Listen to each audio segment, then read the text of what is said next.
Welcome back to the deep dive. This is where we take the most complex stacks of sources, the articles, the research, the internal white papers, and we really distill them into clear, actionable knowledge. And it's all designed just for you, the person who needs to know more than just the surface details. Today, we are strapping in for a really high-stakes topic. It's intensely complex, and it is evolving so rapidly. We're talking about decoding healthcare data analytics. And we're going to try to move beyond the buzzwords that you hear all the time, AI, big data, and instead tackle the practical mechanics of how information actually transforms into improved patient outcomes and systemic efficiency. We're diving deep into a foundational look at data analytics in healthcare and how it supports decision-making. And we're talking across the entire ecosystem. So think of this material as the essential guide to understanding the systems that are now actively advising clinicians, optimizing hospital operations, and even shaping global health policy. That is absolutely the right way to frame it. Our core mission today is really to get under the hood, to understand the mechanics of leveraging these massive, continuous streams of electronic information. We want to see how this technical process leads directly to 3 crucial results for you, for the listener. 1, measurably better patient care. 2, significantly lower overall operating costs. And 3, a sharp reduction in systemic risk, whether that risk is, clinical or financial. And this isn't just about feeding numbers into a machine, right? Not at all. It's about empowering every single level of decision-making. I mean, the clinician who's selecting a dosage, the hospital administrator setting staff rosters for the next month, and, all the way up to the health policymaker deciding where to build the next clinic. We need to go deep into the sources today to see how that transformation happens and, maybe more importantly, where the system still struggles. Right. And while the scope is massive, we do promise a clear, structured journey. We're going to start at the absolute beginning, defining the truly unique nature of healthcare data. Then we'll navigate the 3 distinct analytical pillars. And finally, we'll dedicate some serious time to the practical realities, the technical and the human friction points that really determine success or failure in this critical field. Okay, let's unpack this. Before we can run any fancy algorithms, before we draw these sweeping predictive conclusions, we have to grasp the sheer nature of the raw material. So when we talk about healthcare data, what exactly makes it so different? Why is it so much more challenging to work with than, say, marketing metrics or financial records? That is the fundamental question, isn't it? The core difference. It really lies in 3 characteristics: heterogeneity, dimensionality, and uncertainty. Okay, let's break those down. Heterogeneity first. Yeah, right. It's intensely heterogeneous. This data does not arrive neatly in spreadsheets. It's a mix of structured numerical data, your lab values, your blood pressure readings, and then completely unstructured data. And that's things like dictated clinical notes, surgical reports, even scanned PDF documents. So it's numbers and words and even images all mixed together. Exactly. And second, it's high dimensional. This means we aren't dealing with just a handful of variables for each patient. We're dealing with thousands. You have to think about genetics, environmental factors, lifestyle inputs, decades of medical history, all interacting at once. Right. Analyzing this requires techniques that can manage all those complex interactions without getting, frankly, overwhelmed by the noise in the data. I really appreciate that framing, high-dimensional data, because it underscores the technical challenge. It's not just that it's a large volume of data, it's a deeply complex volume. And as you mentioned, this data also reflects deep biological variability. What works for one person's hypertension might be totally ineffective for another's, even if their descriptive data looks pretty similar on the surface. Precisely. And that leads to the third characteristic, which is clinical uncertainty. And this is built right into the data structure itself. How so? Well, unlike, say, a bank transaction, which is definitive, it either happened or it didn't, a diagnosis often carries a degree of probability. The data reflects the subjective judgment of the clinician, the variability of the diagnostic equipment, and just the inherent unpredictability of human biology. So any successful analytical model, it has to be built to explicitly account for and to quantify that uncertainty. Okay, that makes sense. So now let's detail the diverse data sources that are feeding this demanding system. Where is all this information actually coming from?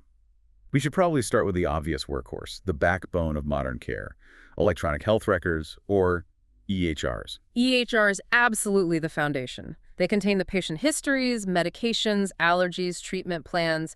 They're the main repository for that structured data, things like demographics and billing codes, but also a vast, vast quantity of unstructured data in the form of those clinical notes we mentioned. But there's a catch with EHRs, isn't there? There's a huge catch. The challenge for data scientists is that EHR systems were often designed primarily for billing and for legal documentation. Not for analysis. Not for seamless real-time analytics.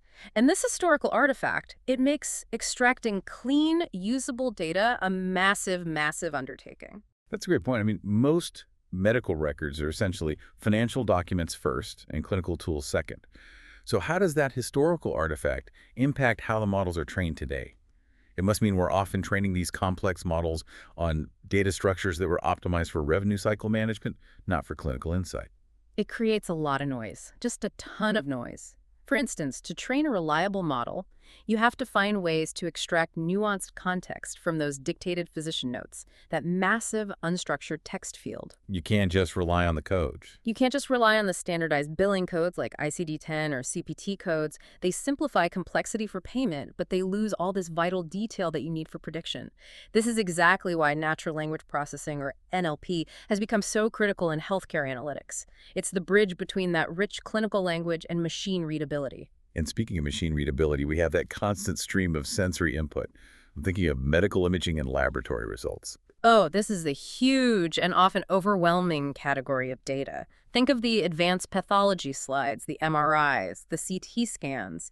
These are massive data files that require deep learning models, specifically something called convolutional neural networks, to analyze properly. So the analytics here is moving beyond just a human looking at a scan and spotting something. Way beyond. It's moving from simply detecting anomalies to actually quantifying the severity, or even predicting the future growth of a tumor based on minute changes that a human eye would never pick up. And the lab results? Laboratory results, while they are structured, also require intense analysis over time.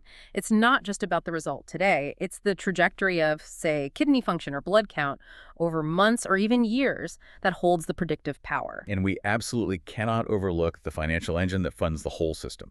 Claims and billing data. This data set, even though it's generated for finance, it must be incredibly powerful for analytics because it tracks utilization, costs, and care pathways at a huge population level. It is. If we see a sudden spike in claims for a specific high-cost procedure in a certain geographic area, that's not just a financial flag. It can signal a change in clinical practice or even a burgeoning public health issue that needs immediate investigation. So claims data is really for the administrators and policymakers. It's essential for them, yes. It allows them to understand resource consumption patterns, to calculate the return on investment for preventative measures, and crucially, to spot what's called unwarranted variations in care incidence, instances where two equally qualified doctors treat the same condition with vastly different costs or outcomes. And then there's the most rapidly expanding frontier, the continuous stream of data from wearable and sensor technology. This is truly revolutionary. It moves data gathering from these periodic clinical visits, which are just snapshots in time, into the continuous real-time physiological status of the patient in their daily life. What kind of things are we talking about? Oh, everything. These devices track everything from minute changes in heart rate variability, activity levels, sleep patterns, glucose monitoring, and increasingly really specialized sensors for chronic conditions. And the analytical challenge there must be different. It is. The challenge here is processing continuous time series data, which introduces new problems like data drift and high dimensionality at high frequency. But the benefit is invaluable. You are capturing the patient's health status before they become symptomatic, and that is the absolute key to prevention. Exactly. So this combination of heterogeneous, high-dimensional, and often messy data, it's not being gathered just for storage. It's feeding the highest-stakes decisions imaginable, connecting that massive complexity directly to the critical choices being made every single day. That's right. If we look at the decisions being supported, they break down pretty neatly by user. For clinicians, analytics aids directly in diagnosis and in the selection of the best treatment. Can you give us a really concrete example of that decision support in action? Absolutely. Let's consider sepsis. It's a life-threatening response to an infection. Now, predictive models, often using data streams from the EHR and live vital signs, can be trained to recognize these subtle, pre-symptomatic patterns of deterioration. They can spot it hours before a human clinician might. So it's not giving a diagnosis, but it's an early warning. It's an early warning. It's about raising a red flag 12 hours earlier, which allows for preemptive fluid management or antibiotic administration. And that dramatically improves survival rates. It's a direct, measurable impact. That's huge. And it goes beyond just treating current illness. It's about forecasting the future. So analytics supports predicting disease risk and enabling proactive early detection efforts. That's where population health management really comes in. We can use complex predictive models on these huge cohorts of people to identify patients at high risk for readmission. For instance, patients with heart failure who are most likely to return to the hospital within 30 days. And not just for clinical reasons, right? Yeah, exactly. The models can pick up on factors like housing instability, poor medication adherence, or a lack of social support. And by identifying them, the system can deploy targeted social work resources before they're even discharged. It's about transforming the patient's environment, not just treating their symptoms. Then there's the massive administrative challenge. I mean, hospitals are incredibly complex logistical entities. So analytics must be indispensable for supporting resource planning, especially things like patient flow and capacity management. Think about the emergency department. It's a chaotic system driven by unpredictable demand. Analytics uses things like queuing theory and simulation modeling, leveraging historical admission times and seasonal trends to predict peak service periods. Well, that helps them staff up ahead of time. Precisely. It enables proactive management. You know when and where beds will be needed, you can anticipate bottlenecks in surgical scheduling, or you can calculate the optimal number of nurses needed per shift to maintain safe staffing ratios. It moves hospital management from being reactive to being predictive. And finally, let's scale all the way up to policy. How does this data inform public health surveillance and policy decisions? At the highest level, policy relies on data to track large-scale trends. Let's say you want to track the effectiveness of a new childhood obesity initiative. Data analytics allows policymakers to evaluate that policy's impact on longitudinal metrics, like BMI and related hospital visits over years. This allows for evidence-based policy shifts, making sure that those limited public health budgets are deployed efficiently against verified, high-impact needs. You know, the sheer volume and complexity of all this data demands a really structured step-by-step approach. All data analytics, whether it's in healthcare or somewhere else, it can be categorized into 3 distinct sequential levels that build on one another. We move in an arc from sort of historical understanding to future forecasting and then ultimately to decisive action. That progression is so key. It shows how the use of data matures from simple accounting to true, high-value, actionable intelligence. Let's start at the very bottom, the bedrock, which is descriptive analytics. This is where we answer that most fundamental question: what has happened? So descriptive analytics is the process of aggregating, summarizing, and describing the characteristics of a set of data. It establishes the baseline, right, the historical record, and it's what all future claims of improvement or decline have to be measured against. If you don't know where you're starting from, you can't possibly measure your journey. Precisely. The outputs of descriptive analytics are the standard metrics you see in quality reports and mandatory public health studies. Some tangible examples would be tracking disease incidence rates. So how many new cases of melanoma occurred in the last quarter in this specific catchment area? Or looking at core operational efficiency indicators. For example, analyzing the average length of a patient's stay and then breaking that down by diagnosis or procedure. That number is so crucial because even a one-day reduction in average stay for a common condition can free up dozens of hospital beds annually. And that has huge implications for capacity and cost control. Readmission statistics are another core descriptive metric. If a hospital sees that 25% of its pneumonia patients return within 30 days, that descriptive statistic, it signals a systemic problem. It could be in their discharge planning, their medication reconciliation, or post-acute care coordination. Now, it doesn't tell you why they came back, but it flags the problem for investigation. And what's the primary use for this foundational level of analysis? What's its main job? Its main job is monitoring the quality of care and robustly reporting performance metrics. This is absolutely essential for compliance and for external benchmarking. You know, are we meeting 80 standards for preventive care screenings? How do our surgical infection rates compare to the national average? Descriptive analytics provides the quantitative truth of past performance. And here's where the momentum really shifts. We move beyond simply looking in the rearview mirror and we start forecasting likelihood. we transition into predictive analytics. This is where data science truly starts to deliver on its promise of anticipating future needs and risks. The core function of predictive analytics is estimating future outcomes based on historical patterns that are identified through statistical and machine learning models. So we're no longer asking what happened, but what will happen. And the models here are complex. They might include things like survival analysis for oncology, deep learning for pattern recognition in large imaging data sets, or logistic regression for calculating risk scores. And the applications are much more proactive. Directly proactive. We can estimate individual disease, risk identifying a patient's unique probability of developing, say, type 2 diabetes within the next 5 years. And that's based not just on age and weight, but on dozens of often overlooked lab biomarkers. We can predict the likelihood of complications during or after a complex surgical procedure, which allows the surgical team to allocate specialized resources preemptively. Wait, can you elaborate a bit on how these models actually work to calculate something as nuanced as, say, complication risk? It can't just be based on the number of previous conditions the patient has, right? No, that's where that high dimensionality comes back in. It moves way beyond simple comorbidity counts. A model might identify a really complex nonlinear relationship. For example, perhaps a specific combination of low hemoglobin, high C-reactive protein, and a history of smoking, when all combined, elevates post-operative infection risk by 40%. That's a risk factor that a human physician might miss because they are viewing those inputs in isolation. The model finds the complex pattern of interaction. And circling back to that descriptive metric of readmission, predictive analytics can calculate a patient's readmission probability in real time. And that is the immediate benefit, right? It enables early intervention and preventive care. So instead of waiting for a patient to become symptomatic or hit some clinical crisis point, the system generates a risk score that triggers a proactive outreach. Maybe a nurse check-in call, a social services referral, or an immediate change in medication protocol. This moves the system decisively toward truly personalized medicine. And that brings us to the third and the highest analytical pillar, prescriptive analytics. So if descriptive tells us what happened and predictive tells us what will happen, prescriptive analytics focuses entirely on action. What should we do? So defining prescriptive analytics means acknowledging that it doesn't just offer an insight, it offers an instruction. It closes the loop from data to a prioritized recommendation.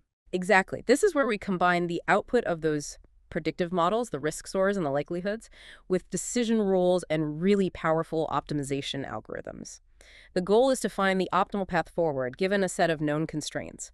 And these constraints are crucial. Staff availability, bed capacity, budget, clinical guidelines, all of that gets factored in. Can you give us a really concrete, maybe operational example of that? Sure. A highly technical operational example. A hospital needs to optimize its surgical schedule for the next 2 weeks. A predictive model forecasts the demand for specialized operating rooms and ICU beds. The prescriptive model then uses optimization algorithms, like linear programming, to assign surgeons, nurses, and specific equipment to time slots. And it does this to minimize idle time, reduce overtime costs, and maximize the use of high-demand resources, all while ensuring that the required patient recovery time is allocated optimally.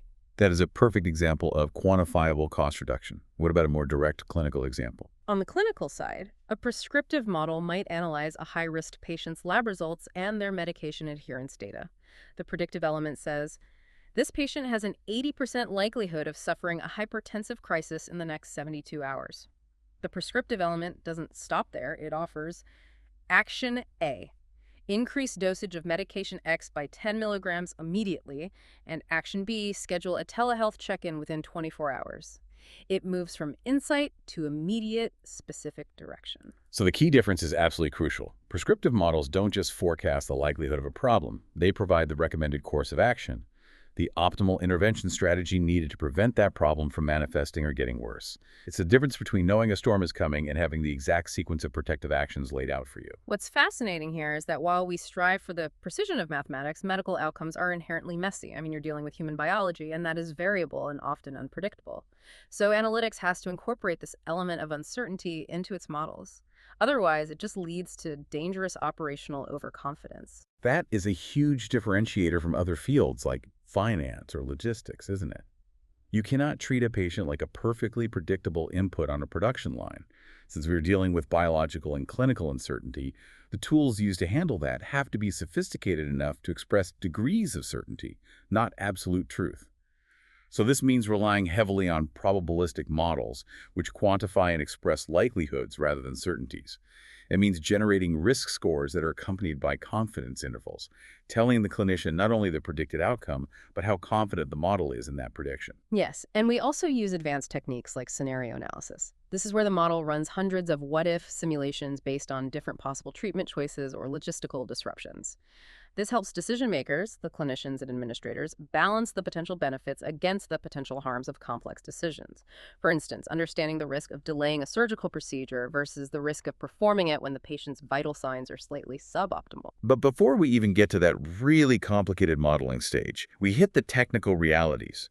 I mean, the models can only be as good as the data they consume. And the data isn't always clean. In fact, more often than not, it's a mess, and that presents some serious data quality and integration roadblocks. This is often the point where high-tech analytics projects fail. It's not the fancy algorithm, it's the data. We are dealing with common issues that compromise reliability. For example, the sheer volume of missing values, which requires sophisticated imputation techniques. If 30% of your patients don't have a specific lab result recorded, how does the model handle that blank? If you just train the model with zeros, you introduce a huge systematic bias. And the coding problem. Then there's a massive problem of inconsistent coding across different systems. One hospital system codes patient history using ICD-10 codes, another uses its own proprietary codes. A third relies heavily on unstructured narrative text. So aggregation and normalization become a monumental data pre-processing task. That brings us to interoperability, the holy grail of modern healthcare IT. And you could argue it's its biggest friction point. How difficult is it, really, to integrate data across these disparate healthcare systems, across multiple hospitals, insurance companies, and primary care providers? It's extremely difficult, and that's largely because the data systems weren't built to communicate with each other. They were built to operate as walled gardens. Now, standardization efforts, notably the FHIR standard, that's Fast Healthcare Interoperability Resources, are slowly changing this, providing a common API framework. But achieving true interoperability requires not only technical translation, just getting the systems to communicate, but semantic harmonization. What do you mean by that? Semantic harmonization means ensuring that when two systems use the word diabetic, they are referring to the exact same clinical state and data definition. And that requires governance and human agreement, not just code. So if the data is this messy, inconsistent, and difficult to integrate, how much of an analyst's time is actually spent modeling versus just cleaning and prepping the data? It's overwhelmingly skewed toward cleaning. It's often cited that 70% to 80% of the entire project lifecycle is spent on data acquisition, scrubbing, normalization, and feature engineering. 80%. 70 to 80%. Garbage in, gospel out, as the saying goes. If you train a sophisticated deep learning model on flawed, inconsistent data, the results will be unreliable, unexplainable, and potentially dangerous in a clinical setting. And this brings us right back to the crucial role of the human element. Even if the data is scrubbed, the model is brilliant, and the results are statistically significant, that alone is insufficient. The results have to have clinical relevance. That's a great example of where the host needs to challenge the data's optimism. An algorithm might spot a statistically significant correlation between a patient's zip code and their readmission risk. But that correlation only matters if the hospital has the external context-like community resources or housing initiatives to actually address the root cause.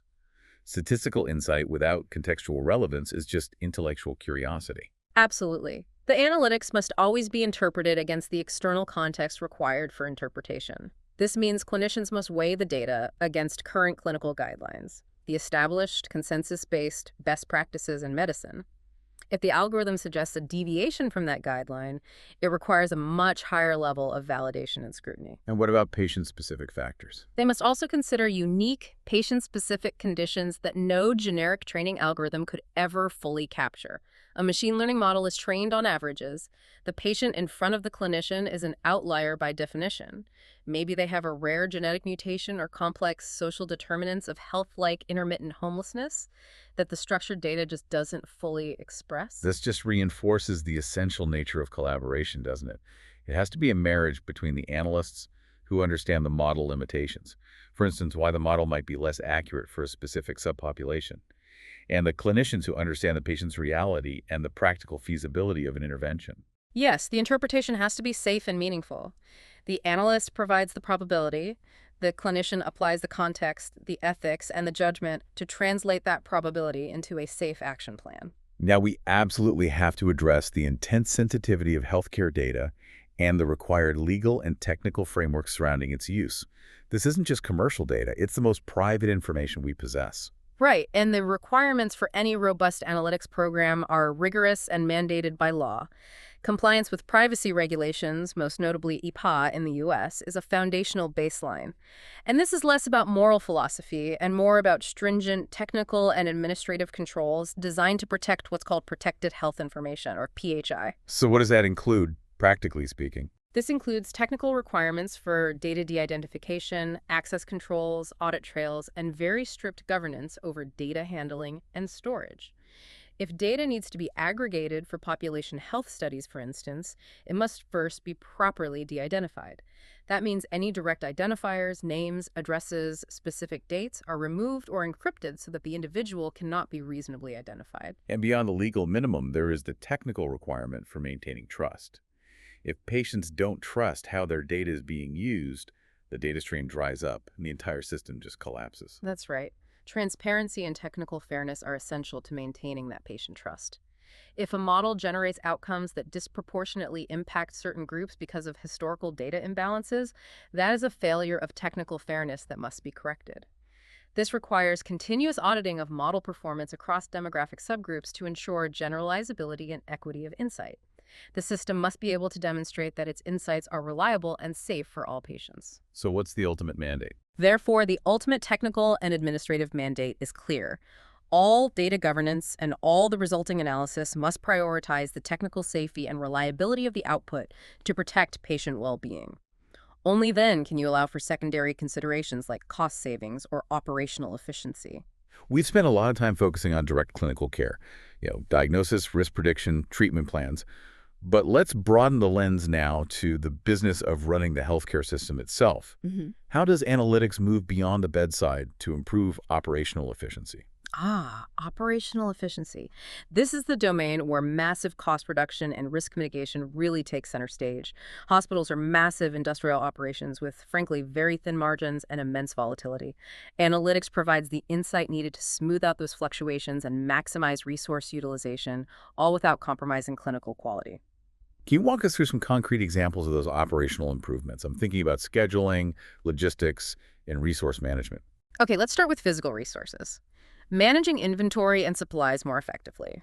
This is far more complex than just tracking widgets in a warehouse. Analytics uses predictive models to forecast consumption of high-value, perishable, or sterile supplies. We're talking everything from specific surgical implants to medication stockpiles. And that lets them manage inventory better. It enables just-in-time inventory management, and that reduces storage costs, minimizes waste from expiration, and ensures that critical resources are available when an unexpected surgical event occurs. What's another example? Another example is asset management, specifically predictive maintenance on critical medical equipment. So instead of servicing a multi-million-dollar MRI or CT scanner on a fixed schedule, sensors and analytics predict component failure based on usage patterns, temperature, vibration, and error codes.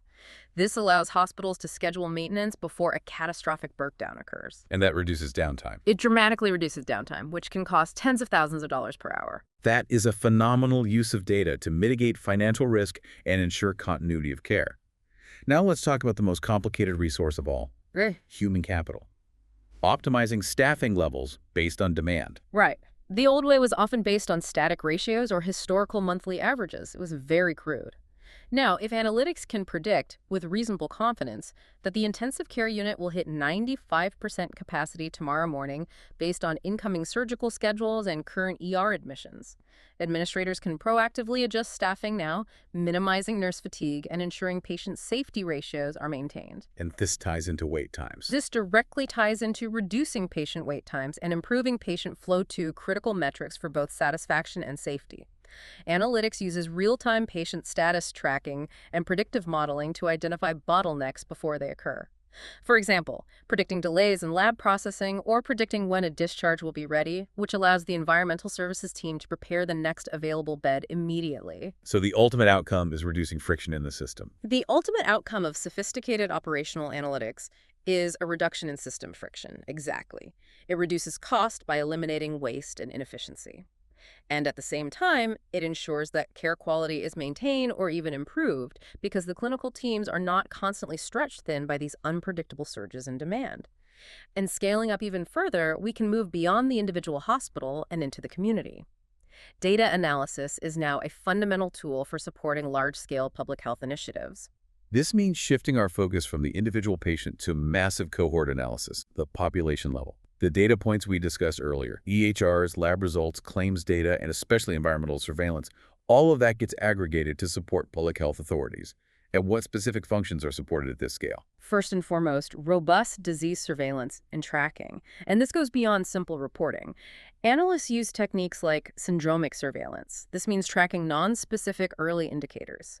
Things like over-the-counter medication sales, school absences, or even mentions of fever and cough in emergency department chief complaints.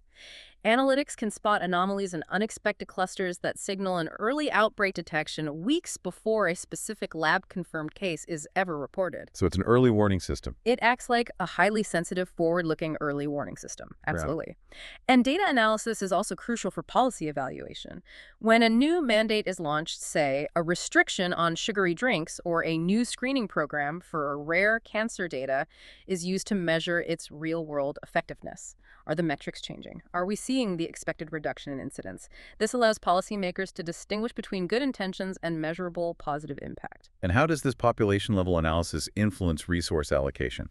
Because public health budgets are almost always limited. It ensures evidence-based decisions. For example, if analysis shows that targeting hypertension in a specific high-risk neighborhood through mobile clinics is 30% more cost-effective at preventing stroke than a general media campaign across the whole city. Data mandates that those limited resources be concentrated on the mobile clinic initiative. It ensures the efficient allocation of limited resources across a diverse population where the projected impact will be the greatest. So what does this all mean? We've covered the entire spectrum, from messy data all the way to prescriptive recommendations. But we need to close the loop by recognizing what analytics, powerful as it is, cannot do. We need crucial guardrails established to manage risk and expectation. Acknowledging the inherent limits of data models is the sign of a mature analytics program. It's so important. We must understand that models are fundamentally abstractions of reality. They cannot capture all clinical complexity, especially when you're dealing with rare diseases, unusual symptom presentations, or complex comorbidities that simply haven't provided enough training examples in the historical data set. And what about using a model in a different place than where it was trained? That's a significant challenge. It's called model generalizability. A model trained on a predominantly urban patient population in the northeastern U.S. often performs poorly when it's deployed in a rural hospital system in the South. This is known as data shift or model drift. The environment, patient demographics, and even local clinical practices change, making the model's predictions less reliable over time and space. That's a critical friction point. If the model is designed to work in one context, how do we ensure that it doesn't fail dangerously when it gets exported somewhere else? It just underscores why data-driven recommendations must always undergo rigorous clinical validation before being implemented at scale. Just because the model performs well on a test data set on a computer doesn't mean it works safely in the real world.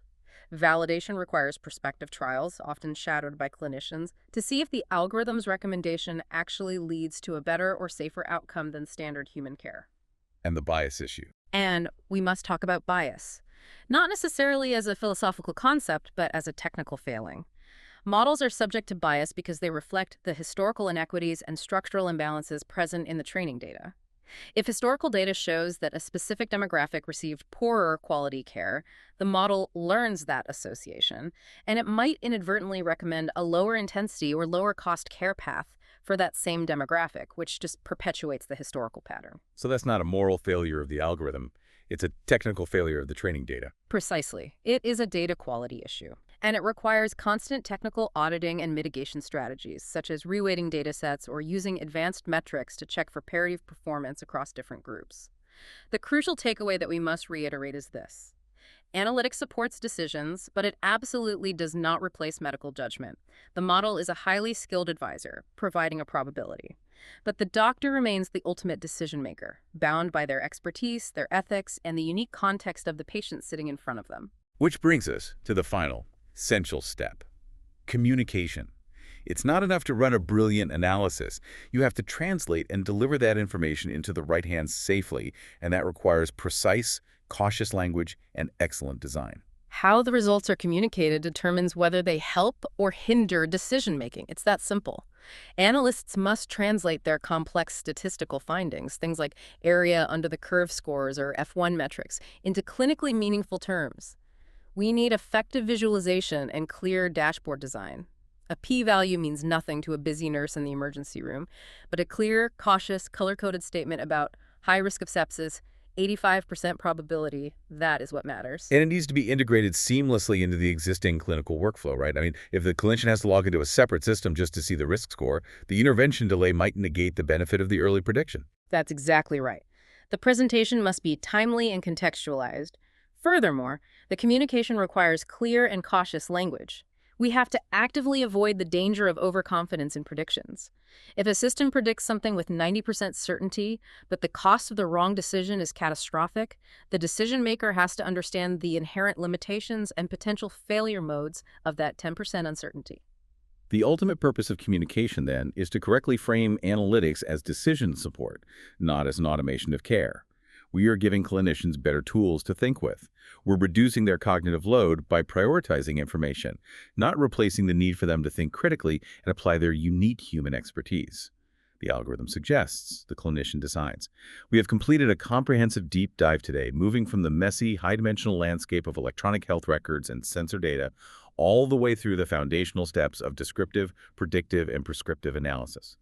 We've seen how this journey transforms raw facts into actionable intelligence that drives everything from operational efficiency in supply chains to proactive patient intervention.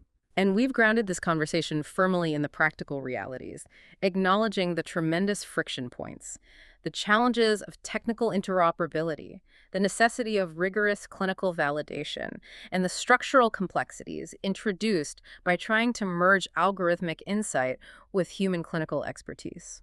The future of healthcare really depends on finding that precise, working balance between algorithmic precision and the irreplaceable human expertise of the clinician.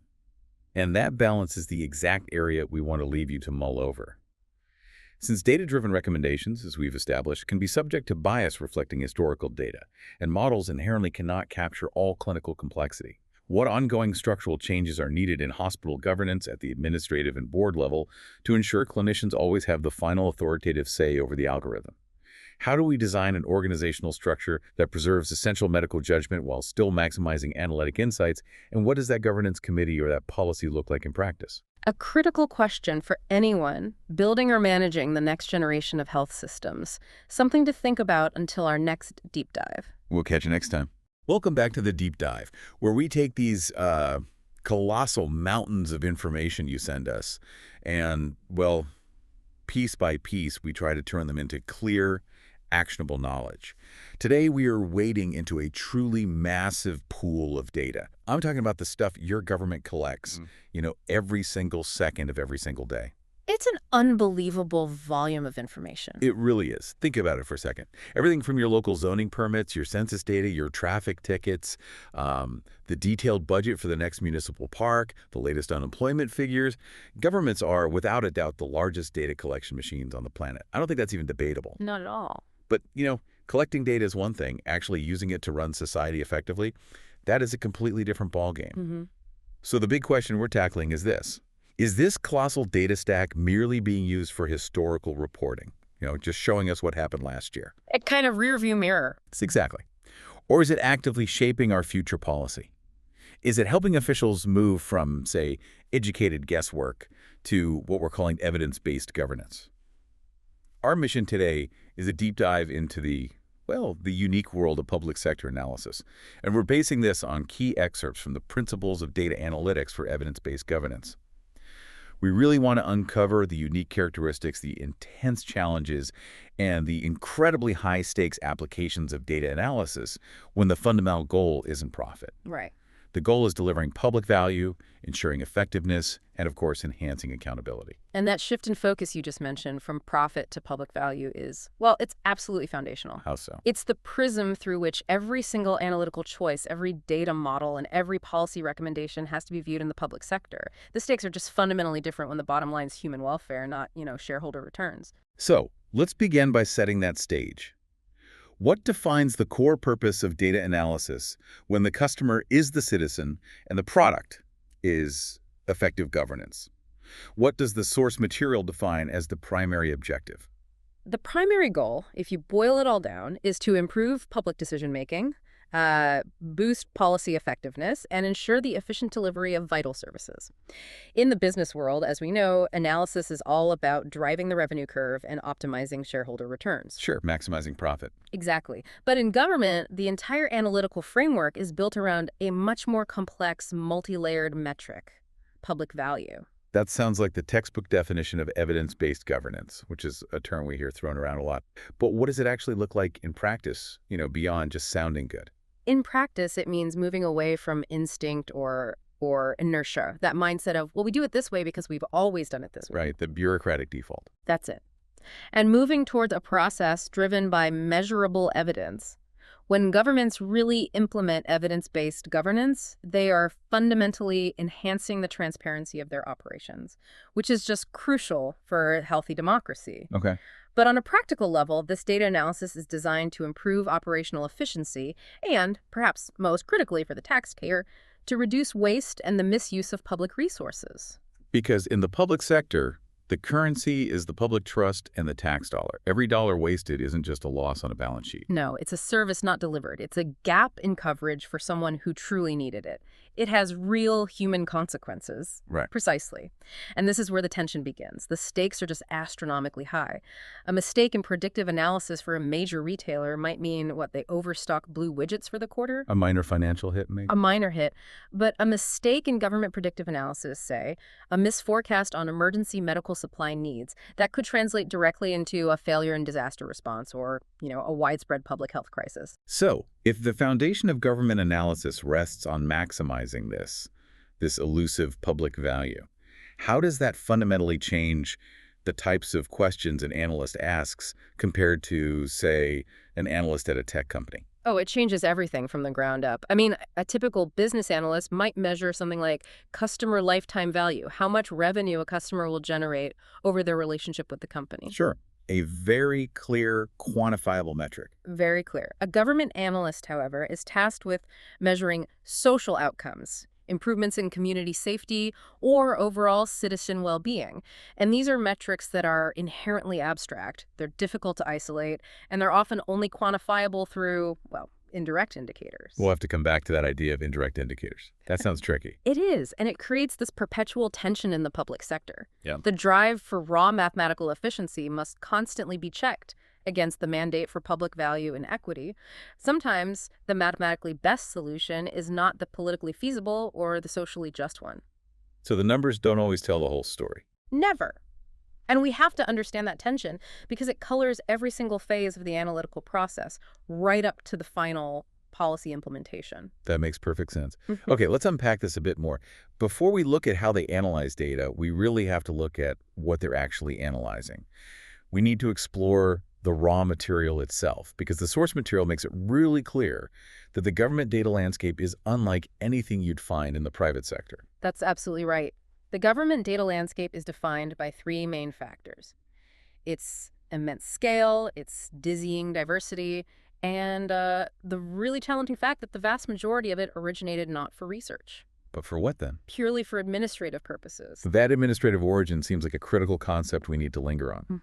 In the private sector, if a company wants to understand customer behavior, they design a targeted research project or a clean A/B test specifically to answer that one question. Yes, the data collection is bespoke. It's tailored to the question. But you're saying government analysts are usually dealing with these massive data sets that were collected simply because the law required it. It's the challenge of repurposing data. It's a huge challenge. Think about tax records, for example.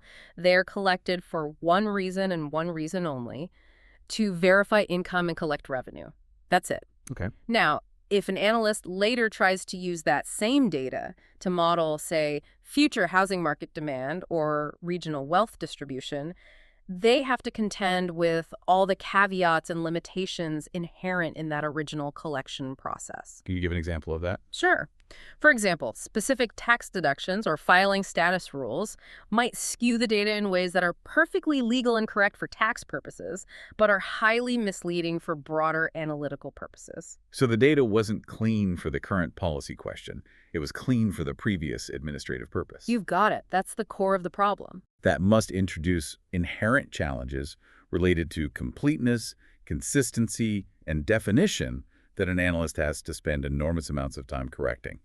It sounds like they're often trying to answer today's questions using yesterday's paperwork standards. It's precisely that. And it's not just a matter of cleaning the data. It's often a battle of definitions. Let me give you a slightly lighter, but I think very illustrative example. How do you do? In one state, for administrative simplicity, a certain agency defined a dog for tax purposes differently than another agency defined a dog for licensing purposes. Maybe one counted service animals, the other didn't. Okay, I think I see where this is going. So when analysts tried to cross-reference pet ownership data with vaccination rates, the data sets wouldn't reconcile. They couldn't be merged.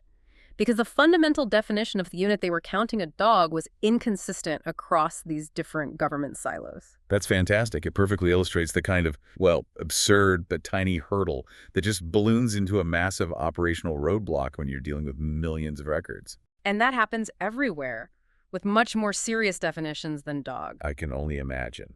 So let's get granular about the sources themselves. What are the key categories of data that form the backbone of evidence-based governance, according to the source material? The sources are incredibly broad, covering essentially every aspect of civil life. We can start with the foundational data, demographic data, which is primarily derived from the census. The big one. The big one. This gives the government the base layer, that foundational picture of the population. Age distribution, location, family structure, income distribution. I mean, this is the bedrock for nearly all policy planning. Yeah, if you don't have accurate granular census data, you can't possibly plan where to build a school or how many teachers you'll need in 10 years or where to put a new transit line effectively. Exactly. Then you move into the critical financial and operational records. This bucket includes tax and general financial records, which track how money is moving through the economy, alongside vital employment and labor statistics, which are the key indicators of overall economic health and, potential weaknesses. These are constantly monitored, not just for historical reporting, but as input variables for future economic models. And these financial records are obviously among the most sensitive data sets the government holds. Absolutely. The security around them is immense. Beyond finance, there is the massive category of citizen service data. Think about every single interaction the public has with government services. Like what?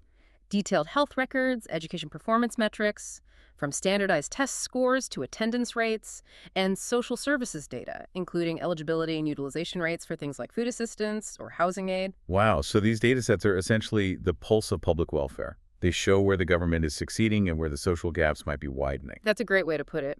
And finally, we have the category that affects our day-to-day lives most immediately: public infrastructure and safety data. This encompasses detailed crime reports, traffic flow data, transportation usage, and crucial environmental data like real-time air quality metrics, water consumption, and natural resource usage.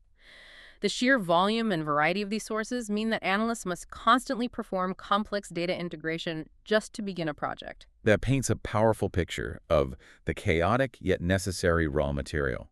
So we've established the chaotic inputs, the administrative data. But if we can successfully organize that raw material, how does the application of analytics actually transform the decisions made in these high-stakes areas? The transformation is it's sweeping. Analytics moves policy design and evaluation from being driven by intuition and political consensus toward tangible, measurable results. Let's start with high-level policy and planning. Okay, because historically, budget allocation has often been criticized as reactive or just purely political. Agency X always asks for 10% more than last year, and then the political fight determines the final number. How does data change that conversation? Data provides the mechanism for optimizing that allocation against measurable outcomes. It moves budgeting and fiscal planning from guesswork to optimization. Analytics supports rigorous policy evaluation, asking hard, quantifiable questions. Did that $500 million program actually achieve its stated goals? How much public value did we really get for the money spent? I see. This allows for things like zero-based budgeting approaches, where spending must be continually justified by measurable evidence of impact. So that ability to measure and justify impact must be absolutely critical when you apply it to something like citizen safety and welfare. It is, especially in social welfare targeting. By analyzing complex demographic data alongside service utilization patterns, who is accessing what and when governments can refine their targeting. So it's not just a blanket approach. Not at all. Yeah. They ensure benefits reach the populations most in need, which in turn reduces administrative overhead, it minimizes fraud, and most importantly, it prevents vulnerable populations from falling through the cracks simply because they don't know the proper form to fill out. So it's about making sure the right people get the right aid at the right time. Precisely.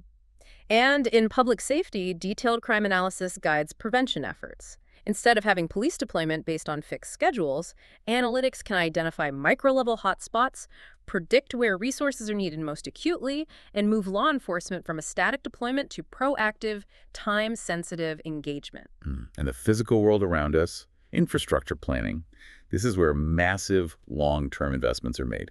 Huge decisions. Infrastructure planning and urban development are almost entirely reliant on predictive modeling and spatial analysis today. It's no longer about a gut feeling on where to build a new road or school.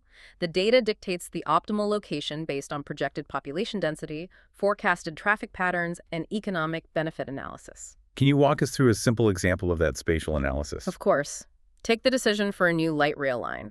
Analysts combine demographic data where people live and work now and where they are projected to move with real-time transportation usage data, modeling dozens of different route options. They use spatial analysis tools to map which route maximizes the number of daily commuters served while minimizing land acquisition costs and environmental impact.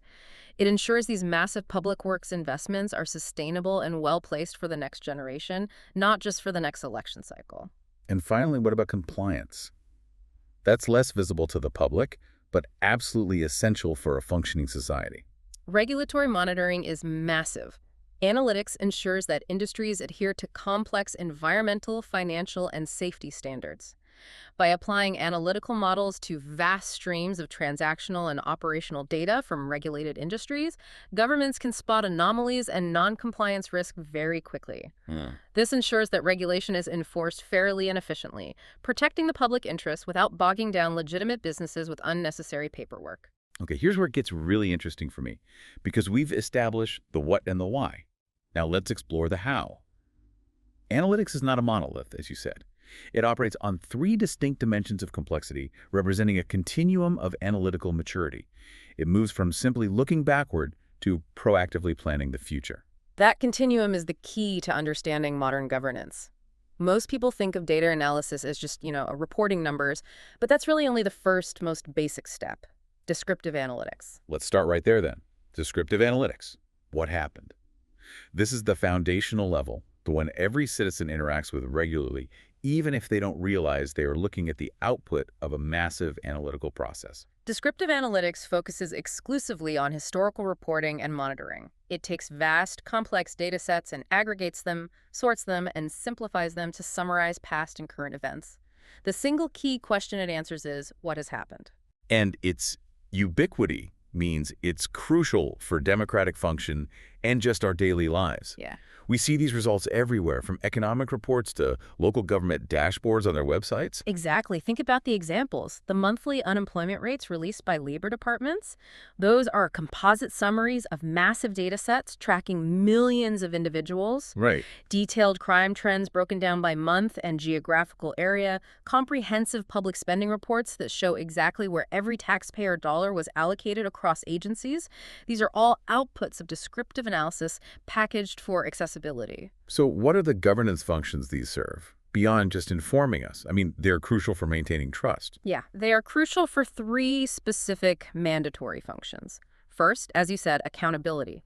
Descriptive reports show citizens where money went and how resources were utilized, forming the basis for public oversight. Okay. Second is reporting. This just means meeting the myriad of legal and regulatory mandates that require governments to publicly disclose specific operational and financial metrics. That's the law. It's the law. And third, performance monitoring. Descriptive analytics establishes the baseline. If we spent X dollars last year and saw Y outcome, that becomes the benchmark against which all future analysis and spending will be measured. It provides context. So once we have that solid descriptive baseline, we know what happened, we know our operational norms, the natural progression is to ask, okay, based on that history, what might happen next quarter? And that transitions us right into predictive analytics. This is the big leap. This is the shift from reactive reporting to proactive planning. Predictive analytics moves beyond history to estimate future probabilities and outcomes. This capability is what allows governance to fundamentally shift from constantly responding to crises after they hit a purely reactive stance to establishing genuinely useful early warning systems. This is also where the complexity increases dramatically, I'd imagine, because you're no longer dealing with known, verifiable facts, but with statistical probabilities and forecasting models that carry inherent uncertainty. Exactly. The core goal is predicting the unobserved future. And one massive area of application is forecasting the demand for public services. How does that work? Well, if a government anticipates a significant economic shock, say, due to global shifts, or technological displacement, analysts use predictive models to forecast how many people will need unemployment benefits next quarter, or how much greater the demand for social housing or mental health services will be in 3 years. This advance notice is critical for budgetary stability and for service readiness. It sounds like this is also essential for protecting public resources through risk analysis. Oh, it's vital. Governments lose billions of dollars to fraud, waste, and non-compliance across tax, entitlement, and procurement programs. Predictive models are specifically designed for risk analysis. How do you do? They sift through historical data to identify features, patterns, behaviors, or data inputs that are highly correlated with fraud risk. They might flag tax filings with unusual deduction profiles or procurement bids that show statistical anomalies related to past corruption cases. So instead of auditing every single transaction, which is obviously impossible, the government uses the model to target its limited human resources, the auditors and enforcement agencies, where they will have the highest deterrent and recovery impact. Precisely. It's an efficiency tool for enforcement. And then there's predicting adverse events, which is critical for physical safety. Right. Predictive analytics can forecast the likelihood of things like disease outbreaks based on real-time health surveillance data. It can anticipate traffic accident hotspots based on weather, road conditions, and historical collision patterns. Or it can model the path and severity of floods or wildfires. This capability allows for proactive intervention to mitigate harm before it occurs, which is, that's truly the gold standard for public safety. It is, and it brings us to the ultimate level of complexity, the apex of the analytical hierarchy, prescriptive analytics. Okay. If descriptive tells us what happened and predictive tells us what might happen, prescriptive tells us what we should do about it. So this is where the policy rubber really meets the analytical road. Prescriptive analytics is focused on guiding intervention strategy. Yes, this is the most complex because it is the intersection of mathematical prediction and real-world constraint management. Prescriptive analytics answers the key high-stakes question for any resource-constrained government. Which interventions are likely to be most effective, and where should we put our limited resources to maximize the outcome? It sounds like it's integrating the insights from the first two levels, then adding a serious layer of, decision science and optimization techniques on top of that.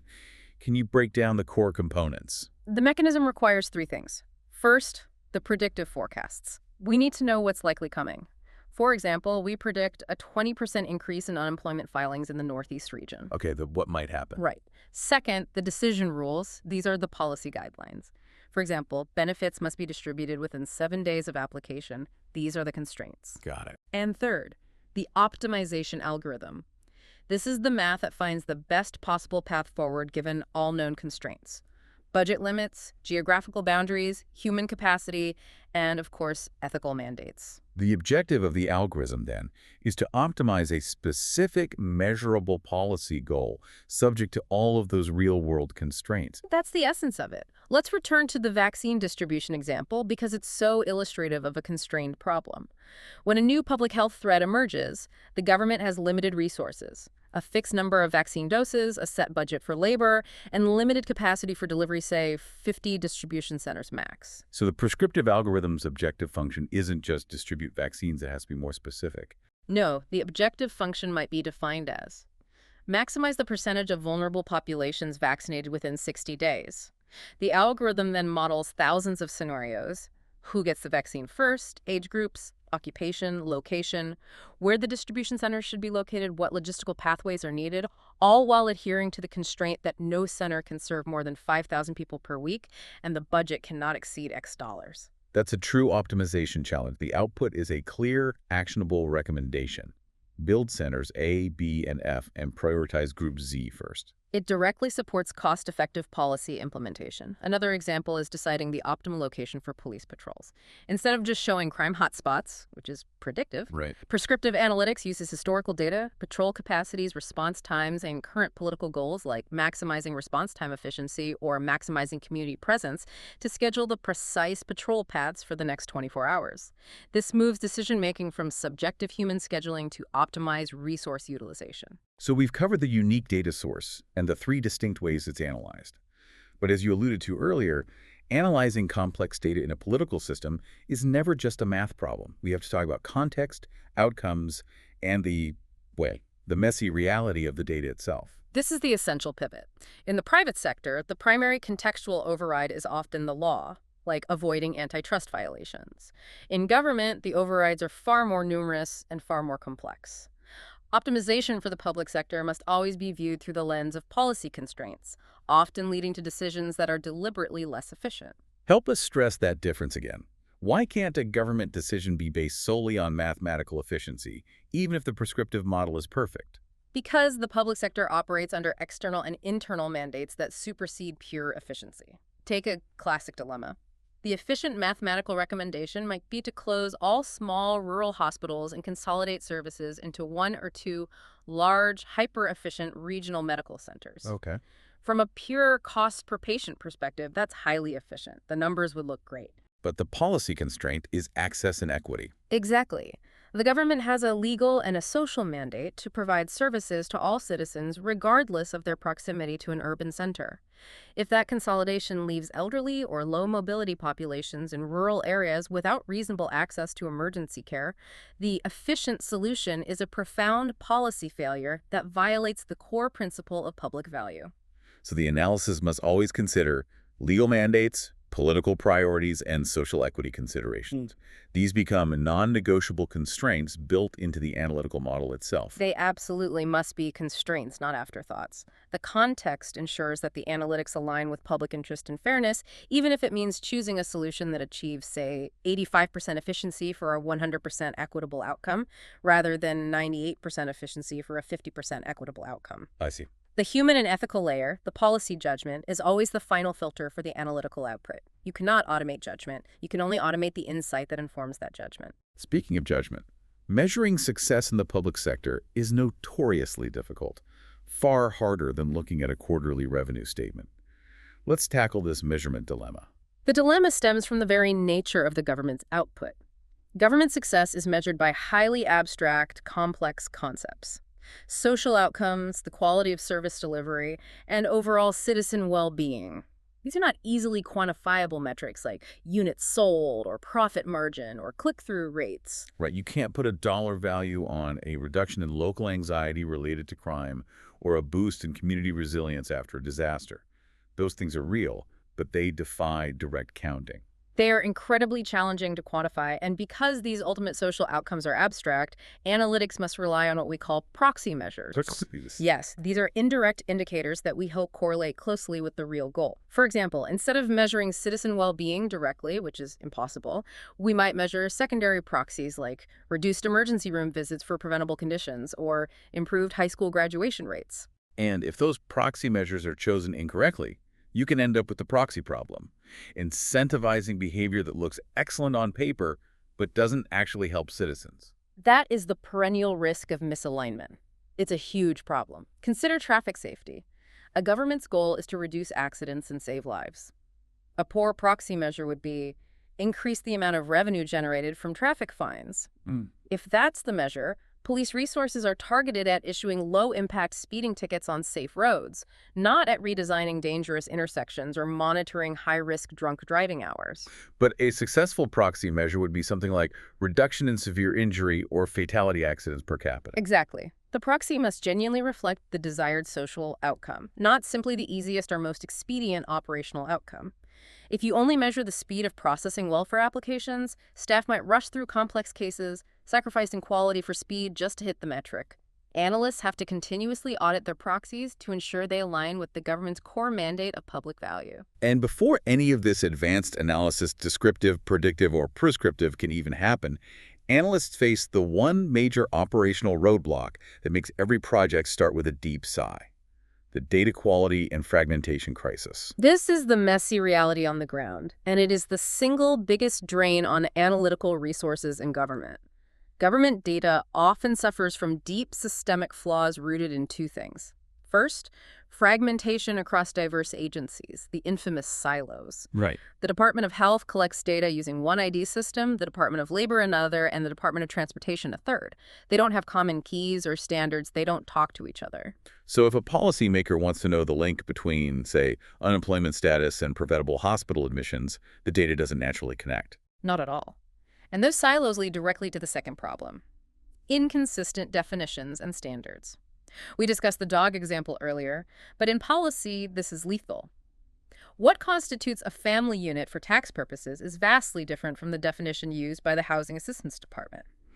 An analyst trying to link these two systems has to build complex, messy, and error-prone bridges between definitions that were never meant to be linked in the first place. Plus, you're contending with legacy IT systems, missing data, and records that are often outdated before the analysis even begins. It's a continuous battle.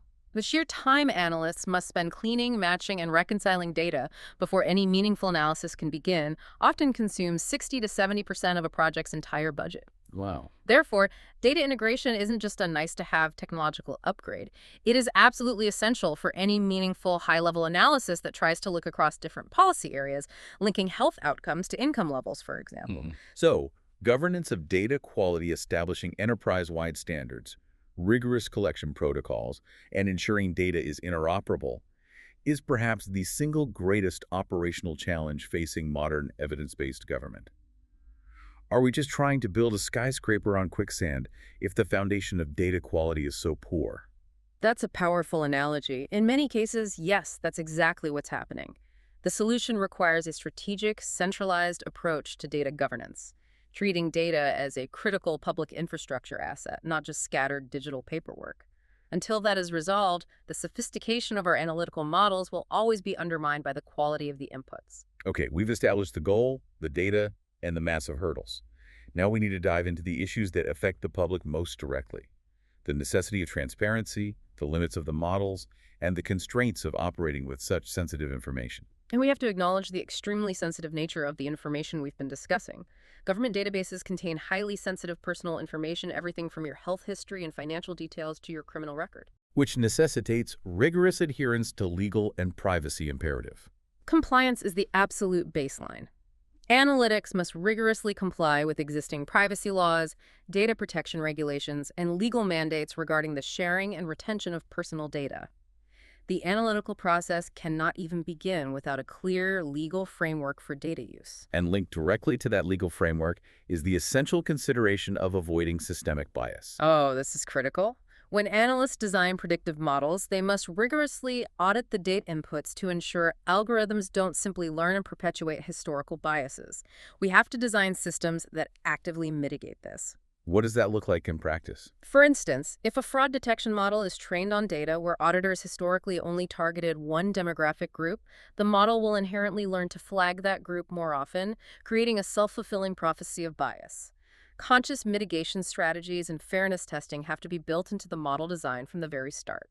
And related to that is transparency, being open about how the model actually works. Transparency is essential, particularly when algorithmic decisions affect public services. If a public service or benefit is denied based on an algorithm, the citizen deserves to know why the model arrived at that decision.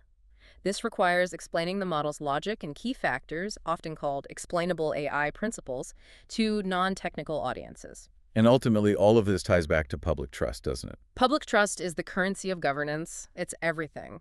If the public perceives that data is being used unfairly, that decisions are opaque, or that their privacy is being compromised, they will resist the use of those analytical findings. Without trust, the most sophisticated evidence-based governance project will fail to achieve adoption or effectiveness. Trust is the foundation upon which the entire utility of the analysis rests. Interestingly, analytics can also be used as a powerful tool for transparency and accountability itself, not just as a challenge to them. It's a vital internal and external function. Internally, analytics is crucial for monitoring program performance and detecting inefficiencies or the misuse of resources. For example, by tracking detailed procurement spending patterns in real time, models can flag unusual activities. Like what? Large, uncharacteristic purchases or unusually high rates of contract amendment. Things that might indicate fraud or poor management long before traditional auditing methods would ever catch them. It makes the internal plumbing of government visible. And externally, this is where open data initiatives come in, basically democratizing the scrutiny process. Open data is fundamental to external accountability. By making anonymized data sets or summary analytics publicly available, governments invite public scrutiny. Journalists, watchdog organizations, academic researchers, and just regular citizens can then perform independent analysis of government operations. This strengthens democracy because the evidence base used for policy decisions is shared, allowing for informed debate and verification of government findings. That truly moves government from a black box to a transparent ledger, improving the quality of public debate overall. Let's look specifically at the high-stakes applications in public safety and risk management, which are probably the most visible applications of predictive analytics in governance. Analytics plays a crucial role in managing large-scale public risk. Key areas include detailed crime analysis, which moves beyond simple arrest statistics to map criminal networks, analyze environmental factors contributing to instability, and anticipate potential conflict zones. And of course, the big systemic risks like natural disasters. Absolutely foundational to disaster response planning.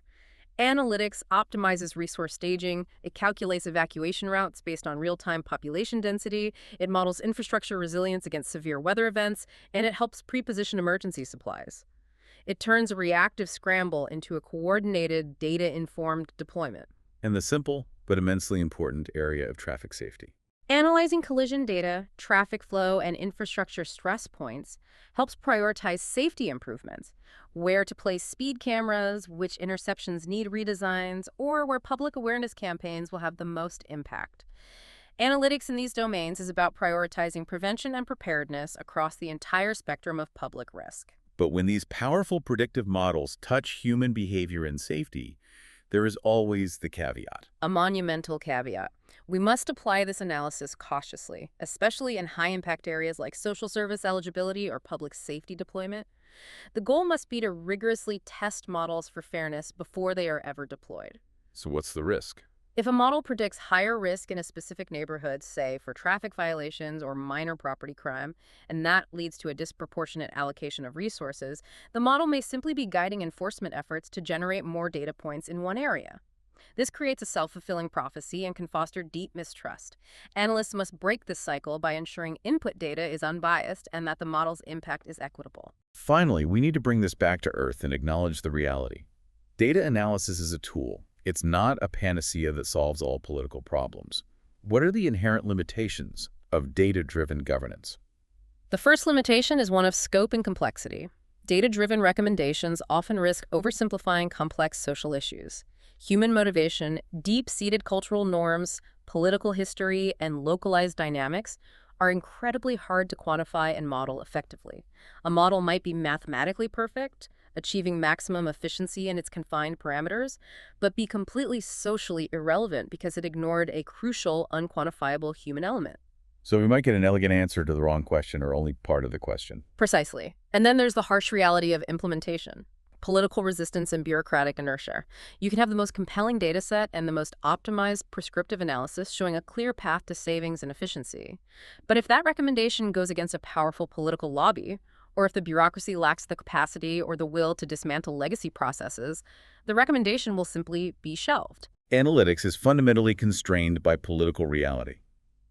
The data might show that policy X is superior, but if the voting base demands policy Y often wins.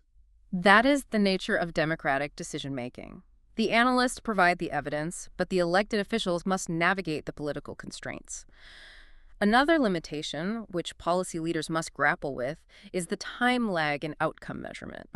Not all positive policy outcomes are immediately observable or measurable. Long-term social change takes time. It can take years, even a decade or more, to fully measure the positive effects of a successful educational reform program or an infrastructure investment. Data analysts can only measure what they can observe today, but policy leaders must act today based on a long-term vision, often without immediate data validation to justify their decisions. So what is the final word on the relationship between the analyst and the policymaker? The crucial takeaway from the source material is this. Analytics complements, but it does not replace, necessary policy judgment, human intuition, and domain expertise. The data gives you the evidence base, the what is likely, but the human expert provides the wisdom, the ethical context, and the political will to apply that evidence correctly and sustainably. Which takes us right into the communication challenge. If the results are complex, nuanced, and carry heavy caveats about constraints and proxies, how do you communicate them effectively to these vastly different audiences? Effective communication is non-negotiable for adoption. The audience is incredibly diverse, from highly technical policymakers who need the statistical confidence intervals, to public officials who need clear operational instructions, to citizens who simply want to know if their tax dollars are being spent wisely. And the communication must capture the nuance and trade-offs we've just discussed. It cannot simply be a single number or a headline. Effective communication must emphasize the real-world policy implications, what the decision actually means for people's lives, and clearly articulate the necessary trade-offs inherent in any decision. Can you give an example of that? For example, the communication needs to explicitly state, we can achieve 90% efficiency in this program, but only by increasing the administrative burden on 5% of the citizens. Or we can achieve 85% efficiency and maintain ease of access for everyone. You have to state the trade-off. And critically, conveying the level of uncertainty in the analysis, especially in predictive modeling, is essential for maintaining trust. Immensely. If you are predicting a major economic downturn or a public health threat, the difference between a 70% certainty level and a 95% certainty level matters a great deal for how resources are staged and how much public panic is warranted. Clear explanation of these complexities, these trade-offs, and these uncertainties is essential for building and maintaining the public trust necessary for the long-term success of evidence-based governance. That was an expansive and thorough journey through the complex world of public data analytics. We started by defining the unique, nonprofit mandate of evidence-based governance, improving public value, and not maximizing returns. We explored the source material, which is often messy, fragmented, administrative data, not pure, clean research data. And we mapped the progression of analytical complexity from descriptive, showing us historical performance and crime trends, to predictive, helping us forecast demand for services and anticipate fraud risk. And then to prescriptive. To prescriptive, which uses powerful optimization algorithms to tell us the single best way to allocate limited public resources like vaccine centers or infrastructure investments, all while juggling dozens of real-world constraints. And we reiterated the central tension. The need for mathematical efficiency must always be balanced against non-negotiable factors like legal mandates, political priorities, and the commitment to public trust and equitable outcomes. Data tells us what is likely, but legal and political constraints dictate what we choose to do. And the limitations are inherent. Data-driven governance is a powerful tool, but it requires continuous, conscious human judgment to prevent the oversimplification of complex social problems and to navigate the powerful currents of political resistance and bureaucratic inertia. That leaves us with a truly provocative final thought for you to chew on. Since our source material made it abundantly clear that government data is often collected for administrative purposes, to fulfill a legal checklist, and not for the maximum analytical benefit or public good, we have to ask, does the very collection process need to be radically redesigned from the ground up to better serve the ultimate goal of maximizing citizen well-being?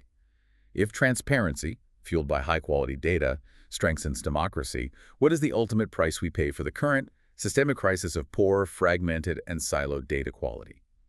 If data integration is the linchpin of modern governance, why do we tolerate the silos? Think about that the next time you interact with the government form. We'll see you next time on The Deep Dive. If you're trying to navigate the complex world of modern business or finance or even government policy, you constantly run into the same fundamental challenge. Information overload. Information overload about the future, exactly. Everyone needs a forecast. But, going from all this messy historical data to A reliable, forward-looking prediction can feel like, well, like black magic. It definitely can feel that way. Yeah. But it's actually pure mathematics.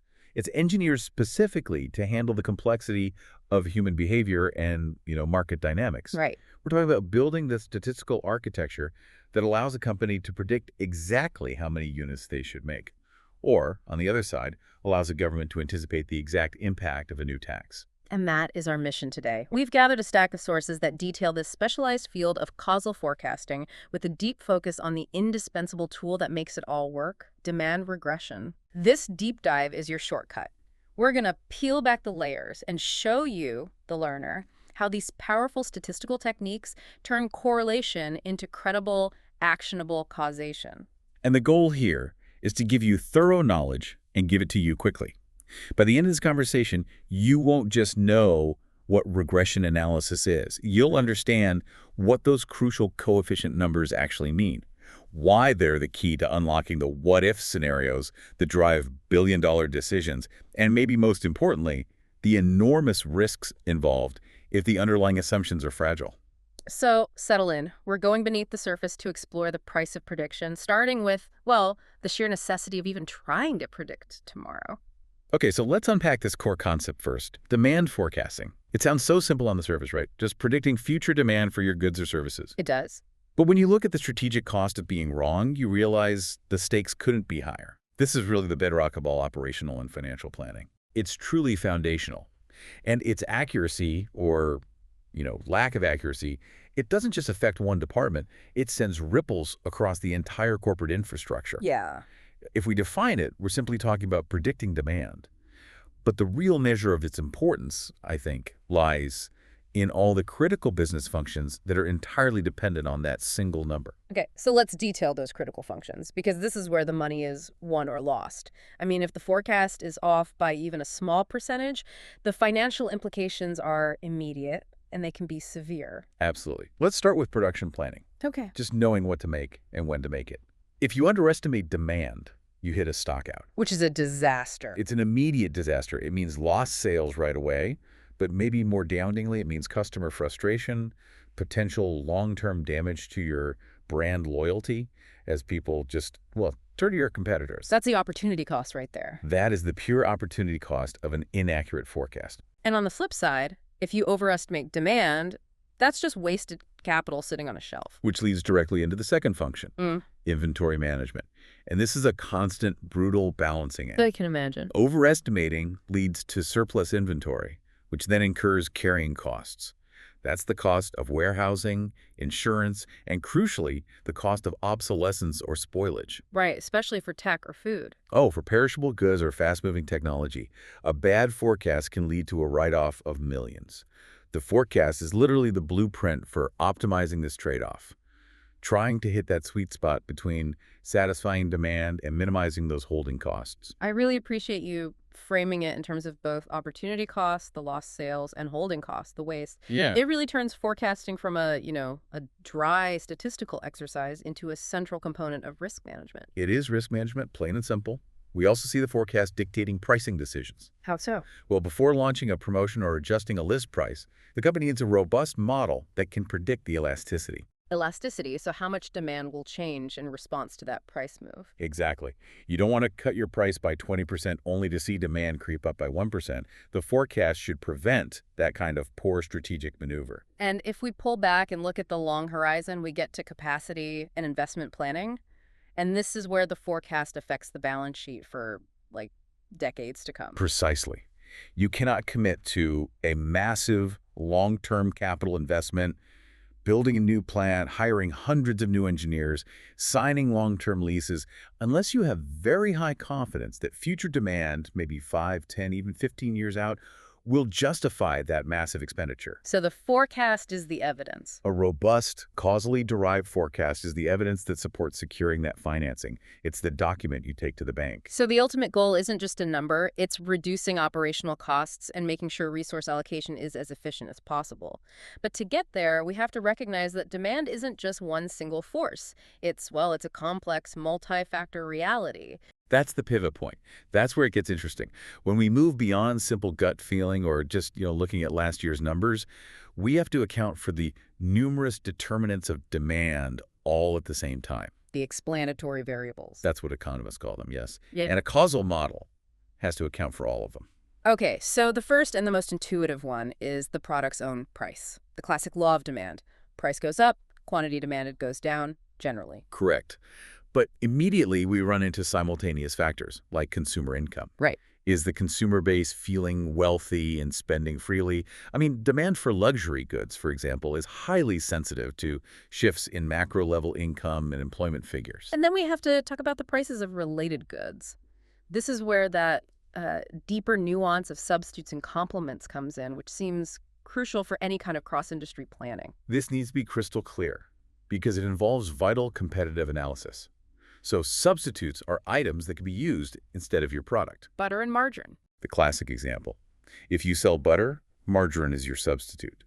If the price of butter rises sharply, consumers will shift their demand to the substitute to margarine. And complements. Complements are goods used together. If the price of hot dog buns, the complement, skyrockets, well, demand for hot dogs themselves tends to fall. This is a perfect example of cross-price elasticity at work. If I'm forecasting sales for my brand of orange juice, I need my regression model to tell me exactly how sensitive my demand is to a change in the price of apple juice, the substitute. And if that number, that coefficient, is high, I know I'm in a price war. Exactly. And the regression model has to be able to quantify that relationship with precision. Beyond prices and income, you also have to factor in the less quantifiable things like shifting consumer preferences. Driven by what, a viral trend on social media? It could be. Or a cultural shift. And you also have the slow tectonic shifts of population and demographics. Who is my customer? Where are they living? And how old are they? And perhaps the most frustrating variable for any analyst, expectations about future prices or income. This gets into consumer psychology, which is messy. It really does. If consumers think there's going to be a massive Black Friday sale next month, what happens to current demand? It drops off a cliff. It drops off a cliff, even if price, income, and advertising haven't changed one bit today. So that expectation variable needs a proxy in the model, maybe a consumer confidence index or something that tracks market chatter. So it's this sheer diversity of factors all interacting and influencing each other. That mandates the use of a tool that's capable of disentangling all these overlapping effects. And that tool, the one capable of isolating these individual causal effects while holding everything else constant, is regression analysis. Okay, so this is where we transition from the problem, all that complexity of demand, to the solution, the mathematical engine that's designed to handle it. Regression analysis is the workhorse of causal forecasting. It really is. It's the difference between saying A and B often happen together and saying A causes B. And that contrast is absolutely essential. Most people are familiar with time series analysis, which just looks at the past trajectory of demand itself. Right. Regression, however, is structural. It seeks to explain demand as a function of its underlying explanatory variables. We're actually building an equation where the outcome, demand, is determined by the inputs, price, income, advertising, and so on. So if time series is like reading a map of where you've been, regression is like building a functioning model of the car that drove you there, showing how much fuel, how much acceleration, and how much steering input influenced the journey. That's a great analogy. And that structural approach gives us three massive advantages over just, purely statistical trend extrapolation. First, as our sources highlight, it incorporates economic theory. Okay, why is that so powerful? It feels a little counterintuitive to use theory when we have real data. Isn't the data supposed to speak for itself? The data is often noisy, Mm-hmm. and it can be deceptive. Economic theory provides the essential guardrails for our analysis. Guardrails, I like that. So if we're modeling a normal good, theory dictates that the relationship between income and demand must be positive. Right. More income, more buying. Exactly. But if our statistical output shows a negative relationship that seems plausible because of some weird statistical anomaly in the data, the theory tells us, warning, your model is misspecified, or you've omitted a crucial variable. Regression allows us to embed that established knowledge, which makes the model more robust and prevents us from deriving spurious relationships that correlation alone might suggest. That makes a lot of sense.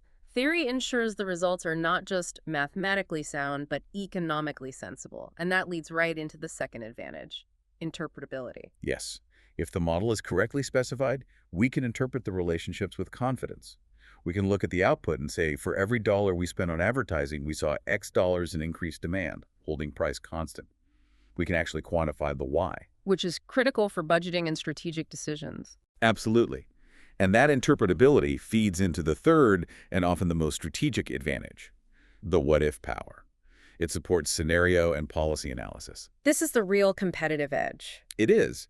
If a competitor cuts their price by 5%, or if we decide to increase our R&D investment, we can plug those hypothetical changes into the equation before they happen and generate an anticipated outcome.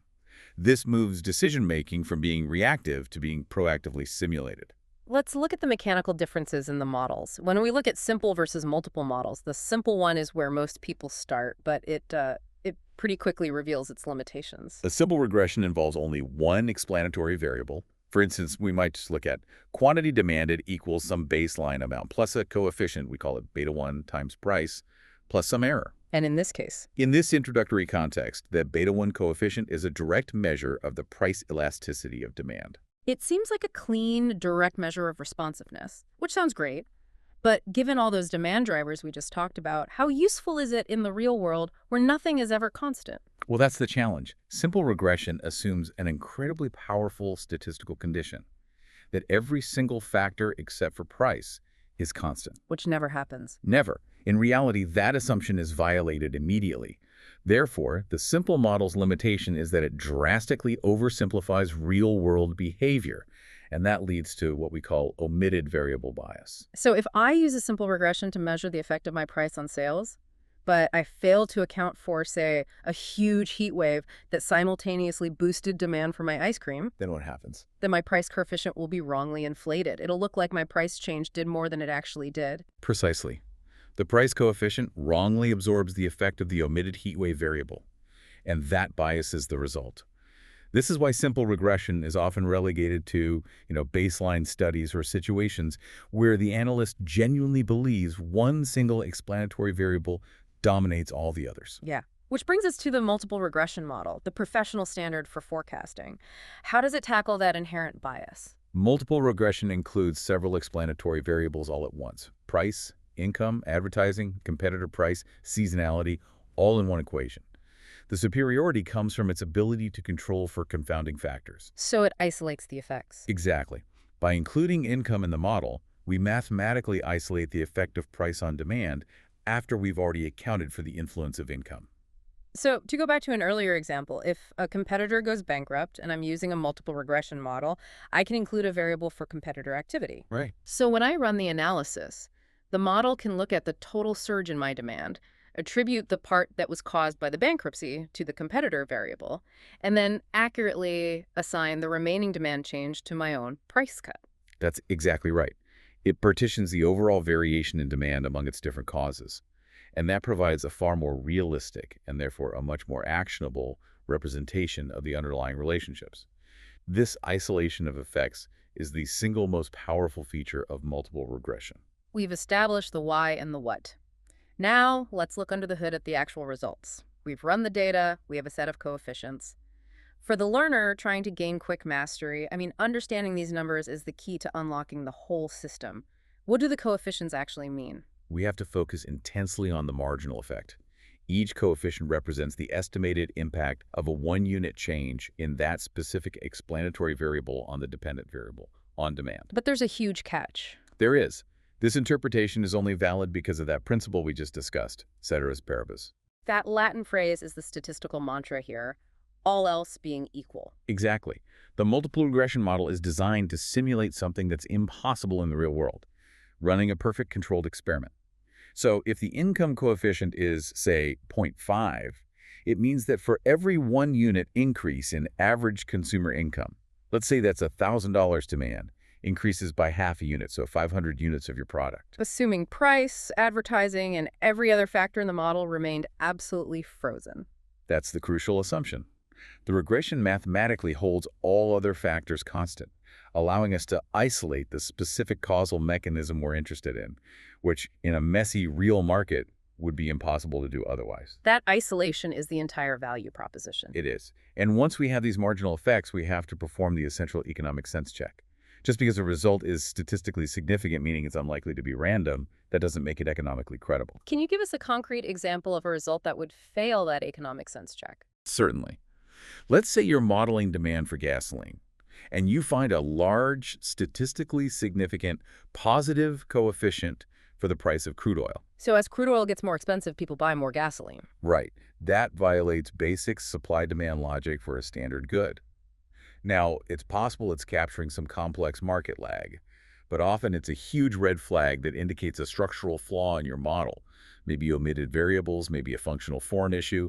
The economic theory that demand should fall as cost rises, that acts as your first line of defense against these kinds of statistical errors. And linking these regression coefficients back to economic practice, we frequently derive elasticities from them. What's the practical difference between the coefficient and the elasticity? So the regression coefficient gives you the absolute marginal change. A $1 change in income leads to a 500-unit change in demand. Got it. Elasticity, however, is a measure of proportional responsiveness. It measures the percentage change in quantity demanded that results from a 1% change in the explanatory variable, like price or income. And why do businesses seem to prefer using elasticities?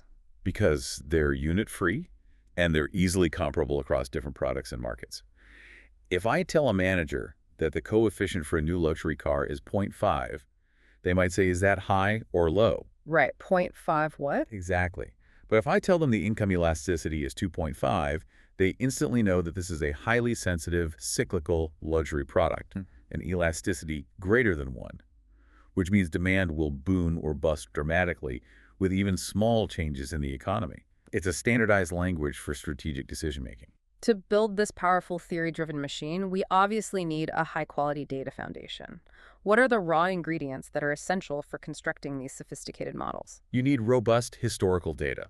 This usually takes the form of time series data, so data points observed over regular intervals like daily, quarterly, or annually, or cross-sectional data, which looks at different markets or consumer groups at one single moment in time. And the key requirement? The critical requirement is reliable measurement of both the demand quantity we're trying to predict and all of those explanatory variables. Okay, which brings us to the reality check the data challenges. The messiness of the real world often compromises these forecasts. Oh, absolutely. Analysts live in a world of imperfect data. Measurement error is rampant. For example, Did the retailer accurately record sales in that specific zip code? Did the government accurately measure average household income for that quarter? Errors in the inputs translate directly into noise in the output. Missing values are also common and require complex statistical imputation, which itself introduces an estimated bias. but the most disruptive challenge, the one that can make entire historical models just obsolete overnight, is the structural break. This is more than just a fluctuation. It's a permanent shift in the rules of the game. Think of it like a catastrophic earthquake in your model's foundation. A structural break is a sudden fundamental change in the relationship itself. For example, before 2007, the relationship between housing prices and interest rates was modeled one way. And after the great financial crisis, After the crisis, consumer trust, regulation, lending behavior, it all permanently altered that relationship. yeah, So if you try to use a pre-2007 model to forecast 2010 housing prices, it's going to fail miserably because the underlying behavior, the structure, has changed. and the sources we looked at note that detecting, dating, and then handling these structural breaks is a huge ongoing task for econometricians. You have to essentially throw out the older data and re-estimate the relationships for the new regime. You do. It constantly forces analysts to question the central assumption that the future will behave statistically like the past. Okay, so understanding the coefficients is one thing, but using the model to actually look into the future is a multi-step process. And it's a process that introduces a whole new layer of complication that analysts have to navigate daily. Let's walk through the actual forecasting process. Okay, so the first step is what we've been discussing, estimating the regression using the historical data. This calibrates the model and gives us our validated coefficients, the marginal effects of price, income, and so on. Now we need the forecast. So if we want to predict demand for, say, Q4 2025, we can't plug in Q4 2024 income numbers. We need the future inputs. And that is the pivotal second step, forecasting the explanatory variables themselves. To predict demand, you must first predict income or competitor prices or interest rates or whatever else is driving your demand. Okay, that is a massive insight for our listener. It's huge. The accuracy of the final demand prediction is completely dependent on the accuracy of these preliminary forecasts. It's a forecast built on top of other forecasts. It is a statistical house of cards. Yeah. Step 3 is the mechanical part. Substituting these forecasted values, the projected income, the planned ad spend, into the validated regression equation. And step 4 is the result, the final demand forecast. This immediately brings us to the core issue of compounding errors. I mean, since we're dealing with nested forecasts, the margin of error must just explode. This is the dual challenge of the causal method. Your forecast error is a combination of two things. The inherent error in your demand model, did you pick the right variables? And the unavoidable error from forecasting your predictors. Right. A small error in projecting national consumer income can become a huge systematic error when you run that number through your demand equation. Yeah. And that leads to a significant divergence in the final prediction. So, practically speaking, what steps do analysts take to mitigate this compounding error risk, especially when they're forecasting something as volatile as, say, future commodity prices or interest rates? Well, good analysts often don't try to build their own internal models for broad macroeconomic variables like GDP growth or interest rates. That seems wise. They leverage consensus forecasts from reputable external bodies like the Federal Reserve, the IMF, or large commercial banks. This allows them to anchor their prediction to an agreed-upon median estimate, which reduces the volatility of their own explanatory variable forecasts. And I imagine they run scenarios. Exactly. They also use sensitivity analysis, running the forecast not just on the central predicted income, but on a high and a low income scenario to create a range of possible outcomes. The complexity of regression requires that we constantly compare it against simpler methods. So let's contrast regression models versus purely time series models. As we touched on earlier, time series models rely purely on the past history of the demand variable itself. They identify statistical patterns like seasonality demand always peaks in December, or trends like demand grows 2% per year. They're good at capturing market inertia. So a time series model is great at telling you how much demand changed historically, but it's completely agnostic about why it changed. Precisely. They are often better for very short-term forecasting because they're simpler to run and they capture that immediate momentum. However, they are statistically blind to external drivers. So if the government suddenly doubles the sales tax? A time series model will keep projecting the old trend until the new trend is established in the data, resulting in a major miss in the short term. Conversely, the regression model explains demand using those explicit economic drivers, which makes them far superior for policy and scenario analysis. If you plan to cut the product price by 15%, only the regression model, which has already established the price elasticity coefficient, can give you a credible prediction of the resulting demand surge. because the time series model has no way of understanding a price cut. It can't answer that question because the 15% price cut represents an external structural intervention that isn't in the past data. So what's the recommended best practice for a strategic planning team? Do they just choose one over the other? The most robust approach is using regression models alongside time series benchmarks. Time series serves as a reliable short-term check on the statistical performance and trend continuity. And the regression? The regression model provides the economic rationale and the critical ability to simulate those counterfactuals. By leveraging both, analysts can ensure their forecast is both statistically stable and economically defensible. Shifting gears a bit, let's really emphasize the application of these causal methods at the macro level. We've talked a lot about selling products, but causal forecasting is truly the intellectual engine behind modern, evidence-based policymaking. We need to focus on their unique, structural, theory-based nature. Absolutely. When a central bank makes a decision, they aren't guessing. They're relying on structural models built on causal theory. These models are engineered to focus on specific cause and effect relationships that govern the economy. Like how consumption reacts to interest rates or how investment reacts to corporate taxes. They're called structural because they attempt to mirror the actual behavioral architecture of the economy. Which makes them the definitive what-if engine for governments. Yeah. You have to be able to anticipate the entire chain reaction of a legislative or regulatory change. That's the primary purpose. Policymakers have to answer these critical counterfactual questions. What will happen to the national employment rate if we increase the minimum wage by 20%? Or how much will domestic consumption fall if we raise the VAT? Time series models, because they rely on extrapolation, are useless here because the policy itself represents a disruption of the historical pattern. Therefore, causal methods are essential for forecasting outcomes under new policies or external shocks. They are literally built to handle the deviation from the norm. Exactly.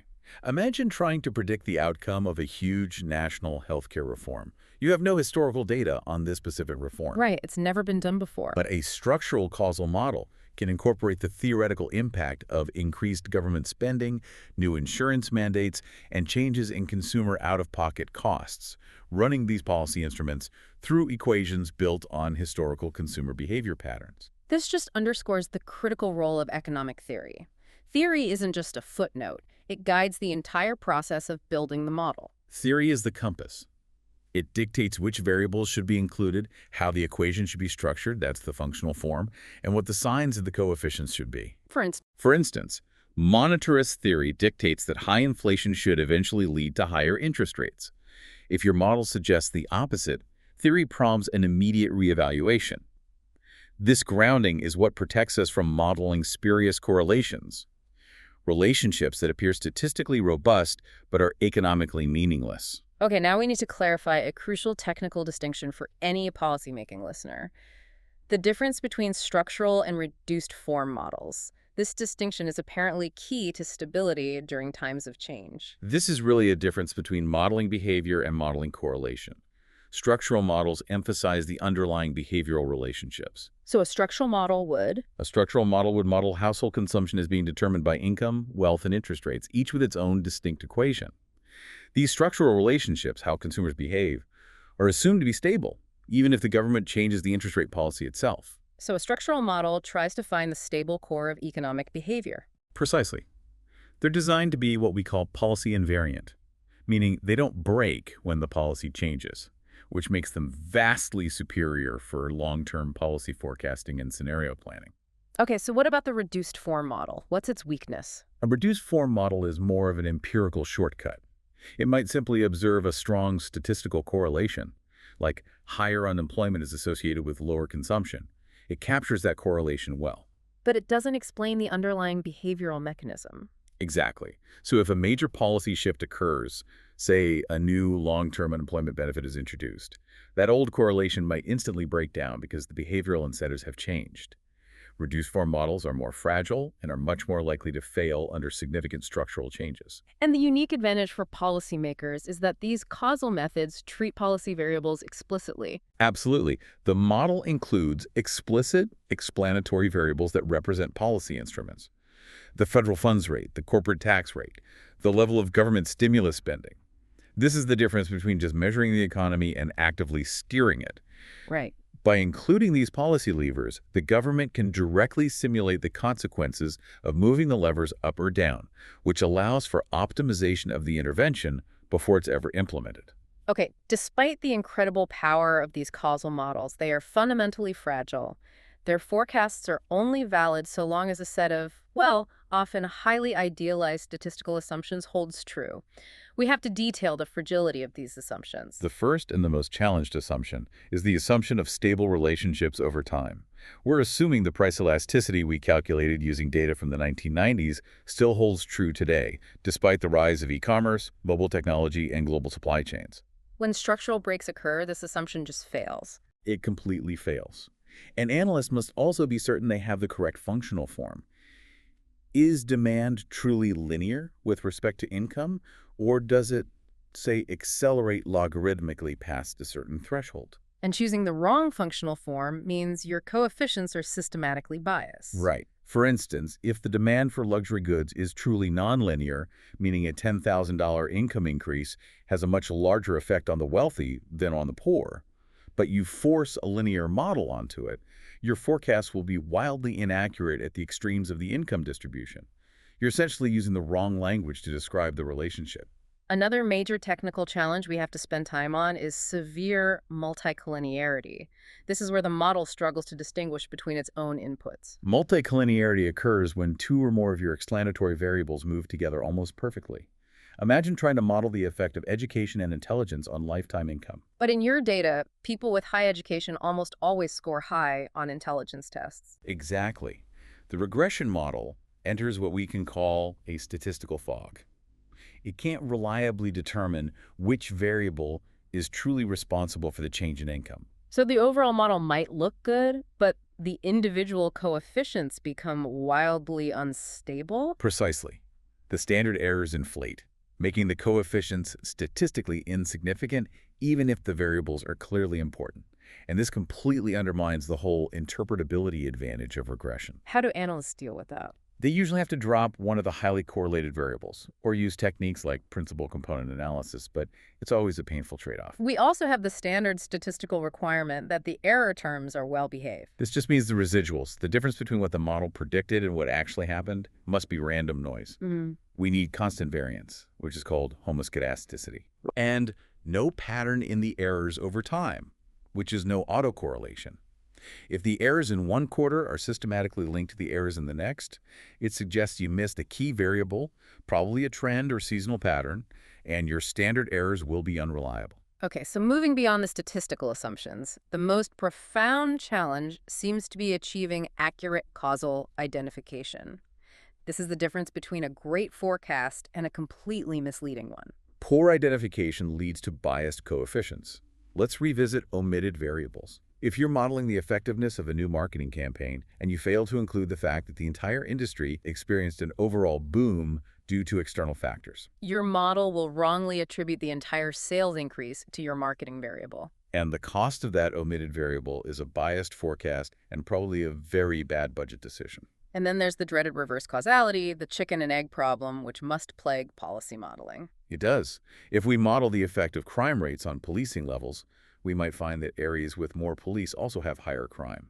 Does that mean police cause crime? No, of course not. No. It means police are deployed in response to high crime. The causal arrow is reversed. And if a policymaker assumes that naive reversed causation, they might incorrectly conclude they should reduce policing to reduce crime. A terrible conclusion. A terrible conclusion. Causal models have to use specialized techniques, like instrumental variables, to try and untangle these complex, simultaneous relationships. Ultimately, these causal forecasts feed into the highest levels of governance, summarizing their crucial role in evidence-based policymaking. These structural models are absolutely indispensable for anticipating macro consequences, whether it's the Treasury modeling the effect of a new tax or the environmental agency modeling the impact of new regulations. The government needs a credible projection of future consequences to justify the intervention. And for this information to be credible, it has to meet very high standards. Absolutely. Credibility depends on transparency and sound econometric practice. The model structure, the data sources, the statistical tests, they must be publicly available and defensible against professional scrutiny. Otherwise, the forecast is just political window dressing. Finally, let's discuss evaluating performance. How do analysts practically assess if a complex forecast is good enough to, bet the company on? We use standard error metrics. They measure the average magnitude of the miss. MAE, or mean absolute error, measures the average distance between the prediction and the actual outcome. And there's also MSE and RMSE? Right, mean squared error and root mean squared error. They square those differences before averaging them. What's the strategic difference between using MAE and, say, RMSE? It really comes down to risk appetite. Yeah. Because MSE and RMSE square the errors, they dramatically penalize large errors. So a big miss hurts you a lot more. A lot more.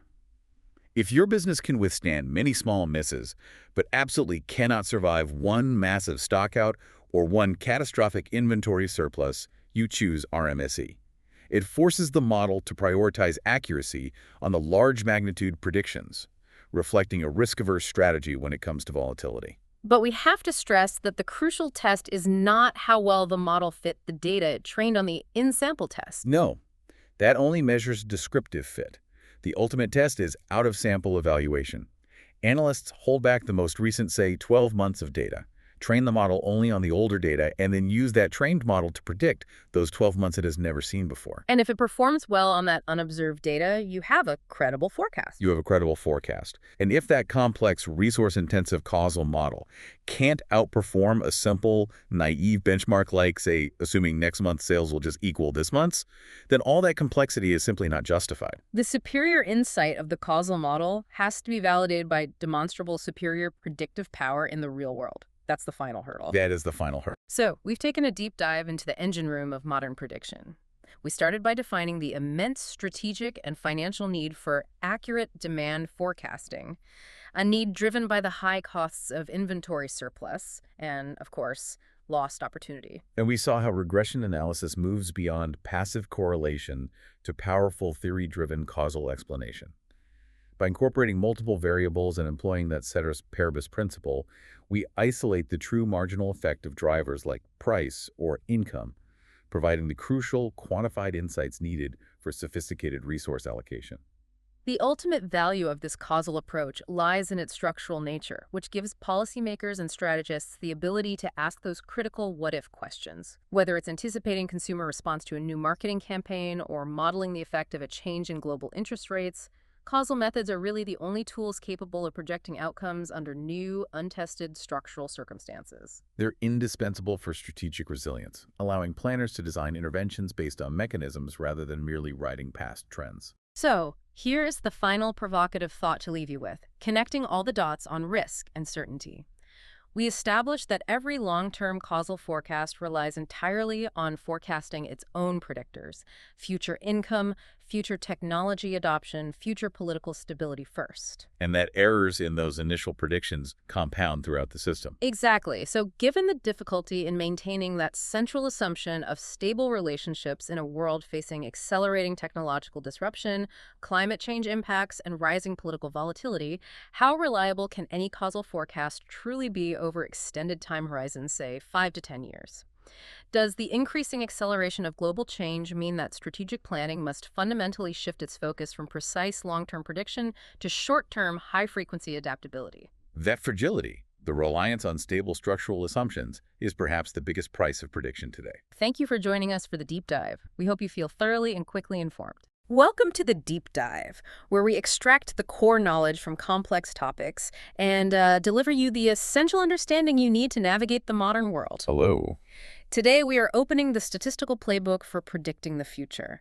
We are talking about time series forecasting. Yeah, and it's a field that, it rests on philosophical premise as much as a mathematical one. How so? It's this belief that the past, in its structure and its momentum, provides the best and sometimes the only map for what's going to happen next. It's all about inertia. It's all about inertia, exactly. Exactly. So our mission in this deep dive is to really rigorously decode the methodology behind these time series methods. We've synthesized the key sources, and we are going to walk you through how these specialized models take historical patterns. The trends, the rhythms. Right, the long-term trends, the fixed seasonal rhythms, and those sprawling economic cycles, and use them to forecast future outcomes. And this knowledge is it's crucial whether you're trying to predict next month's consumer spending or optimizing inventory, for sure. Or making high-stakes financial trading decisions. It's everywhere. And that universality is really the core value proposition here. Yeah. The utility of these methods is it's foundational across so many fields. Right. We're talking about the engine behind macroeconomic forecasting, the models that inform crucial risk assessment in financial markets, and the indispensable tool for operational efficiency. Like in retail and supply chains. Exactly. Demand and sales forecasting for retailers and global supply chains.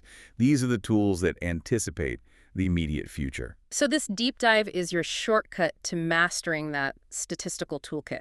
We need to deliver a thorough overview, but to do that, we have to start at the foundation. We have to start with what makes time series data so unique and so distinct from every other data set you might encounter. Okay, let's unpack this concept thoroughly. When we say time series methods, we are immediately drawing a pretty strict boundary. A very strict boundary, yeah. We're talking about forecasting techniques that rely only on the past observations of the exact same variable to predict its future value. That's the elegant but also restrictive definition. If you're predicting the price of oil, a pure time series model only looks at the history of oil prices. Nothing else. Nothing else. It doesn't look at geopolitical tension, new drilling technology, global economic growth. The strength is in its simplicity. Its data requirement is minimal. The weakness, though, is its blindness to all those external factors. So the fundamental assumption is that the historical patterns are basically enough, that they're predictive on their own. That is the core assumption, yes. So what then is the defining characteristic that separates time series data from, say, a spreadsheet of cross-sectional data where you might just run a standard linear regression? It is the absolute strict ordering in time. The sequence matters intensely. The order is everything. It's everything. Whether your data points are recorded by the minute, the hour, the day, or the quarter, the relationship between time t and time t1 is the entire ballgame. And that structure forces you to deal with a concept we call time dependence, or, in statistical terms, autocorrelation. I think we need to linger on autocorrelation for a minute because it feels like it's the DNA of this entire discipline. Why is it so crucial? It's crucial because it fundamentally violates the assumptions of many classical statistical methods. Okay. I mean, in a standard statistical model, we assume the data points are independent, that knowing the value of one observation tells you, well, nothing about the value of the next one. Right, they're separate events. In a time series, that's impossible. If the Dow Jones is up 500 points at 2:00 p.m., it is overwhelmingly likely to be up, or at least close to that level, at 2:01 p.m. The current observation carries the memory and the influence of its predecessors. So autocorrelation just means that a variable is correlated with its own past, and the magnitude of that correlation defines the persistence or the stickiness in the system. Precisely. If that dependence wasn't present, if the stock market today was entirely independent of the stock market yesterday, then, time series forecasting would be impossible. We'd just be back to random guessing. So the whole job is modeling that stickiness. Recognizing and correctly modeling this autocorrelation is the central task of every single technique we're going to discuss today, from the simplest moving averages right up to ARIMA. Okay, so since this data is so structurally defined, before we even think about prediction, we have to understand the structural elements that drive this time dependence. We have to, decompose the series into its constituent parts? Decomposition is a non-negotiable first step. It's like a diagnostic. We look for 4 fundamental components because identifying them up front dictates which model we're eventually going to select. So it guides your whole strategy. It's your roadmap. It tells you whether you need simple smoothing or Holt winters or maybe a full seasonal ARIMA model. Okay, let's begin with the biggest component, the one that defines the long-term trajectory, the trend. The trend is, it's simply the persistent long-term direction of the data. Over years or even decades, is the variable consistently increasing, decreasing, or is it remaining relatively stable? It's the big picture. It's the big picture movement. If you look at the monthly data for e-commerce penetration over the last 15 years, you see a powerful, generally linear upward trend. That's the secular change, regardless of any short-term noise. Then we have seasonality, which is that fixed rhythmic movement that's sort of overlaid on top of that trend. Exactly. And seasonality is strictly tied to a fixed calendar period. It repeats reliably, often within a year, but it could be daily, weekly, or quarterly. The key is that it's fixed. The key features are reliability and fixity. Sales are always higher in Q4 than Q1. Heating oil consumption is always higher in January than in July. If you can confidently draw a calendar around the repeating pattern, it's seasonality. And this brings us to a really crucial distinction, one that I think listeners often get confused by. The difference between seasonality and the cycle. This is a point of necessary precision. It's so important. Seasonality is fixed in duration, a 12-month pattern, a 7-day pattern. A cycle, on the other hand, refers to medium-term fluctuations that are longer than a year, but critically, they are variable in length. Think of the economic cycle. Recession, recovery, expansion. These periods fluctuate. A full boom and bust cycle might take 5 years, or it might take 9. It's not tied to the calendar. So if the pattern is fixed to a date, it's seasonal. If the pattern is tied to the state of the economy or some other non-calendar process and its duration kind of drifts, that's a cycle. You've got it. Precisely. And cycles are captured less effectively by these pure time series models. They often require econometric input, but the series decomposition has to identify them nonetheless. Okay, and finally, after we account for the big trend, the fixed seasonal bumps and these more fluid economic cycles, what are we left with? You're left with the irregular component. This is the residual, the remainder. Statistically, it's characterized as random noise or, external shock. Like a one-off event. Exactly. If there's a sudden, unexpected supply chain disruption due to some one-off geopolitical event, that's an irregular shock. And when we build a model, our ultimate goal is to have the residuals, that irregular component, be truly random. Why is that the goal?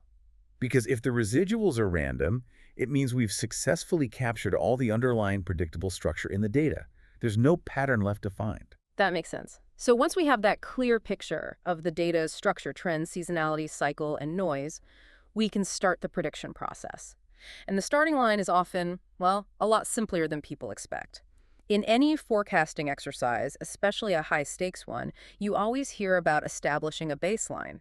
Why do practitioners insist on starting with these really simple benchmark models, even when they know the data is way too complex for them to actually win? Because advanced models are resource intensive. They take a lot of data, computing power, and frankly, human expertise. And time. And a lot of time.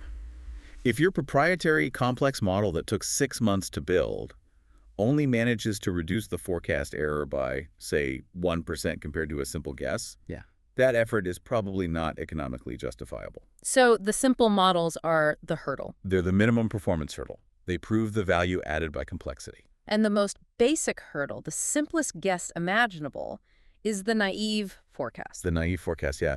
It's often written as f sub t plus 1 equals y sub t. It just assumes the next period's value will be exactly equal to the most recent observation. So tomorrow's weather is today's weather. That's it. It's the pure embodiment of immediate inertia. And for data with extremely high autocorrelation, especially high-frequency financial or commodity data, the naive forecast is surprisingly resilient. It's really hard to beat. It sets the bar for short-run accuracy. So sometimes the simplest guess is your fiercest competitor. What about its counterpart, the historical average? The historical average is sort of the other end of that inertia spectrum.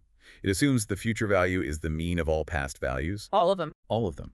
And this is only appropriate for truly stable data where there's absolutely no trend, and the series just fluctuates around some fixed equilibrium. If your data is exhibiting growth, using the historical average is guaranteed to systematically underpredict. Because it's being dragged down by the old data? Exactly. It pulls the forecast back toward these ancient data points that are just no longer relevant to the current level of the series. So it mainly serves as a check for a completely fixed, stable system. Okay, so these benchmarks give us the necessary 0 point for evaluation. If we can't beat the naive or the historical average, our statistical work is basically adding negative value. You got it. Now, let's take the first step up in complexity. Moving averages. Moving average methods are a necessary evolution. They recognize the failure of the historical average. That old data becomes irrelevant. Right. So instead of using all history, they forecast based only on the average of the most recent N observations, where N is your window size. Maybe it's 3 months, 6 months, or 12 months. This is that sliding window concept. You use the last, say, 6 months, and as a new month of data comes in, the oldest month just drops off the back. Exactly. And the advantage here is profound. Simplicity, interpretability, and a superb ability to smooth out short-term irregular noise. By averaging the last 6 weeks of really volatile data, you filter out the daily random shocks, and you can see the underlying signal much more clearly. But the smoothing capability is also its fatal flaw, isn't it? Particularly when the data suddenly shifts direction. That is the critical limitation that every practitioner has to understand. Because the moving average treats all N recent observations equally, it inherently lags behind turning points. Can you give an example of that? Sure. Let's say a company's sales have been flat for 5 months and then suddenly jump up on the 6th month.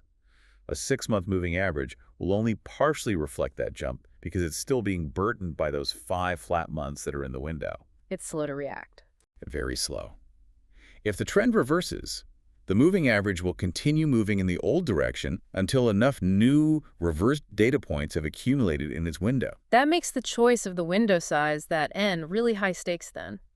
A smaller window would make it react faster, but it also makes it more susceptible to random noise. That's the trade-off. And a larger window is smoother, but it lags more severely. Precisely. And this simplicity comes with another cost. Moving averages are completely unsuitable for any series with strong trends or seasonality.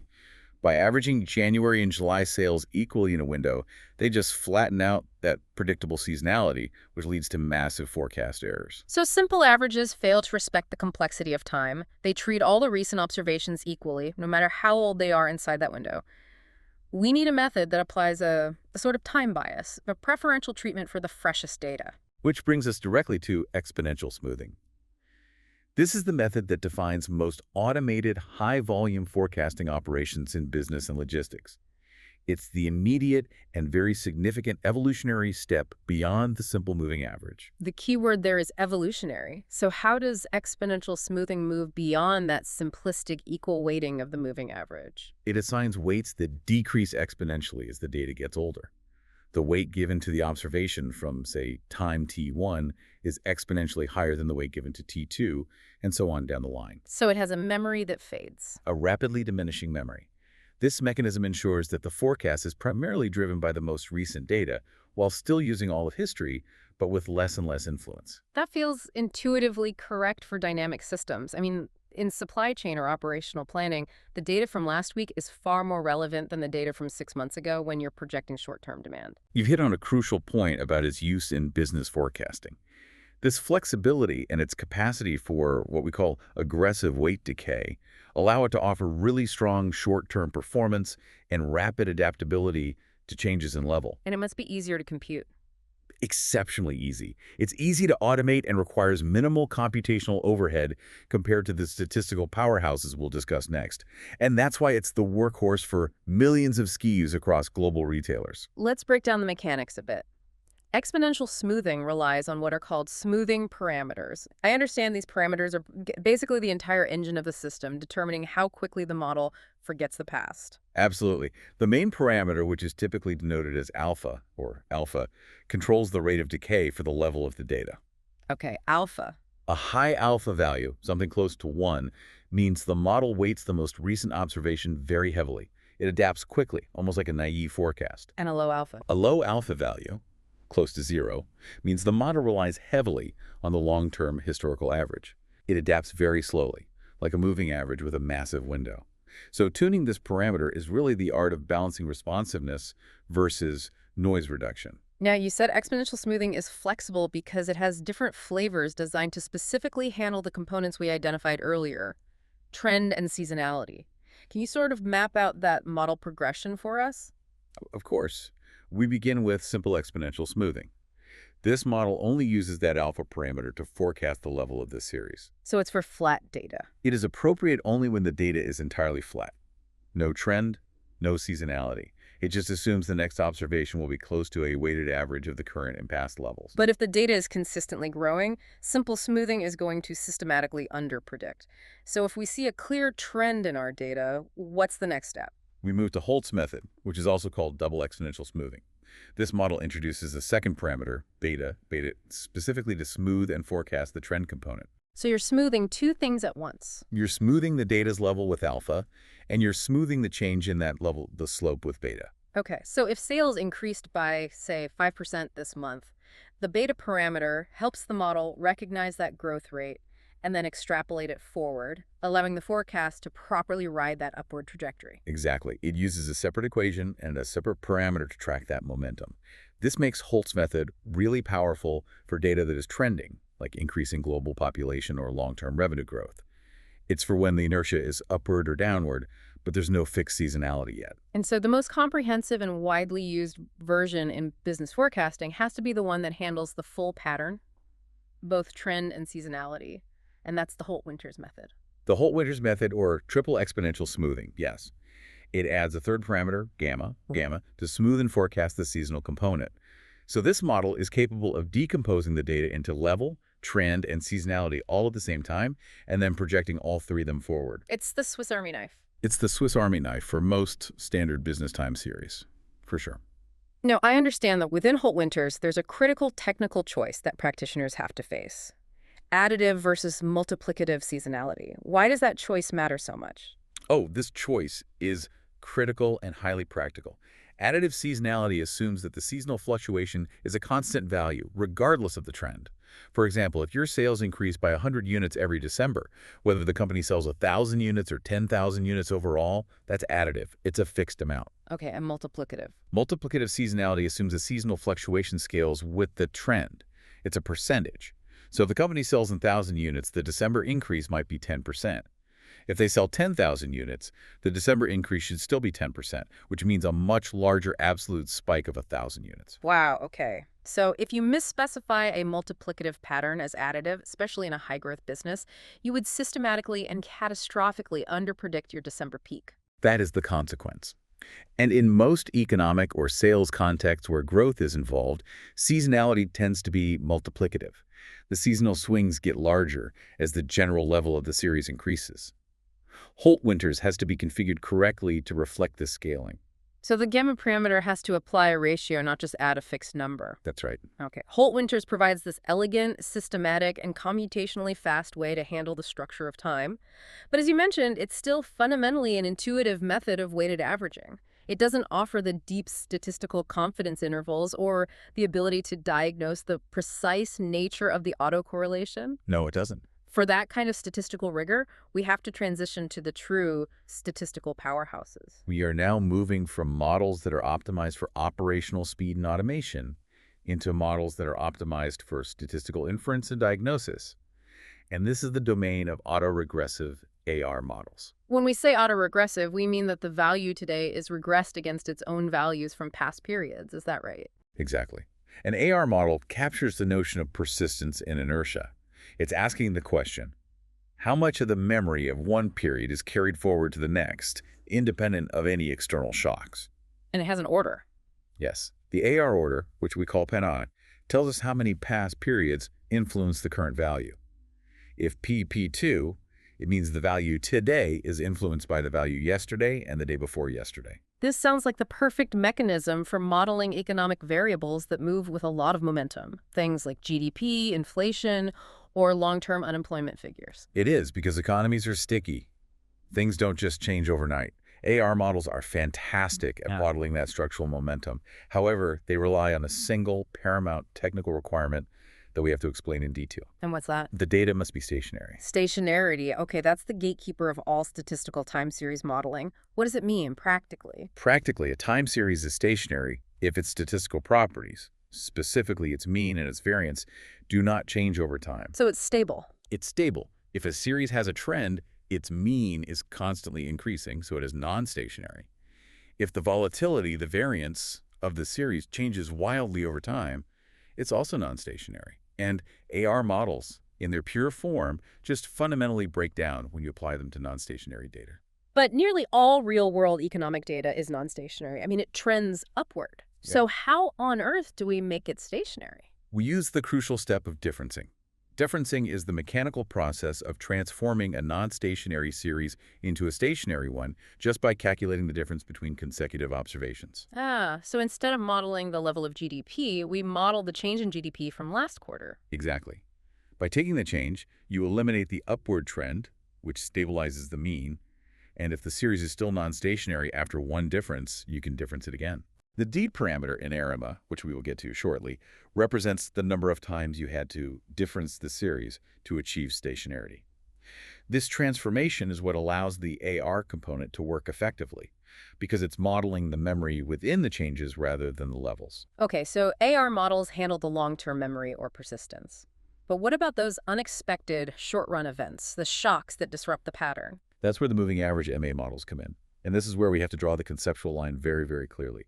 The MA component in ARIMA is not the moving average smoothing method we just discussed in Part 2. Okay, let's nail that distinction down. How do they differ conceptually? The moving average method is a forecasting technique that averages past data values to smooth out noise. The MA component in an ARIMA model is a statistical model where the current value is based on past forecast errors, past shocks. So it's modeling the system's response to an unexpected event. That's right. That concept is fascinating. The past error itself becomes the predictor. It models short-run shock dynamics.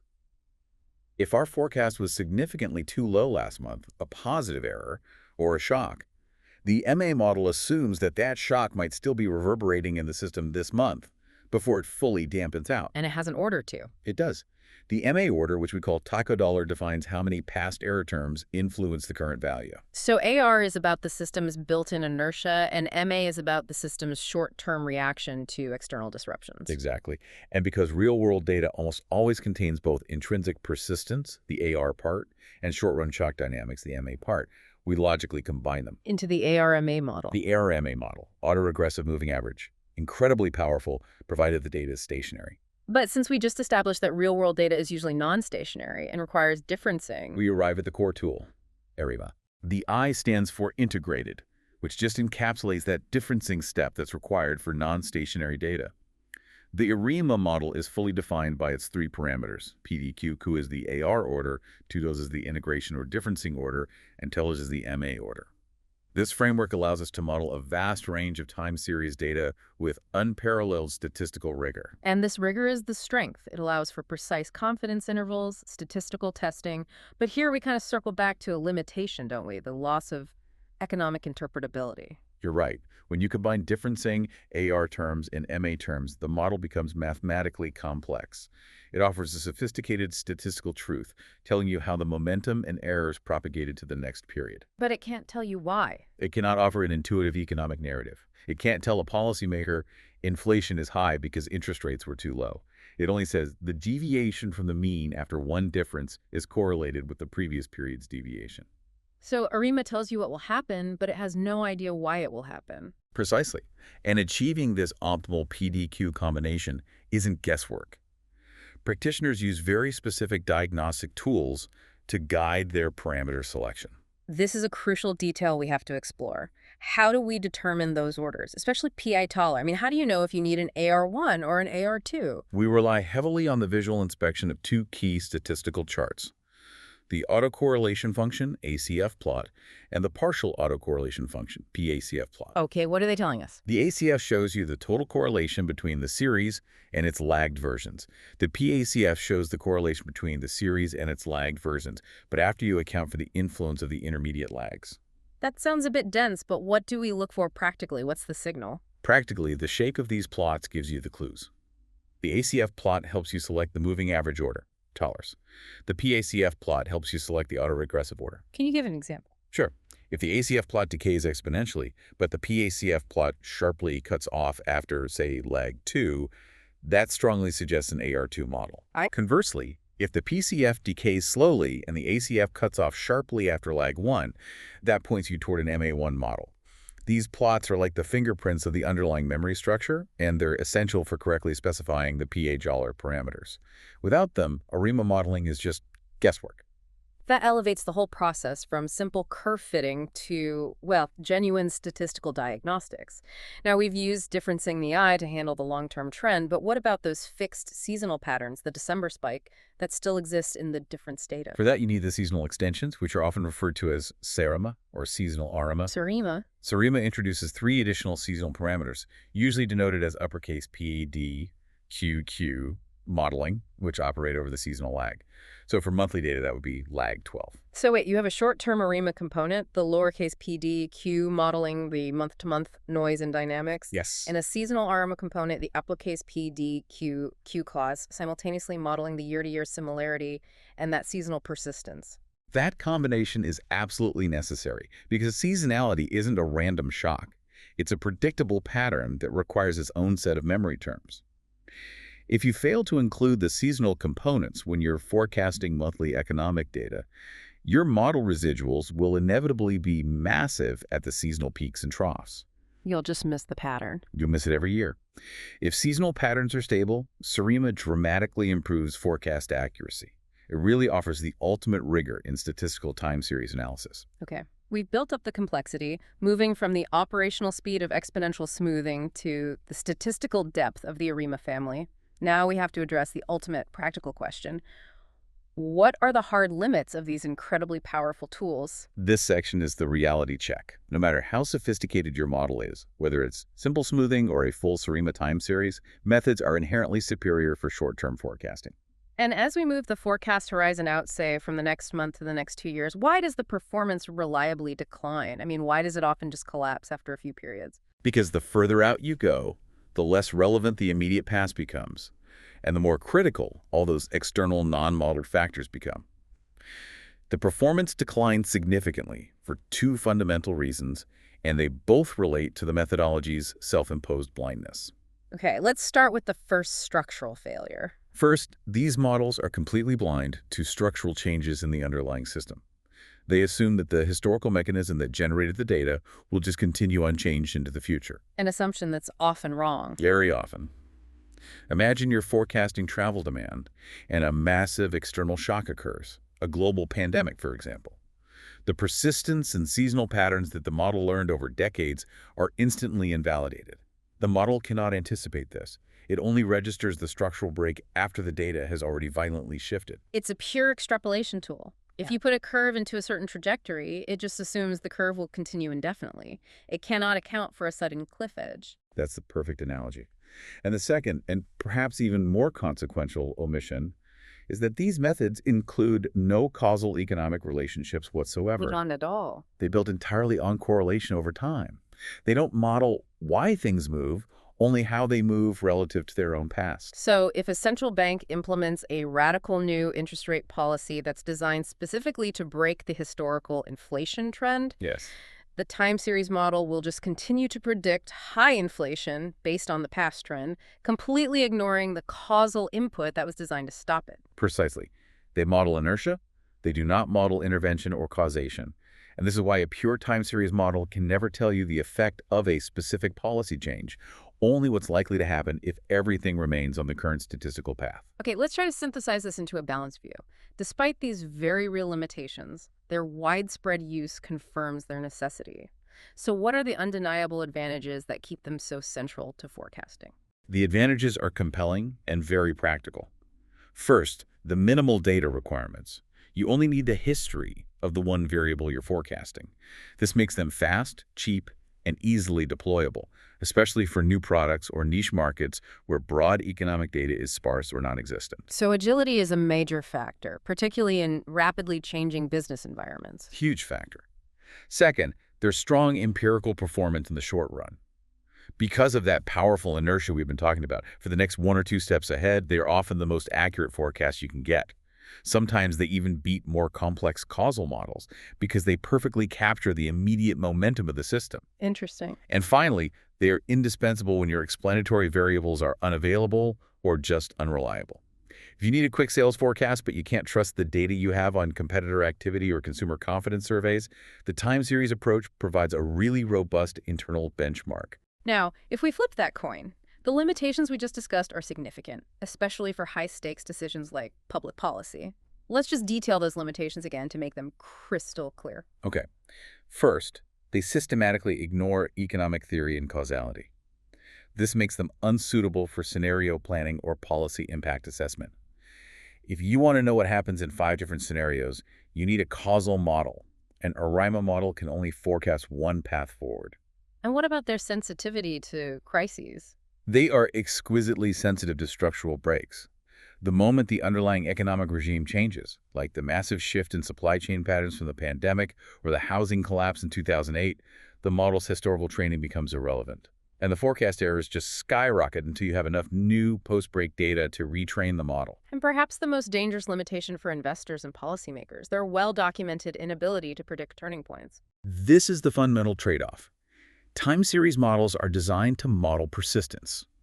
The moment the economy shifts from expansion to contraction, the moment you need the forecast most desperately, the model, which is reliant on the last 18 months of growth data, continues to predict growth.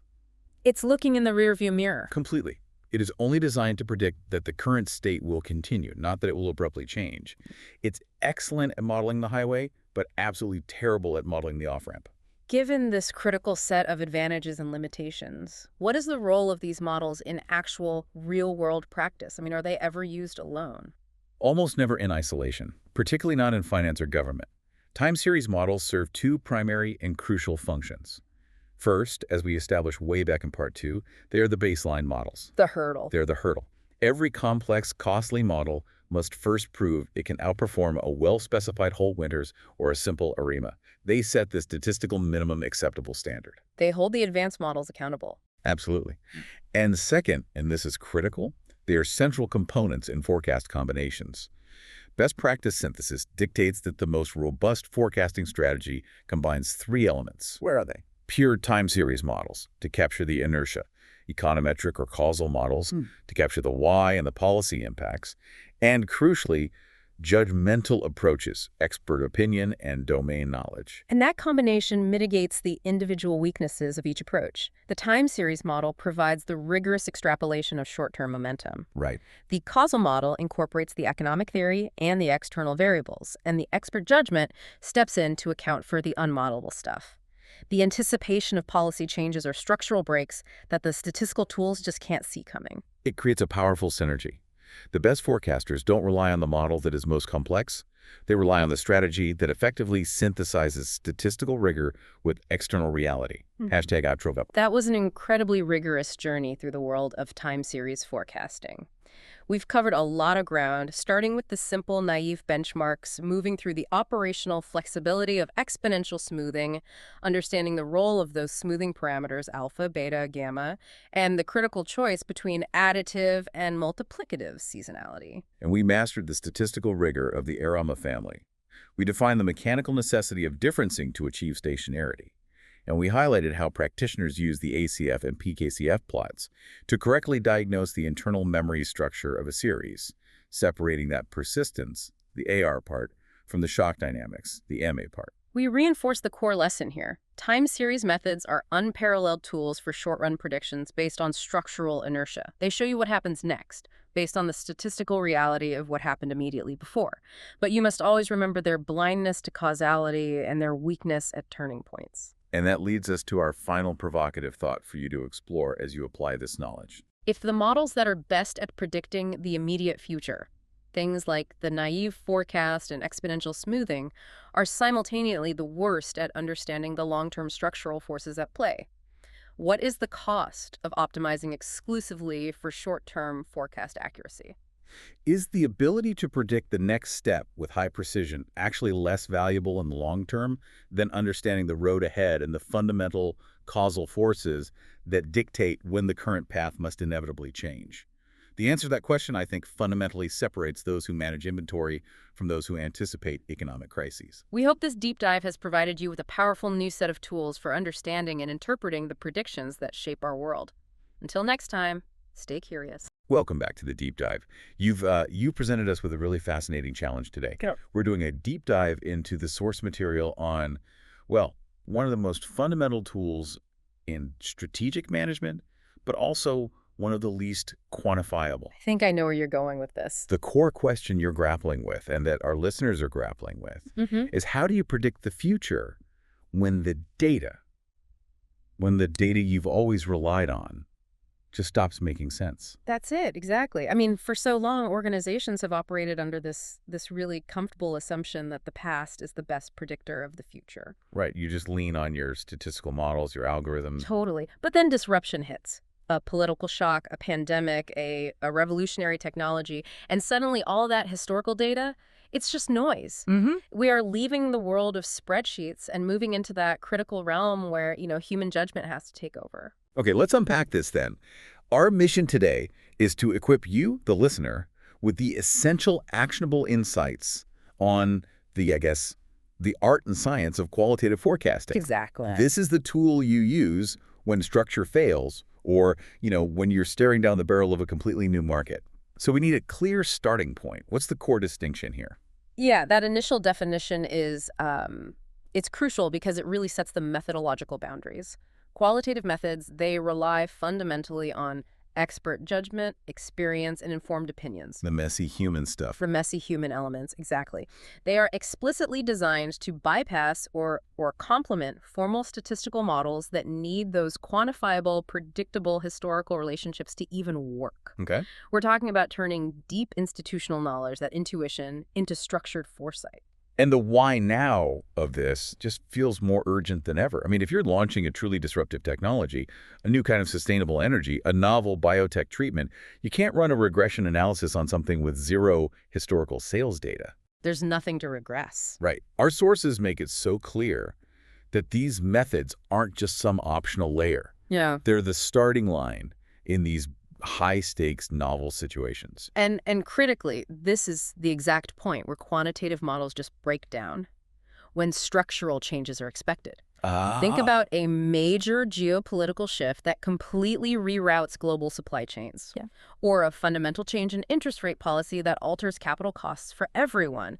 The historical correlation between, say, housing starts and inflation, it might just vanish overnight. Because the underlying rules of the game have changed. Exactly. When the structure of the economy itself changes, those cold, hard data models become, well, they become highly misleading. So our goal for the next 30 to 40 minutes isn't just to list the techniques. No. It's to understand how to rigorously structure that human judgment. So it moves from, just an opinion to genuinely reliable strategic intelligence. That's the key. The role of qualitative methods is to capture those non-quantifiable insights, the behavioral dynamics, the political will, the technological potential, all the things statistical models are inherently blind to. So they're a necessary complement. A necessary complement. They help fill the massive gaps that open up when the future looks nothing like the past. Okay, let's get into the value proposition then, because for any experienced professional listening, this isn't a binary choice. It's not qualitative or quantitative. No, not at all. The real value has to be in the synthesis. That's the consensus from all the best practice sources. I mean, quantitative methods are brilliant at optimizing stable processes and making short to medium-term predictions based on continuing relationships. They emphasize data, statistical relationships. They tell you how much your market should grow if everything stays the same. But the moment that structural integrity is compromised, a new competitor, a huge regulatory hurdle, that's when the qualitative layer has to step in. It emphasizes judgment and insight. It helps you assess the why and the how of these new situations. It is the strategic intelligence that looks forward, not backward. And the combination is what makes a forecast defensible. It's essential for a robust forecast. Think of the difference like this. The quantitative model is looking at the history of the speedometer readings. Okay. But the qualitative input is coming from the navigator who just spotted a massive detour sign up ahead. You absolutely need both to survive the journey. I like that analogy. And the applications where these methods really shine are always the high-stakes ones. Long-term forecasting, for example. Oh, it's impossible without it. Right. If we're talking about planning for 10 or 20 years out, statistical trends often just become irrelevant. The further you move from today, the louder the noise gets in the data. The uncertainty just compounds. And qualitative input, it sets the whole foundational direction for strategic planning. An organization can't statistically model its core mission for the next decade. Instead, the leadership has to rely on structured judgment to define that future environment. Are we heading into a resource-scarce world?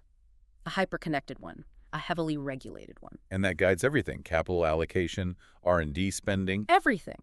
And, of course, policy analysis under uncertainty falls entirely into this camp.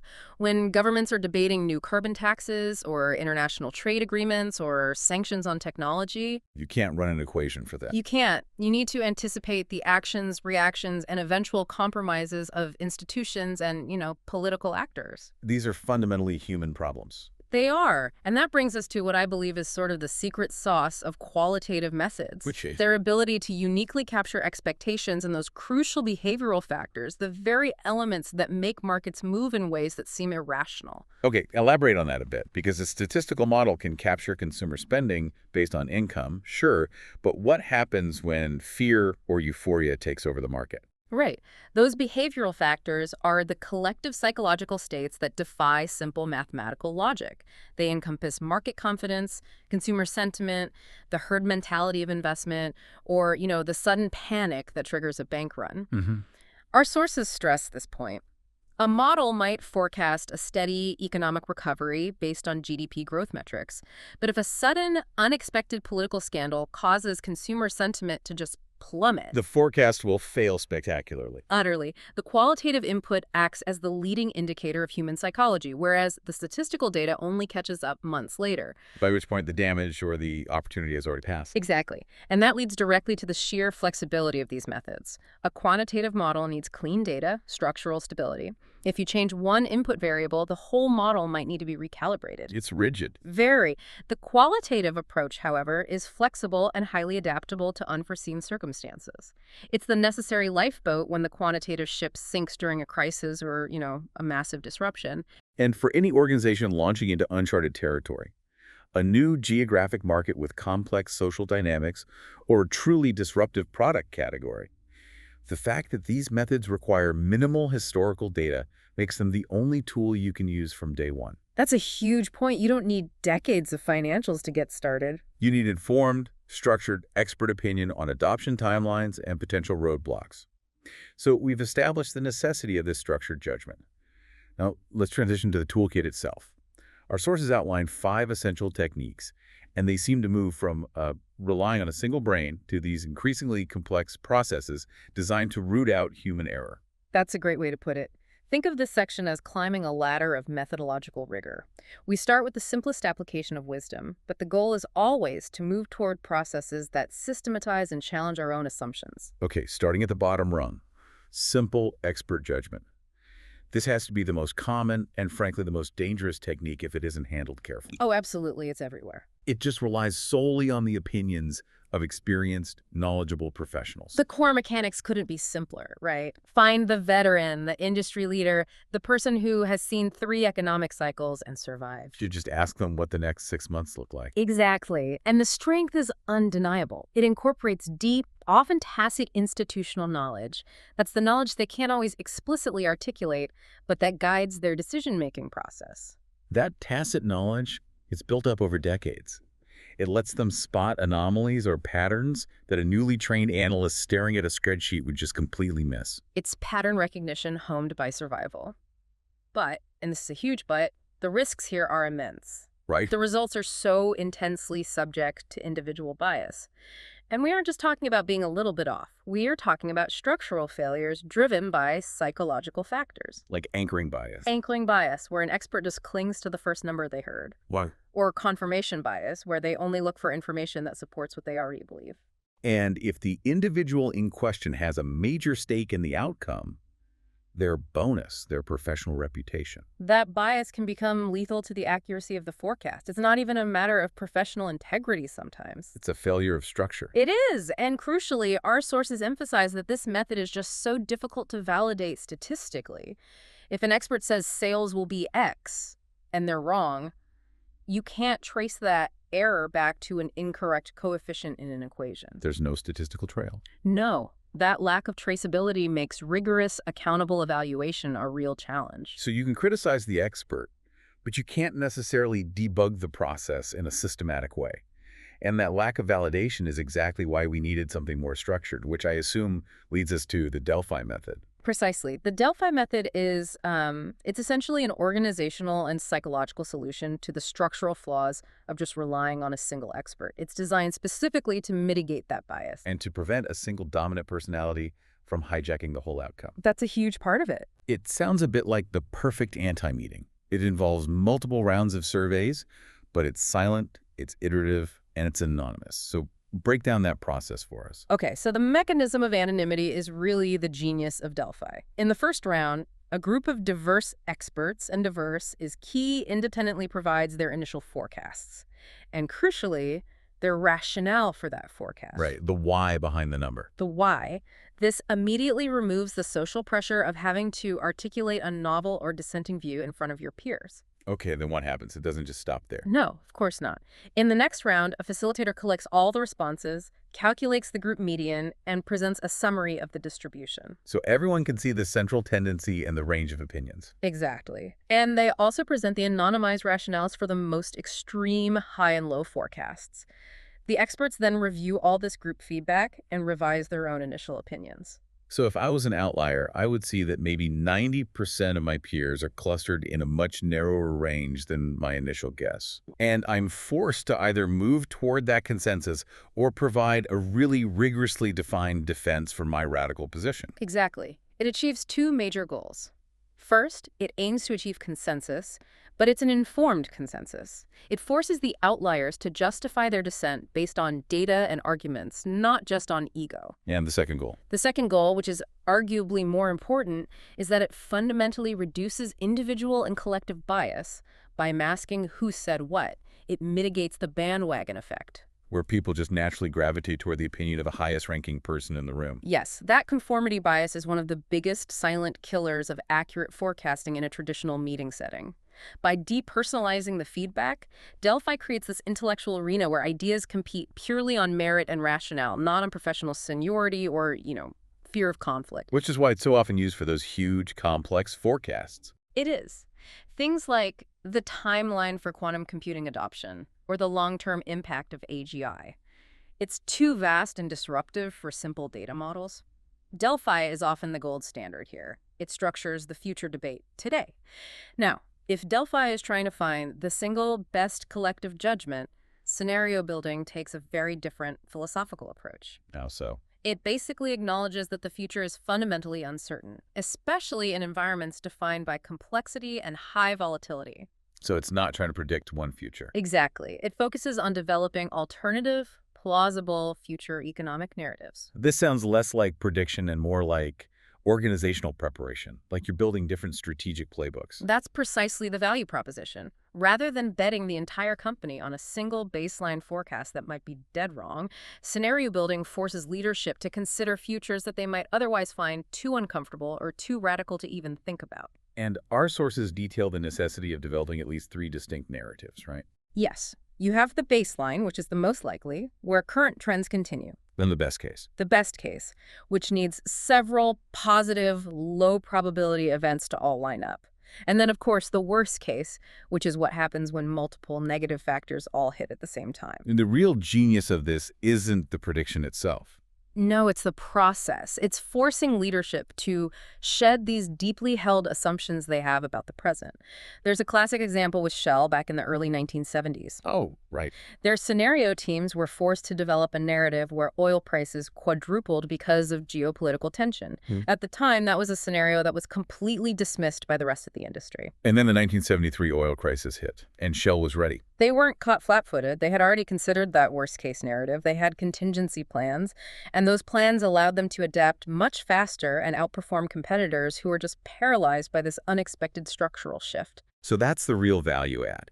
It helps decision makers prepare strategically for a whole range of uncertainties, ensuring the organization is resilient. Yeah, if you've defined what regulatory collapse looks like, and you've defined what technological singularity looks like, your organization has strategies for both extremes. You are hedging against the unknowable. It transforms you from being a passive recipient of a single forecast into an active, multipath strategic player.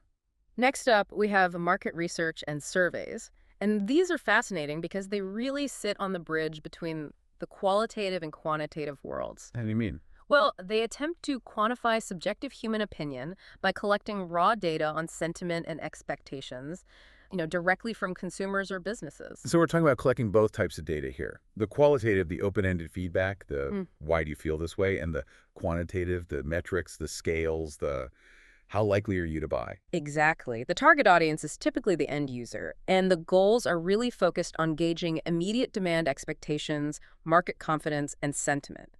For a new product that hasn't even launched yet, this is absolutely vital for projecting volume and market acceptance. So you're trying to assess the pulse of the crowd. But the response challenge here is critical.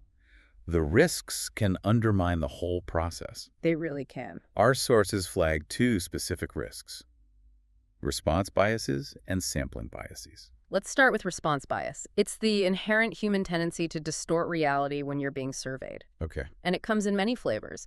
You've got social desirability bias, people saying they support ethical sourcing when, in reality, they'll just buy the cheaper, non-ethical product. Sure. Then there's optimism bias, where businesses consistently overinflate their expected hiring or capital expenditure for the next quarter. And the sampling bias is even more elementary, but just as devastating. You're just surveying the wrong people. Exactly. If you're forecasting the adoption rate for some specialized B2B software, but your survey only hits small retail businesses, your data is useless. It doesn't matter how much of it you have, it's just irrelevant. The entire exercise turns into a classic GI Go scenario.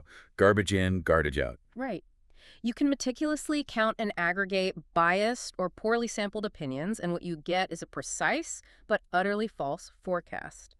Successfully using this technique requires deep expertise in questionnaire design and sample selection to maximize truthfulness and relevance. And I think the ultimate difficulty with market surveys is translating that stated intent into actual demand. People might say they plan to buy a new electric car, but until the price point, the charging infrastructure, and the tax credits all align, that intent just stays theoretical. That gap between sentiment and reality is the real qualitative challenge. Okay, so finally we reach historical analogy.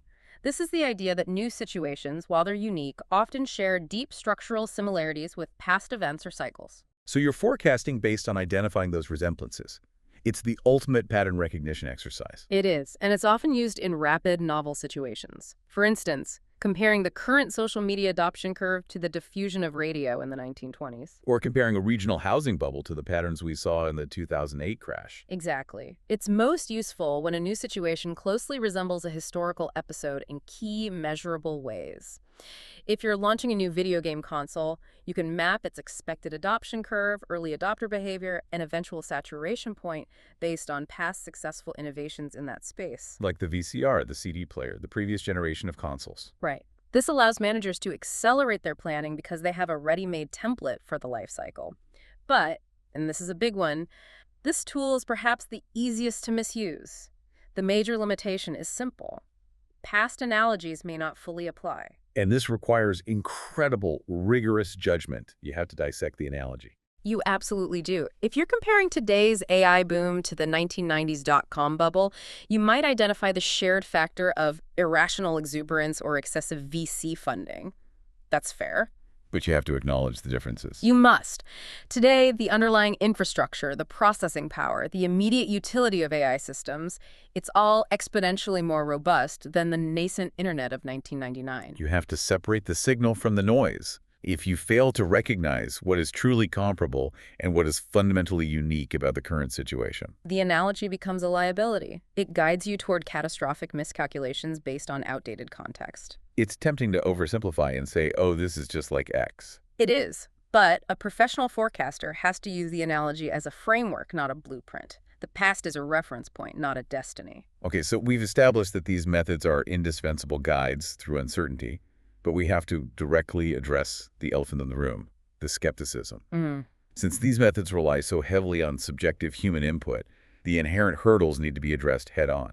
Absolutely. The inherent subjectivity and bias are the main structural hurdles.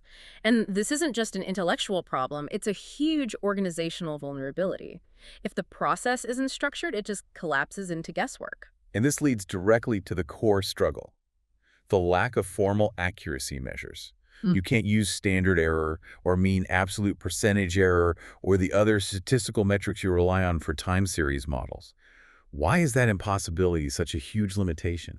Well, because standard error measures deviation from a statistically established baseline, from a known, stable process. Right. Qualitative methods are employed precisely when the process is unstable or new or unknown. We can't measure the statistical accuracy of a prediction about a political coup, for instance. Because coups aren't part of a stable, predictable statistical distribution. Exactly. And without those formal metrics, the difficulty in replication and validation just skyrockets. If I run a quantitative model, anyone can replicate my exact result using my data and my equation. The math is sound. You can prove it. Right. But if I convene a Delphi panel today and get a result, and you convene a different panel of experts next month, the outcome might be entirely different. And that difference makes peer review challenging and reduces confidence in the methodology. It does. It highlights the massive problem of expert selection. The sources really emphasize that the results depend so heavily on choosing the right, unbiased professionals. How do you even define right in this context? It's not just about job titles, is it? No, not at all. Defining expert has to go beyond seniority. It means selecting individuals who are methodologically diverse, maybe even politically diverse, and who have a demonstrated track record of accuracy in past similar judgments. If your entire expert tool shares the same background, the same information silos, and the same organizational pressures, you haven't mitigated your bias. You've just compounded your corporate bias. It becomes less a forecasting exercise and more a political one, where the input is just filtered through the dominant organizational worldview. Okay, so let's shift to where the rubber meets the road. How businesses and economists actually deploy these methods when they can't afford to wait for hard data. The most immediate and critical use has to be for new product launches. You can't wait for sales data to decide manufacturing capacity or inventory levels. No, you have to assess consumer desire before the fact. And that's all qualitative. It is. You're relying entirely on market research surveys to assess stated intent, on historical analogy to set adoption curves, and on expert judgment from your engineers and marketers on product maturity. This qualitative input shapes millions of dollars in investment decisions, all based on a hypothesis. And then there's policy uncertainty analysis. Every large organization today has to forecast the outcomes of regulatory debates, environmental mandates, shifts in international trade. These are complex, nonlinear variables. They require structured judgment to model their impact on your strategic capital allocation. But often the qualitative insight acts as a crucial filter on top of a quantitative output, right? Yes, that's a very common application.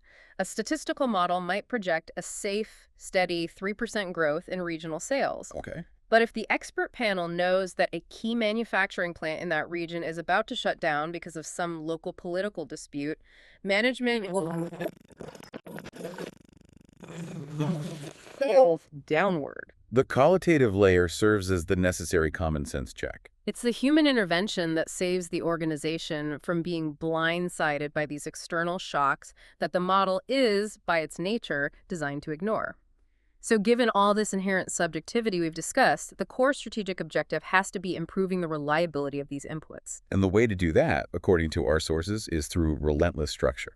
Relentless structure. First, use structured techniques. This is why we spent so much time on the Delphi method. It imposes a framework of accountability on opinion. It limits the influence of dominant personalities, and it forces a rational defense of a viewpoint. Secondly, always combine multiple expert opinions. Yes, or use techniques like prediction markets where people literally bet on the outcome. The wisdom of a properly channeled crowd nearly always outperforms the singular biased genius. The process has to systematically aggregate diverse views. But maybe the most crucial element for organizational accountability is the need to clearly document all the assumptions you used. Oh, this is so critical. If a forecast for global supply chain stability relies on the assumption that a major trade dispute between two powerful nations will be resolved by Q3. That assumption has to be written down in bold. Yes, because documenting assumptions transforms the exercise from a simple prediction into a conditional statement.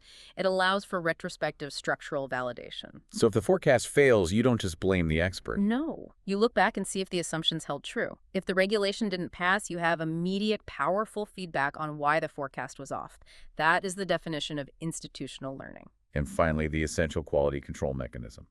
You have to cross-check your results constantly with any available data and models. It's a continuous calibration process.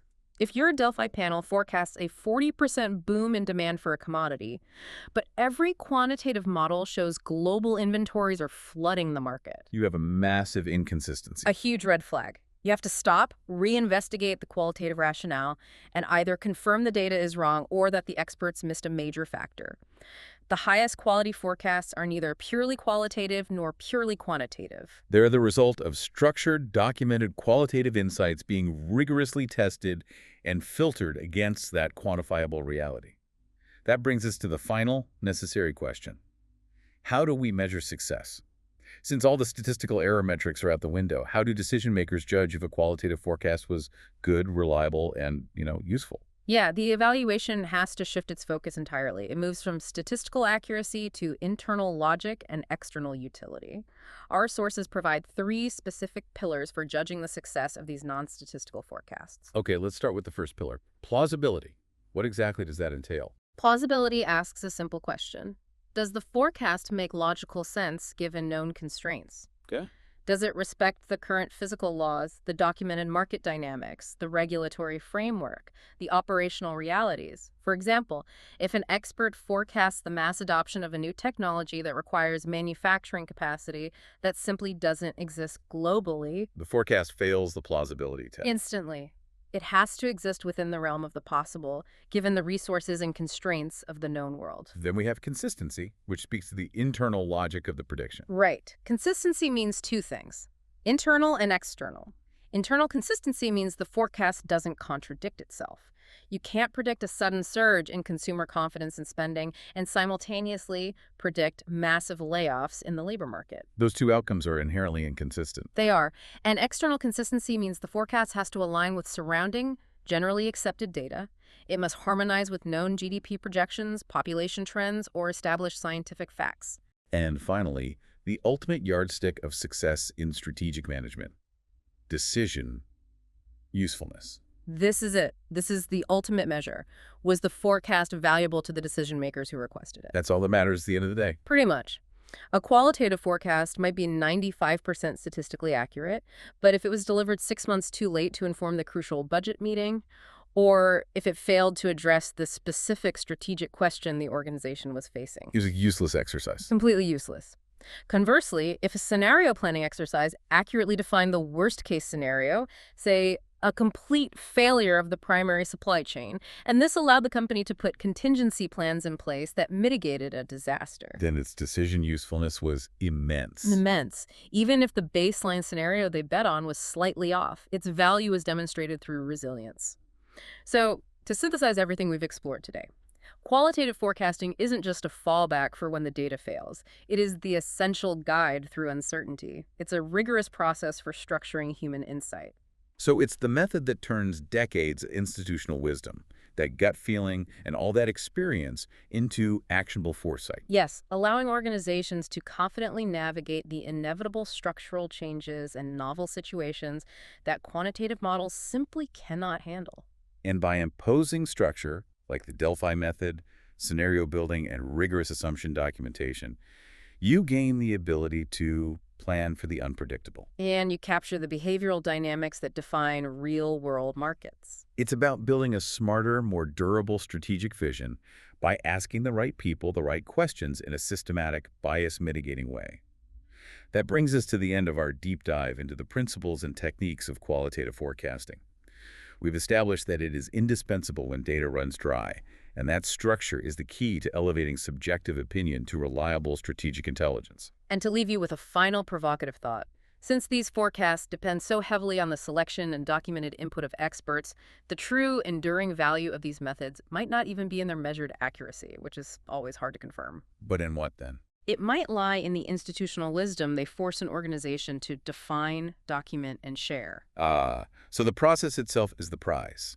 It compels the company to articulate what it knows and what it believes about the future. Which is a powerful, clarifying exercise in organizational self-awareness. So next time you encounter a forecast driven by expert opinion, remember to ask the critical questions.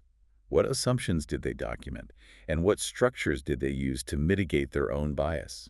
Thank you for joining us for the deep dive. We'll catch you next time. Welcome back to the deep dive. You know, if you're like most people, you probably spend a good chunk of your time trying to figure out what's next. Always.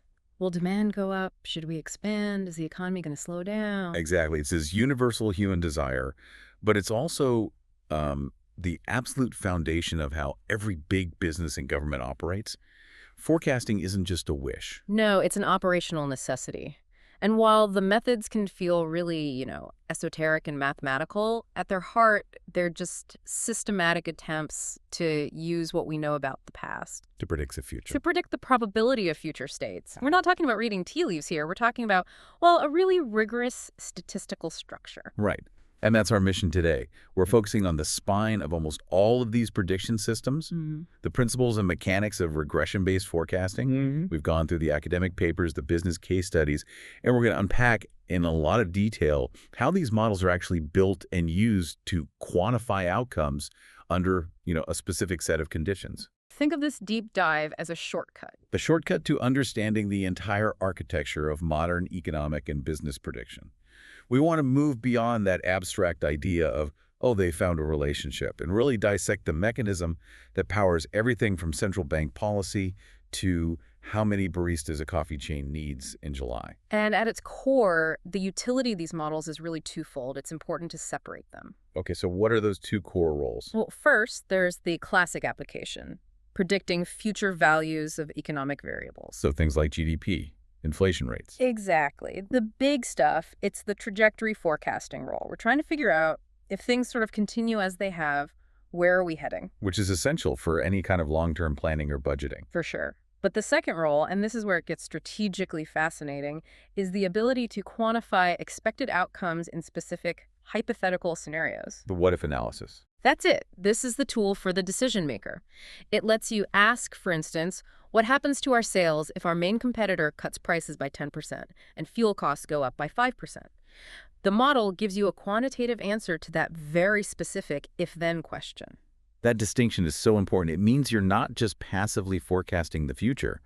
You're actively calculating the potential consequences of your choices. You are. And the whole exercise, whether it's a simple trajectory or a complex what-if, it all revolves around one thing: forecasting the dependent variable. That's the outcome we care about. The outcome you care about, sales, profit, inflation, whatever it is, using the mathematical relationships you've estimated inside the model. Okay, let's do it. Let's unpack this and start by looking under the hood of the statistical engine itself. Yeah.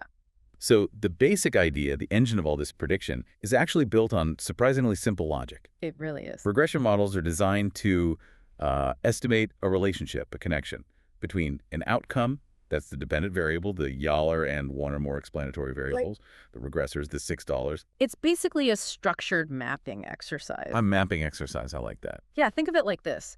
If you were trying to map the relationship between, say, hours studied and a test score, you'd plot all the data points for a bunch of students. Right, you'd see a cloud of dots on a graph. And then you try to draw a single straight line that gets as close as possible to all those dots at the same time. That line, the one that minimizes the total distance to every single data point, that is your estimated relationship. And the power of the model comes from that estimation process. Once the statistical engine crunches the data, it spits out the coefficients. Yeah, beta hats. Right, with the little hats on top. Yeah. And those are the critical numbers that tell us the slope and intercept of that best fit line.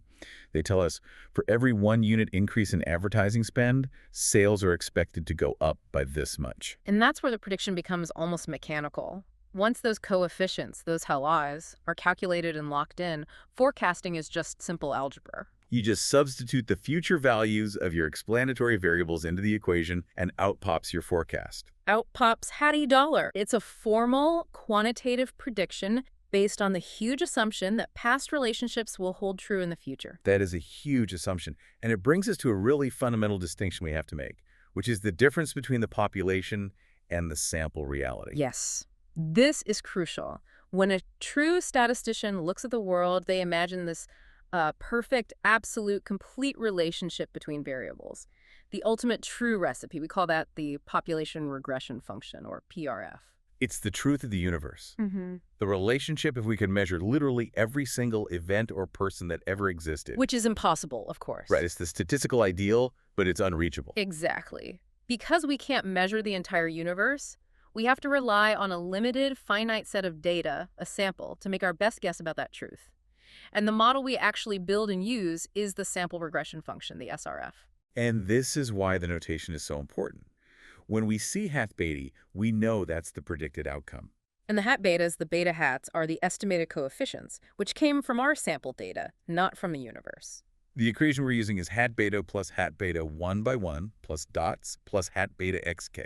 And those hats aren't just for decoration. They are a constant nagging statistical reminder that says, hey, this is based on limited information, so it is an estimate. And that leads directly to the single biggest constraint on how accurate our forecasts can be. Absolutely. The reliability of our SRF, and by extension, the accuracy of our forecast, is completely dependent on how well our observed sample truly represents the wider unknown population. Give us an example of where that goes wrong, a bad sample. Okay, let's say you want to estimate the average height of all adults in New York City. That's your population, your PRF. An impossible task, but okay. So you take a sample, but what if you collect your sample data exclusively from people attending a professional basketball convention? Your estimator average height is going to be, what, 6'7"? Exactly. It's going to be massively biased upwards.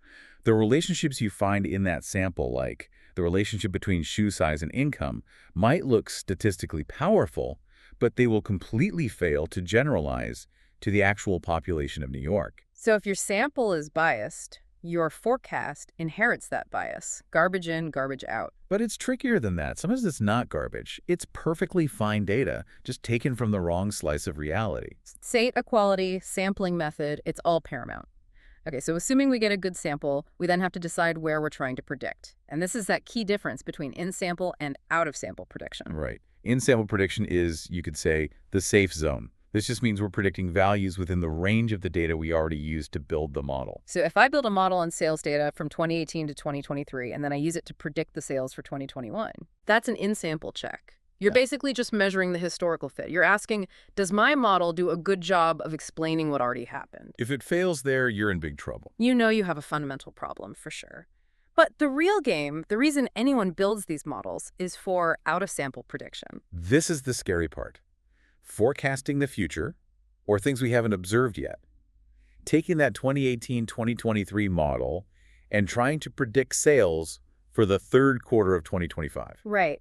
And that requires true extrapolation. You're stepping beyond the safety of your historical data into the unknown. And that requires a huge leap of faith. You have to believe that the fundamental forces and relationships you measured in the past are still operating in the same way in the future. That leap from explaining the past to forecasting the future, that leads us right into the conditional nature of these forecasts.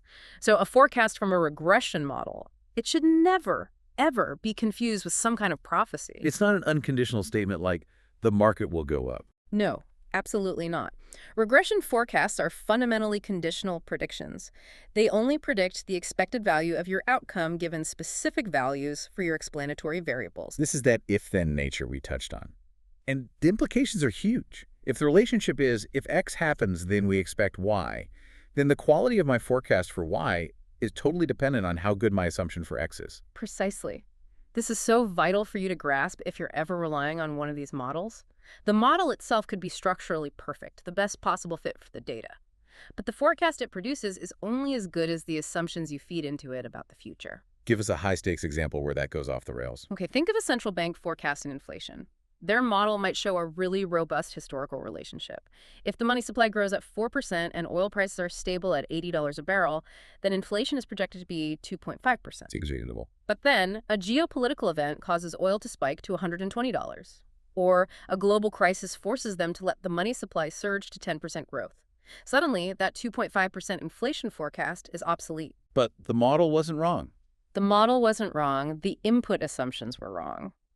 A change in the assumed explanatory variables instantly and inevitably gives you a different forecast. Which means that an accurate out-of-sample prediction really relies on this dual requirement for the explanatory variables, for this explanatory. That's right. First, you need correct selection. You have to choose the right variables that genuinely influence the outcome. Which sounds obvious, but isn't. It's really not. It's often a long process of trial and error guided by economic theory. If you're forecasting university enrollment, but you leave out demographic trends for 18-year-olds, your model is just structurally incomplete. But okay, selecting the right variables, that's only half the battle. Not even. The second requirement is the really hard part. You need reliable inputs. You have to have reliable forecasts for those explanatory variables themselves. Oh, wow. Yeah.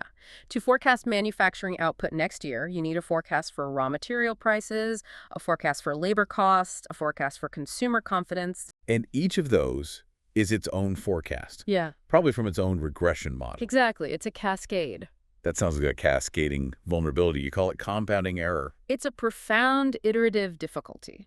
Poor forecasts of your inputs, the 6 sciences, will inevitably lead to poor forecasts of your outcome, the how-to. An error in your interest rate assumption gets magnified as it flows through the model for housing starts, which then distorts the forecast for lumber demand. It's like the butterfly effect of forecasting. The input assumptions are these initial conditions, and a tiny flaw there can just push the final prediction into totally useless territory. Even with a perfectly sound model structure. And this brings us to the last piece of the puzzle here, the unpredictable error term. Right. So the model spits out its forecast, HATI, which is the expected value, the average outcome. It's the prediction based on the systematic relationship it found.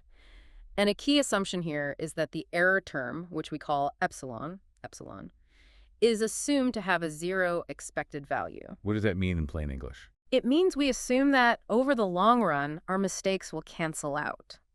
We won't be systematically too high or systematically too low. The random misses will average to 0. That's the statistical humility you mentioned. We're building in the idea that we can't be perfect. We are, but, and this is a bit, but for anyone using these forecasts, individual predictions rarely match the forecast exactly. Why not? Because of random shocks. Yeah. Disturbances that are specific to that one single observation. What does a random shock look like in the real world? Yeah, say you're forecasting quarterly sales for a national coffee chain. Your model accounts for seasonality, commodity prices, marketing spend, everything systematic. It predicts $100 million in sales.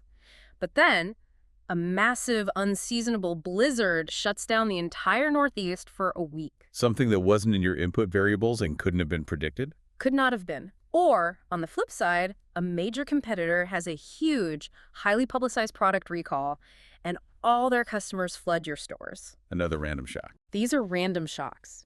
They're disturbances specific to that quarter that push the actual outcome away from the predicted value. The error term, epsilon, is what captures all that stuff, the truly random events or things just too complex to model. And that's why real-world outcomes almost never land exactly on the forecast number. A forecast is a perfect average in a systematic world, but individual events are messy. Okay, so given that we're basing a forecast on an estimated function, the SRF, we're using potentially flawed inputs and we're accepting this big random error term, it's pretty safe to say these predictions are never perfect. Never. They are fundamentally subject to uncertainty. So if we want to be smart consumers of these forecasts, we need to understand where that uncertainty is actually coming from.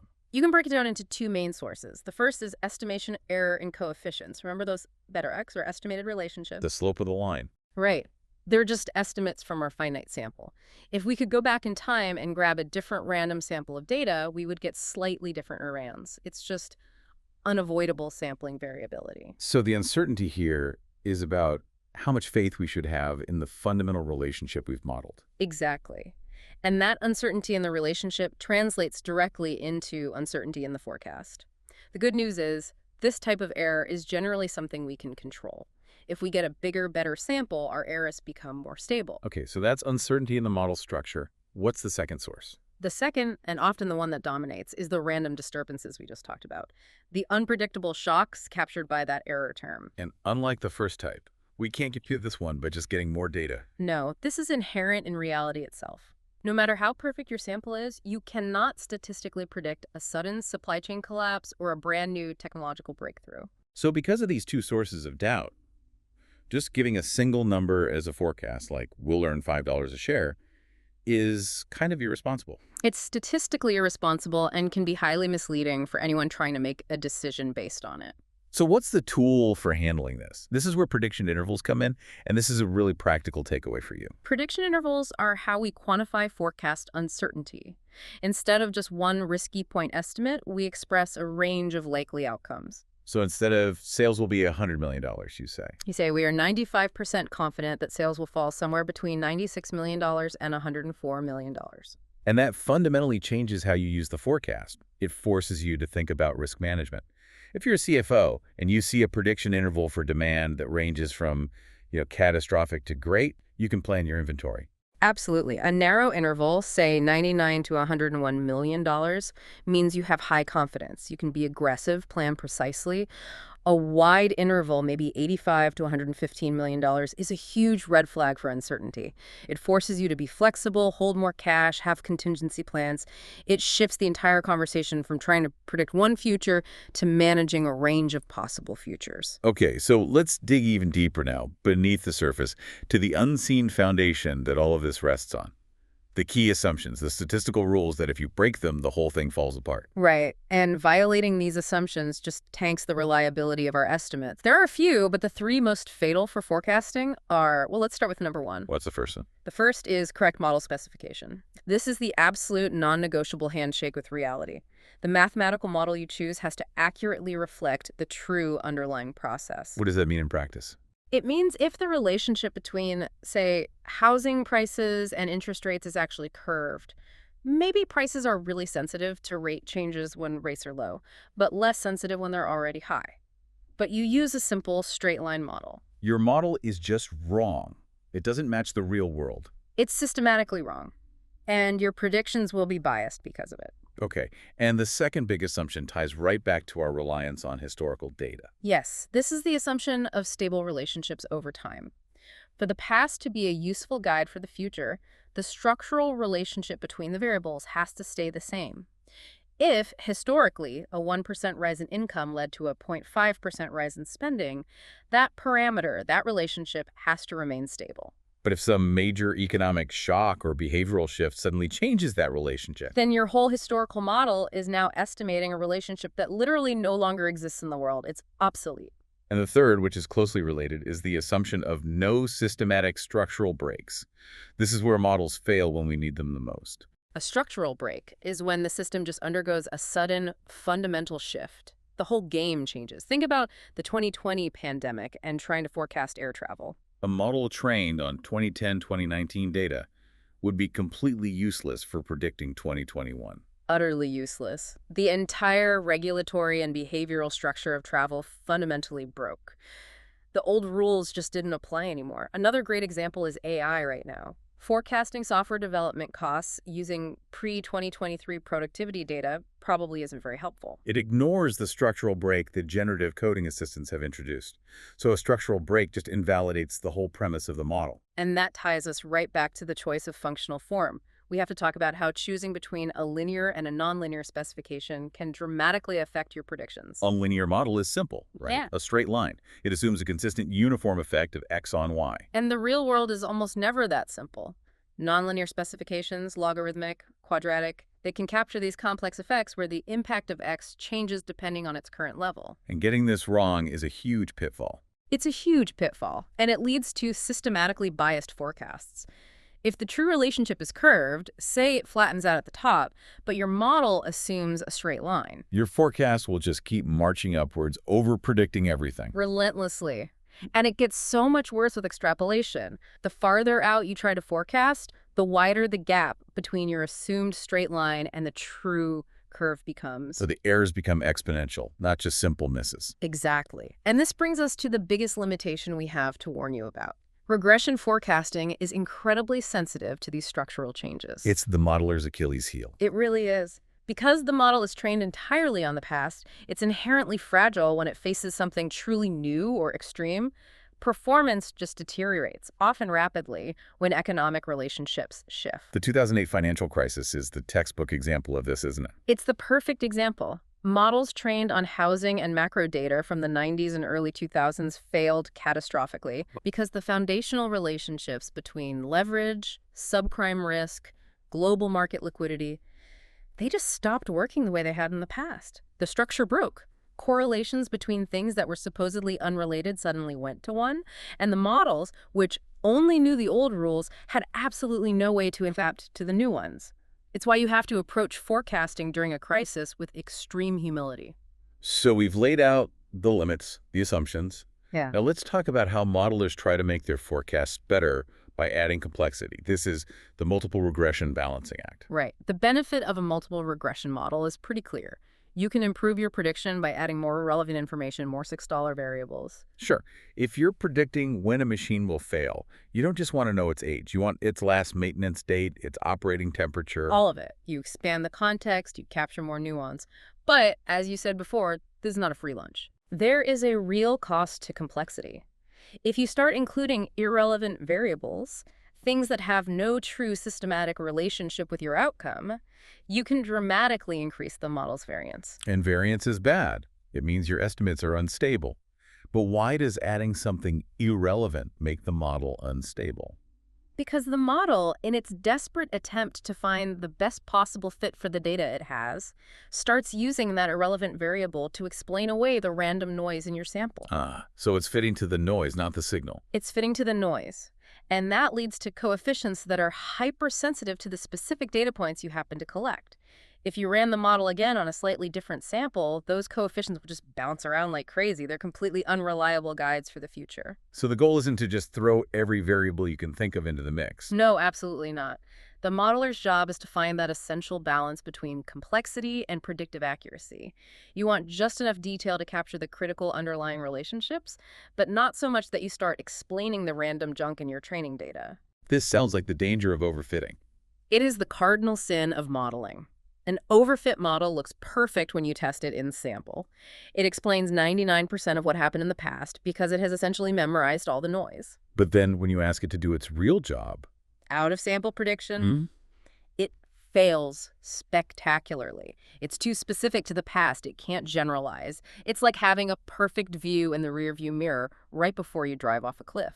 And while we're on complexity, we have to touch on two internal pitfalls that plague these models: multicollinearity and heteroscedasticity. Right. You can't have a deep dive on mechanics without these two. Let's start with multicollinearity. This happens when two or more of your explanatory variables, your $6, are highly correlated with each other. So they're basically telling the model the same thing. Exactly. Like if you're predicting gasoline sales and you include both the price of crude oil and the retail price of unleaded gas at the pump. They move together almost perfectly. Why does that break the model? because the model can't reliably distinguish their individual effects. It knows their combined effect on sales is, say, negative, but it can't figure out how much of that is from crude oil and how much is from, say, refinery costs or taxes that are also in the pump price. So the individual coefficient estimates get all messy. They become inflated, unstable, and statistically insignificant, even if the overall model still predicts sales pretty well. The prediction might be okay, but your interpretation of what's driving it is totally broken. Which is a huge problem if you want to use the model for policy. A huge problem. Okay, the second one is heteroscedasticity. It's a bit more abstract. It's when the variance of your error term, your epsilon, is not constant across all levels of your explanatory variables. Meaning, sometimes the random errors are small, and sometimes they're huge, depending on where you are. Exactly. A classic example is predicting household savings. Low-income households might have very small variances in their savings. They have to spend pretty much everything. High-income households, on the other hand, might have huge variability. Some save a ton, some spend a ton. So the model's predictive accuracy is high for one group and low for the other. Right. And if the model doesn't account for that changing variance, the consequences are serious. The standard errors of your coefficients become unreliable. And that means your statistical tests are flawed. Your tests for significance are flawed. You might wrongly conclude a variable is important when it isn't, or vice versa. And it directly undermines the reliability of those prediction intervals we just said were so important. This complexity brings us to what I think is the most crucial philosophical point in this whole deep dive: the huge difference between prediction and causality. This is paramount. The goal of regression forecasting is focused solely on the accuracy of predictions. We are looking for the best-fitting, most accurate estimate of y given x, and that's it. And this leads to a warning we really have to stress. We do. Good predictive performance does not necessarily imply correct causal interpretation. This is the classic correlation isn't causation. It is, but written large in statistical modeling. You might observe that the per capita consumption of cheese in the U.S. is a fantastic predictor of the number of people who die by becoming tangled in their bed sheets. I've seen that chart. The lines track almost perfectly. They do. The model would be an incredibly accurate predictive machine. But obviously, cheese consumption doesn't cause bedsheet fatalities. No, there's no plausible mechanism. None. They're linked by chance or maybe some unobserved third variable like population growth. In a causal analysis, you have to isolate the true mechanism. In forecasting, if X is a reliable predictor of Y, even if it's not the cause, you might use it. I might use the cheese model to predict deaths, but I would never use it to propose public health policy. So the modeler has to be really clear. Are we building a predictive machine which prioritizes accuracy, or a truth machine which prioritizes causality? They are not the same thing. But it's a powerful tool regardless. And to wrap this section up, we just need to stress the sheer breadth of its real-world power. This isn't just abstract math. No, this is the mechanism guiding huge parts of the global economy. These models are the standard for forecasting wages, consumption, firm output, demand levels. I mean, think about retail. Forecasting models are driving automated supply chains. They're predicting demand peaks so the warehouses have the right inventory, which minimizes both waste and missed sales. In finance, they're used for incredibly complex stress testing, predicting what happens to a bank's capital if interest rates jump and credit defaults surge all at once. It's the core of regulatory compliance. And in the public sector, it's used extensively for government forecasting and policy analysis.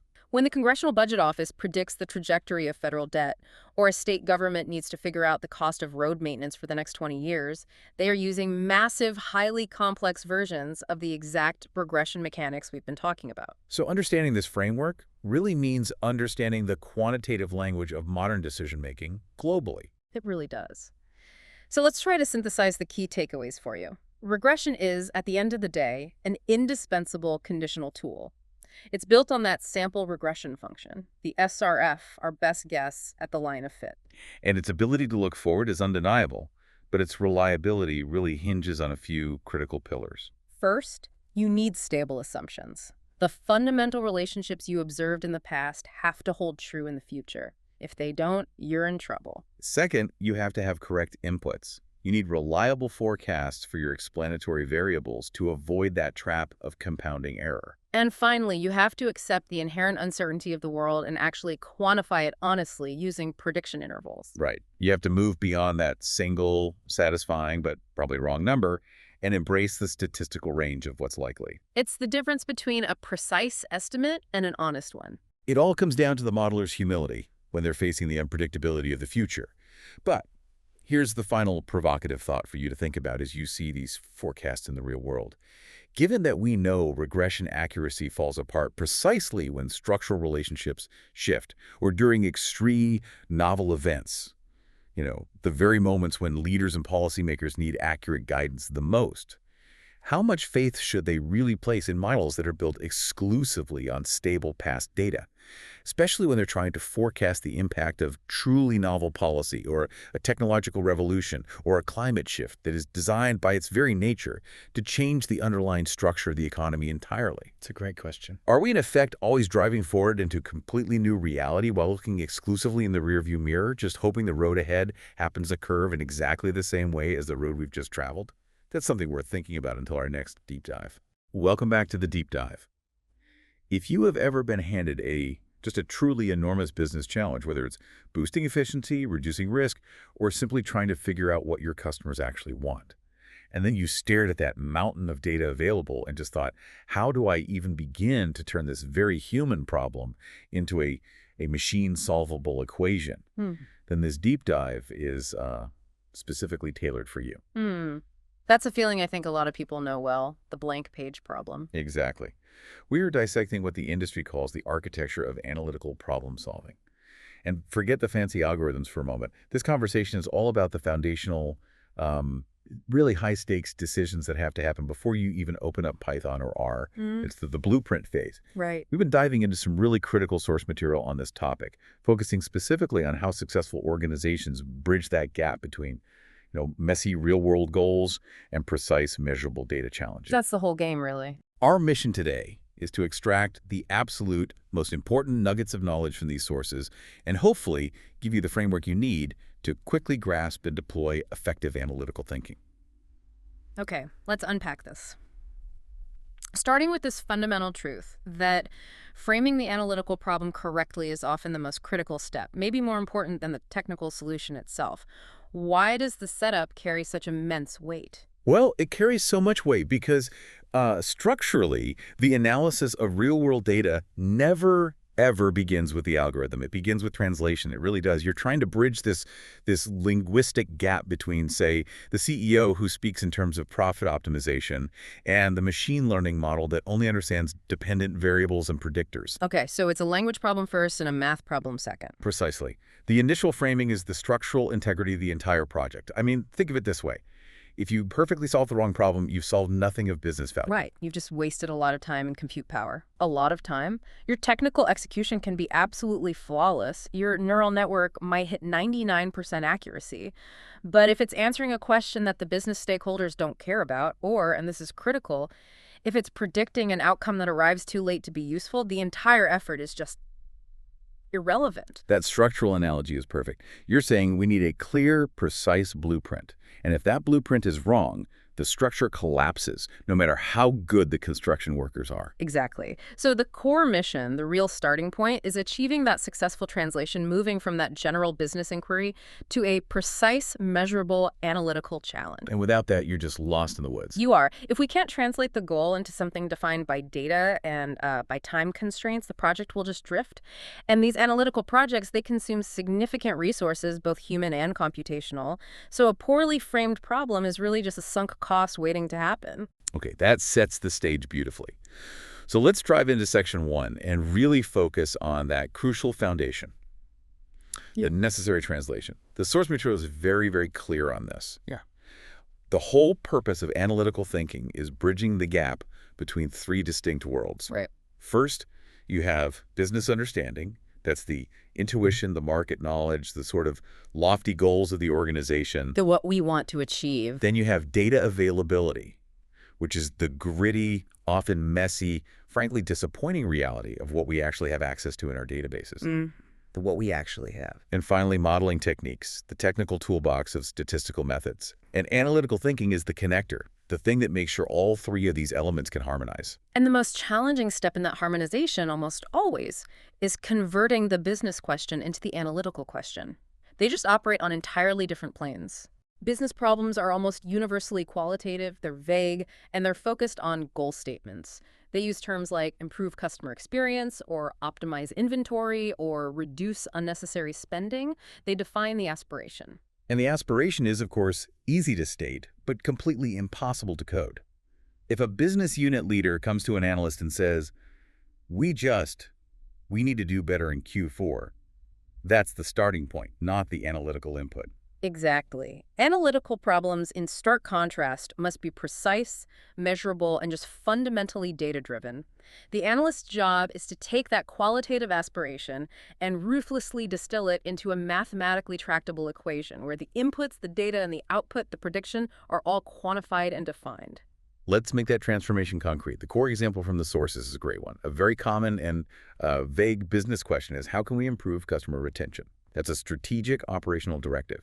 It tells the marketing team what to do, but it doesn't instruct a model on what to calculate. Right. And this is where that architectural translation happens. You shift from the strategic how to the analytical what.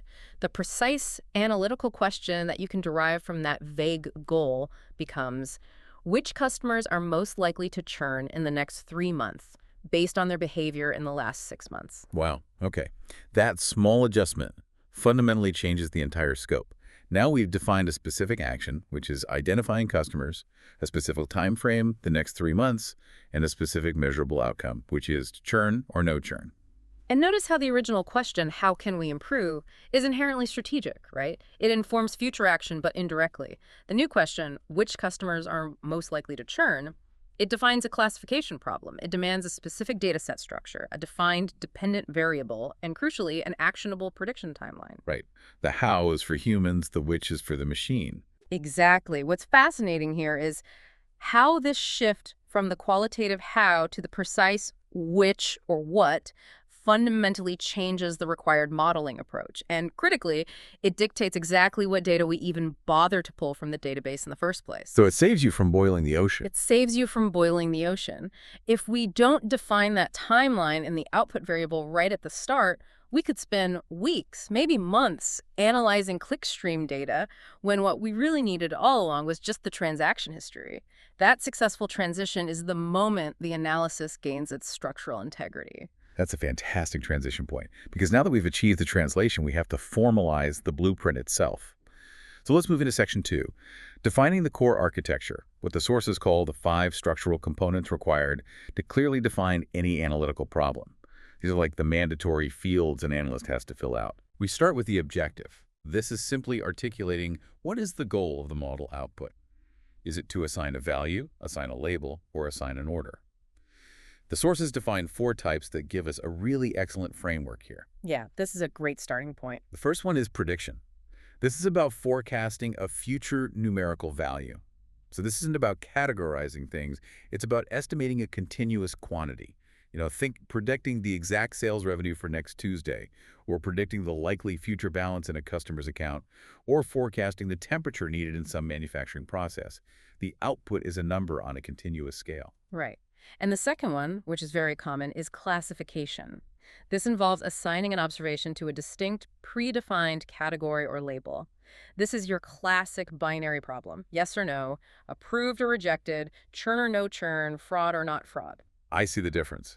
Prediction gives me a dollar amount. Classification gives me a yes or a no label. Simple enough. Precisely.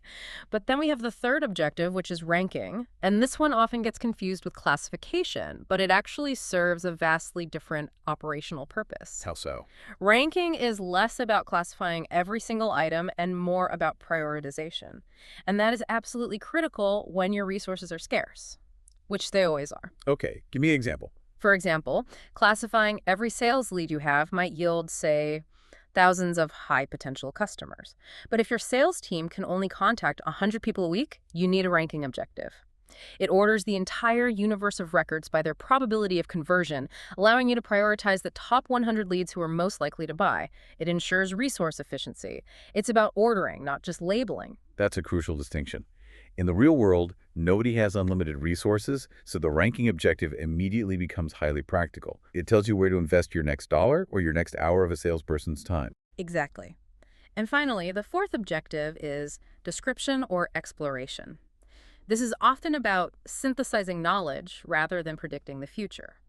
The goal might be to understand distinct customer segments, or detect anomalies in a financial stream, or just summarize the structural relationships between variables. And while it doesn't produce a forward forecast, it is absolutely essential for generating new business understanding and informing strategic planning down the road.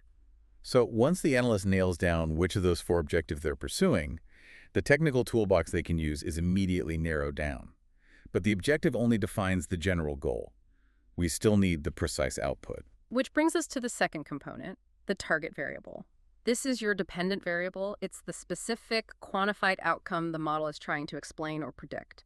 If you're predicting demand, the target variable is units sold. If you're classifying churn, the target variable is the binary label churn. Okay, that seems straightforward. It seems straightforward, but the sources stress 3 critical requirements for this variable, and they are absolutely foundational. If any one of them fails, the project is basically dead on arrival. Oof, okay, what are they? First, it must be clearly defined. You can't predict success. That's meaningless to a model. Success has to be defined operationally. A renewal contract valued over $5,000 within a 60-day period. That is a clear definition. Specific and unambiguous. Got it. Second, it must be measurable. If you can't quantify it or label it numerically in the data you have, it's totally useless for modeling. And the third requirement, which is the one that so often brings projects to a screeching halt, is that the target variable must be available or at least constructible in the existing data. Let's dwell on this for a minute, because this is really where theory meets a very harsh reality. It forces pragmatism. Let's say the business goal is to predict customer delight with our new software feature. Customer delight is the ultimate business aspiration, but it's not an available data point. Right. There's no delight column in the database. Exactly. So the analyst has to define a proxy, a constructible variable like number of times the new feature was used per week, or maybe a score from a voluntary post-usage survey. But what if even that data simply doesn't exist? For instance, we want to know if a customer viewed a competitor's website before buying from us, but we only track our own site usage. Then the target variable is impossible to construct, and the analyst has to have a very hard, very honest conversation with the stakeholder, explaining that the current data infrastructure cannot support that goal. You're then forced to redefine the goal to something you can measure, like predicting repeat purchases, which relies on available transaction data. This avoids wasting months of resources trying to model a ghost variable. So the definition of the target variable is fundamentally a reality check on the entire data infrastructure of the company. It is, exactly. And the nature of that definition also dictates the type of model you'll use. You have to know if the target is binary, yes, no, numeric, a continuous value like temperature or revenue, or categorical, assigning one of, say, 3 or 4 segments. Getting this definition right is the absolute minimum requirement for moving forward. Okay, so now we have the outcome defined, the target. Now we have to move to the necessary ingredients for explaining or predicting it. The predictors, or the explanatory variables. This is the whole universe of inputs the model will use to make its decision. Right, the independent variable. The sources detail the common types of data we aggregate here. You've got demographics, static information like age or location, behavioral data, dynamic actions like website clicks or usage frequency, transaction history, purchase value, items bought, and of course time-based variables, seasonality, day of the week, time since last login. And the volume of potential predictor variables can easily run into the thousands in any large enterprise. The real challenge is sifting through all that noise to find the signal identifying the subset of variables that are truly relevant and have high predictive power relative to the target variable you just defined. And that requires domain insight, which I know we'll get to later. But even before we start worrying about relevance or predictive power, we have to consider the operational viability of the predictor set. Beyond the basics of data quality and completeness, the single most critical consideration that can invalidate an otherwise perfect model is its availability at prediction time. Yes. This is huge. Here's where it gets really interesting. This brings us head-on into the concept of data leakage, which is arguably the most insidious structural flaw in analytical architecture. Can you explain why leakage is just so devastating? Data leakage is the use of information as a predictor that, in the real-world deployment environment, would not yet exist when the decision needs to be made. Put simply, it's using information from the future to predict the past. And it's so tempting because it makes your model look amazing. It's devastating because it leads to these artificially inflated performance metrics during training and testing. The model appears brilliant. You get 98% accuracy because it's cheating by looking at future data. But the second you deploy it live, it completely collapses because those future variables are still zero or non-existent in the production environment. Can we anchor this with a concrete, maybe slightly more complex example? Not just the classic loan interest one, but something tied to ongoing behavior. Absolutely. Imagine you are building a model to predict the likelihood of a specific piece of industrial equipment failing in the next month. If one of your predictors is total repair costs incurred in the month the failure happened, you have leakage. When the model runs on October 1st to predict a failure for October, that repair cost data for October does not exist yet. You can only know it at the end of the month. Ah, I see. So in your historical data, it looks like a perfect predictor, but in reality, it's an outcome. It's an outcome. Or a more subtle example, predicting customer cancellation. If you include customer service call volume in the week following cancellation, the model is incorporating the fallout of the event it's supposed to predict. The key architectural test for every single predictor has to be, when the system goes live and a new observation arrives for a decision, will this data point be fully available and populated? If the answer is no, it's leakage and it has to be removed. No exceptions. So checking that availability at the moment of decision-making is not just a technical step. It's a necessary architectural discipline that grounds the entire model in operational reality. It is the ultimate reality check. It forces the analyst to think about the deployment environment from day one, rather than treating modeling as some isolated academic exercise. Okay, that concludes the components of the variables. Now let's look at how the data itself has to be structured around those variables. The final piece of this core architecture is the unit of analysis. This one sounds technical, but it's incredibly intuitive when you break it down. It just defines the fundamental entity that each row or record in your dataset represents. Is the focus on the customer, the transaction, the product, or maybe a time period? This sounds simple, but you mentioned earlier that getting this wrong can completely derail the entire analysis. Why is the unit definition so critical? Because a misalignment between the business goal and the unit of analysis is a systematic error that absolutely guarantees misleading conclusions. The granularity of your data must match the question you're asking. You can't use microscopic data to solve a macroscopic problem. Okay, let's use that misaligned example you mentioned. Let's say the business goal is to calculate customer lifetime value, or CLV. The unit of analysis must be the customer. Each row should be one customer. But if the analyst mistakenly uses individual transaction data as the unit of analysis without aggregating it properly, meaning every row is a single purchase event, the data will become inherently biased toward high-frequency, low-value shoppers. I think I get it. So the person who buys one $5,000 item once a year generates only one row, but the person who buys 50 $10 items generates 50 rows. Exactly. So if you analyze the rows, the high-frequency shopper completely dominates the statistics, even if the annual revenue contribution of the two customers is actually pretty similar. Exactly. Your model is now highly accurate at predicting the behavior of high-frequency shoppers, which may be totally irrelevant to the overall CLV goal. You are effectively mixing a full barrel of apples, which is your customer-level insights, with the individual seeds of those apples, the transaction-level detail, and trying to draw conclusions about the whole farm. The definition of the unit of analysis dictates the appropriate level of aggregation necessary to maintain the integrity of the business question. So we've now defined the objective, the target, the predictors, and the unit of analysis. That is the necessary internal structure of the model. But these definitions exist in a kind of ideal controlled environment. Now we have to introduce the chaos of the real world. This transitions us perfectly into section 3, the reality check. Yes, where things get messy. And we have to begin with the time dimension. Real-world problems are rarely static, and ignoring time is just a recipe for data leakage and total irrelevance. Time has to be explicitly defined in two critical ways to frame the data set properly. The first of those definitions is the historical window. This sets the scope for how much past data is used to train the model. We might decide to use the last 12 months of behavioral data or perhaps the last 5 years of financial results. The choice here is strategic. If it's too short, you might miss underlying trends or seasonality. Too long, and you might include obsolete behavior or technological constraints that just don't apply anymore. So the historical window, defines what the model is allowed to learn from. Precisely. And the second crucial definition is the prediction horizon. This defines how far into the future the forecast must apply. If we are predicting customer churn, is the prediction horizon the next 7 days or is it the next 90 days? And the distinction between those two horizons is massive for the business strategy, isn't it? Right. A 7-day prediction might only catch customers who have already started the cancellation process, which is probably too late to intervene effectively. Right. A 90-day horizon, on the other hand, gives the business time to craft and execute a real retention campaign, making the model output strategically valuable. And the combination of these two elements, the historical window and the prediction horizon, is the mechanism that prevents data leakage in time. You train the model on data collected strictly before the start of the prediction horizon.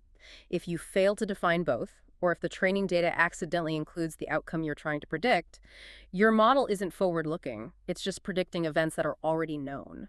So it sounds like the time definition is the mechanism that ensures the model is truly forward-looking and practical. Uh-oh. It forces us to separate what we know from what we are guessing. Absolutely. But even with perfect time definitions, we have to confront the harsh reality of constraints, the inescapable friction faced by every single analyst. The sources remind us that we often treat data as this pristine resource, but the truth is, real-world data is inherently flawed. It's often incomplete, noisy, or biased. And this isn't just due to pro data entry, it's often a structural problem. Yeah, and the fundamental reason the data is often so flawed is critical to understand. Data is almost always collected primarily for operational purposes, for invoicing, for shipping, for managing inventory, or for ensuring legal compliance. It's collected to run the business, not to analyze the business. That's such a key insight. It is. The priorities of the operational system are speed and transaction integrity. The priorities of the analytical system are richness, completeness, and behavioral tracking. And those incentives are very often in direct conflict. Can you elaborate on that systemic conflict? How does an operational need create an analytical bias? Okay, consider a subscription service. Operationally, the most important data point is a successful billing event. The system is designed to record payment status perfectly. Analytically, we might be highly interested in knowing why a customer failed a payment attempt 3 times before succeeding and what specific error messages they saw during that process. But if the operational system only records the final successful transaction and discards the detailed log of the failed attempts for the sake of, say, database cleanliness, then the rich behavioral data needed for predictive modeling is simply gone forever. Wow. So the bias is inherent. We have rich, high-quality data on the operational outcomes, the sales, but we often have noisy, inconsistent, or just incomplete data on the behavioral inputs, the browsing, the errors, the non-purchases. So the analyst is always working with data that was optimized for someone else's job. That's a great way to put it. And beyond the inherent messiness of the data itself, we face practical non-data constraints. We might have a limited sample size, for instance, which makes it impossible to use a complex data-hungry technique like a deep learning model. The cost of data collection can also be prohibitive. Buying external enriched demographic data might provide some marginal predictive uplift that just doesn't justify the huge expense. And then there are the human elements. We have legal or ethical restrictions, privacy laws, that prevent us from linking certain identifiable information, even if it would be incredibly predictive. Which brings us to perhaps the most challenging constraint of all, organizational resistance. A model might technically achieve high accuracy and provide profound insight. It might show, for example, that the current allocation of the marketing budget is deeply inefficient. But implementing that recommendation, that's the hard part. Implementing that requires massive, painful organizational change reshaping departments, retraining personnel, admitting that past decisions were flawed. Stakeholders who benefit from the status quo will often deploy political capital to reject or ignore the model's findings, even if the analysis is technically impeccable. The constraint isn't the algorithm, it's the inertia and the comfort level within the organization. That's a huge point. This raises an important question. How do we effectively build a robust, actionable model, knowing that the ingredients we rely on, the data itself, are often fundamentally flawed, incomplete, collected for a conflicting purpose, and that the successful deployment requires overcoming entrenched organizational skepticism? It means that analytical architecture is as much about managing constraints as it is about defining variables. That analysis of constraints is so critical, and it leads us perfectly into our final section, Section 4, which is all about the necessity of judgment calls, trade-offs, and realizing that analysis is a cycle, not just a straight line. Because of all those internal and external constraints, analytical decisions are never clean, are they? Analysts have to make conscious, often painful trade-offs. The sources detail 3 key tensions that really define the pragmatism of the final model. The first and most widely debated one is the tension between accuracy versus interpretability. We have a whole spectrum of models here. On the interpretability side, you have these highly transparent models like simple decision trees or logistic regression. Yeah, and with these simpler models, you can look at the output and say with a high degree of confidence, the model rejected this loan application specifically because the applicant's debt-to-income ratio exceeded 40% and their credit age was less than 2 years. You can explain the why, and this is essential for regulatory compliance or justifying a sensitive decision to a customer. But those models often sacrifice the highest possible predictive accuracy. On the other end of the spectrum, we have the complex high-performance models, things like gradient boosting machines or deep neural networks. And these models can achieve phenomenal accuracy because they capture these intricate, nonlinear, and often non-obvious relationships in the data. They are capable of finding patterns that no human or simple algorithm could ever spot. Wait, okay, so if prediction accuracy is almost always higher with a complex neural network, why would any savvy analyst ever willingly choose a lower accuracy logistic regression? Isn't the goal always to get the highest accuracy possible? That's a really common misconception. The goal is fitness for purpose, not theoretical perfection. If you are predicting the trajectory of a spacecraft, you absolutely prioritize maximum accuracy, and interpretability is a secondary concern. But if you are working in finance, lending, or medicine, regulations often require explainability. If a machine learning model denies someone credit, in many places you have a legal obligation to explain why. A black box model, no matter how accurate, is legally unusable in that scenario. Okay, the context is everything. It is. And furthermore, interpretability drives action. If the business team needs to intervene to save a churning customer, they need to know the root causes, the interpretable variables, to design the right retention campaign. Just knowing that the customer will churn isn't enough. You need to know why to formulate the best response. So the business context dictates the acceptable sacrifice. If intervention requires insight, then transparency trumps that last 2% of accuracy. Exactly. The second major trade-off is speed versus complexity. A more sophisticated model might require immense computational power and a lot of time to train and execute. If the business decision has to be made in real time, like approving a credit card transaction in milliseconds or making an instantaneous recommendation on a website, a simpler, faster model is architecturally superior, even if it is slightly less insightful. And the third, and perhaps most operationally vital trade-off, is defining the cost of errors. We need to explicitly calculate and define the operational cost difference between false positives and false negatives.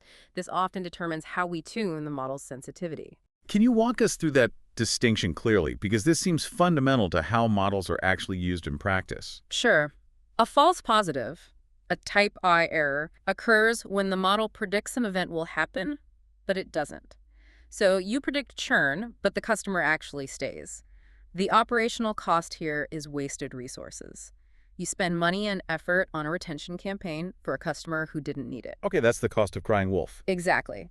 Then you have a false negative, a type 2 error. This occurs when the model predicts everything is fine, so it predicts retention, but the event actually happens, so the customer leaves.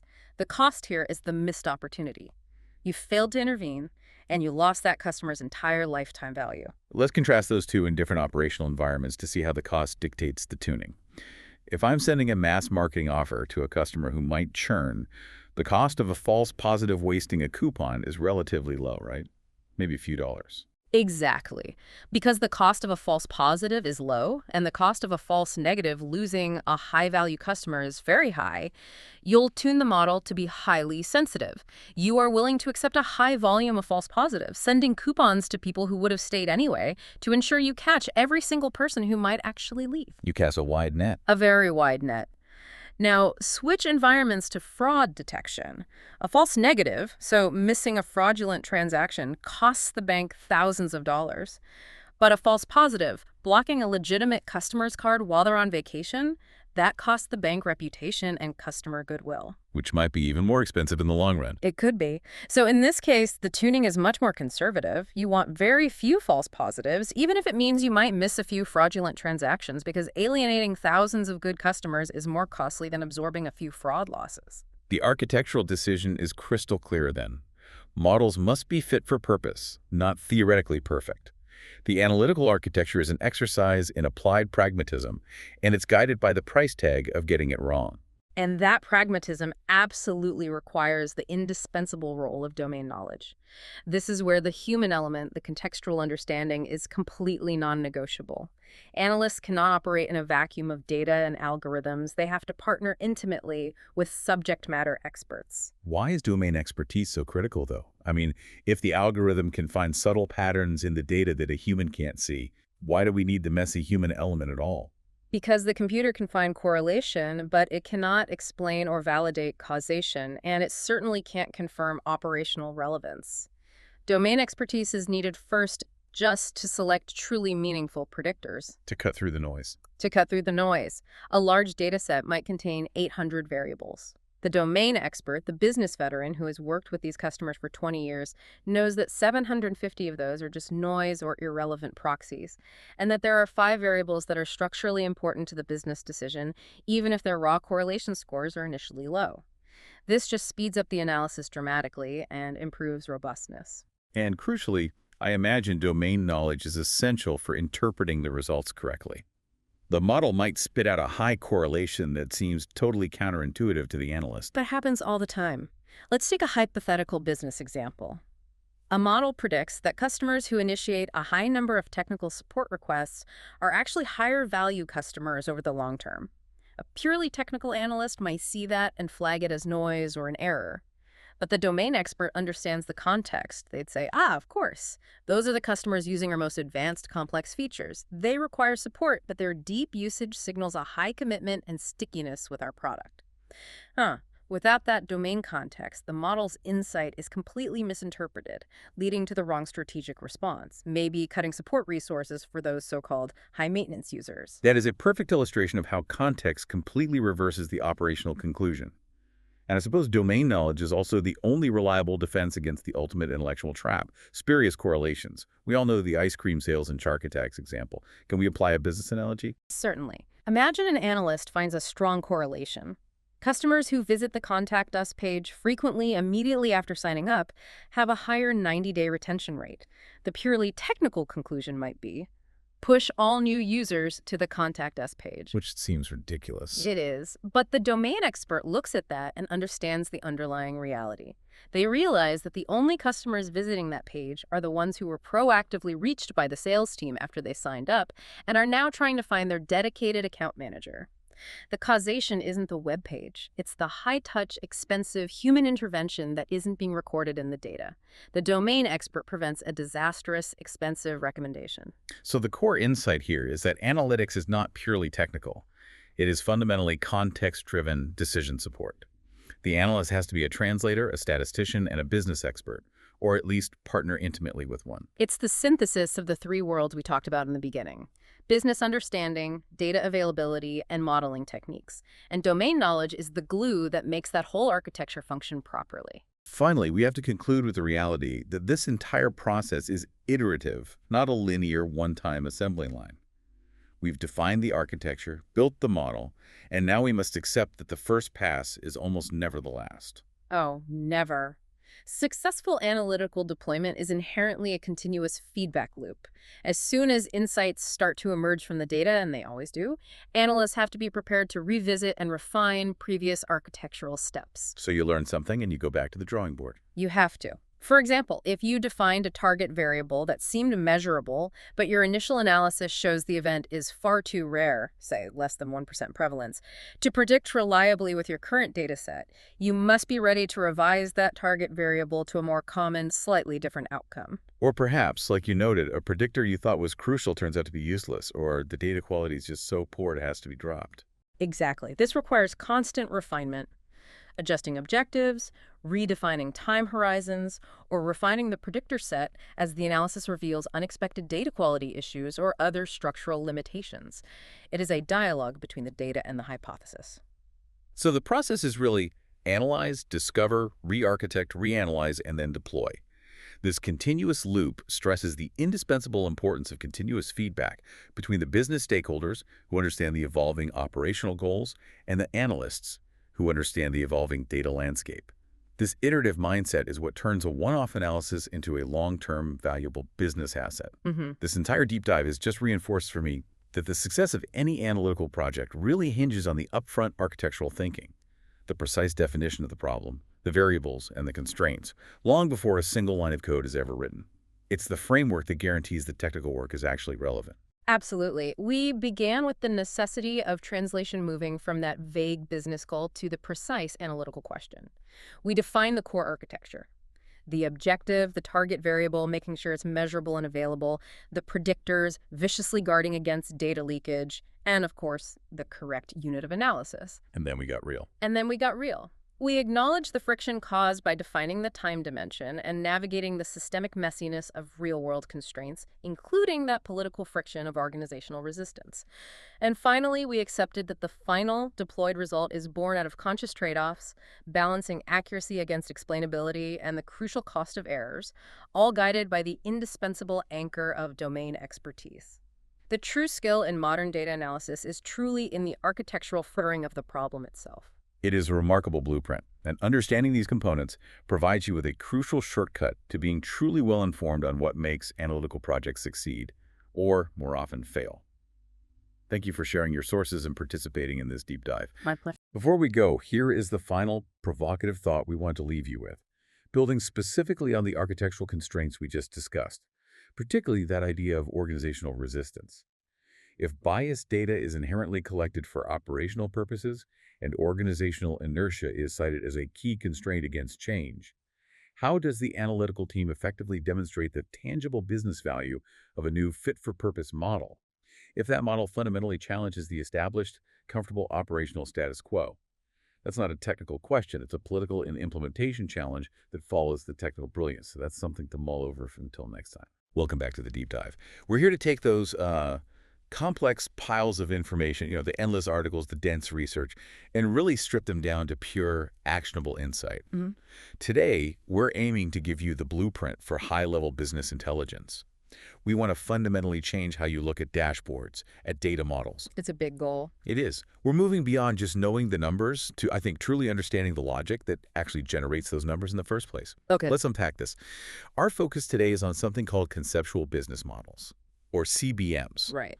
And this is really the invisible qualitative logic that acts as this mandatory pre-step.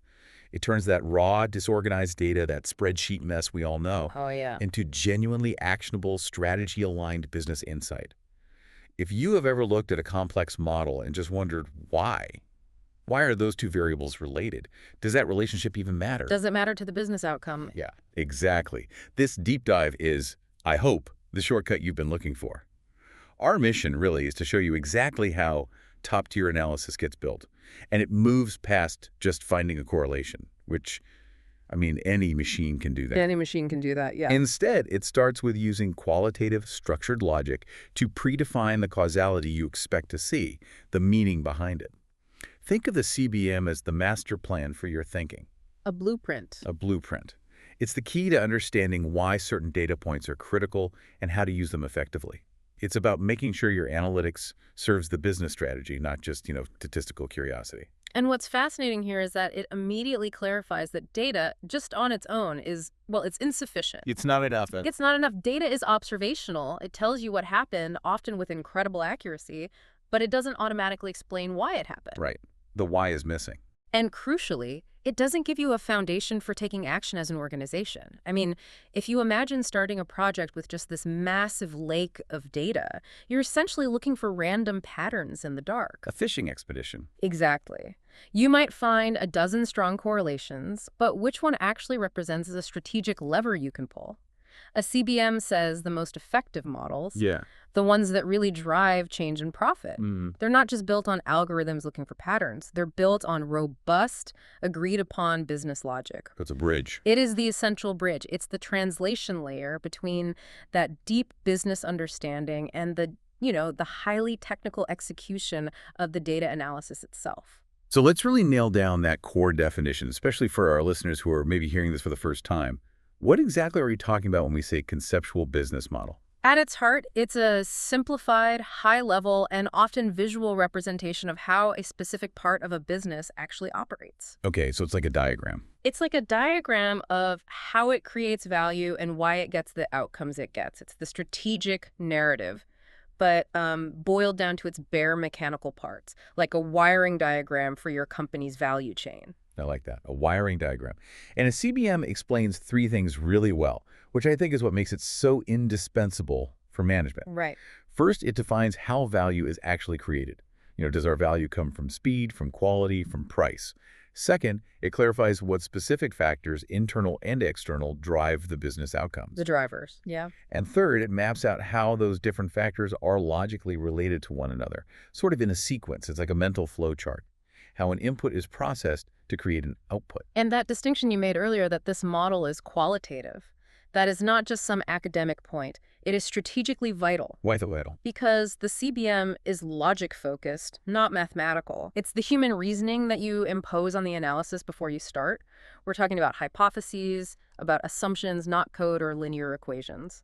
And that qualitative foundation is crucial because its primary function is to force deep cross-functional alignment on the fundamental assumptions of the business before a single dollar is spent on complex modeling. Before you get into the weeds with the data. Precisely. If you skip this step, and so many companies do in their rush to be data-driven, you risk building a perfect, statistically robust model of something that is fundamentally irrelevant. Or just wrong. Or based on a wrong premise, or you're just measuring a coincidence. I mean, a model might be 99% accurate at predicting sales, but if it says those sales are driven by a variable management can't control, like the weather, then it's useless for strategy. It's completely useless. The CBM pre-vets the question itself. I think we need to go deeper on this bridge analogy you used, because our listeners are looking for that aha moment. How specifically does the CBM link that high-flying world of strategy? The C-suite vision. Yeah, the where we want to go with the gritty technical reality of data analysis, the how we prove we got there. The CBM is the translator. Think about it.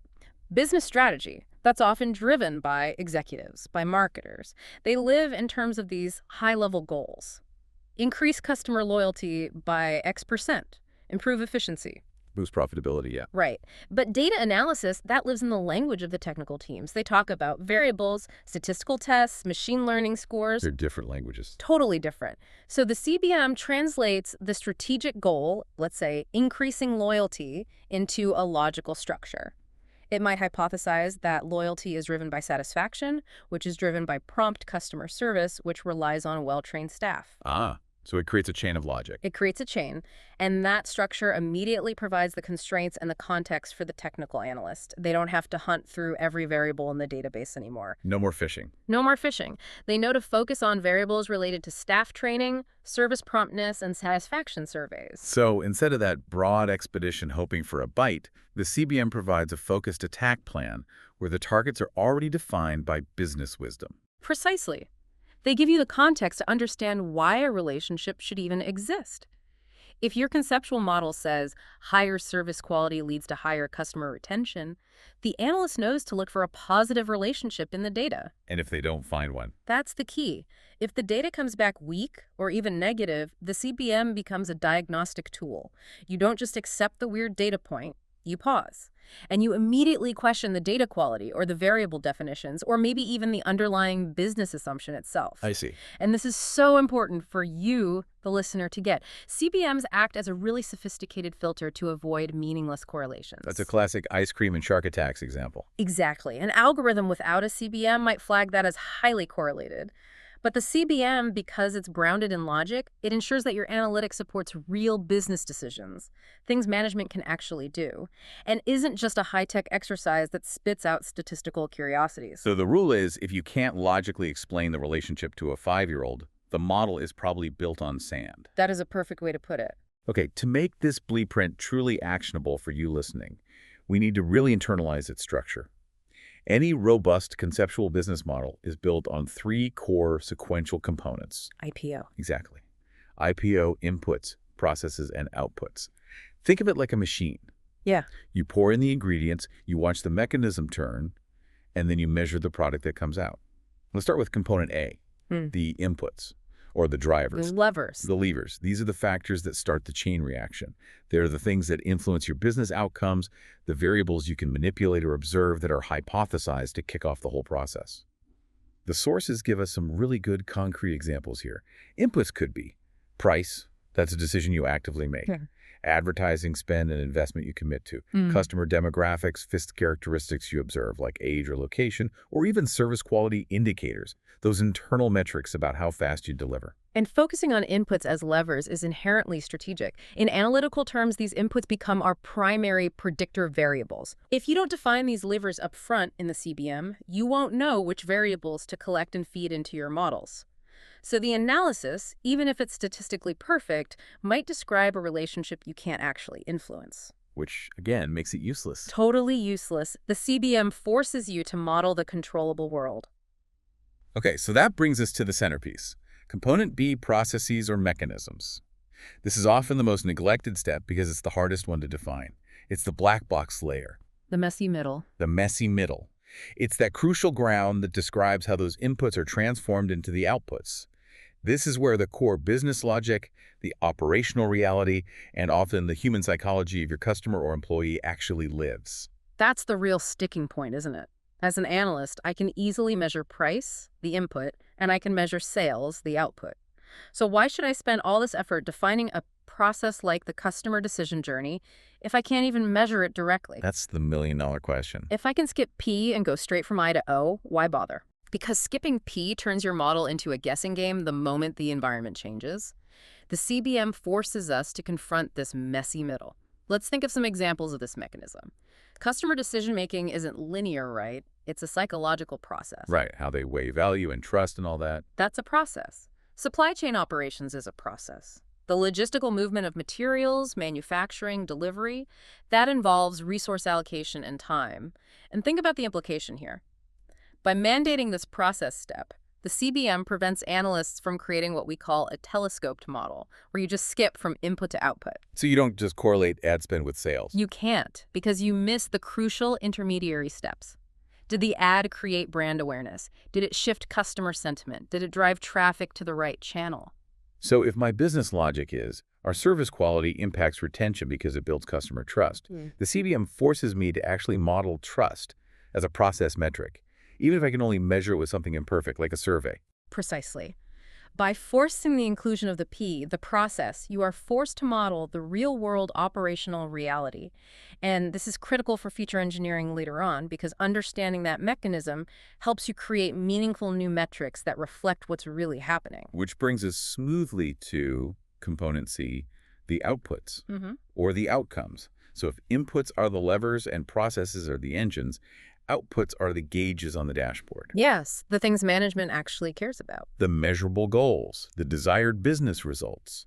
And these outcomes have to be defined with strategic clarity because they are the ultimate target variables for your model. We're talking sales volume, Profitability, customer retention rates. satisfaction scores, things like that. The entire CBM is built to explain, predict, and ultimately influence these specific targets. And by defining that sequential IPO structure, you have just laid the foundation for the most important concept in all of analytics, causality. That's the next and most critical step. Without that defined sequence, all you have is a list of correlated factors. With the CBM, you have a formal, testable theory about how your business actually creates wealth. A theory that's ready to be quantified and validated by data. Exactly. Since the CBM forces this IPO structure, it inherently mandates a shift toward causal reasoning. And why is that mandatory? Because management doesn't pay for predictions. Management pays for actionable insights. They want to know which lever, which input to pull to get the desired result, the output. Prediction tells you what will happen, but causality tells you how to change what will happen. Okay, let's make that concrete. The source gives a great example. Advertising awareness purchase. Perfect. Let's imagine a company. We'll call them Acme. They decide to skip the CBM and just jump into analysis. So they correlate ad spend, their input, directly with sales, their output, and they find a strong positive relationship. So their conclusion is, spend more on ads, get more sales. Yeah. Simple, clean, and it perfectly predicts their historical data.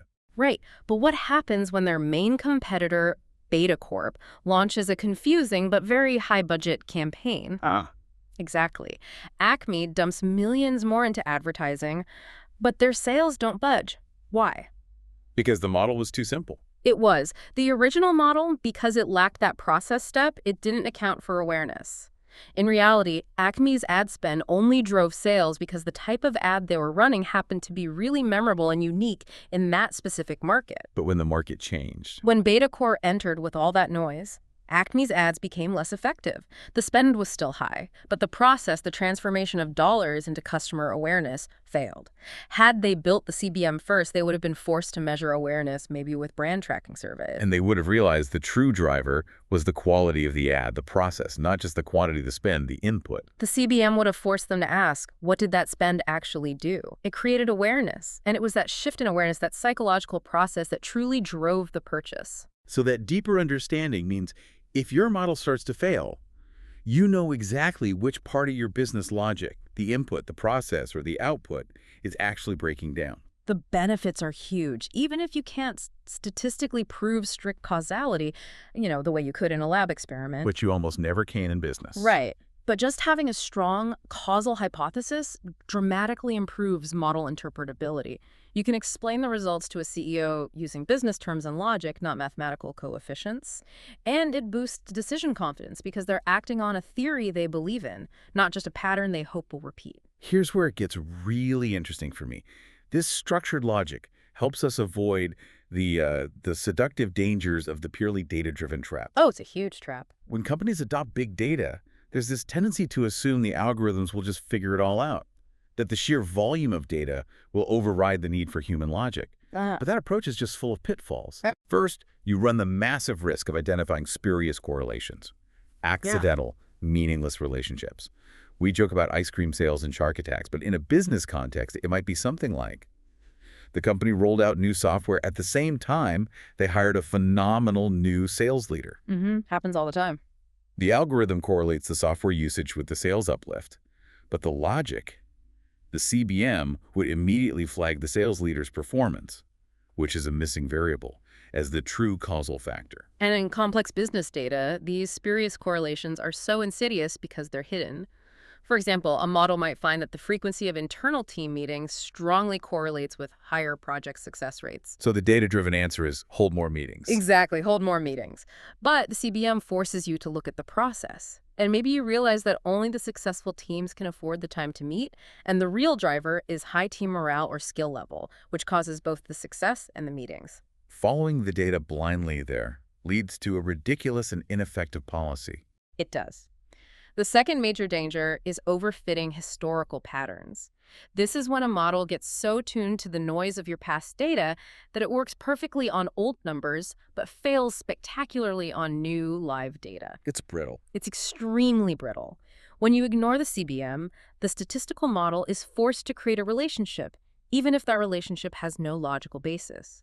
The CBM acts as a regularizing force, requiring the model to adhere to logical boundaries. And the third danger, which we touched on, is just missing critical variables entirely.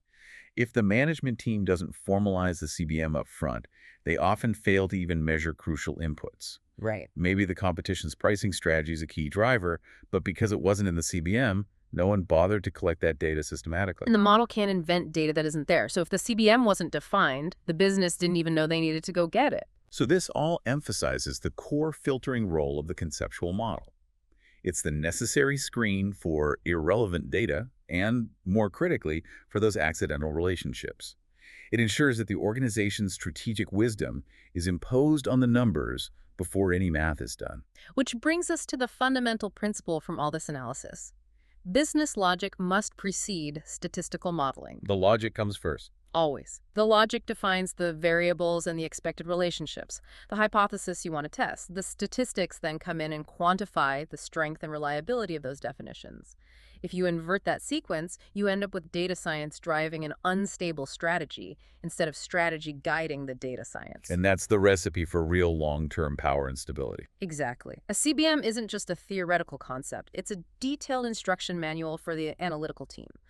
The logic you define has a direct, profound, and practical relationship with the technical process of data mining or predictive modeling. So it defines the scope of the technical work. It does. It dictates several crucial analytical choices.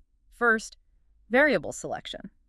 If a variable doesn't have a logical home in that IPO sequence, if it isn't clearly a driver, a process metric, or a target outcome, it should be heavily scrutinized or just excluded. And that alone must save countless hours of wasted effort. It really does. Second, and this is important for our learner audience, the CBM dictates feature engineering.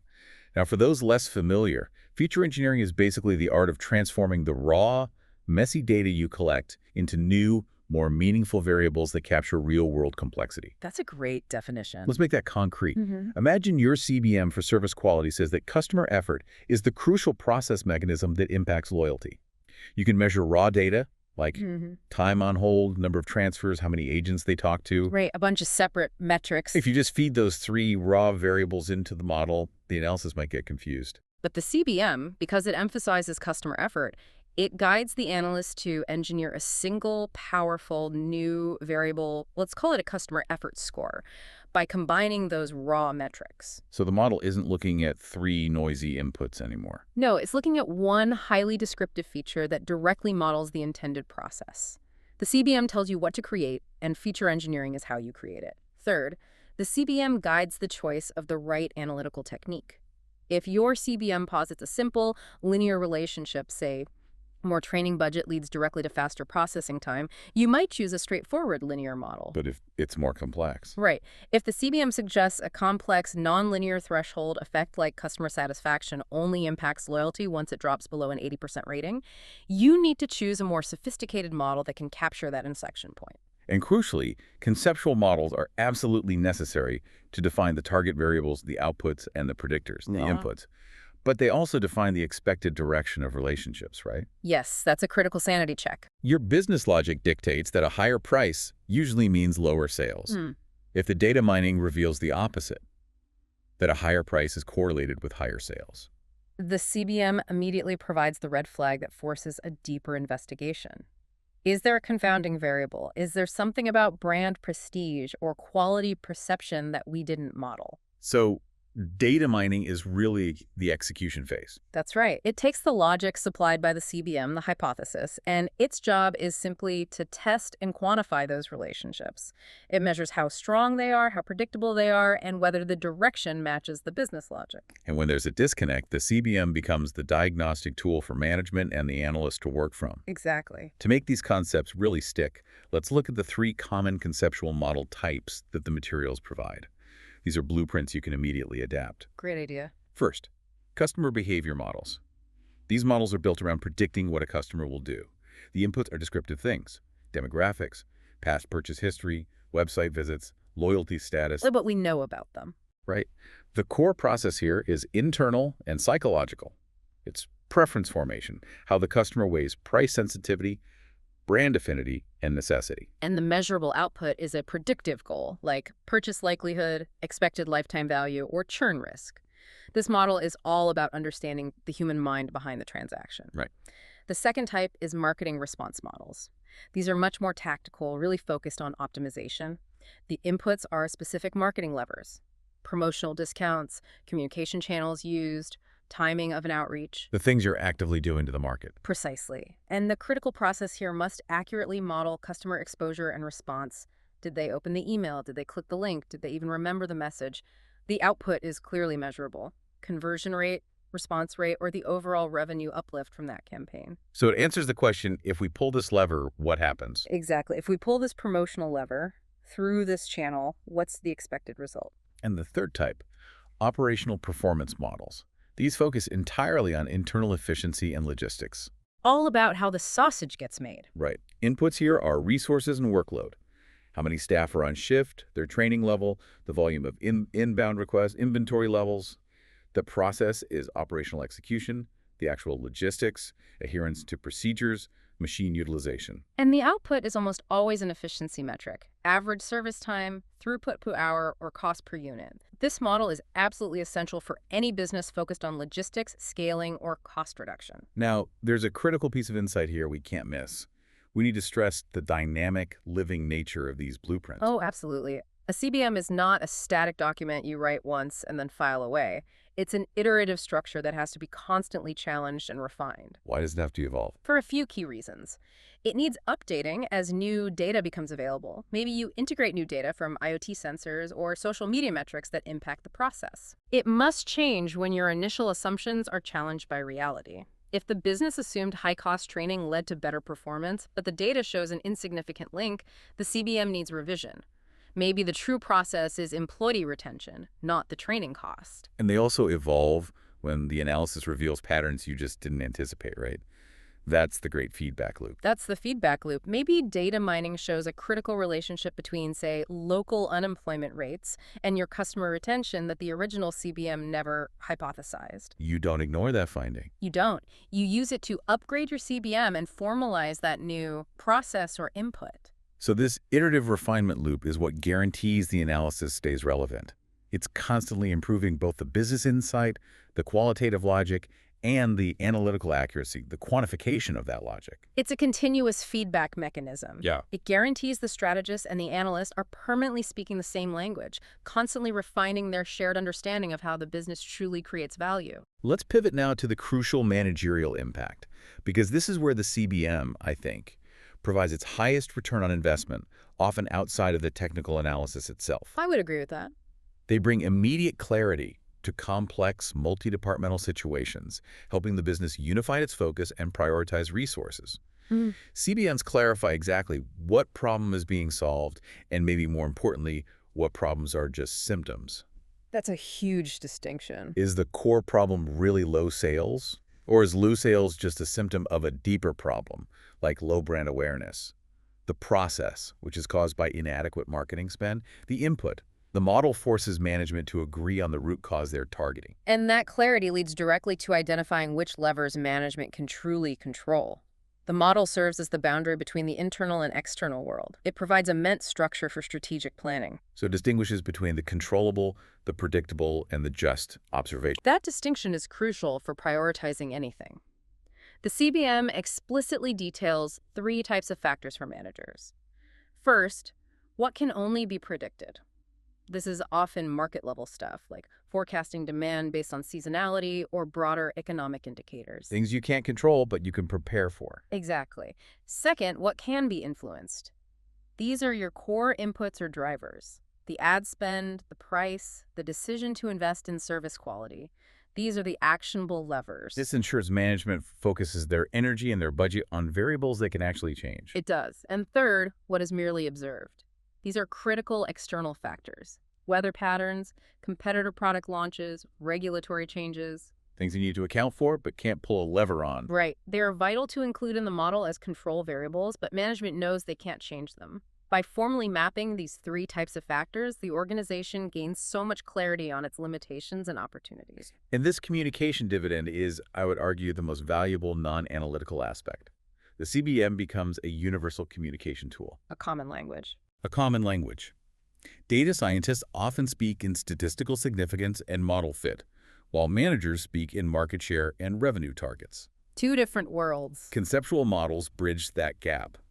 By mapping the inputs, processes, and outputs on a whiteboard, they define the flow of value in a way that everyone, from the executive suite to the operational floor, can understand. And that alignment benefit is just profound. Analysts, managers, high-level decision makers can all point to the same diagram and say, we agreed that this specific process step is our weakest link. Right. So if the analysis comes back with a finding, the CBM immediately provides the logical framework to discuss it. Does this finding align with our understanding of the customer's journey? Does it contradict our operational reality? So the results are much easier to explain and justify. And, most importantly, act upon. It transforms data science from this technical niche that provides complex answers into a core strategic driver that constantly validates or challenges the fundamental logic of the business. It makes the insights stick. So what does this all mean? Let's bring it all home. The conceptual business model is the qualitative logic that serves as the essential, necessary precursor to structuring any serious data analysis effort. It is the blueprint you must create and agree upon before you ever open a spreadsheet or run a predictive algorithm. Before line 1 of code. Before line 1 of code. It prevents you from wasting time chasing meaningless correlations. It ensures perfect alignment between your strategic goals and your technical math. And most practically, it defines your inputs, processes, and outputs, so you know exactly which levers you can pull. The ultimate takeaway here is just the enduring power of structured thinking. The true analytical breakthrough, that moment that changes a company's trajectory, it isn't finding the strongest correlation. No. It's understanding the why, the underlying mechanism of value creation, before you even try to model the what, the quantified result. By starting with logic, you ensure your eventual models are not only accurate, but fundamentally insightful and immediately actionable. A perfect summary. So, if data mining tests the relationships and the conceptual business model suggests them, what existing, powerful, yet entirely unwritten conceptual business models are operating inside your organization right now? Dictating daily decisions based on assumptions that have never been formally challenged, tested, or quantified. That's the logic you need to uncover. And that's something to mull over until our next deep dive. You know, it's this universal paradox that I think we all struggle with, isn't it? We keep pouring all these resources into data collection, we hire the PhDs, we spin up the expensive cloud infrastructure, and yet there's this recurring feeling that for all that sophistication, the needle just isn't moving enough. Oh, absolutely. Organizations are practically drowning in these beautiful data models, but when you ask for the bottom line impact, they frequently come up short on actual measurable business value. That really is a defining challenge of the modern digital economy. It's a strange thing because we have optimized the middle of the process. You know, the mathematical modeling, the dashboard design, we've optimized that to an incredible degree. Right. We celebrate, like, the predictive accuracy of a model at 98%, but then we discover that the resulting impact on the bottom line is negligible. The gap between that analytic potential and the realized business value is just vast. It's huge. And that's exactly why we need a fundamental map to navigate that gap. So what we're doing today is taking the ultimate shortcut. We're deep diving into the foundational architecture of data value, the information action value chain, or IAVC. And this isn't just theory. No, this is the operating manual for successful digital transformation. Our mission today is to trace that precise, dependent path from raw facts, just sitting inertly on a server, through all the analysis, and finally to a measurable financial outcome in the real world. We have to. We need to dissect the sequence to show you exactly where value is actually realized and, maybe more importantly, why over 80% of analytical projects fail before they even reach that critical point. And the essential framing here, and this comes straight from the source material, is something we all just have to internalize. Value is not created by the sheer volume of data, and it is certainly not created by the elegance of sophisticated models. No. Value is created specifically, and only, by the actions taken based on the analytical insights. This chain is the roadmap connecting the data through the decision and finally to the dollar. So if you're looking to master the process of turning your massive analytical investments into measurable, repeatable results, you really must understand this 6-stage sequence. Yeah. And you have to see it as an organizational requirement, not merely a technical one.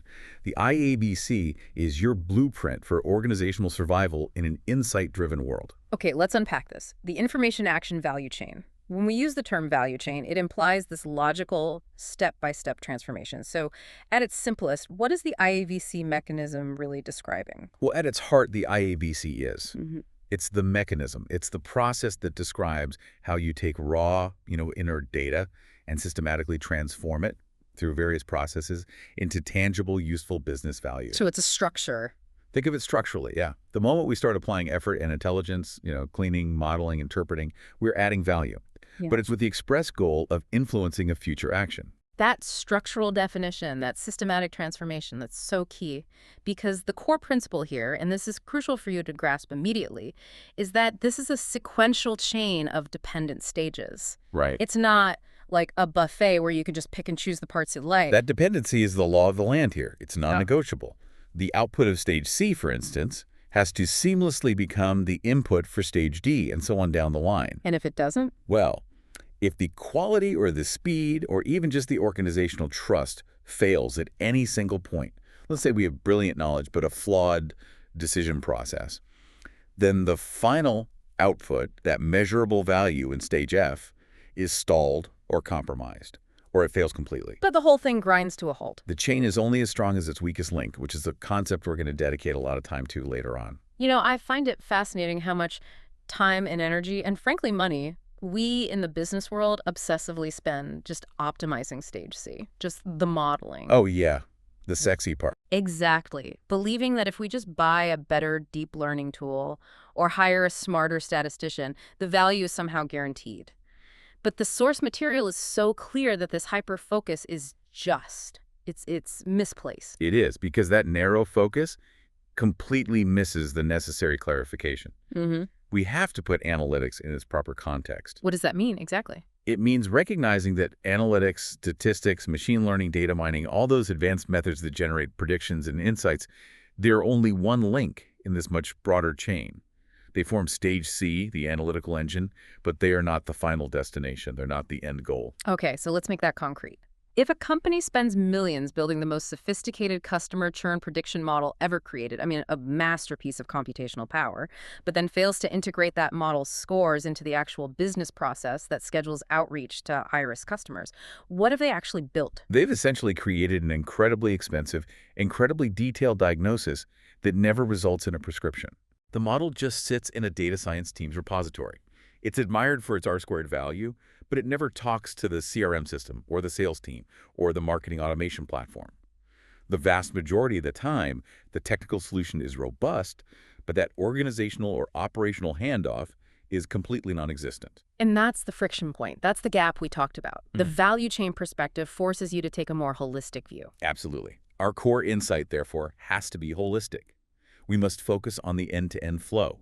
We have to ensure that the stream of potential value is seamless from the moment the raw data is captured all the way to the final decision, the action, and then the measurable outcome. So analytics is the engine. Analytics is undoubtedly the powerful engine that creates the insight, yes, but the IAVC represents the transmission, the wheels, and the steering system. And without those, the engine just revs in neutral, generating a ton of noise and heat without any forward movement. All right, let's walk the line then, stage by stage. This framework provides 6 dependent stages that take the innate potential of data and transform it into real, measurable business impact. And just to reiterate, this journey is linear, it's sequential, and it is cumulative. So stage A is data. We're starting at the absolute bottom, the raw material. This is the simplest definition. Raw, unprocessed facts collected directly from operational systems. And it's so crucial to understand the granularity and the sheer breadth of what this constitutes in a modern enterprise. Right. We're not just talking about cleanly formatted spreadsheets. No, it's messy. It is messy. We mean minute-by-minute sensor readings from IoT devices, detailed transaction records from every single customer purchase, fragmented log data from application servers detailing user clicks and errors, and just raw texts from customer service interactions. It's the digital exhaust of the business. All those individual events, a timestamp, a temperature reading, the precise millisecond a server responded. Right. They're all just isolated, disconnected facts waiting for some kind of structure. And here is the blunt truth we have to face, and this often shocks organizations that pride themselves on their massive data lakes. By itself, this raw data has little to no value. Zero. It is merely potential. Imagine owning an immense, unorganized pile of iron ore. It has the potential to become a skyscraper or a machine, but right now, in its current state, it cannot be used for anything practical, and it's immensely difficult to transport or manage. And costs money to store. Exactly. The cost to store and manage raw data is immediate and real, but the value is zero until we apply some intelligence to it. That's such a necessary reframing. We so often conflate owning the data with possessing value, but if it's just lying there, it's a cost center, not a profit driver. That's it. So the very first essential step toward creating any value is organization and summarization, which brings us right to stage B, information. This is the first systematic value add. Information is simply raw data that has been cleaned, filtered, organized, aggregated, and importantly, summarized to give it context. So this is where we start imposing structure and meaning on that chaos. Instead of looking at, say, 10 million individual server logs, we group them to see the average response time by the hour. Or instead of millions of individual sales receipts, we summarize total revenue per store location for last quarter. Correct. The classic examples provided are things like reports, executive dashboards, and descriptive statistics. This process transforms a pile of events into a coherent picture of the past. Right. This stage decisively answers the question, what happened? Did our sales decline in the Northeast? Was system downtime above the acceptable threshold last week? And that clarity is vital, of course, for retrospective analysis, for auditing compliance, and for providing basic management control and performance tracking. But this is still fundamentally reactive, isn't it? It's like looking through the rearview mirror. It absolutely is, and that's why the source material really emphasizes its insufficiency.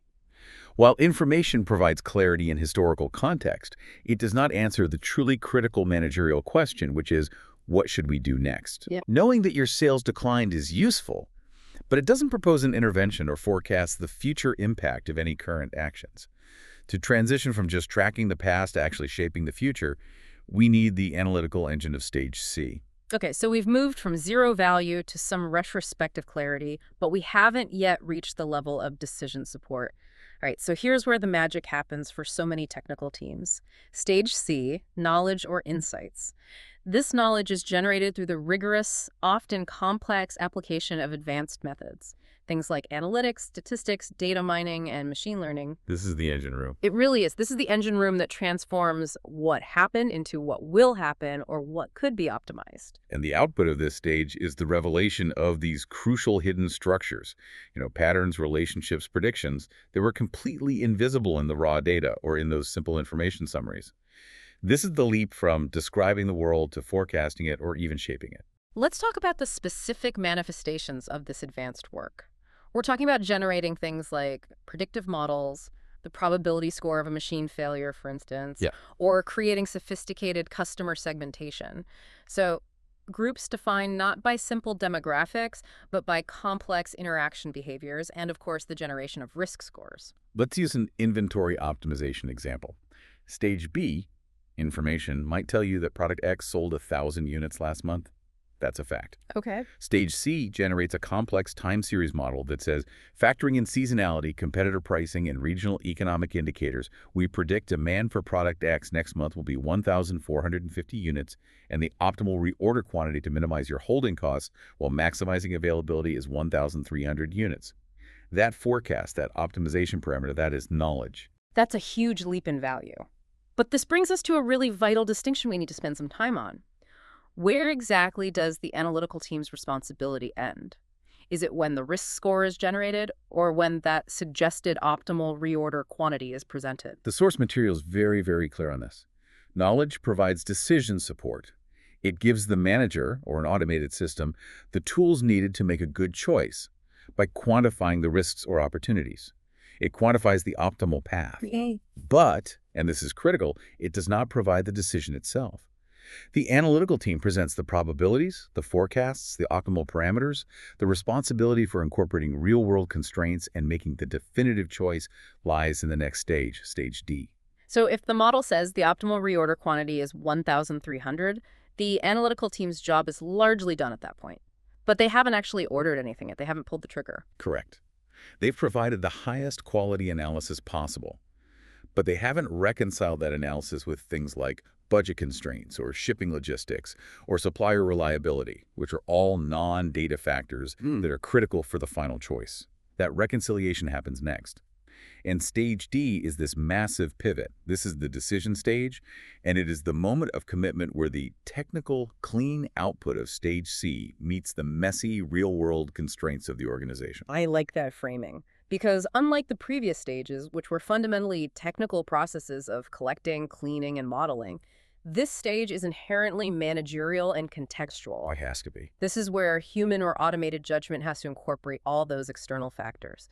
Organizational priorities, ethical constraints, resource availability, regulatory requirements, all the messy stuff. Let's go back to that loan example. The stage C predictive model outputs a risk score of 95, which is very high risk. The analytical insight is crystal clear. The stage D decision process must then decide, do we approve or reject the loan? And that's not just math. That decision is not purely math. It involves corporate priorities.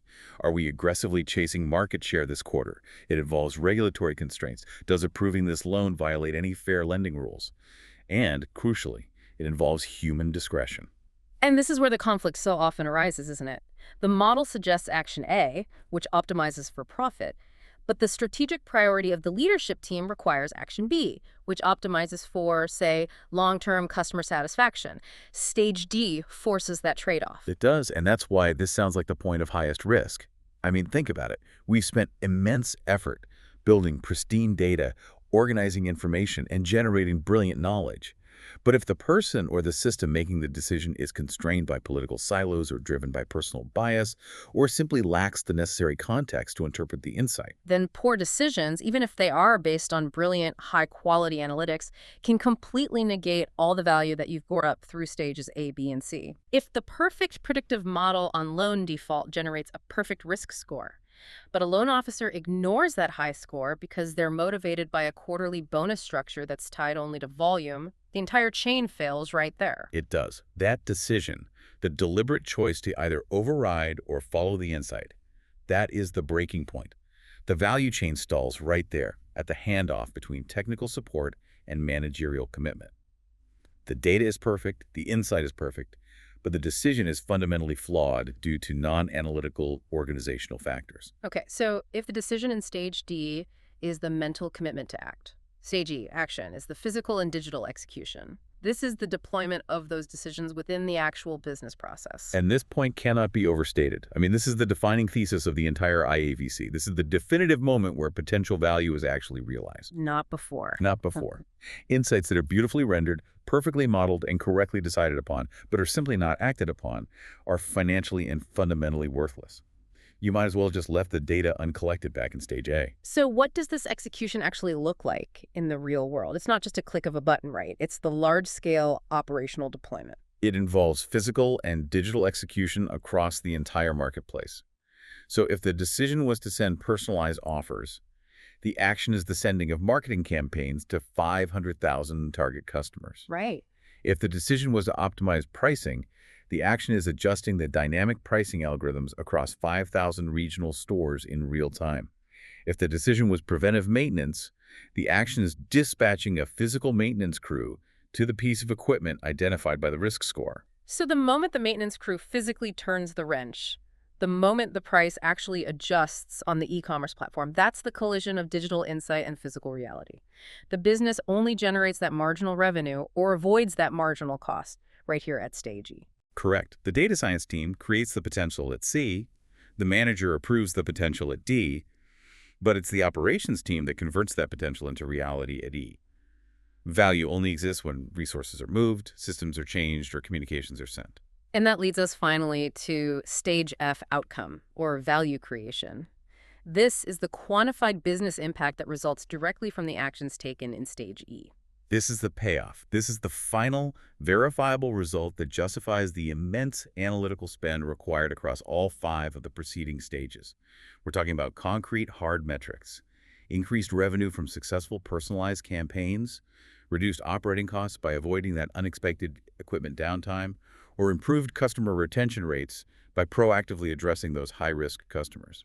But the source material is very insistent that stage F isn't just the result, it's also a critical input for the future. Outcomes have to be rigorously measured and evaluated for the chain to be complete and effective. Oh, absolutely. The rigor of that measurement is paramount. And this is where attribution becomes incredibly complex and incredibly important. You need to be able to confidently link the specific action you took in stage E to the measured result you see in stage F, controlling for all the external market forces or seasonality. For example, Did our revenue increase because of our targeted marketing action? Or did it increase because a major competitor just happened to raise their prices at the same time? You have to know. if that measurement is weak or, worse, non-existent, the loop is broken before it even starts again. Exactly. Stage F doesn't just represent the end of this current process. It provides the crucial data necessary for the beginning of the next cycle. If you don't measure the actual outcome of the action, you are flying completely blind. You can't refine your knowledge base in stage C, you can't improve your decision rules in stage D, and the entire system just quickly becomes stale. That was an incredibly detailed tour of the ideal path A through F. And, it sounds beautifully logical on paper, but now we have to turn to the cynical business reality. After mapping that ideal journey, the truth is that chain breaks most of the time. So let's identify exactly where those critical fractures occur and why so many analytical projects completely derail. Hashtag 3.1, the failure of analytics projects. It really is a tragedy of resource allocation. The vast majority of these analytics projects fail not because the underlying mathematics was flawed, but because the integration into the human and operational systems of the business was completely ignored. And the source material details 3 primary and very organizational reasons for this failure. The first one points directly to that friction between the decision and action stages. Insights are simply not acted upon. This is the classic organizational inertia problem. We have the data, we have the model, a manager is even committed to the decision, but the operational processes are just too cumbersome, too slow, or too expensive to implement the change suggested by the data quickly or at scale. So the company wants to move fast. But its internal systems are built to move slowly, often because of legacy technology or rigid hierarchical sign-offs. Okay, and the second reason relates directly to managerial adoption. Results are not trusted or organizationally understood. This feels like a massive issue of data literacy and trust. It is. If the analytical team creates a complex black box model, but the business managers who are ultimately responsible for the outcome in stage F don't trust the inputs or the methodology, they simply won't risk their performance metrics on it. Of course not. Trust is the non-technical prerequisite for action, and this lack of trust is often compounded by complexity. If the model is too complicated to explain simply, managers will just default back to trusting their gut instinct, which is often far more immediate and intuitively understandable than a complex statistical score. And the third failure point highlights structural resistance. Organizational processes actively resist the change suggested by the insights. People are comfortable with their routines. Implementing a data-driven decision often requires restructuring workflows, altering incentive structures, or forcing painful retraining.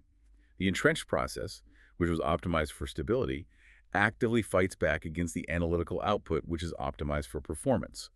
Hashtag 3.2, the weakest link doctrine.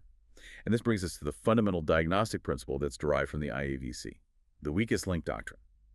Because the chain is sequential and dependent, the success of the entire endeavor is fundamentally limited by its point of greatest vulnerability. So, mathematically speaking, the value delivered to the business is determined not by the strength of the strongest analytic model you have in stage C, but by the performance cap of the weakest link anywhere in that entire chain, from A through F. Let's make this really concrete with a numerical scenario.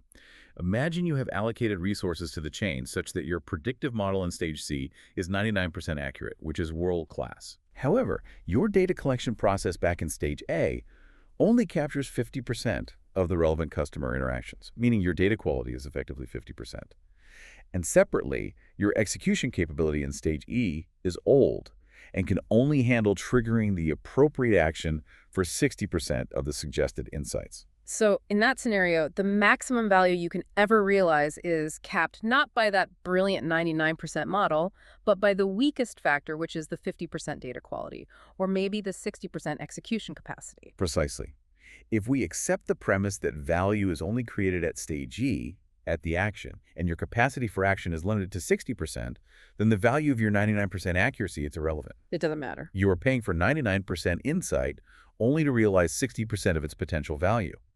Therefore, pouring millions more into making a 99% model 99.9% accurate when the data is still shoddy or the execution systems are slow is fiscally irresponsible. You should be fixing the data first or upgrading the execution system. That reframes the entire optimization problem. It forces organizational leaders to stop chasing technical vanity metrics and start investing in the messy, unglamorous operational and foundational infrastructure. Hashtag tag 3.3, specific common failure points, the danger zones. All right, let's break down those weak links specifically. The source highlights several common danger zones, detailing these organizational and technical disconnects that act as chronic value thieves. And we start where it all begins, poor data quality. If stage A is flawed, dirty, inconsistent, or late transaction records, it immediately compromises information in B, and it fatally weakens knowledge in C. Right. We talk about the principle of garbage in, compromised insights out. No amount of statistical brilliance or expensive software can magically generate accurate predictions from fundamentally bad source data.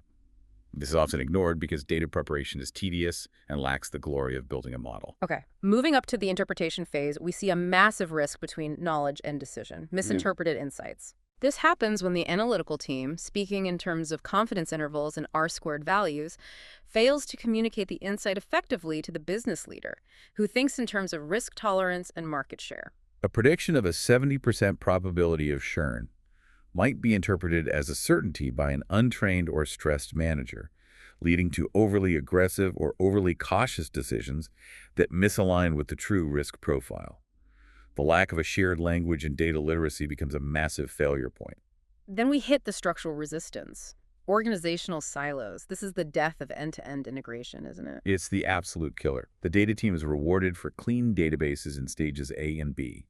The analytical team is rewarded for accurate models in stage C.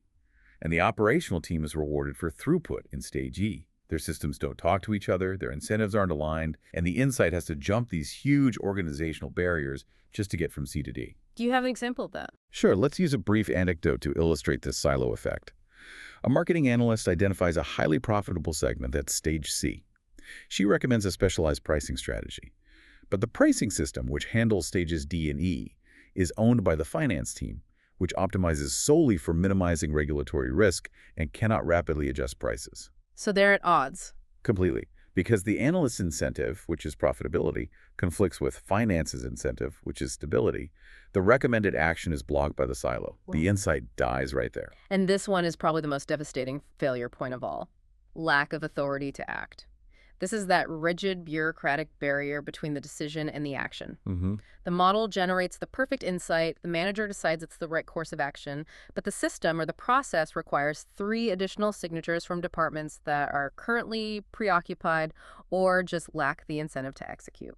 The decision gets bottlenecked, often because the person closest to the knowledge, the analyst, the segment manager, is structurally removed from the authority, the CIO, the head of regulatory affairs, needed to trigger the action step. The inability to rapidly translate a decision into an executed action just results in missed opportunity value. And finally, the failure to close the loop, an absence of performance measurement after the action. If you don't rigorously measure stage F, you sever the feedback mechanism entirely. And you cannot tell if the action worked. So you can't refine the model, and the entire system becomes stagnant and obsolete within months. Hashtag 3.4. Cost-benefit perspective. Justifying the effort.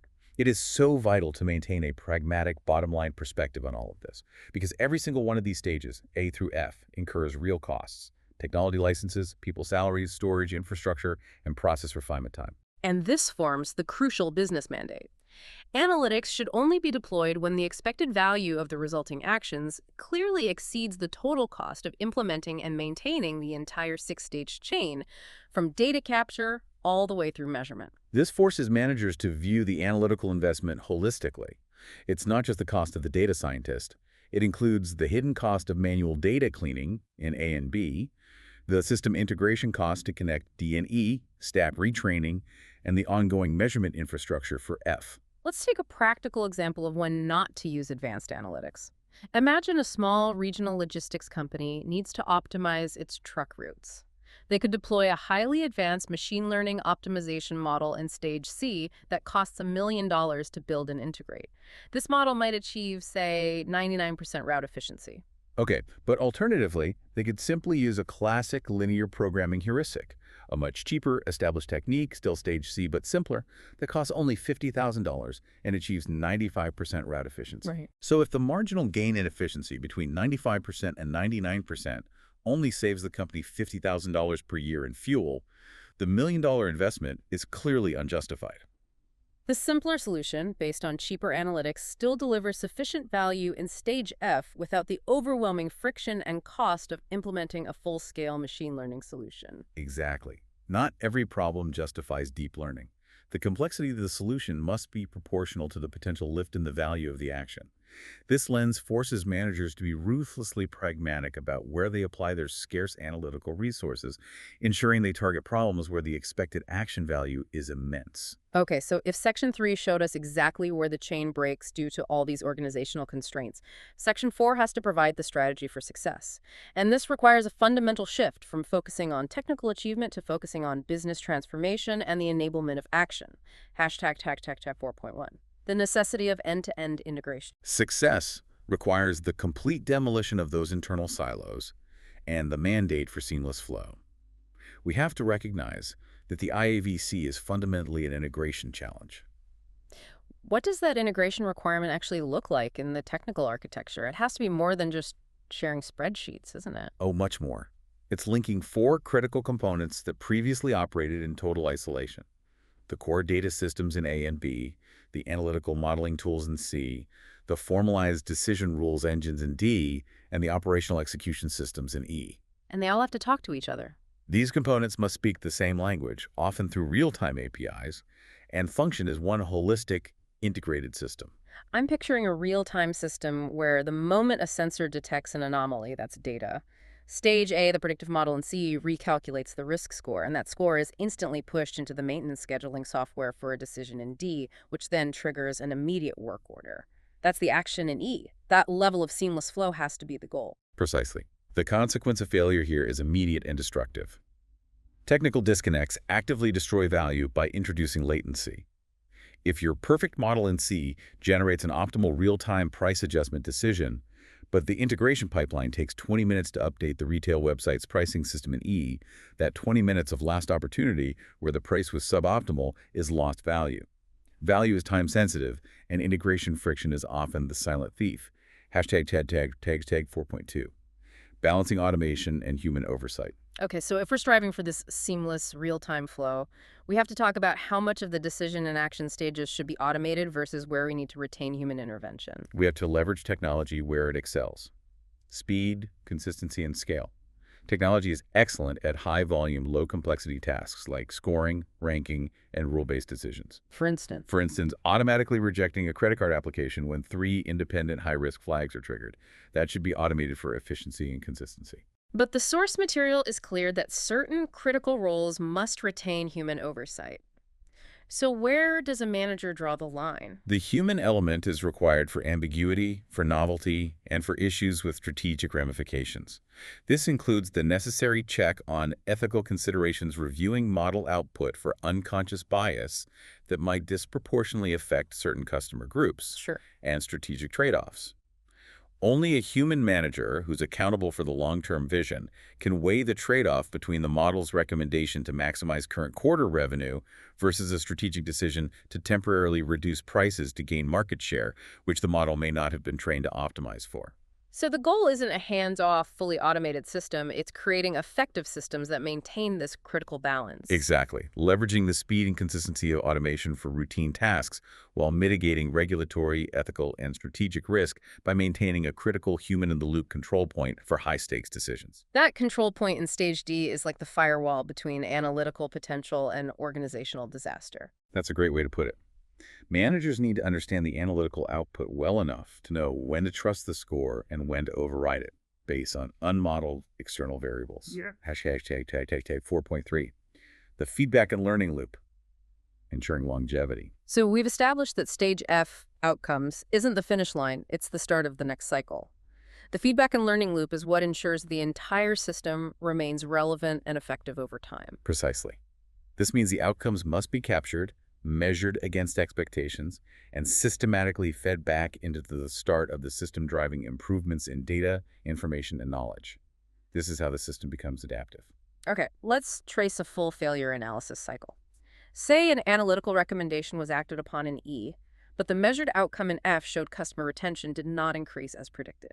Where does that feedback go first? It triggers immediate system diagnostics. First, it enables model recalibration in Stage C. Did the variables change? Did customer behavior shift?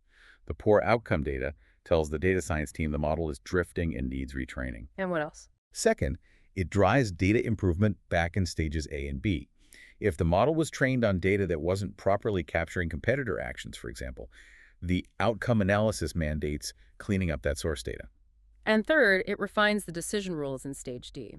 If the automated rule rejected too many valuable customers because the risk threshold was set too low, the loop mandates adjusting the decision rule itself to align better with the strategic risk appetite.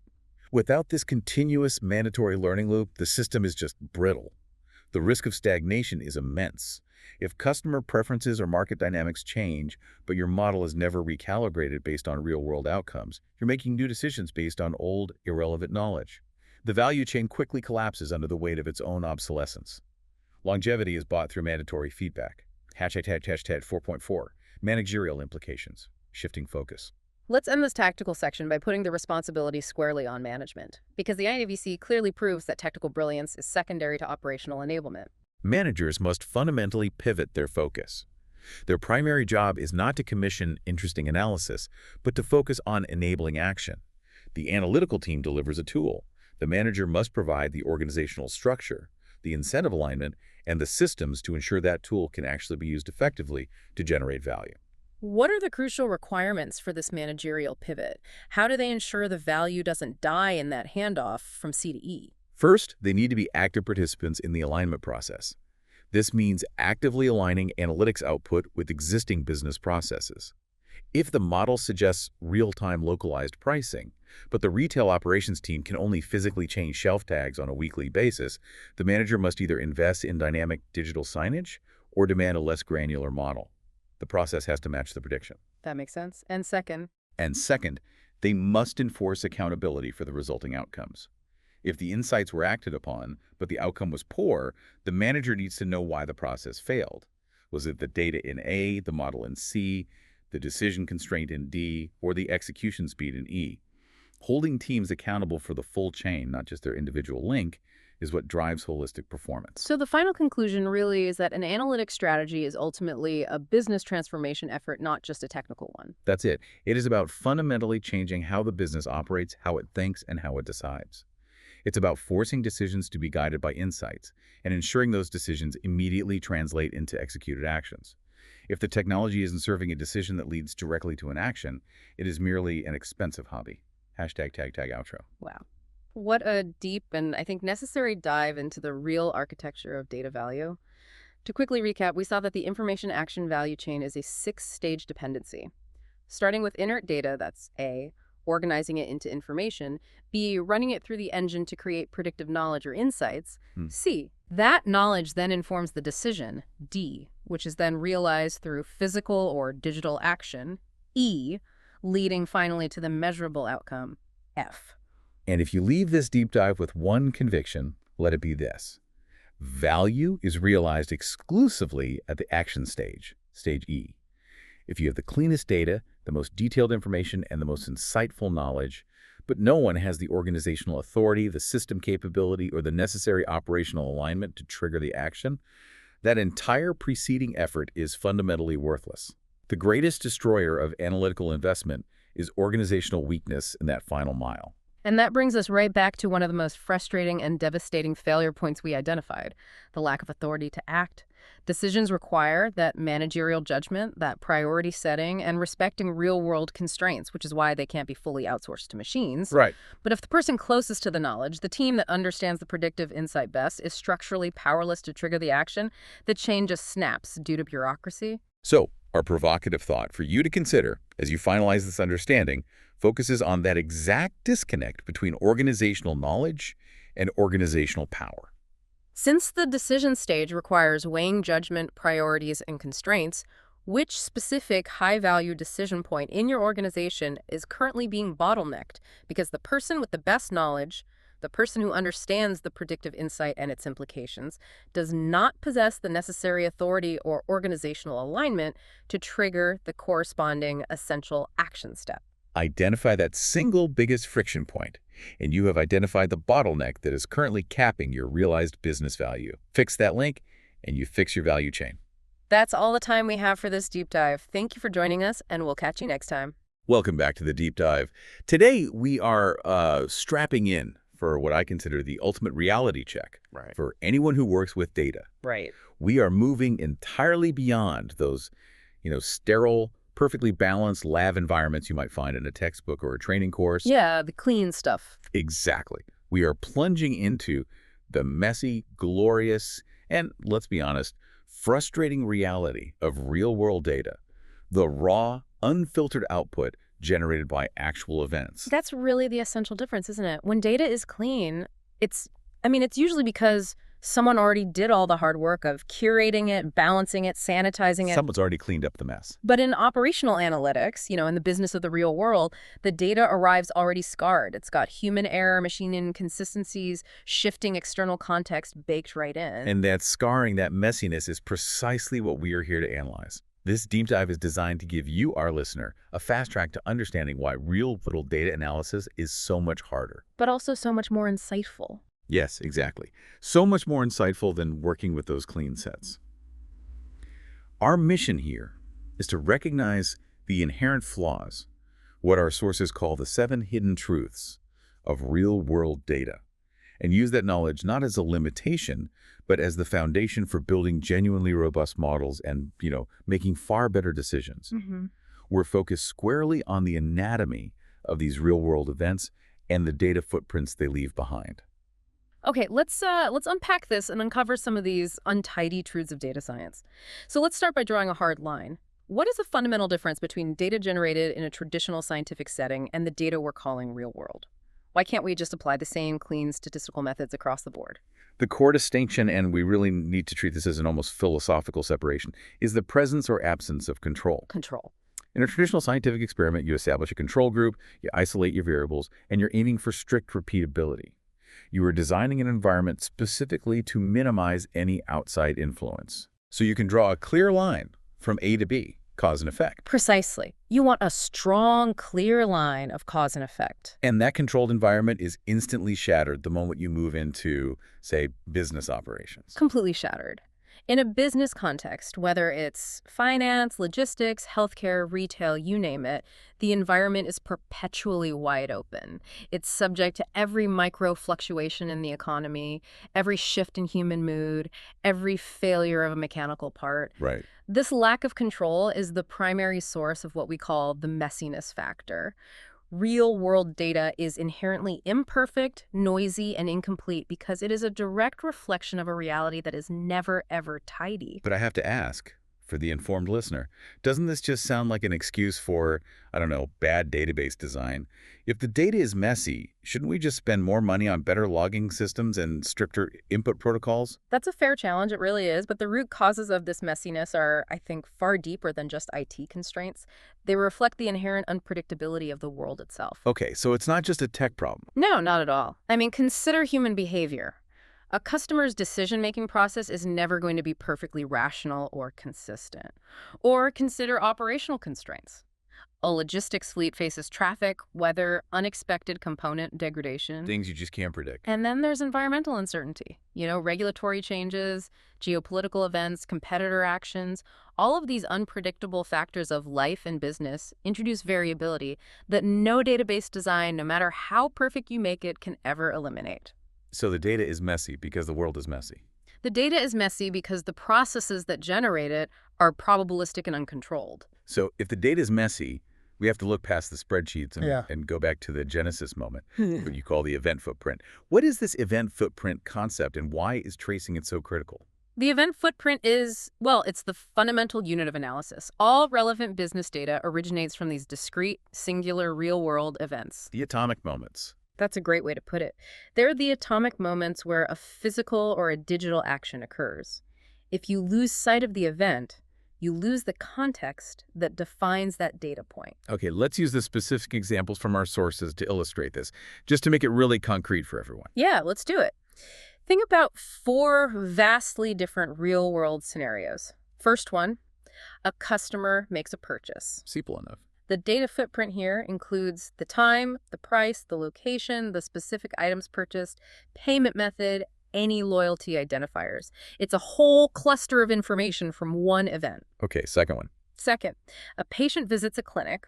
The footprint there involves arrival time, the chief complaint, the diagnosis code, the physician they saw, the prescribed treatment. Again, a rich set of data from one moment. And a very different context. Completely. Third, a machine fails.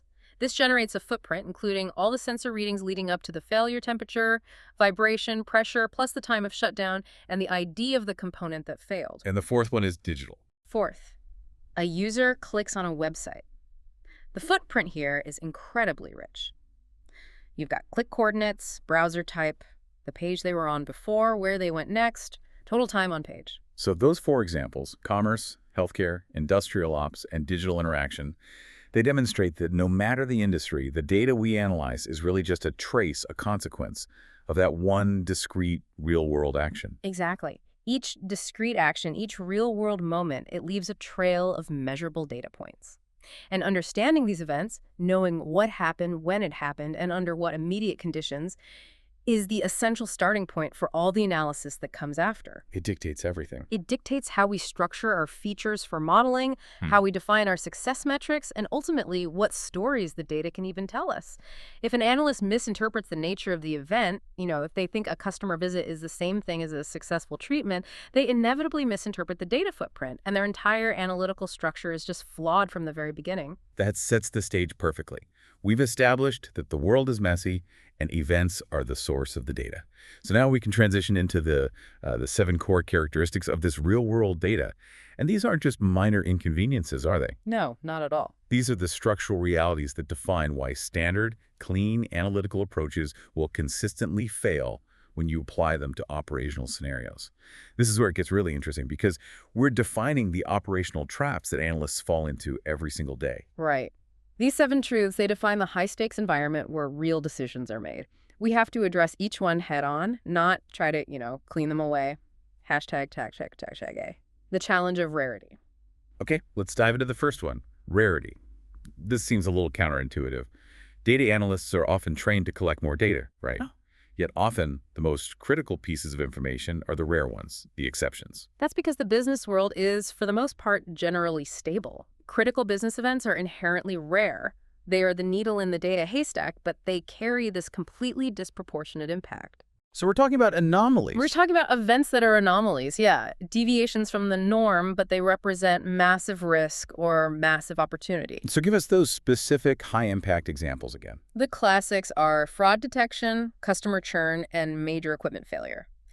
In a typical financial institution, maybe 1 in 10,000 transactions is fraudulent. That's incredibly rare. It is.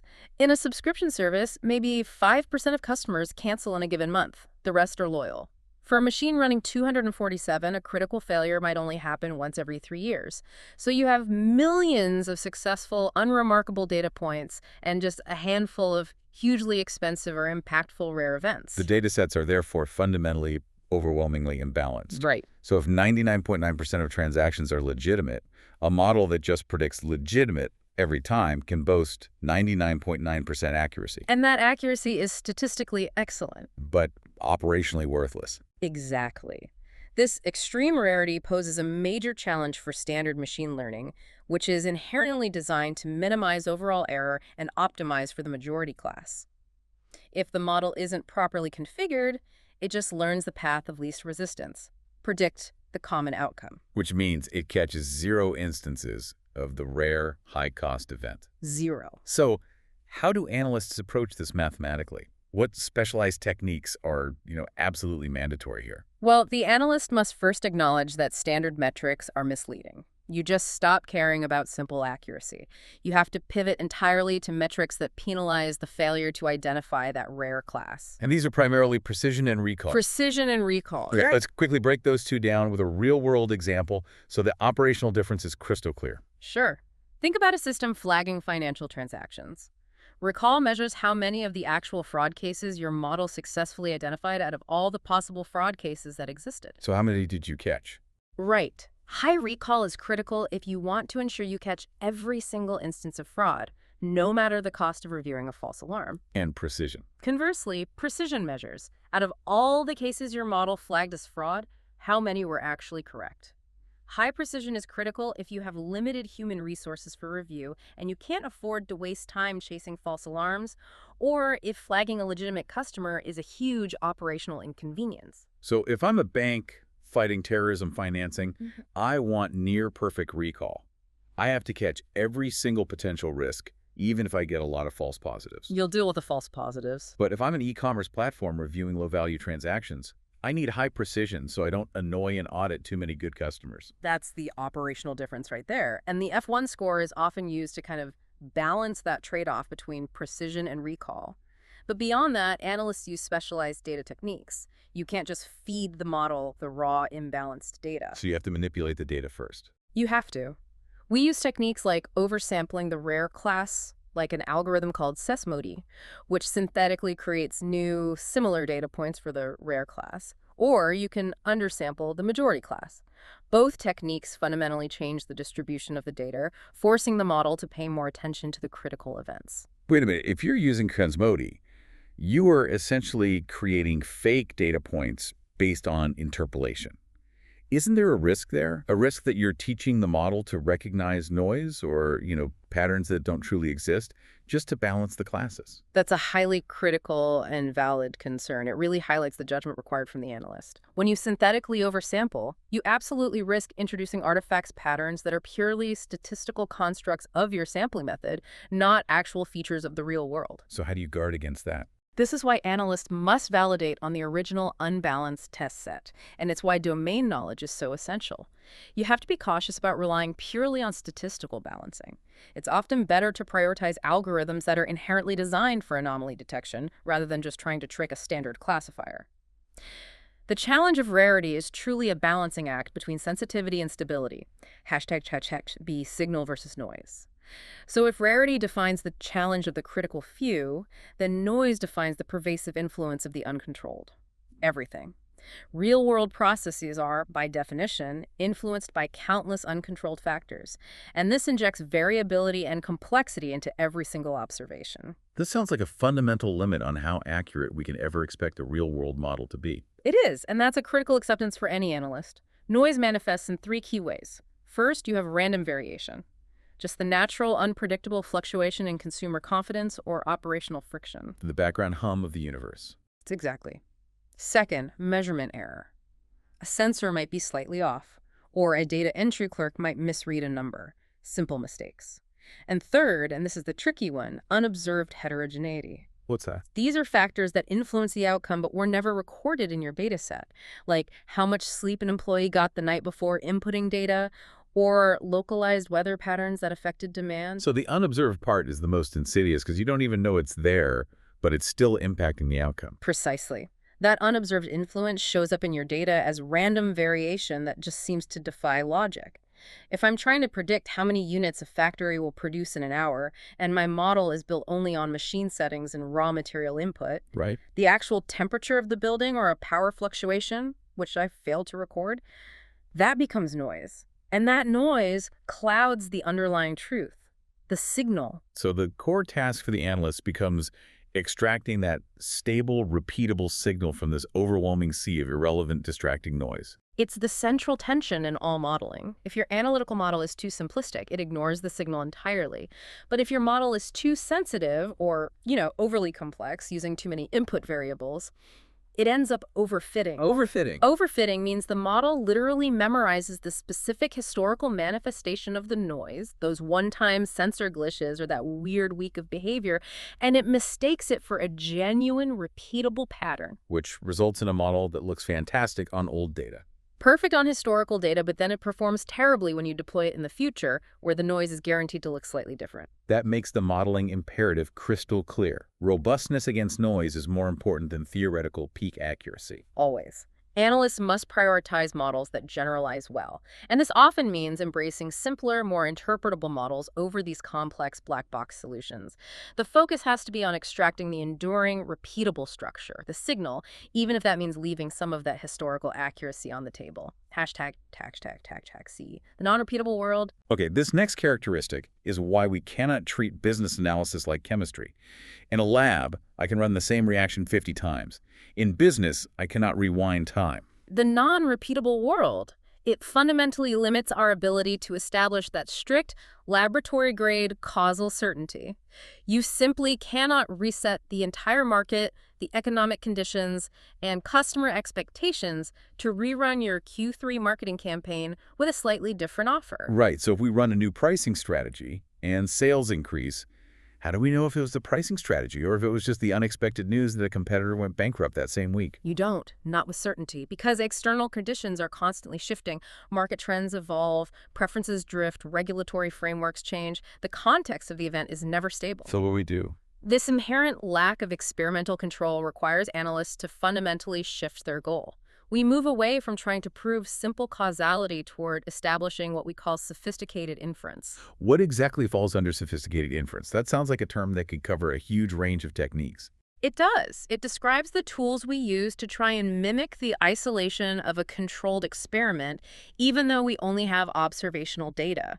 We can't use a simple A/B test for massive systemic changes. So what do we use instead? We rely on methods like difference in differences, where we compare the change in outcomes between a group that received an intervention, say, a new policy, and a similar group that did not, both before and after the policy was implemented. So you're not proving cause, you're saying, look, if the change was due to the policy, the difference between these two groups should be significantly amplified after the policy. Exactly. Another crucial method is propensity score matching. This attempts to create artificially balanced groups by matching individuals or entities based on a probability score, a propensity of receiving the treatment, and that lets you control for observed differences. So it's like creating a control group after the fact. In a way, yes. These techniques are sophisticated statistical endeavors designed to control for as much of the non-repeatable observational chaos as possible. They allow us to infer that the observed effect is highly likely attributable to the policy change, even if we can't definitively prove it with lab-grade certainty. This implies a certain level of caution, I guess, or humbleness when presenting findings. Yeah. You aren't saying, we proved it. No, never. You're saying, our sophisticated inference strongly suggests. Precisely. We are modeling a constantly moving, dynamic river of processes. The lack of control forces us to rely on correlation and rigorous, carefully framed statistical arguments. Any analyst who claims absolute causal proof based purely on observational real-world data is either frankly naive or misleading. Okay, now we get into the physical flaws of the data set itself. Dirty data. The sources make a strong case that missing values and imperfect records aren't just technical errors, they're structural realities of the real world. They are the inevitable byproduct of operational reality. I mean, if you have systems that rely on human input, data is going to be skipped. If you have sensors that occasionally malfunction, data is going to be missing. Real-world data sets routinely contain missing values, incomplete records, and just plain inaccuracies. And why do these imperfections persist even in highly sophisticated systems? I mean, shouldn't we have solved this by now? You'd think so, but the root causes are systemic and organizational. You've got system limitations where software might fail to synchronize or might truncate fields. Human error is ever present, a form isn't fully submitted, a typo is entered. Sure. But critically, we see flaws stemming from changes in data collection processes over time. Imagine a company merging two databases where customer ID was defined differently in each system, or where regulatory changes forced a modification to how patient weight was recorded. So if the definition of a key variable changes halfway through the history, the entire historical record becomes imperfect relative to what we're doing now. The data suddenly lacks internal consistency. And here is the danger. Analysts often default to the simplest solution, just deleting rows with missing values or filling them in with the mean or the median. The easy way out. Right. But handling this imperfection must be viewed as a core analytical task, not just some minor cleanup step you do at the beginning. Why is the choice of handling missing data so critical? What's the big deal? Because the method you choose introduces a specific and often invisible form of bias. If you simply delete all the rows with missing values, you might be unintentionally censoring specific types of events. How so? For instance, perhaps records associated with rare, complex service requests are the ones most likely to be incomplete because the service agent was focused on solving the problem, not entering data. If you delete those incomplete records, you delete the data on the most complex, high-cost events, and you skew your model toward only the simple scenarios. So the solution isn't just one method, it requires a lot of judgment. Absolutely. It often involves sophisticated imputation techniques. You might use machine learning models trained on the complete data to predict the missing values. It's called model-based imputation. But even this is fraught with peril. Because you're creating data again. You're essentially creating fake data based on historical patterns. You're betting that the reason the data was missing, the mechanism of missingness, is random, which is, often not true. This requires deep domain knowledge to understand why the data is missing before you decide whether to discard it, fill it with zero, or use a complex model to estimate it. Which brings us to bias. Bias is perhaps the most insidious challenge because it works silently. It ensures that the patterns in your data reflect the historical failures or the skewed perspectives of the past. Right. The core issue is that real-world data is almost never a random, neutral sample of reality. Never. It's a captured sample of reality that has been filtered through existing systems and human behaviors. When we're taught statistics, we always assume random sampling is achievable. But in the real world, systems are built by humans, and humans interact selectively. Precisely. Just look at the common sources of bias. First, you have self-selection bias. You run a survey to gauge employee morale. Who responds? The people who are either really happy or really, really mad. Exactly. The employees who are extremely happy or extremely disgruntled, the silent, indifferent middle, the actual operational norm, doesn't bother to respond, giving you a distorted, polarized view of average morale. And then there's survivorship bias. That's the classic example of focusing on success and ignoring everything that led to failure. The famous World War II example applies perfectly here. Analysts were asked where to add armor to returning aircraft. They looked at the planes that came back and saw the armor needed to be placed where the bullet holes were not. Because the planes that were hit in those critical areas, the cockpit, the engine, They didn't survive to be counted. Survivorship bias means we only observe the characteristics of the winners. The successful companies, the long-term customers, the machines that didn't fail prematurely. We build models based on these successful outcomes, completely ignoring the vast, invisible landscape of failures that shared similar characteristics but ultimately fell out of our observed data set. That dramatically skews the model's predictive power. It only knows how to be successful if it's already been successful, essentially. It's circular. It leads to circular reasoning.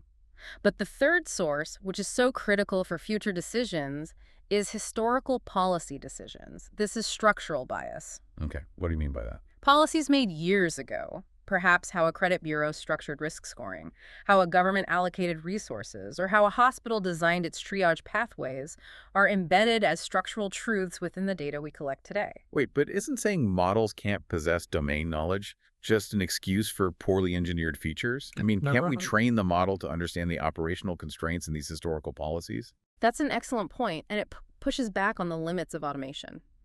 You can certainly try to encode those policies as features. You can label the data based on when a policy changed, but the model will still learn that policy structure as the correct historical behavior. I see. If a policy historically favored or disfavored a certain demographic for, say, loan approval, even if that policy was based on outdated or unintentionally biased reasoning, the model learns that historical outcome as the optimal prediction path. So the data isn't just reporting history, it's actively perpetuating the historical outcomes that were encoded by those old policies. Exactly.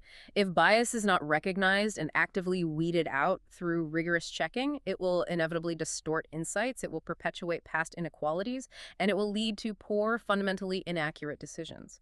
Bias is the memory of the system, and sometimes those memories need correction. We've mentioned time and place already, but this next characteristic really focuses on the idea that data points are basically meaningless without their context. The environment around the event is what dictates its meaning. That's right.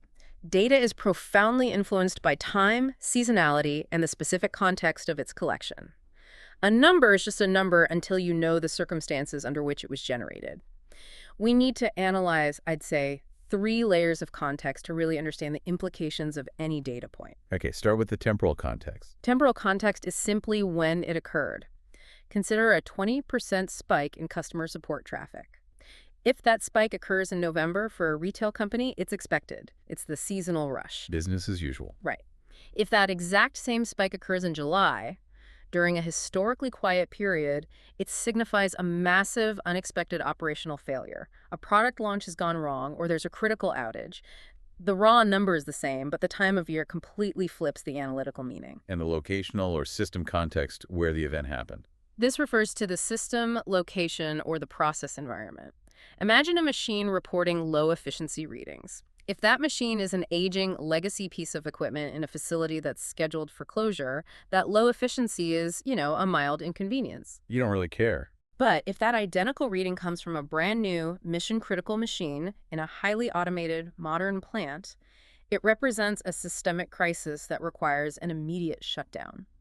The physical context of the data source changes the risk and the operational implications entirely. Okay, and the third layer, external conditions. This brings us back to that unobserved noise we talked about, but now we're actually observing it. Correct. External conditions provide the environmental and economic backdrop. A significant drop in sales volume carries vastly different implications depending on that backdrop. Did the drop occur during a nationwide economic recession? Because if it did, you might actually be outperforming the market. Right. You're performing better than expected relative to the market. Or did it occur 1 month after a major competitor slashed their prices by 50%?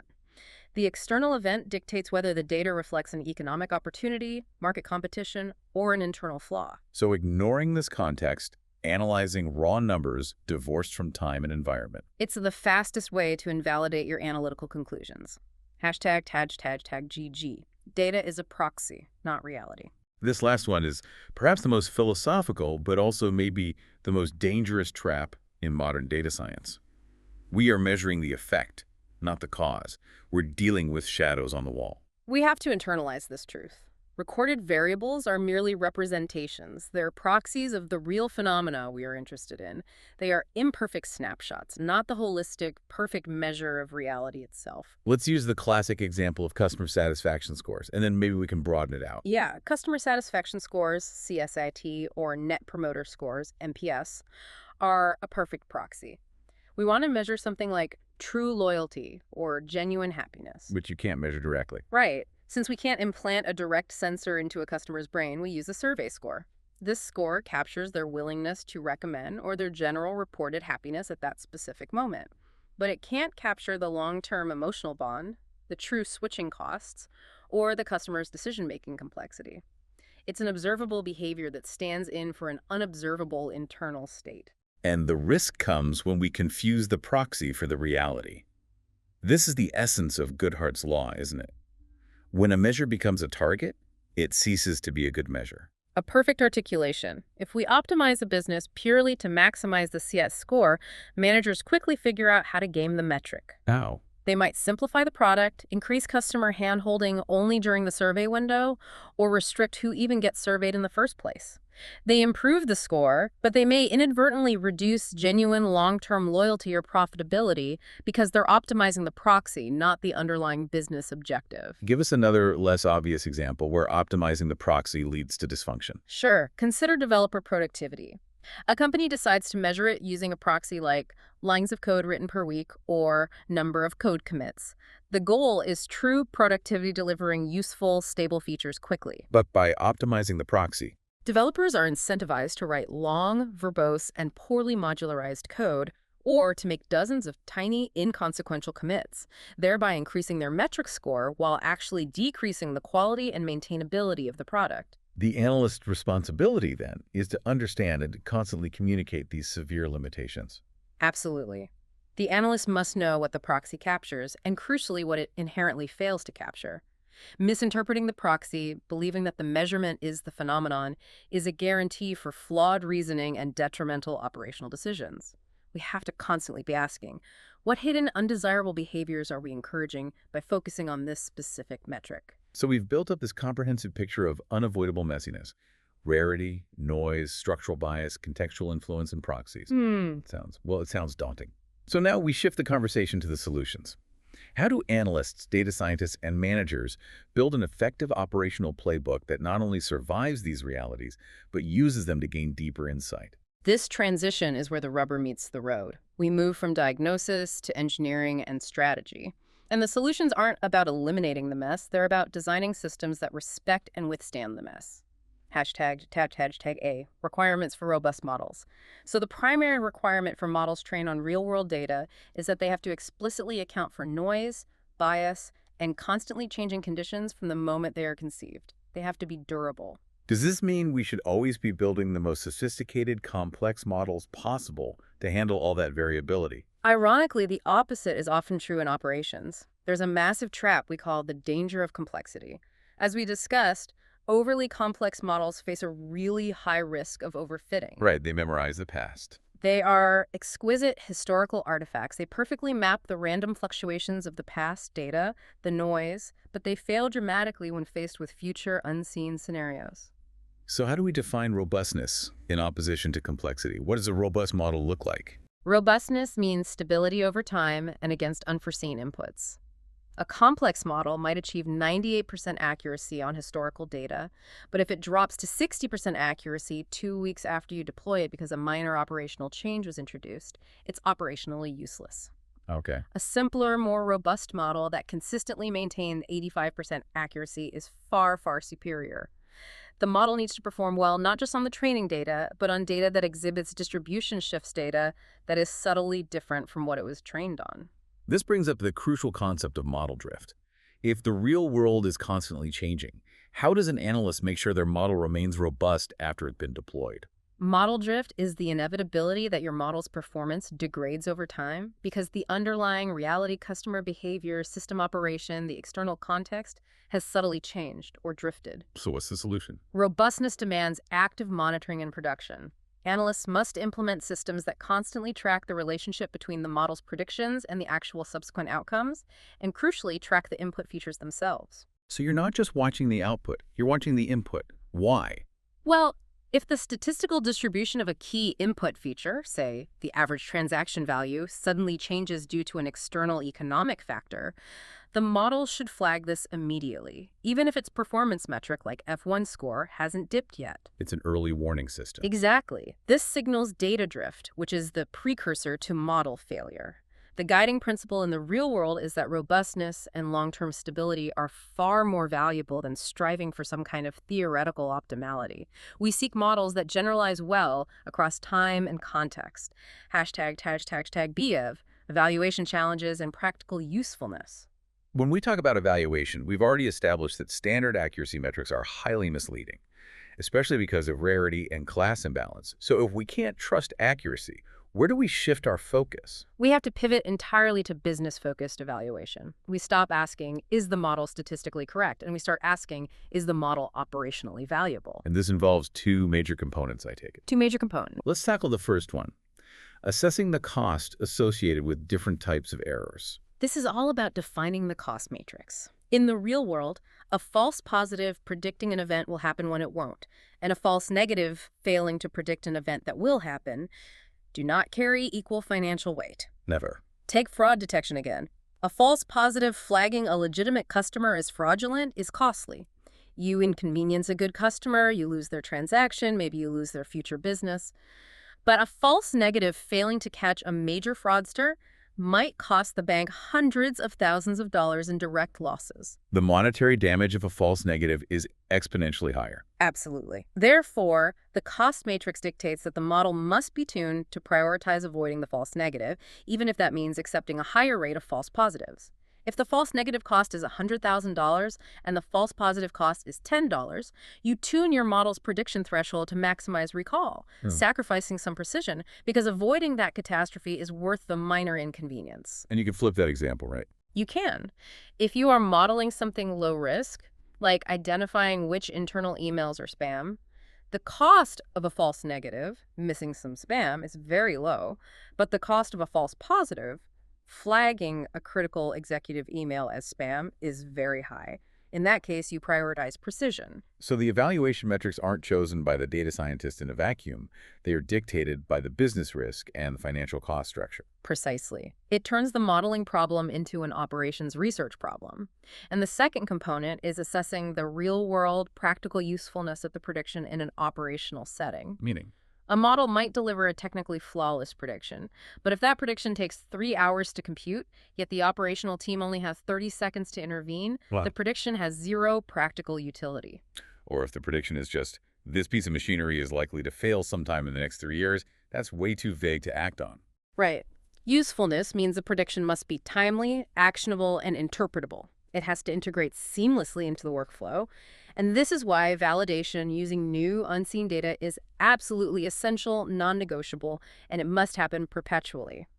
The moment a model leaves the training environment, its performance metrics are subject to drift, noise, and changes in that cost matrix. Hashtag CC, the role of human judgment. And this all leads to the final point. We can leverage the most advanced techniques, we can build the most robust monitoring systems, but we cannot escape the fact that automated analytics can never fully replace informed human judgment, especially because of those 7 truths we just discussed. That feels reassuring. We still need smart people, not just smart code. We absolutely do. We need them to interpret the results cautiously. When a model gives a surprising output, say, it flags a historically low-risk geographical area as the highest fraud risk, the human analyst must be prepared to actively question and investigate that finding. They need to ask why. They need to ask, is this a genuine emerging signal?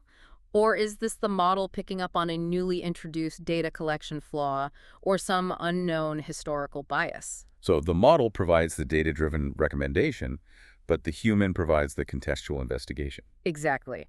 The human analyst must possess the required skills to combine data insights with deep domain knowledge.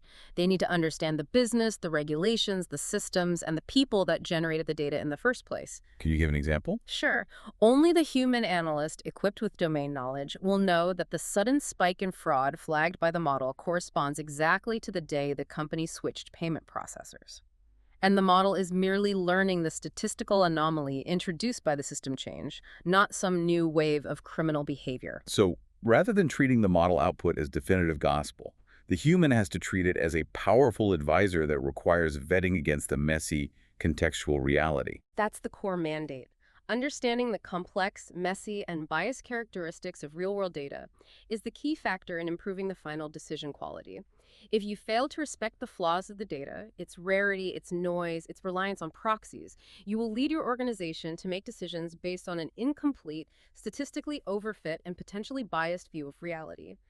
The best analysts are not the ones who build the most complex code, but the ones who apply the most rigorous, context-aware human scrutiny to the output. So, to synthesize the journey we've taken here, real-world data is inherently powerful precisely because it holds a reflection of reality. It captures the complex dynamics of business and human life. But its true power is only unleashed when its inherent flaws, the rarity of key events, the pervasive influence of noise, the embedded structural bias, and the limitations of proxies, are acknowledged, actively recognized, and managed through robust engineering and cautious human judgment. I think the key takeaway for you, the learner, is realizing that the pursuit of theoretically perfect data is really a fool's errand. The value is not in cleaning the data until it's pristine.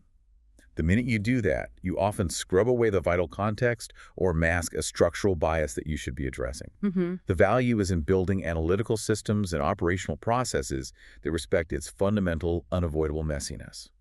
You have to design your analysis for imperfection. Respect the mess, manage the bias, and prioritize operational value over theoretical accuracy. We talk extensively about how historical policy decisions, choices made decades ago about credit or insurance or resource allocation, are now silently embedded as structural bias within our current data sets. Right. These decisions form the quiet, invisible foundations upon which our newest, most sophisticated models are being built today. The models are literally learning the world as it was engineered by old policies. They define the limits of the reality the model learns from. So here is a final provocative thought for you to mull over. Given that historical policy decisions are embedded as bias in our data, what is the specific ongoing responsibility of future analysts to not only recognize, but to actively mitigate the impact of those old, often forgotten contexts on brand new models? It's not just a technical challenge. It's a constant process of historical correction that has to be built right into the math. So what does this all mean for the decisions you'll make tomorrow? Something to ponder deeply, indeed. Thank you for joining us for the deep dive. We'll see you next time. Welcome back to the Deep Dive, where we take a stack of dense source material articles, research, and technical notes, and we pull out the essential insights. If you're here to gain knowledge quickly, you know the deal. We don't just scratch the surface. We tunnel straight to the foundation. And today, our mission is maybe the most fundamental one we could possibly take on in the world of business intelligence. We are going to unpack the messy, the absolutely essential truth about where your data actually comes from. Not the data warehouse, not the dashboard, but the raw, chaotic point of creation, the source system. We're diving into the mechanics of source system capture. And, this is critical for anyone who relies on data. I mean, truly anyone. You can have the best data scientists and the most powerful algorithms, but if your raw material is flawed, you're basically building a magnificent house on shifting sand. It's so true. It's easy to get excited and talk about big data, AI, machine learning, all of these, buzzwords. But all of that, every single bit of it, rests on a base layer that we almost always just assume is perfect. That's the assumption, isn't it? It's almost universal in the business world that data just sort of appears. That it's fully formed, cleanly structured, and ready to go. But the reality is that the conditions, the context under which that data was first recorded, are so much more influential on your final results and your potential errors than any algorithm you run later on. Okay, so let's start there. Let's get a really solid foundational definition for everyone listening. When we say source systems, what are we really talking about? What are the operational categories here? Simply put, source systems are the operational engines of the business. They are the systems that are built to execute the day-to-day tasks. And in doing so, as a byproduct almost, they generate and record data. So we're talking about transaction processing systems like a point of sale or POS system in a retail store. Yeah. It logs every single item sold. Right, the cash register, basically. The modern cash register, exactly. Then you have enterprise resource planning or ERP software. That's the big one that manages inventory, the supply chain, financials, the whole backbone of the company. And beyond those, really transaction-heavy systems, it also includes things like your customer relationship management, your CRM tools. That's tracking all your customer interactions. Then you have the flood of data from Internet of Things or IoT sensors, and of course the behavioral logs captured by every web and mobile app you use. Everything from a massive financial trade down to a single click on a website starts its life in one of these systems. So that covers the entire operational landscape of pretty much any modern business. And your core point, the one we're really digging into today, is that while these systems are absolutely brilliant at running the business, they are fundamentally, almost by design, ill-equipped for providing easy, high-quality analysis. Precisely. They were designed for operations. They were built to make the business run smoothly, right now in this very second. Their whole world is about throughput, transaction integrity. And that creates this structural mismatch, a mismatch between the operational design and the analytical need. And that mismatch creates the limitations, the biases, basically everything we're going to expose today. Yeah. If you miss this context, your analytical results are probably flawed. Okay, let's unpack that core tension right now, because this is the heart of the issue, isn't it? Why can't a system that's so great at running the business also be great for generating flawless, ready-to-use analysis? What are the specific, non-negotiable priorities that force that trade-off? The trade-off is one of immediate necessity versus long-term reflective insight. It's a completely different mindset. The database architecture, the engineering decisions, everything inside a source system is optimized for what we call OLTP. It's online transaction processing. It is tuned for immediate action. Okay, so OLTP, let's break that down. What's priority number one for an OLTP system? Priority number one, and you see this everywhere, is speed. Absolute uncompromising speed. If a cashier is scanning a dozen items, or a web server is processing a customer sign-up, that system has to write the data, validate it, and commit that transaction in milliseconds. Any delay, even a tiny one, translates directly into lost sales or, frustrated users who just click away. And that pressure to be fast to complete the transaction right now, that must inherently force the system to just drop any extra contextual data that might slow down the right process, right? Absolutely. The system is brutally pragmatic. It has to be. Let's say you're an e-commerce site. Recording the customer's exact mouse movements, the items they hovered over but didn't click. That's analytically fascinating. But if recording all of that adds, say, 50 milliseconds to the checkout transaction time, that data is ruthlessly cut. It's gone. The operational priority of completing the sale is just infinitely higher. So it's not that the data isn't valuable, it's that it's a nice-to-have that gets in the way of a must-have. 100%. The second priority is accuracy of transactions. And I mean accuracy in a very specific technical sense.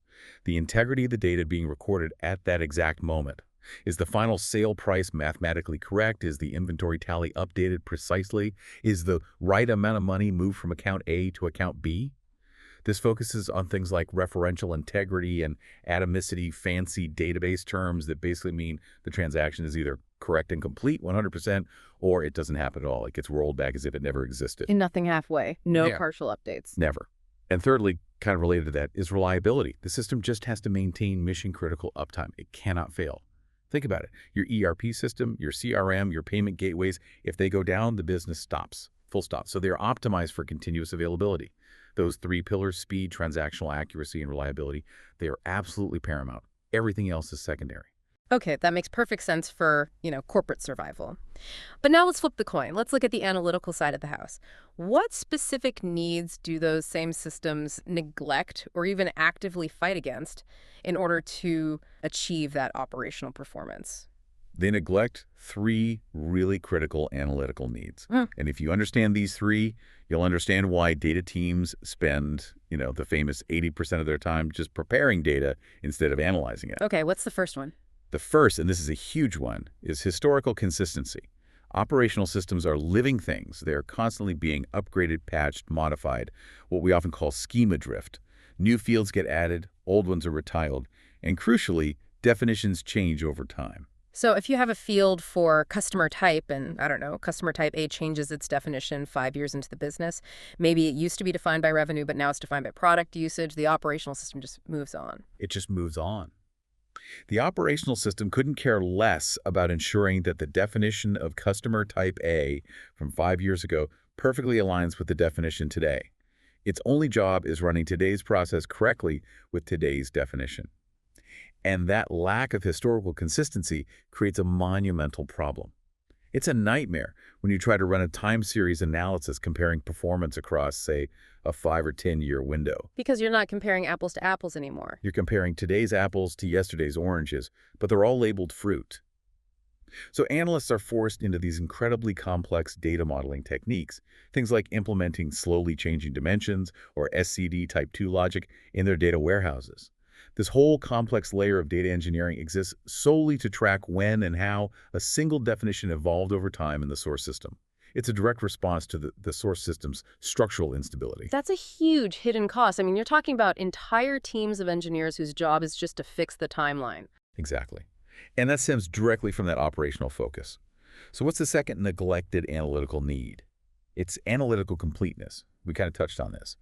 Operational systems capture only the bare minimum variables that are strictly necessary to complete the transaction successfully. They do not prioritize capturing the ancillary context, the surrounding variables that an analyst might need later for deep insight. Can you give me another example of that? Sure. Imagine an industrial IoT sensor on a factory floor. It's measuring pressure inside a pipe. Operationally, it just needs to record the pressure reading and the timestamp. That's its job.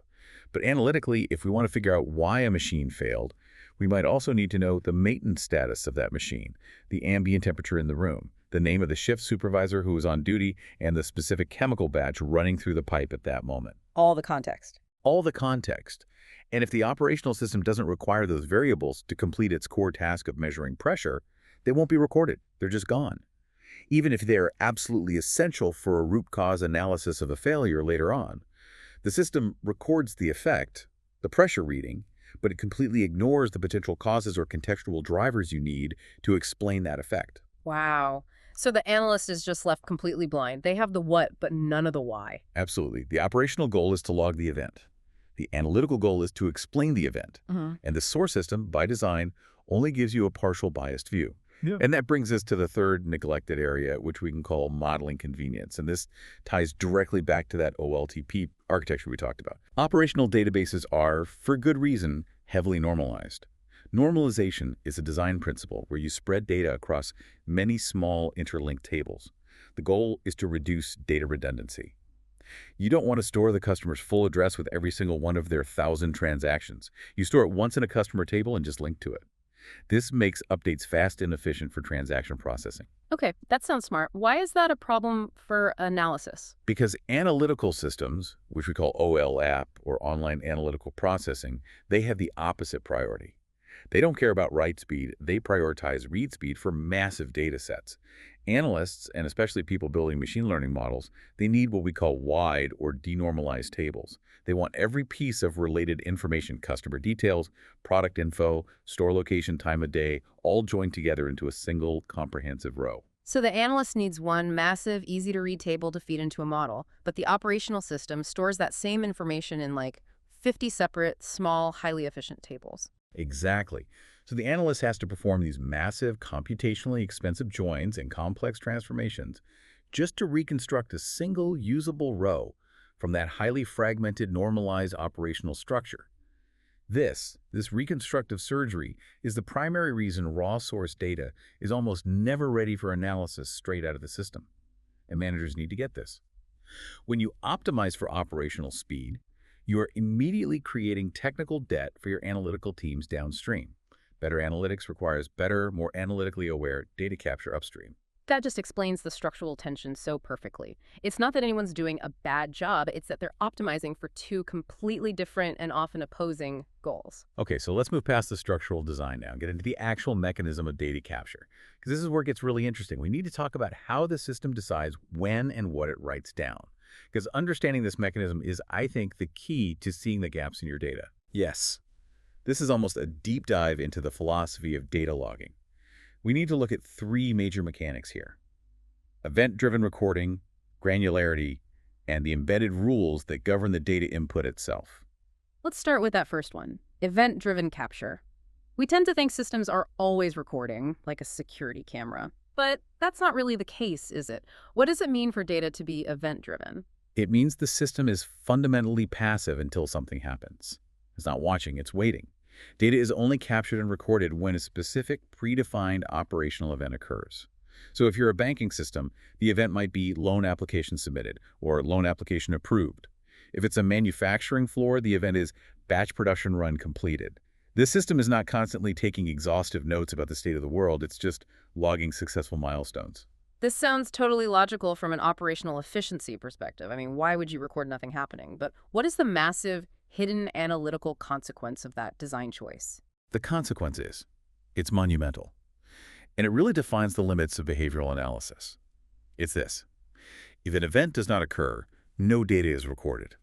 This means the system is excellent at recording success and completion, but it is terrible, absolutely terrible, at recording failure, abandonment, or even just hesitation. Give me a more sophisticated, high-stakes example of that silent data. We touched on customer logins, but let's go deeper. What does this look like in, say, finance? Okay, think about a high-frequency trading platform. The operational event is trade successfully executed. Right. I capture the stock, the price, the volume, the time, the positive action. But the operational system is not designed to log every single failed attempt by a trader to connect because of a network issue, or every abandoned order submission because latency was too high. Or, and this is the most interesting part, every moment the trader just stared at the screen for 20 minutes, paralyzed by fear, and decided not to act. Wow. So the absence of a trade, that period of silence, that could be the most crucial indicator of market fear or a technical failure on the platform or a competitor's sudden move. But the system records 0 data points for that crucial moment of non-action. Precisely.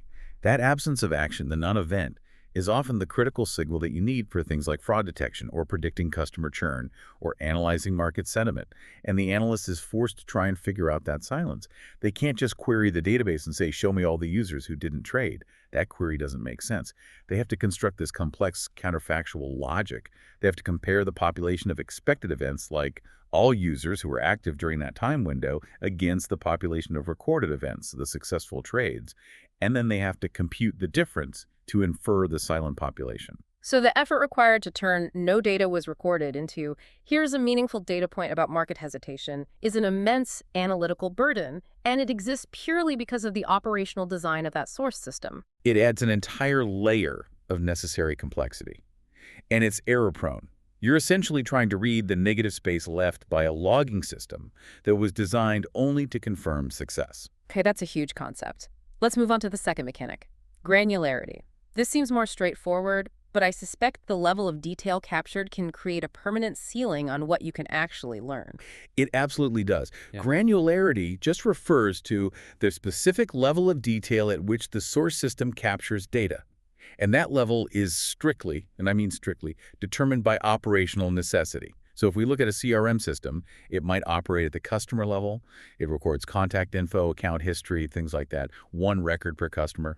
If we look at web traffic, the system might operate at the session level. It records everything a single user did between logging in and logging out. And that initial choice of granularity is a permanent constraint, right? You can't go back in time and get more detail. It is a permanent constraint. Let me give you a classic example. Consider a large retailer that, for efficiency reasons, decided back in the day to only record daily sales totals at the store level. That was their operational choice. They know they sold, $100,000 worth of goods at store 123 on Tuesday, but they do not record the individual transaction line items. So if 10 years later, a new VP of marketing comes in and says, I want to analyze product affinity, what items are typically bought together in the same basket? They're just stuck. They are permanently blocked. They cannot answer that question because analytical tasks rarely use that raw foundational granularity. They typically require a massive shift in scale. The analyst almost always needs aggregation like calculating quarterly performance totals from daily raw data. That's going up in scale. Or they need transformation finding the average purchase size or calculating the duration of a customer session. These are new metrics derived from the raw data. Right. So the source system provides the atoms, and it structures those atoms for transaction speed. The analyst has to use those atoms to construct the molecules, the compounds, the entire landscape needed for insight. And crucially, you can only aggregate up. You can't disaggregate down. That's the critical insight. The initial granularity of the source system dictates the floor of all subsequent analysis. Yeah. If the operational system didn't capture the line item, no amount of data science, no fancy algorithm can invent it later. The only solution is to change the operational system itself to start capturing at a finer grain.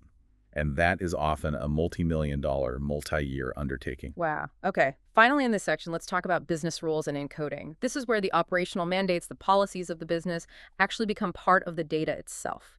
And it often creates these opaque codes that only the business context can decipher. This is a classic example of how control enforces structure, and how that structure creates analytical opacity. Operational systems have to enforce control at the point of data entry to maintain quality.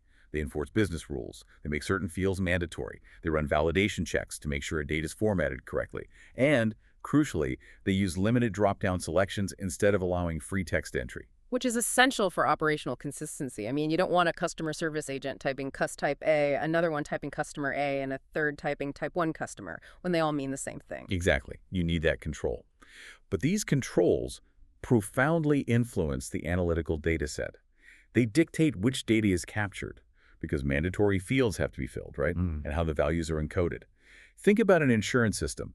It might require the agent to select a claim status from a drop-down. Let's say they select claim status, awaiting adjudication.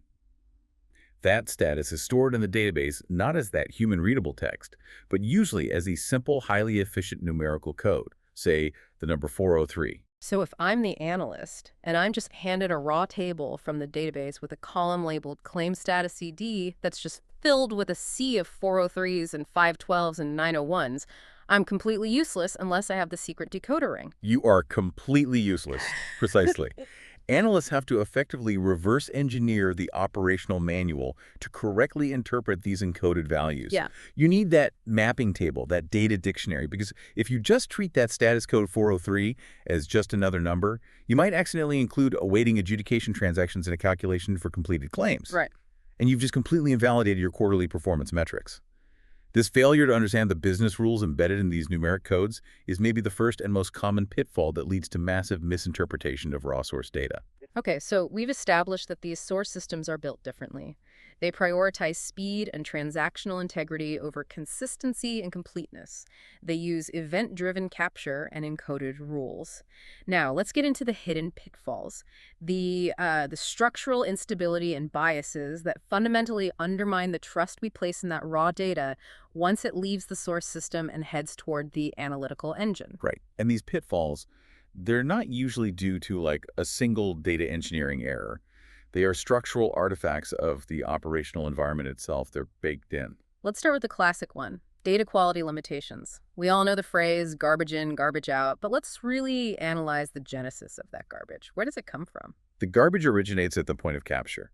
Analysis only exposes the flaws that were already there. We can broadly categorize the issues. First, you have syntactic issues. These are things like formatting errors, typos, inconsistent use of abbreviations, saint versus street. These are generally easier to fix with simple cleaning scripts. The easy stuff, relatively speaking. Relatively. Yeah. But the more insidious issues are the semantic issues. These are errors related to the meaning of the data.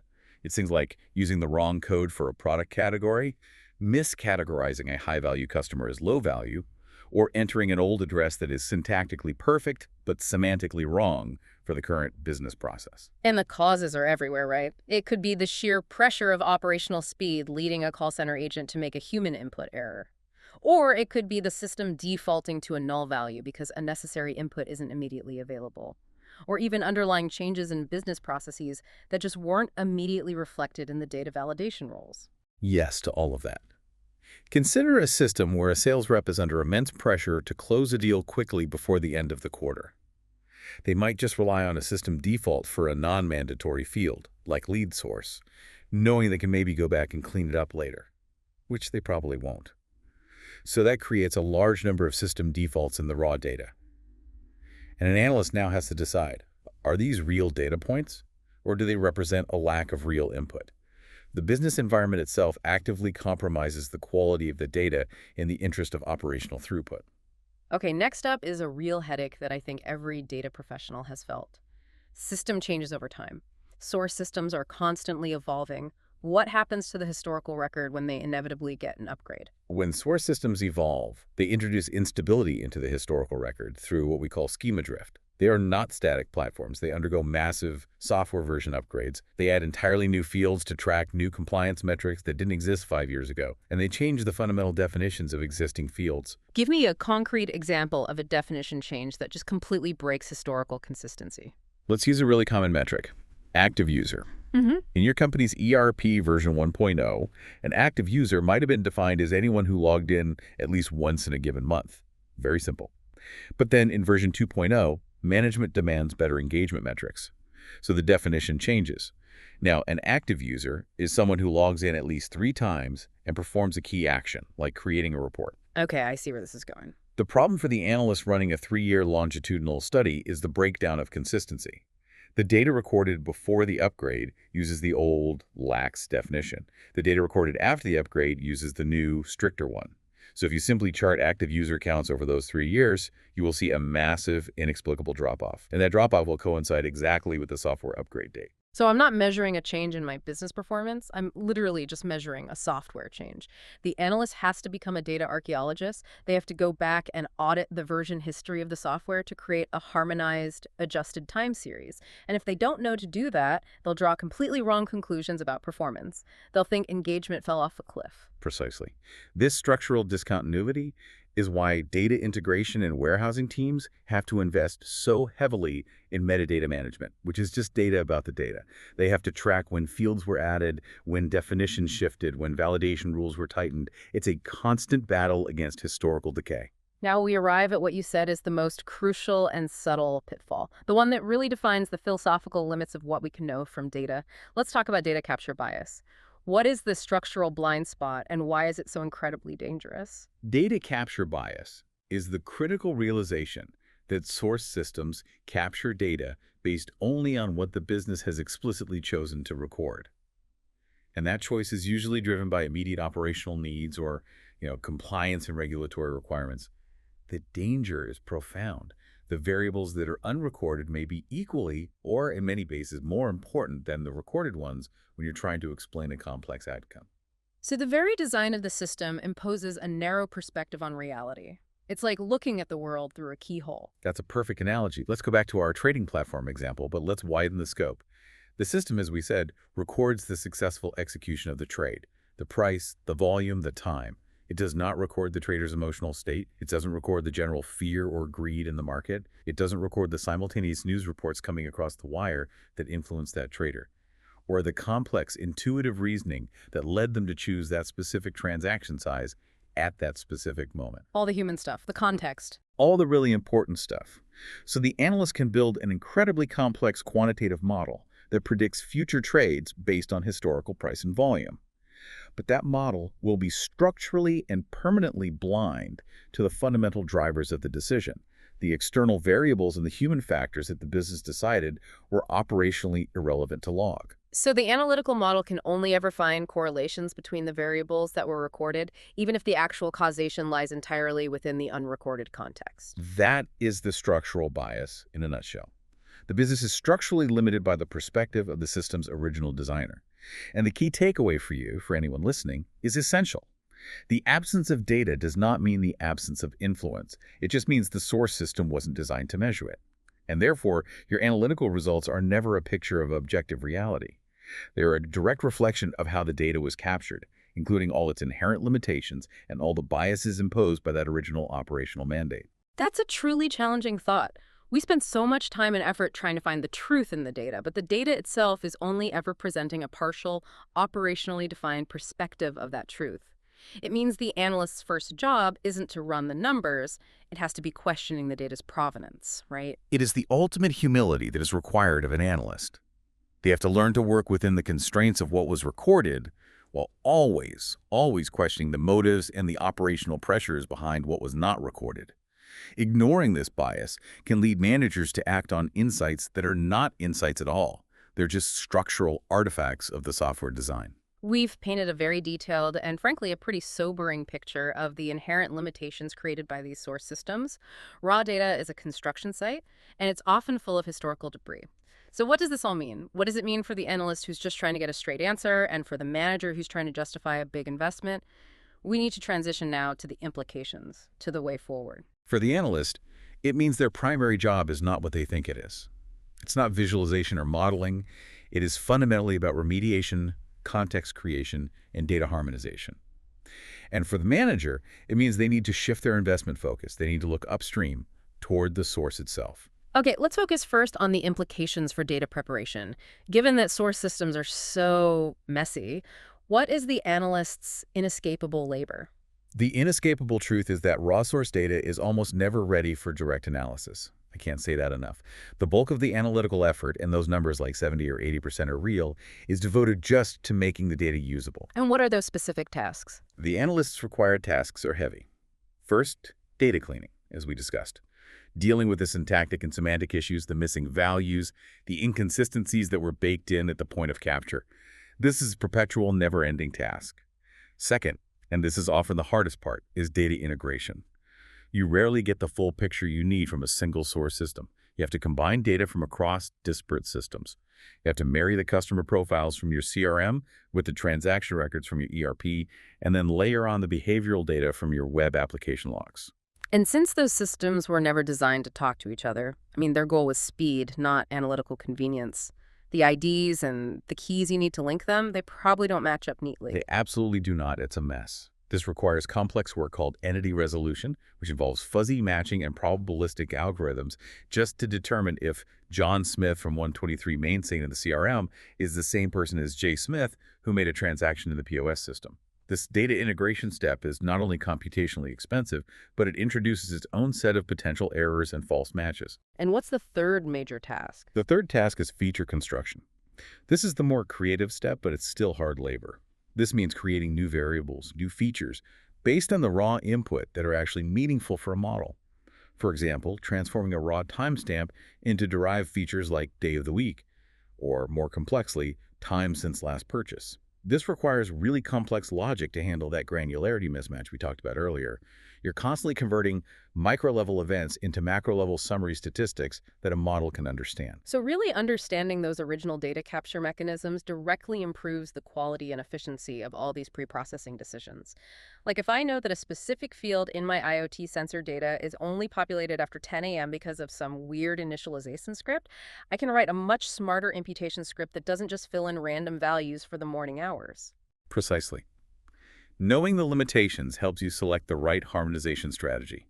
It helps you design the correct SCD logic for historical tracking, and it saves you from wasting weeks of effort trying to fix flaws that are fundamentally structural to the dataset. It tells you which battles to fight. Okay, so let's move on to the importance of this context for model interpretation. Let's say I do all that hard work, I build the world's most complex, deep neural network on this beautifully cleaned data. Why does understanding the source system still matter at that point? Because the model's output, no matter how sophisticated it is only as trustworthy as the context provided by its input data. Misinterpretation of analytical results happens all the time when analysts treat the data as if it's just abstract numerical facts and they ignore the operational constraints that created them. So they see the numbers, but they don't see the story behind the numbers. Exactly. If the analyst ignores the event-driven nature of the data, they might treat the absence of a recorded sale as simply missing data. They might just drop those rows or fill them with an average. But in reality, that silence represents a definitive business outcome. A customer who abandoned their cart may be because of high shipping fees or a flaw in the checkout process. Ignoring that constraint leads to a flawed conclusion that the missing data is random, when in fact, it is highly systematic and incredibly influential. Or if they ignore the encoded business rules, they might do something silly, like use an output like average status ID in a presentation, which is mathematically meaningless because the status IDs are just labels, they're nominal categories, not continuous metrics. It happens more than you'd think. Knowing the source system context is paramount for ensuring valid, defensible conclusions. It stops the analyst from confusing a strong correlation, which is often just an artifact of the data collection process, with genuine actionable causation. Your model may tell you what is happening, but only the source system context can tell you why the data looks the way it does. Okay, this is so important. Finally, let's wrap this section with the crucial managerial implications. Where should leadership be focusing their attention and their budget if they truly want to improve their analytical maturity? If they're currently just pouring money into downstream tools like fancy data warehouses and visualization platforms, how should they shift their mindset? Managers have to recognize that analytics maturity does not begin with hiring a team of expensive data scientists. It begins upstream, at the point of data generation and capture. This requires a fundamental governance mindset change across the entire organization. So what does that mean in practice? It means that investing in improving the source systems and defining better capture processes focused on analytical completeness, not just operational speed, is the highest ROI activity you can do for long-term business intelligence. So let's look at the direct trade-off here. I can pay a massive amount to hire 5 data engineers to perpetually clean, harmonize, and apply complex SCD logic to messy, inconsistent data from a legacy system. Or I can invest a smaller amount today to enforce proper validation rules and define data fields with an eye toward future analysis in my core ERP system. What's the long-term impact of that choice? The long-term impact of investing upstream is exponential. It's not even close. When you fix the data capture at the source, you reduce the technical debt for every single subsequent analytical project. You reduce the time spent cleaning and integrating.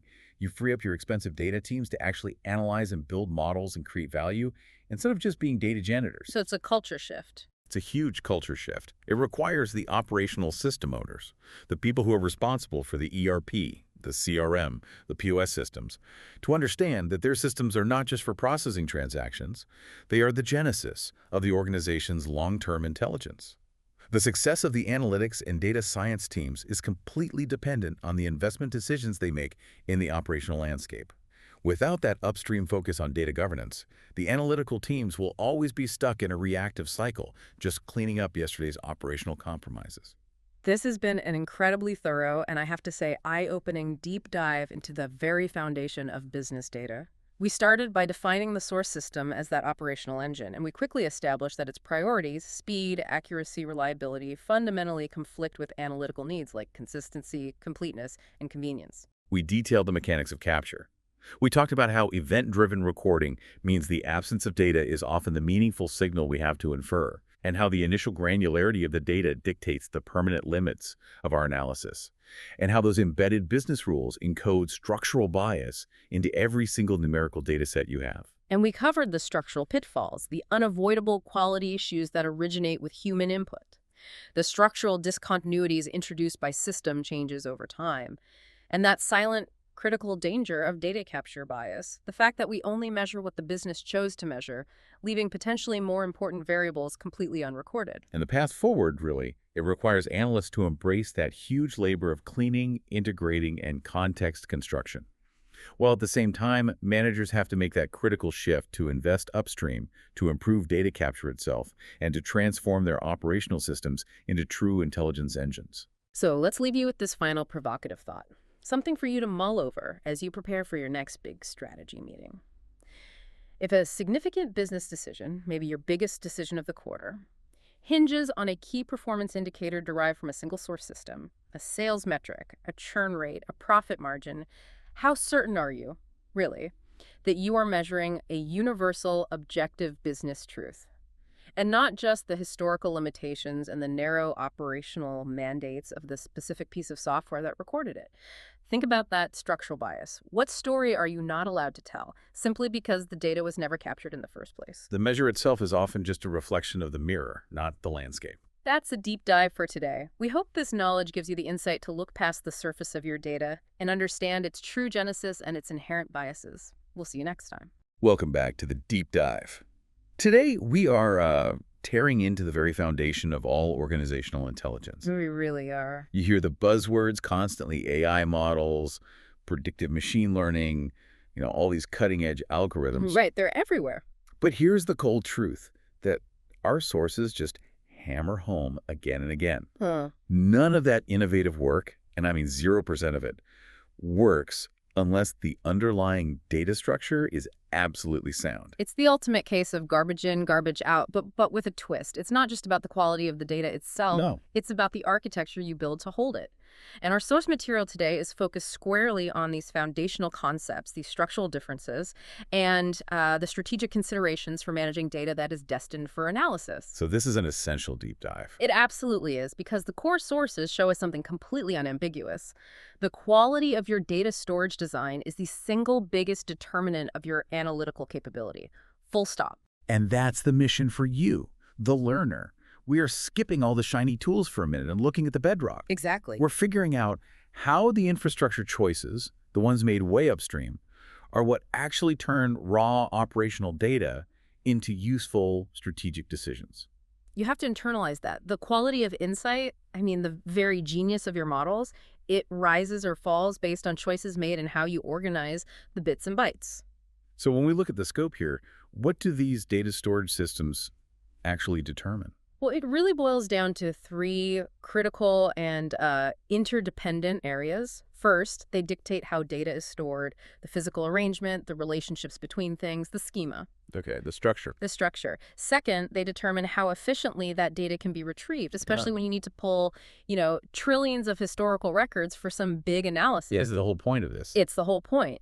And third, and this is maybe the most critical part for the analyst, they govern how easily that data can be integrated and analyzed. Meaning how clean and unified it is when it finally hits the dashboard. Precisely. So, efficiency and integration. Those are the silent bottlenecks that just kill data projects. Right, they absolutely are.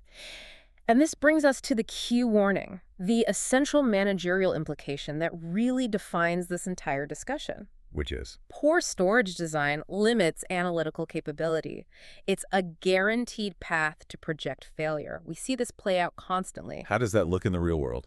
It looks like increased query latency. It looks like forcing your highly paid analysts to spend 80% of their time just cleaning data instead of actually deriving models or insights. That's the classic complaint. It is. And it fundamentally ensures that any advanced analytics you try to implement will be operating at a fraction of their potential. This has to be seen as a strategic capital expenditure, not just an IT maintenance line item. Okay, let's unpack this. Yeah. Before we can even begin architecting this impressive, centralized analytical the data warehouse, we have to recognize something fundamental. In the modern corporate ecosystem, there are two fundamentally different types of databases. And they have totally different job descriptions. Exactly. And confusing them or trying to make one do the other's job, that's where operational systems just slow to a crawl. That's the great database divide, transactional versus analytical. It's a profound structural and philosophical divide. So where do we start? We have to start with the workhorse, the real-time engine of the business. Operational databases, which are categorized as OLTP, online transaction processing. OLTP. So this is the day-to-day activity recorder. What is its core moment-to-moment job? Its purpose is supporting the lightning-fast, small-scale transactions of the business. It's the real-time heartbeat. Like what? Think about checking out at a store, updating a customer's shipping address, or recording a stock withdrawal from inventory. It's all designed for immediacy, for precision, and for guaranteeing accuracy in that exact micro moment of the transaction. Okay, so to handle maybe thousands of these little interactions per second, what specific characteristics must the database have? The requirements are very strict. First, you need incredibly high transaction speed. The system has to process all those inserts, updates, and deletes rapidly, often achieving hundreds or thousands per second. Wow. Second, the data is highly mutable. It's constantly changing as transactions occur. But the defining structural point, the one that's crucial to grasp, is that the data structure is highly normalized. Let's spend some quality time on normalization. This is such a foundational structural concept, and frankly, it often trips people up because it seems kind of counterintuitive to efficiency when you first look at it. It does, yeah. So why does an OLTP system prioritize being highly normalized? Normalization, at its core, is all about minimizing data redundancy. And you do that to maximize data integrity and speed up your updates. The technical goal, in most practical applications, is to achieve what's called the third normal form, or 3NF. 3NF. Okay, what does achieving 3NF look like in practice? Give us an example. Okay, imagine you're running an OLTP system for an e-commerce platform. Instead of storing the customer's full address, street, city, state, zip on every single sales line item. Which would be a ton of repeated data. A huge amount. Instead, you just store a customer ID. That ID is just a pointer that refers to a single separate customer table where all the address details live. Oh. So if you sell that customer 100 items over the course of a year, their address details are only stored once. And the power of that is immediate integrity. Exactly. If the customer moves, you only update their address in one place, one time, in that separate customer table. And it's instantly correct everywhere. The system guarantees instant consistency across all 100 sales records related to them without ever having to touch the sales table itself. This integrity is absolutely essential for operational truth. It prevents all those inconsistencies that arise if you try to update 100 records across 100 different places. So we prioritize update speed and consistency above everything else. Above all else. Give us some tangible examples of where these databases are running, the global infrastructure. Oh, they're everywhere. Any system that manages concurrent, small-scale changes. Banking systems handling withdrawals and deposits. Order entry platforms, flight booking systems, CRM systems tracking real-time status updates. So they're optimized for these small, rapid, row-level interactions. Yes, they are the guardians of the current state of the business. But, and this is the critical, often disastrous caveat for any business trying to scale its analytical efforts. All that optimization for integrity and update speed makes them terrible. I mean, borderline catastrophic. That's for analysis, right? They are explicitly not optimized for complex, sweeping analytical queries. Let's take a simple query we mentioned earlier. Show me the total revenue generated by all customers in the Pacific Northwest who bought product X between 2018 and 2022. That sounds like a simple, necessary business question that any executive would ask. It is, but to answer it, the query has to traverse this highly normalized system. It has to look up millions of sales records in the main table, then perform these massive, complex joint operations to link those transactions back to the customer table to find the region. And then do it again for the product. And then link them again to the product table to find product X. These joins are computationally incredibly expensive. So what happens if you run that query on a live system? Running that on a production OLTP system would not only take hours, but it would lock crucial tables, slowing down or entirely halting the day-to-day transactional business. So you could literally stop sales from happening. Potentially costing thousands in lost sales every minute. The OLTP system is just too busy making sure your order goes through right now to worry about your performance review from 5 years ago. Exactly. It's focused on the now. Precisely. Which is why we need the other side of the divide. Analytical databases, or OLAP online analytical processing. And these systems exist solely to solve this problem. They exist solely to solve the performance and integrity problems that OLTP systems create for analysts. Their entire purpose is historical decision support and pattern discovery. So if OLTP focuses on transactions and integrity, what is the single obsession of OLA? Read performance. It's all about read performance. OLA databases are ruthlessly optimized for read-heavy queries. So big queries. Massive queries. They need to pull enormous amounts of historical data across broad subjects very, very quickly, sometimes scanning terabytes of information in seconds. They retain historical context, often spanning years or even decades, and that data is generally non-volatile. Meaning once it's in there? Once it's captured, it is set in stone. And structurally, they have to be the opposite of OLTP, right? They Yeah. must embrace denormalization to get that speed. Absolutely. Their structure is typically denormalized or aggregated. If normalization is about reducing redundancy to ensure fast updates. Then denormalization is about adding it back in. Exactly. Denormalization is about strategically adding redundancy back in to ensure blindingly fast reads. So instead of joining 5 separate tables to retrieve the customer name, product category, and sales amount, an OLEP system might just store all of that information in a single wide fact table row. So the trade-off is clear. You use more storage space and updates become more complex, but those big aggregated historical queries run orders of magnitude faster. That's it. Because the system doesn't have to waste time finding all the links between tables. That's the core trade-off. We sacrifice update speed because analytical data is rarely updated anyway for query speed. And the use cases are things like calculating the year-over-year growth of a specific product line, complex forecasting, monitoring performance across global segments, and, data mining to find subtle trends. So we connect these dots for you. The distinction really crystallizes the strategic need. The OLTP system is like the speedometer in your car. Yeah, that's a good analogy. It gives you the instantaneous current detail telling you exactly how fast you're going right now. And the OLAP system is the roadmap and the navigational logbook all combined. It gives you the historical context, the patterns, the long-term trends. It tells you where you've been, what routes have been effective. And where you should probably head next. This fundamental difference in optimization updates versus reads explains why organizations absolutely need a secondary specialized system, totally decoupled from their operations, to conduct any serious historical analysis. So trying to do your big picture analysis on a live transactional system. It's the digital equivalent of driving with the emergency brake on. You just wouldn't do it. That makes perfect sense. So once we accept that we need a specialized system for analysis, the next logical step is architecting the dedicated structure that's designed to hold all this massive historical analytical data. Right.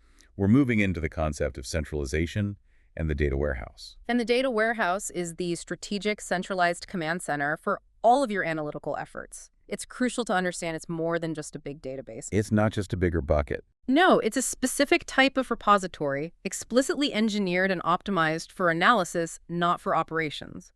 So if your operational data comes from dozens of different systems, inventory, sales, HR, finance, what is the data warehouse's primary goal? The paramount goal is integration. It's to provide a single source of truth. A data warehouse integrates and standardizes data from multiple source systems, the OLTP databases, external feeds, maybe even some old mainframe systems, to create one unified, enterprise-wide view of the business. Which is so important because It's essential because it guarantees that finance, marketing, and operations are all looking at revenue defined and measured in the exact same consistent way. otherwise every meeting just dissolves into arguments over whose numbers are right. You've been in those meetings. That's exactly what happens. Yeah. So let's hit the key features that truly define a data warehouse, because these are the aha moments that separate it from just being a really big transactional database. Okay, our sources define 3 core features. The first is that it must be subject-oriented. What does that mean? An OLTP system is organized around processes, how an order flows from placement to fulfillment, for example. A data warehouse is organized around analytical subjects, major business entities like customers, sales, products, or geography. So the focus shifts from the workflow process to the entity being measured. Precisely. This means if an analyst wants to know everything about product X, they don't have to follow the transactional journey. They can just go straight to the product subject area. It simplifies navigation for the analytical mind. It does. The second defining feature is that it must be time variant. This is what makes historical trend analysis even possible. How so?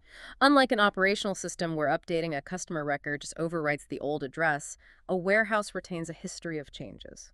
We timestamp and store the data as it was at that specific point in time. So if a customer moves in 2020, I can still analyze their buying habits when they lived in Seattle pre-2020 and compare it to their habits when they moved to Miami post-2020. That's exactly it. That capability for comparison and trend identification over long periods, seeing 5 years of quarterly shifts, is simply impossible if you only have the current snapshot of the customer. The time variance is the DNA of historical insight. And the third feature, this speaks directly to the stability and reliability you need for modeling. That is non-volatile. Once data is loaded into the warehouse, once that ETL process has placed it there, it is rarely, if ever, changed or deleted. The past remains immutable. And analysts rely on that. They have to. Because if your historical baseline was constantly being retroactively adjusted, the foundation for all your trend modeling, your forecasting, your machine learning would just erode. You need a stable, unchanging record of what happened when it happened. So when you combine those 3 features, subject-oriented, time-variant, and non-volatile, it becomes really clear why the data warehouse is such a massive strategic investment. It is. It enables consistent and reliable analysis across the entire organization because everyone is starting from the same integrated historical and stable truth. And, while the data warehouse provides that massive enterprise-wide truth, sometimes individual departments just don't need the complexity or the sheer volume of the entire system. Right. Like a marketing analyst who only cares about digital campaign performance. Exactly. They don't care about factory floor logistics, and that's where the concept of data marts becomes so essential. A data mart, then, is a highly focused subset of the big picture. Yes. It is essentially a targeted, scaled-down version of the larger data warehouse, specifically tailored. The data mart focuses on a specific business, function like marketing spend, financial planning, or supply chain operations. But why build a smaller system if you already went through the massive effort of building the big one? Isn't that redundant? It's redundant in data, but it's strategic in access and performance. There are really clear advantages for the end user. First, it provides blindingly faster access because the data set is smaller, more relevant, and doesn't contain all the clutter from the rest of the business. Okay, that makes sense. And second, the structure is just vastly simpler. Analysts in, say, the HR department, they only need to navigate a schema that's tailored to salary, tenure, and training data.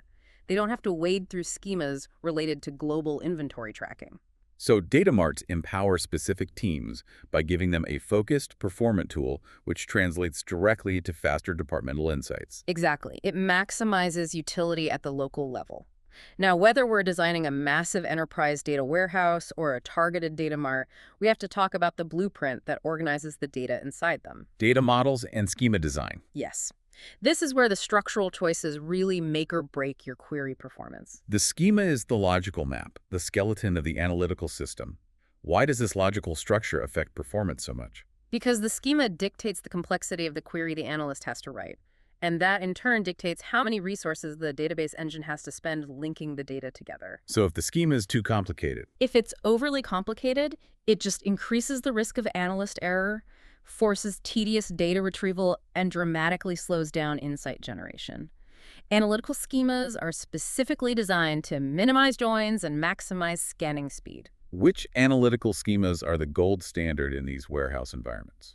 Well, our sources highlight the two prevalent designs, both established by the pioneering work of Ralph Kimball, the star schema and the snowflake schema. Let's start with the star schema. Why is it the most widely adopted and simplest design for these analytical workloads? The star schema is characterized by its simplicity and its performance, and that's due to heavy denormalization. At its center is the fact table. That's where the numbers are. That contains the measurable data sales quantity, dollars, duration, things like that. Radiating out from this central fact table are the dimension tables. And those are the who, what, where, when. Exactly. Customer details, product descriptions, calendar dates. So if I want to know the sales of product X by customer Y on date Z, I hit the fact table and join it once to the product dimension, once to the customer dimension, and once to the date dimension. 3 simple joins. Precisely. And the key feature is that the dimension tables are themselves not further normalized. They are wide tables containing all the descriptive attributes. This simplicity keeps the join structure minimal, which optimizes for raw read speed across massive historical datasets. It's the definition of simplicity and speed for ad hoc analysis. And the snowflake schema is the slightly more complex cousin that brings back a little bit of that normalization we talked about. That's right. The snowflake schema is a more complex, normalized variant of the star schema. It normalizes some of those dimension tables to remove redundancy within the dimensions themselves. Give me an example of that. Okay, so instead of repeating the full name of a product supplier in every single product record, the supplier information is moved to its own small table. It snowflakes off the main dimension. What's the strategic trade-off then when you move from a star to a snowflake? Well, you save on storage space, which, used to be a major concern, and you maintain slightly better data integrity, particularly if the dimensional data, like product details, is highly complex or changes a lot. But the trade-off is performance. The trade-off is often slightly slower query performance because the analytical engine has to perform more joins. Sometimes it's joining 2 or 3 dimensional tables just to describe the product before it can even link it to the fact table. But regardless of the star or snowflake choice, the shared benefit is that this whole modeling methodology simplifies the view for the end user. Yes. They see the business organized logically, not transactionally. Both schemas are fundamentally designed to reduce analytical complexity, improve performance when retrieving those vast historical data sets, and just make the structure intuitive. The schema is the first line of defense against misinterpretation and slow decision-making. So if you start with a complex relational 3NF schema, You're baking slowness into your analysis from day one. we've built the house, the data warehouse, and we have the optimized blueprint, the star schema. But here's where we address the messy reality of it all. The really messy reality. Data rarely arrives clean or unified or formatted correctly. This next step, data integration, is often the most time-consuming and, frankly, painful phase of the entire analytical lifecycle. This step is all about ensuring trust.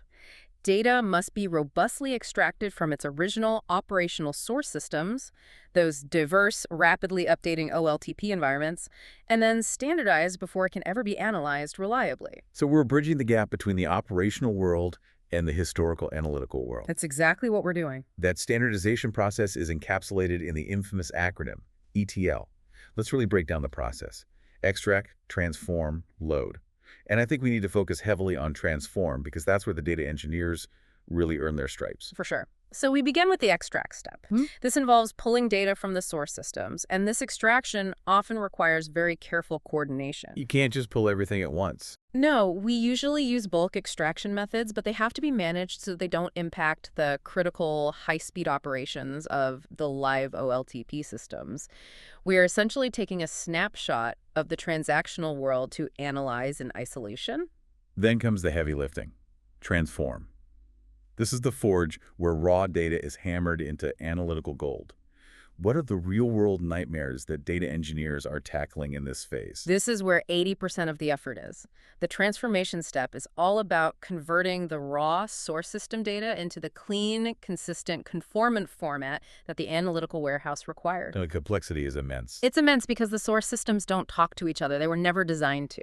Give me specifics. What's an example of a common data transformation nightmare? Date formats are a classic. One source system might record dates as YYYMMDD, that's finance. Another uses DDMONYY, that's sales. And a third might store it as a Unix timestamp, like from your weblog. And they all mean the same thing, but the machine doesn't know that. Exactly. The transformation process has to standardize all of those inputs into a single uniform date format before it can be loaded. We also deal with measurement consistency. If one system measures sales in euros and another in USD, we have to apply currency conversion and standardization. What about just dirty data, like missing or nonsensical values? That's null handling and data cleansing. If a customer record is missing an address field, the transformation process has to decide what to do. Do you populate it with a default value? Do you reject the entire record? Do you flag it as an anomaly?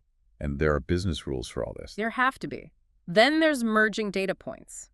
If marketing calls a customer client A in their system and sales calls them customer A, the transformation engine has to unify them under a single agreed-upon definition based on some common key.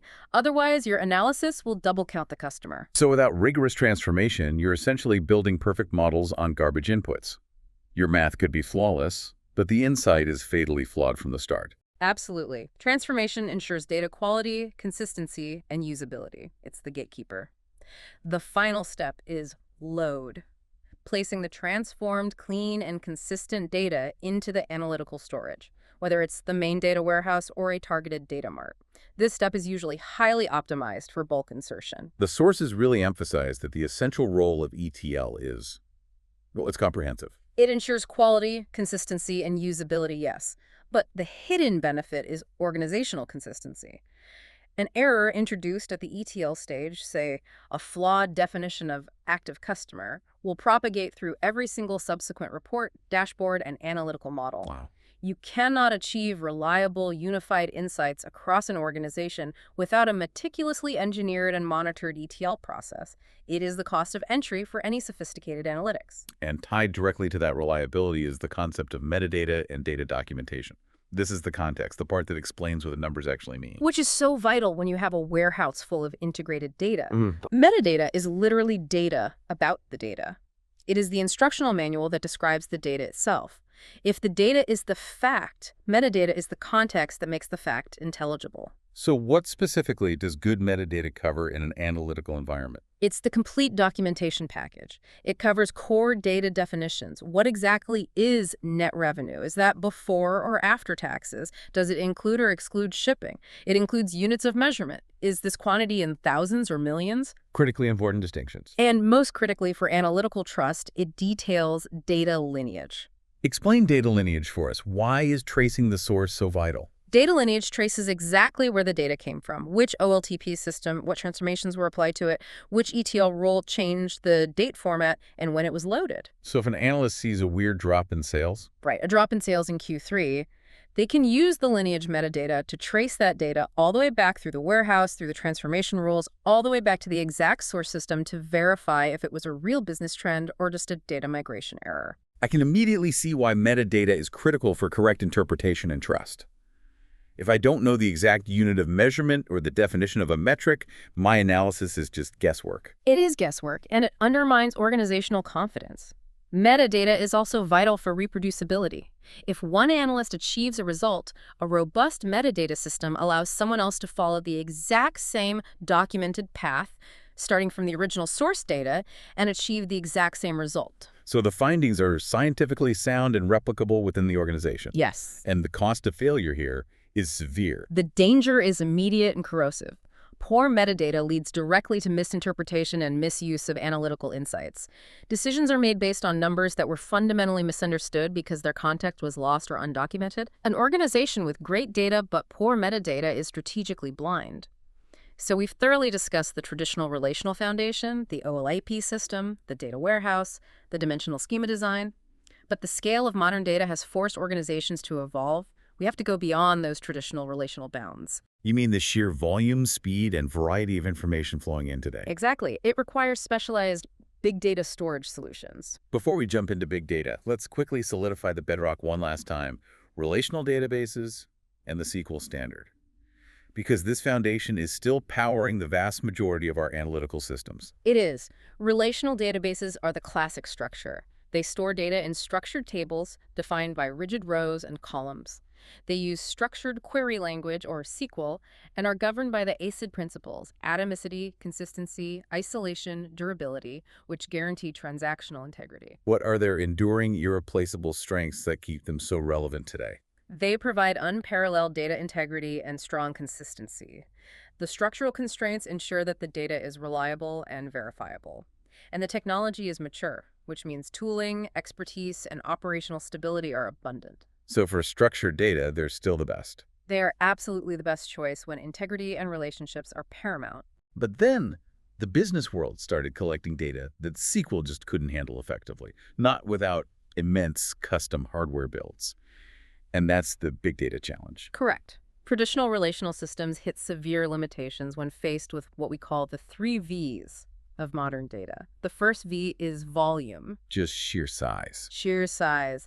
Data sets that exceed what a single centralized relational database can practically store, process, and query within a reasonable time frame. We're talking petabytes of data, where scanning the entire data set becomes physically impossible on traditional hardware. And the second V is speed, or velocity. High-velocity data. This is often streaming data from IoT sensors, financial market feeds, or click streams from websites. It needs to be ingested and processed almost immediately. Relational systems, which are optimized for integrity and structure, often struggle with the sheer rate of ingestion required for real-time analysis. And the third limitation involves the format itself, variety. Unstructured data. Relational tables are rigid. They demand predefined columns. But modern data includes text documents, audio, video, complex JSON objects, sensor logs. Things that don't fit neatly into a row and column structure. Not at all. And this is where traditional systems simply break down because they can't handle constantly evolving, highly variable data structures. So if we can't just scale up a single relational machine enough to handle all this, what's the technological solution that big data provides to address all three challenges at once? The solution is to scale out rather than scaling up. Big data technologies address these challenges primarily through distributed computing paradigms. So spread isn't the load. Exactly. Distributed file systems like HDFS, Hadoop Distributed File System, which spread the data across massive clusters of commodity machines, and through various forms of NoSQL databases. Let's elaborate on NoSQL for a moment. What are the key categories and which type solves which V challenge? Well, NoSQL, which stands for Not Only SQL, is an umbrella term for non-relational databases. Yes. And they solve different problems. You have key value stores, like Redis. These are extremely fast and excellent for high velocity or caching. They store simple pairs of keys and values. Great for session management or rapid lookups, but they have limited, complex query capability. Then you have Document databases, like MongoDB. These are crucial for handling variety. They store data in flexible JSON or XML documents, allowing for rapidly evolving schemas. You can insert a customer record with 10 fields today and 50 fields tomorrow without having to change a master table schema. That's a huge advantage. It is. And finally, you have things like graph databases. Neo4j is a popular one. These solve complex relational analysis problems that SQL really struggles with, like social networks or fraud detection, where the relationship between entities is more important than the entities themselves. This expansion into big data structures brings us to a crucial trade-off, one that the listener really needs to understand deeply for their strategic decisions. Yeah. We are moving away from those rock-solid ASAT principles of SQL. That's the key. The trade-off for massive scalability and speed is often consistency. This is the philosophical shift from ACID, where C is for consistency, to BASE, basically available, soft state, eventual consistency. So big data systems often accept reduced consistency. Specifically, eventual consistency, in exchange for massive scalability and immediate availability. Help us define eventual consistency. What does that mean in practice? Okay, in a traditional relational system, if you update a record, every user querying the system globally sees that update instantly. That's immediate consistency. Right, it's always the truth. In a distributed big data system designed for speed and scale, if you update a record, that change might take a few milliseconds or even seconds to propagate across all the thousands of nodes in the cluster. For a brief moment, you might see conflicting versions of the data. So we accept that the data is temporarily inconsistent across the system as it propagates, as long as we know it will eventually settle down to the correct state. Precisely. We prioritize massive concurrent operations and system availability over instantaneous, guaranteed global consistency. And this is a critical trade-off. For analyzing weblogs or click streams, that slight lag or temporary inconsistency probably doesn't matter much. But for financial transactions or inventory withdrawal, It is disastrous. So the managerial choice, therefore, has to be driven by the risk profile of the data itself. Hashtag Savin Vike, managerial and practical implications. Okay, here is where all these technical choices translate directly into real-world business outcomes. We're moving from the architecture to the managerial implications. How do these storage decisions impact analyst productivity, security, and long-term strategy? Let's start with performance considerations, which is a direct reflection of analyst productivity. We've already established that analytical queries pulling historical data across multiple subjects are computationally expensive. They demand massive processing power. They are incredibly resource intensive, yes. And every minute an analyst spends waiting for a query to return is wasted payroll, wasted time, and delayed decision making. It's a huge drain. If a poorly optimized system forces them to wait 30 minutes for a single result, their output just plummets. Efficient storage design addresses this by factoring in several key optimization techniques. So what are the practical factors that managers and architects have to optimize for speed? Our sources highlight three main technical levers. First, sophisticated indexing strategies. An index is indeed like a bookmark in a book, but the complexity lies in deciding what to bookmark and how to build it. Can you give an example? Sure. Using clustered indexes, where the physical order of the data on the disk is based on the index, can dramatically speed up range-based queries. Meanwhile, secondary indexes speed up lookups on other fields, but over-indexing adds storage overhead and slows down data loading. So it's a delicate balance. It is. Smart indexing allows the system to skip looking at the 99% of data that isn't relevant to the query. Okay, what's the second lever? Partitioning. This is the strategy of breaking data into smaller, independent, and manageable chunks, typically based on time like year or quarter, or geography like a region. How does that help? If you partition your main fact table by month, a query requesting Q3 data only has to scan 3 small partitions instead of the entire multi-year database. This significantly reduces the amount of data the engine has to scan, which translates directly to massive speed gains. And the final lever is the physical infrastructure itself, the engine that's running the data. Absolutely. Hardware and storage architecture. The underlying choice between solid-state drives, SSD, and traditional hard disk drives, HDD, is paramount for query performance, especially with randomized reads. And it's not just the drives. No, it's network infrastructure, memory allocation, RAM, and using specialized columnar storage engines, which store data vertically rather than horizontally. All of these play crucial roles. You can have the most brilliant schema in the world, but if the physical architecture is constrained, performance will suffer. The managerial takeaway here seems pretty clear. Focusing on these optimization aspects, indexing, partitioning, and a robust architecture, is the key to reducing decision latency and significantly improving analyst productivity. That's where you see your return on investment. Okay, next we have to address security and access control. This becomes exponentially more critical in an analytical environment than in an operational one. Yes, and that's because of the consolidation of information. Why is the risk higher in the data warehouse compared to the transactional system? Because analytical databases integrate data from across the entire organization, and then they retain it historically. They pull together sensitive customer details from sales, confidential financial transactions from accounting, and personal identifiers from HR. They're consolidated repositories of all the most sensitive information. They are the crown jewels for attackers, and they create massive regulatory compliance risks.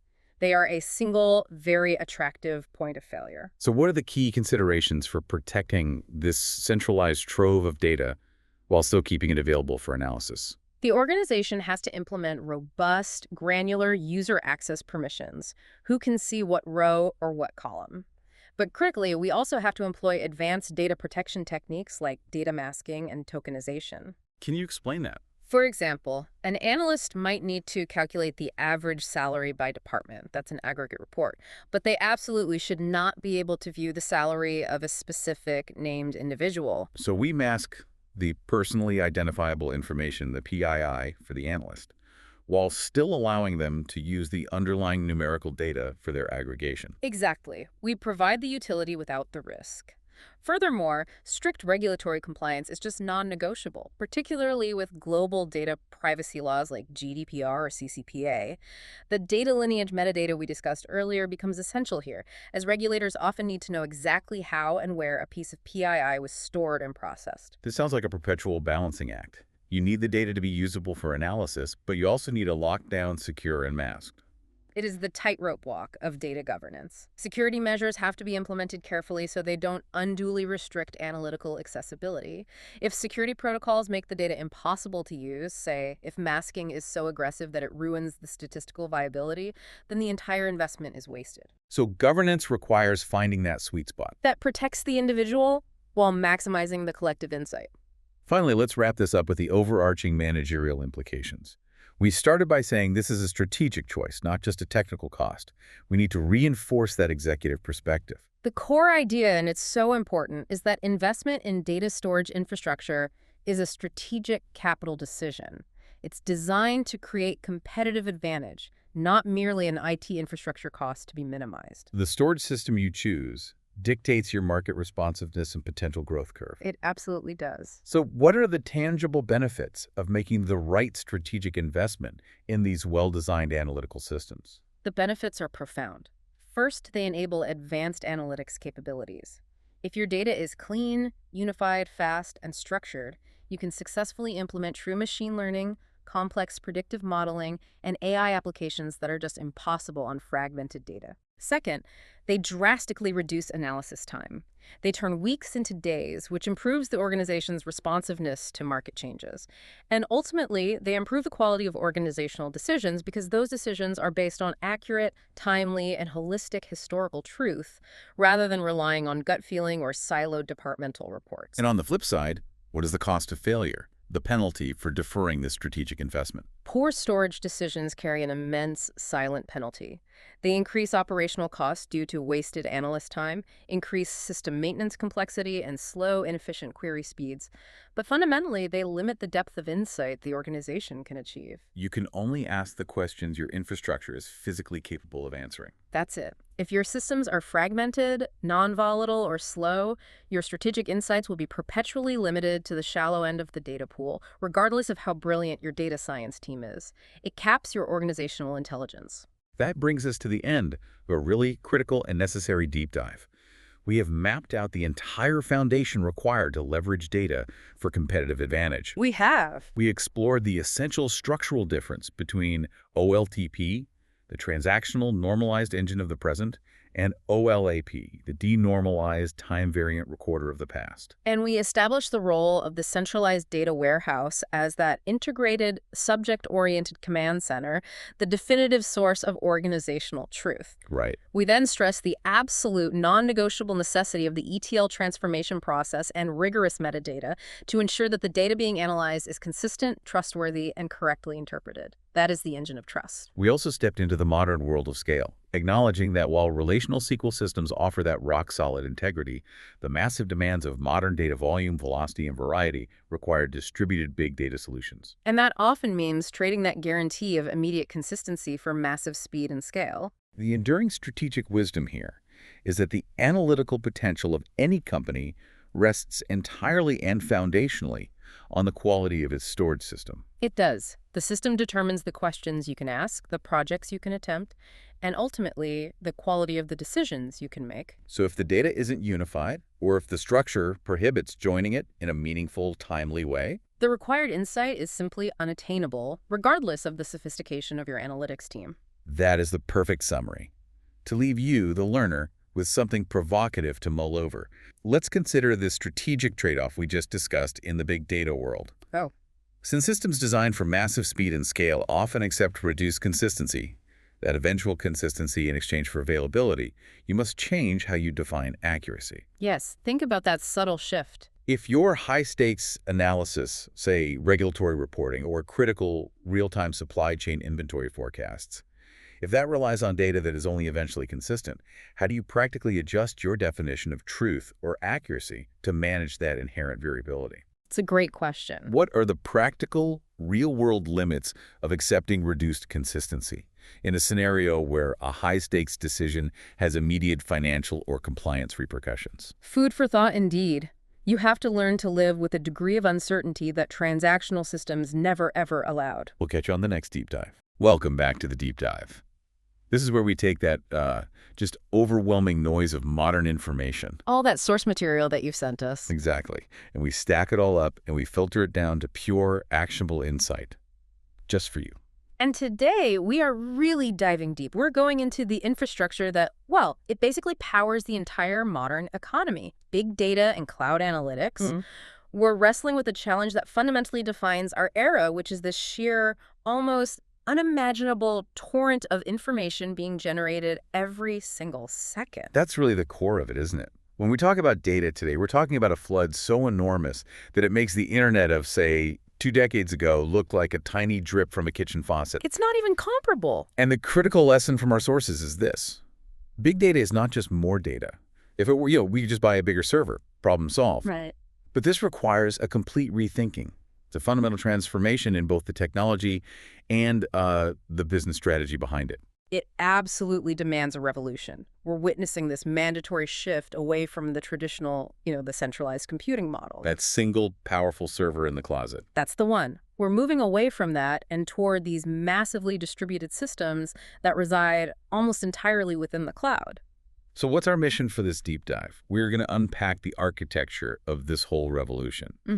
We need to understand the limitations of the old system, define the core characteristics that actually broke it, and then explore how these new distributed architectures overcome those challenges. And crucially, we have to grasp why the cloud is the essential partner in all of this, why it's the thing that makes this immense power accessible to almost any organization now. Our goal is to move beyond just the buzzwords, the high-level definitions. Yeah, we really want to define the technical core, explore the architectural solutions, and maybe most importantly, analyze the strategic implications. For who, though? For leaders, for analysts, for anyone, really, looking to gain a competitive edge using data today. Okay, so let's establish a definition right away.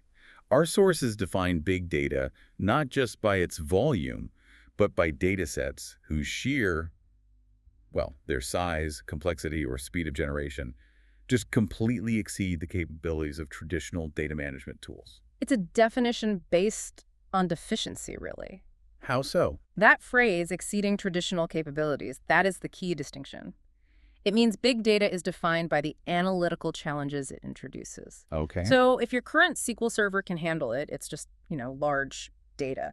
But if your existing tools crash, or if a simple query takes days to run... Then you've officially entered the big data realm. Exactly. It's a measure of analytical friction. And to make this tangible for you listening, let's just quickly list where this data torrent is coming from, because it's woven into every part of our daily lives. It really is. The sources trace the flood to several massive streams. First, you have digital transactions, every purchase, every wire transfer, every time you log in. And that's structured data, but it's incredibly voluminous. Right. Then you have the torrent of web activity and social media. Your click streams, the search history of billions of users, every post, every comment, every share. And that stream is not just massive, it's also incredibly diverse, and it's always, always flowing. But the truly explosive growth source, the one that really pushed volume and velocity past the breaking point, is the rise of sensors and IoT devices. We're talking about connected cars, smart logistics platforms, utility grids, industrial sensors. I mean, every piece of machinery, every temperature gauge, every environmental monitor is constantly logging and transmitting data in real time.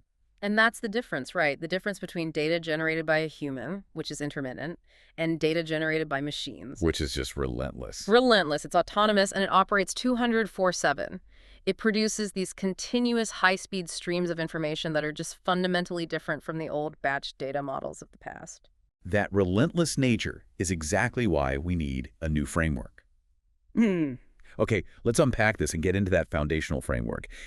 If big data is a completely new kind of challenge, it must have distinct dimensions that traditional systems just can't handle. And that's what we call the triple threat, the V's of big data. The V's. This triad volume, velocity, and variety is the critical starting point. It's how you understand why an entirely new infrastructure was even required. So the old systems, the traditional database management systems, they were built on certain assumptions. Right. They were powerful but centralized, and they were built assuming data would be structured, pretty static, and generally manageable. And the V's just shatter all of those assumptions? All three, and all at the same time. So let's spend some real time on these, starting with the one that's most intuitive but maybe the hardest to actually visualize: volume. We're talking about a scale of data that moves very quickly from terabytes up to petabytes, and then beyond that into exabytes. Let's try to establish that scale for you. A petabyte is 1,000 terabytes. Which still sounds abstract.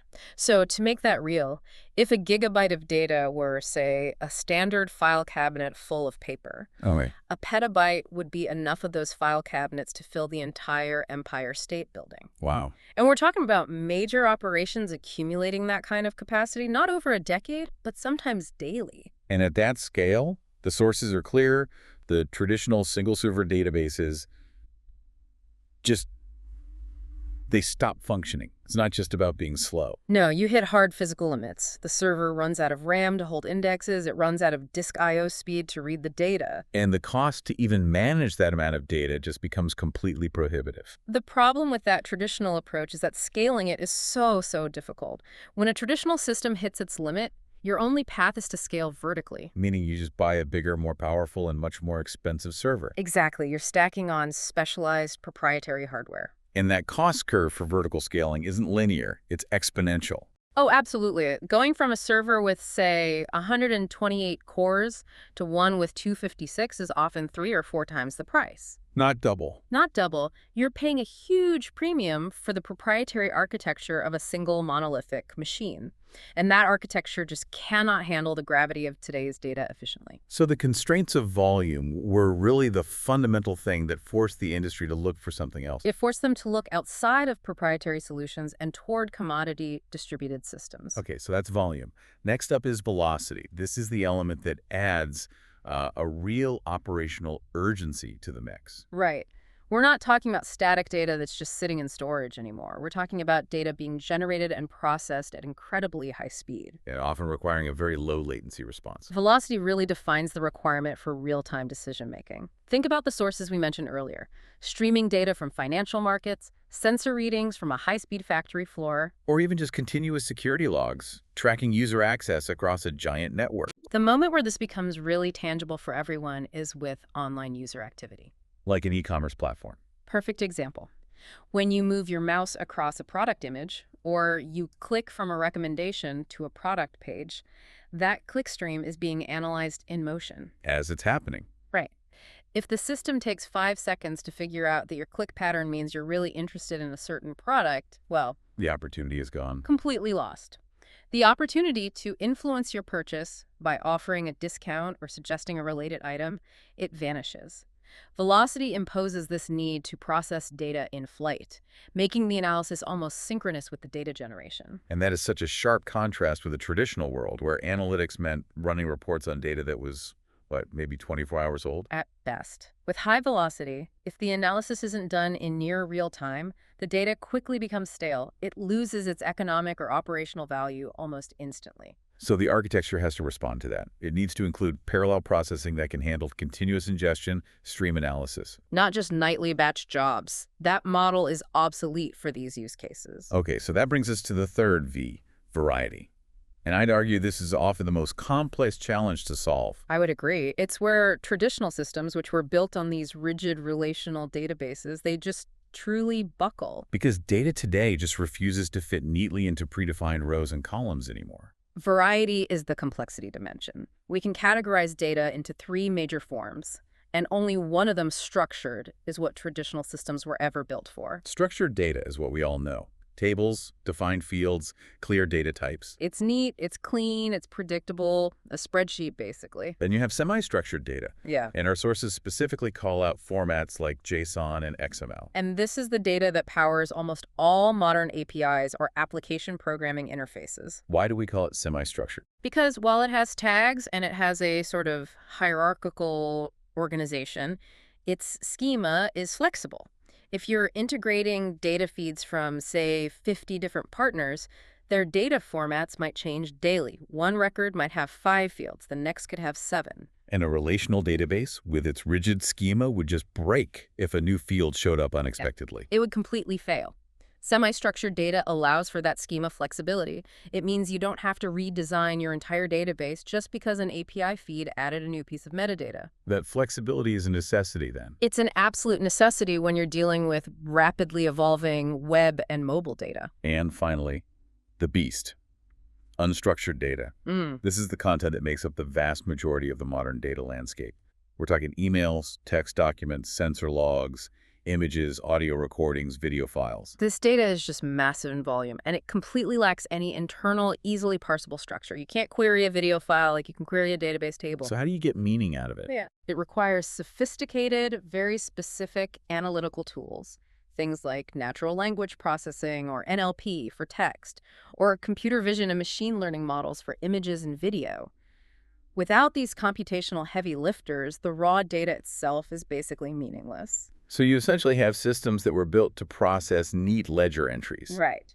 And now you're asking them to analyze millions of hours of grainy surveillance video Right. and thousands of customer service transcripts. All at the same time. It's an impossible task for that old infrastructure.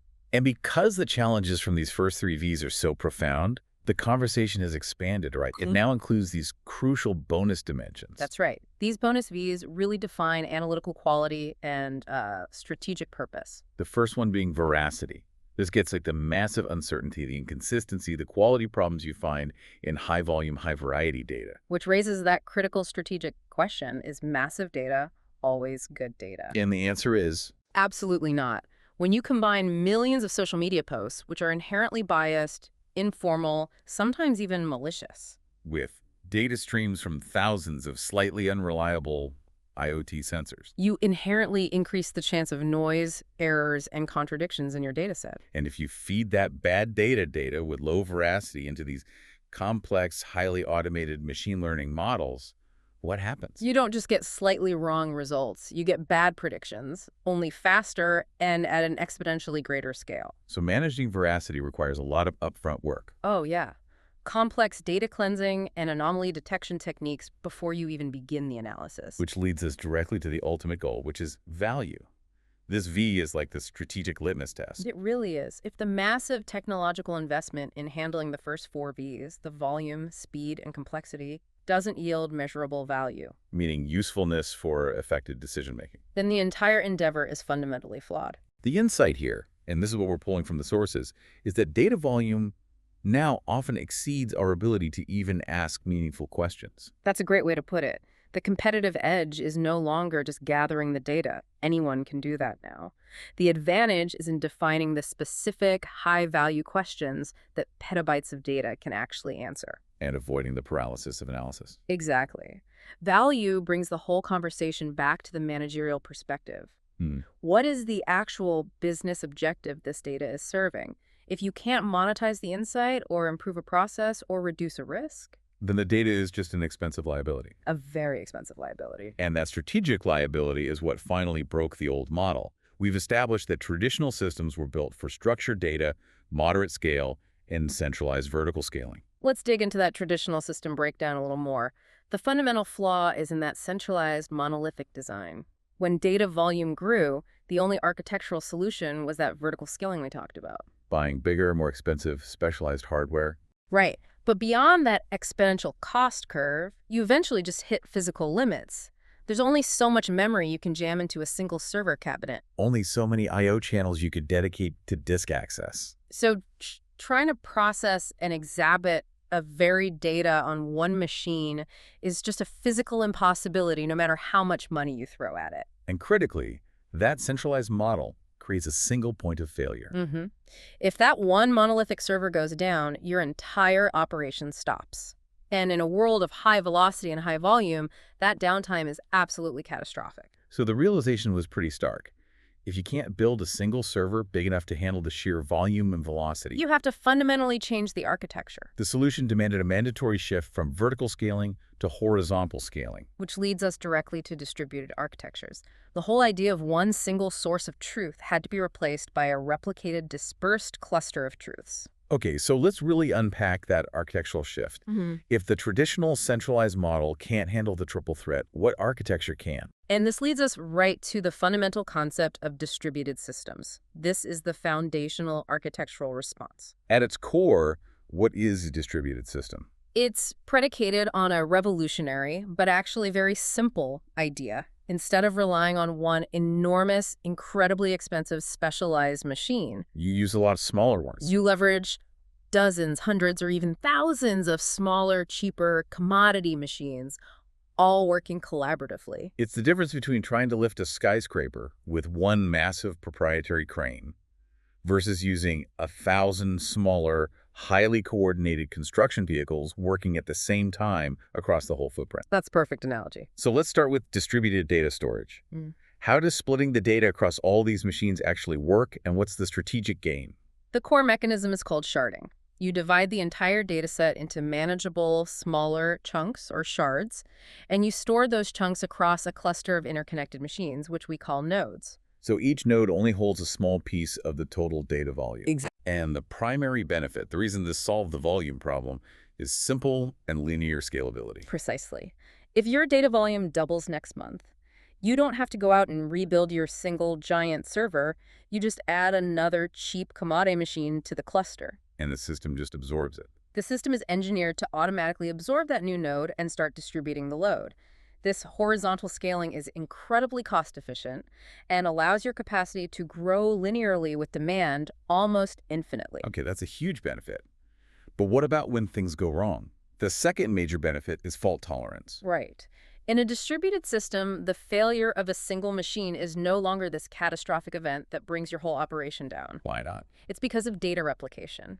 When a chunk of data is stored on node A, a copy of that same chunk is typically stored on node B and also on node C. So if node A fails due to a hardware error or something, The system automatically just pulls the data from the replicated copies on node B or C, and the whole system continues processing seamlessly without any data loss. without data loss. This redundancy ensures high availability, which is absolutely vital for those high-velocity applications. And the third benefit is really the financial key to this whole revolution. Cost efficiency using commodity hardware. The reliance on the sheer number of machines, rather than the raw specialized power of one single machine, means you can use off-the-shelf servers. Standard hardware. Standard, cheap hardware. And this dramatically lowers the capital cost of storage and computation compared to those specialized proprietary mainframes you needed for vertical scaling. It democratizes access to massive computational power. Okay, so we've solved the storage problem by distributing the data and building in fault tolerance. But the processing power has to mirror that storage architecture. It has to. If the data is distributed, the analytics have to be done via distributed computing for analytics through parallel processing. This is the fundamental paradigm shift. If your data is split across 1,000 nodes, the absolute last thing you want to do is spend precious time and bandwidth bringing all that data back to one central node for processing. That would just create a massive bottleneck and negate all the gains from distributed storage. immediately. So the analysis itself must happen where the data lives. And that's the concept of data locality, isn't it? The efficiency comes from moving the processing logic to the data, not the other way around. Exactly right. The analytical tasks are divided into smaller subtasks. These subtasks, the computing instructions, are sent out to the nodes that already hold the relevant data chunks. And they're all executed simultaneously across the cluster? In parallel, each node processes its local chunk, and then the partial results are aggregated back into a final unified result. And the outcome is just a fundamental acceleration in performance. It enables much faster processing and the ability to handle data sets that were literally unworkable before. Problems that might have taken a traditional system weeks to churn through can now be completed in hours or even minutes. Because you have thousands of CPUs all working on the problem at the same time. And this speed is what directly enables those high-velocity real-time applications we talked about, like fraud detection or personalized recommendations. You're not waiting for a single pipeline. You're leveraging thousands of concurrent streams. Now here's where it gets really interesting for me, because this paradigm shift has huge implications for the human side of this. Our sources really highlight the demanding implication for analysts and data scientists.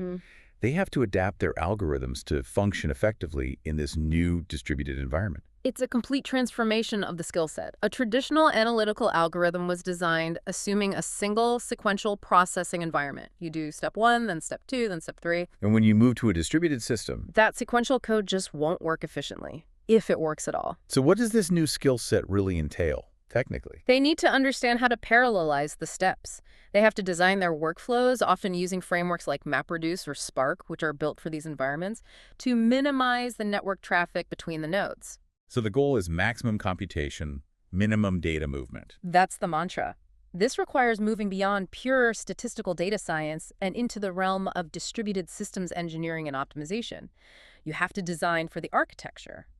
So now we can shift our discussion from this sort of abstract architecture of distributed systems to the practical, accessible environment that makes all this incredible computational power affordable and manageable. For most organizations. So for the vast majority of modern organizations. And that is, of course, cloud computing. The cloud is the ultimate facilitator here. I mean, before the cloud, if you wanted to experiment with a big data project, say, analyzing a petabyte of weblogs, Good luck. you had to spend tens of millions of dollars up front, building a physical data center, buying hundreds of servers, dedicating specialized staff to manage it all.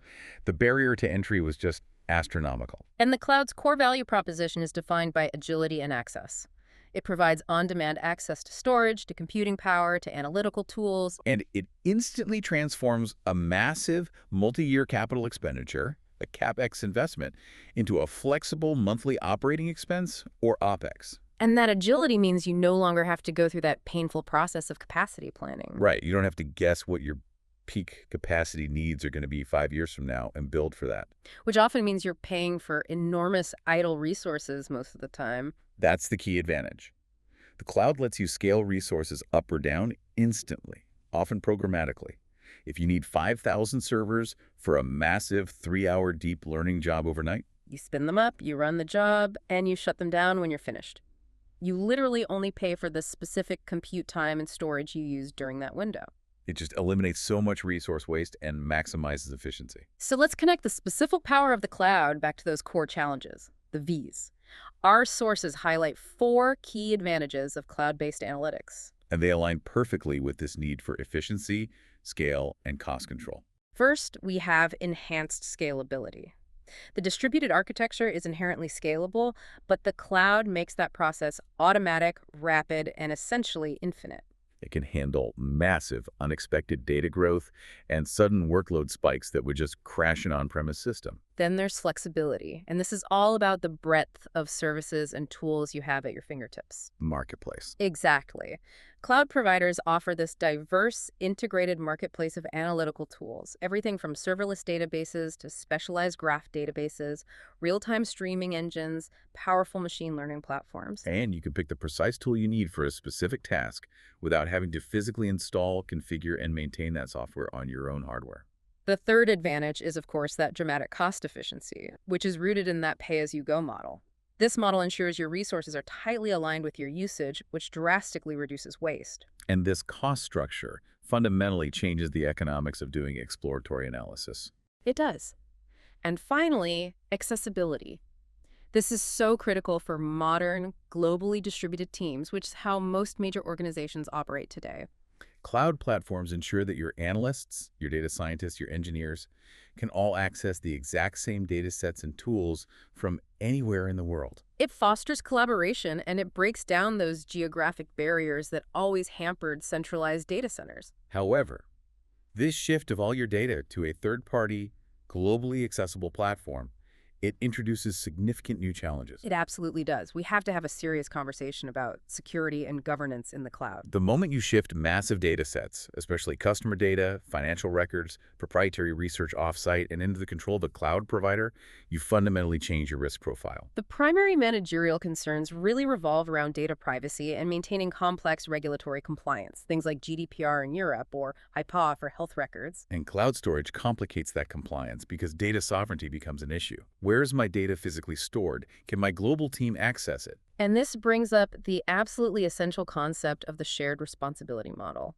It's a really common misconception that because the data is in the cloud, the provider handles all the security. That's a dangerous mistake to make. A very dangerous mistake.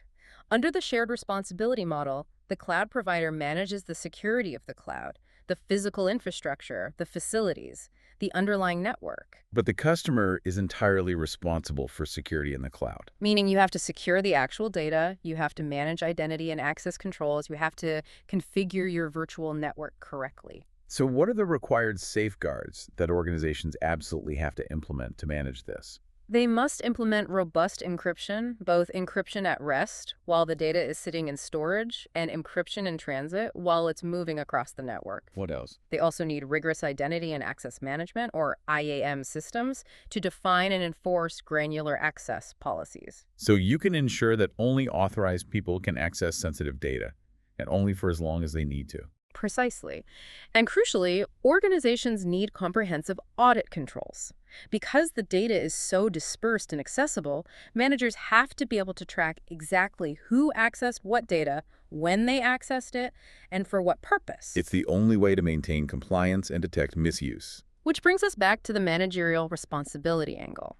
Our sources stress that governance is a managerial strategic responsibility. It is not just a checklist for the IT department. The executive team has to define who owns the data, establish the quality standards, the veracity rules, and mandate the access policies. Because a failure here is a failure of strategy. Governance is what ensures that the technology serves the organization's legal, ethical, and strategic needs. Without strong governance, the cloud just enables you to be non-compliant and vulnerable, but at a massive scale. Yeah. So now that we understand the technology, the distributed architecture, the parallel processing, the elastic power of the cloud, let's shift to the payoff. Let's look at what big data analytics actually achieves in practice. It's the difference between having a powerful engine and actually winning the race. The core goals of big data analytics are highly pragmatic, and they are focused on speed, pattern detection, trend identification, and most critically, providing real-time, automated decision support. The focus really moves the organization from asking what happened last quarter, which is hindsight, to asking what is happening right now and how can we influence the outcome in the next minute. which is foresight. Precisely. Let's use some specific illustrative examples that really show the power of the V's in action. Let's start with the consumer classic, recommendation systems. These systems rely on immense volume and high velocity. They analyze massive click streams, purchase histories, viewing patterns across millions of users instantly. And they're detecting incredibly complex patterns. Things like customers who browse this list of obscure products who are also active on Tuesday evenings are 80% likely to buy this new item. And they use that insight to suggest products or content in real time. That speed is just astonishing. Think about the Amazon recommendation engine. That system has less than 200 milliseconds between your click and its recommendation being displayed on the screen. It's trying to influence your purchase right then and there. Yeah. And that requires distributed processing at light speed. Another crucial high-stakes example, fraud detection. This is a perfect example of velocity and variety combined. Banks, credit card companies, they analyze every single transaction as it happens. And they're comparing it to what? to historical behavioral patterns, geographical norms, and thousands of other transactions happening worldwide, all at the same time. So if the system detects an anomaly, like a small purchase made right after a large one, followed by a login from an unexpected location, A pattern known to match organized fraud. it can trigger an alert or just decline the transaction in milliseconds. The speed of processing that very data is what makes these systems an effective defense. And one that defines the modern digital experience for all of us? Clickstream analysis. This involves tracking every user movement, every scroll, every hover, every session duration on a website or an app. And by analyzing these huge, varied streams of activity, organizations can gain incredibly granular insight into user behavior. Which allows them to do what? To optimize website layouts dynamically? To personalize the user experience? And to measure campaign effectiveness with a precision that was just impossible before. It's vital, though, to note the nature of the output here. Our sources emphasize a really interesting strategic trade-off. Big data analysis often emphasizes prediction and automation over deep explanation. This is a key distinction from traditional scientific analysis. When you use a machine learning model that's been trained on petabytes of highly varied data, the model can tell you what will happen. Like the algorithm predicts this user will click this ad with 95% certainty. But the sheer complexity and the non-linear nature of the data processing makes it incredibly difficult to explain why the prediction was made. The black box problem. Exactly. The focus shifts strategically. Yeah. You move from needing precise causal explainability to prioritizing predictive power and immediate automated action. So if the model is reliably right 95% of the time, the strategic value of taking immediate action often outweighs the need for a 5-page report explaining the causality. Absolutely. Now, shifting to a critical practical reality, integration with existing systems. Right. For all the power we've just discussed, big data platforms rarely replace everything. They almost always coexist with traditional data warehouses and relational databases. This hybrid approach is the reality for pretty much every enterprise out there. And why is that? Why the coexistence? Because for all the power of distributed systems, relational databases and data warehouses are still structurally excellent at storing clean, summarized, structured data. And serving up those defined standard business reports that require high veracity. So we often see a very complex workflow example in practice: the raw, massive, high-velocity data, the streaming logs, the full video files, the raw sensor readings. That's all stored initially in the big data system. In what's often called a data lake. The data lake. It's the reservoir for all the raw data, regardless of its structure or quality. Then, after that data is processed, cleaned, and aggregated, say, calculating a specific metric like daily unique users or average purchase value per hour. The resulting high-value structured data gets aggregated and moved into the traditional relational analytical databases, the data warehouses. And this integration is just critical for practical business usability. Managers and business users rely on familiar reporting tools that are optimized for those structured data queries. The hybrid approach ensures the analytical power of big data gets translated into accessible, timely, and familiar dashboards. However, we do need to provide a note of caution here about the trade-offs and strategic challenges. Yes, these solutions are not a silver bullet. They come with profound complexity and some serious cost traps. For one, big data systems introduce tremendous system complexity. You're now managing hundreds of distributed components, maintaining replication and sharding rules, handling complex data pipelines. And constantly moving information between all these different systems: the data lake, the data warehouse, the streaming engine, the processing cluster. It's far more complicated than managing a single server. Which necessitates costly new skill requirements.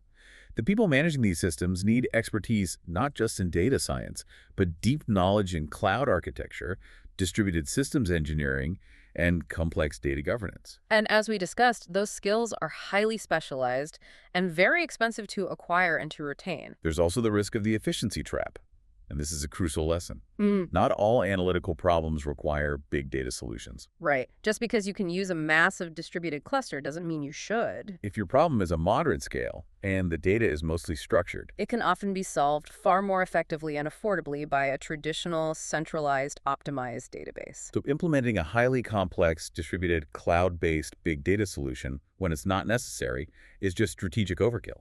It wastes resources on infrastructure complexity, it increases managerial risk, and it burdens the organization with specialized staffing needs that don't add measurable value. So managers have to recognize that sometimes the simplest, least complex tool is the best tool for the job. Absolutely. Which brings our discussion back to the ultimate takeaway, the managerial perspective. What does all this architecture and complexity mean for strategy? Managers must view big data in the cloud as enablers, not objectives.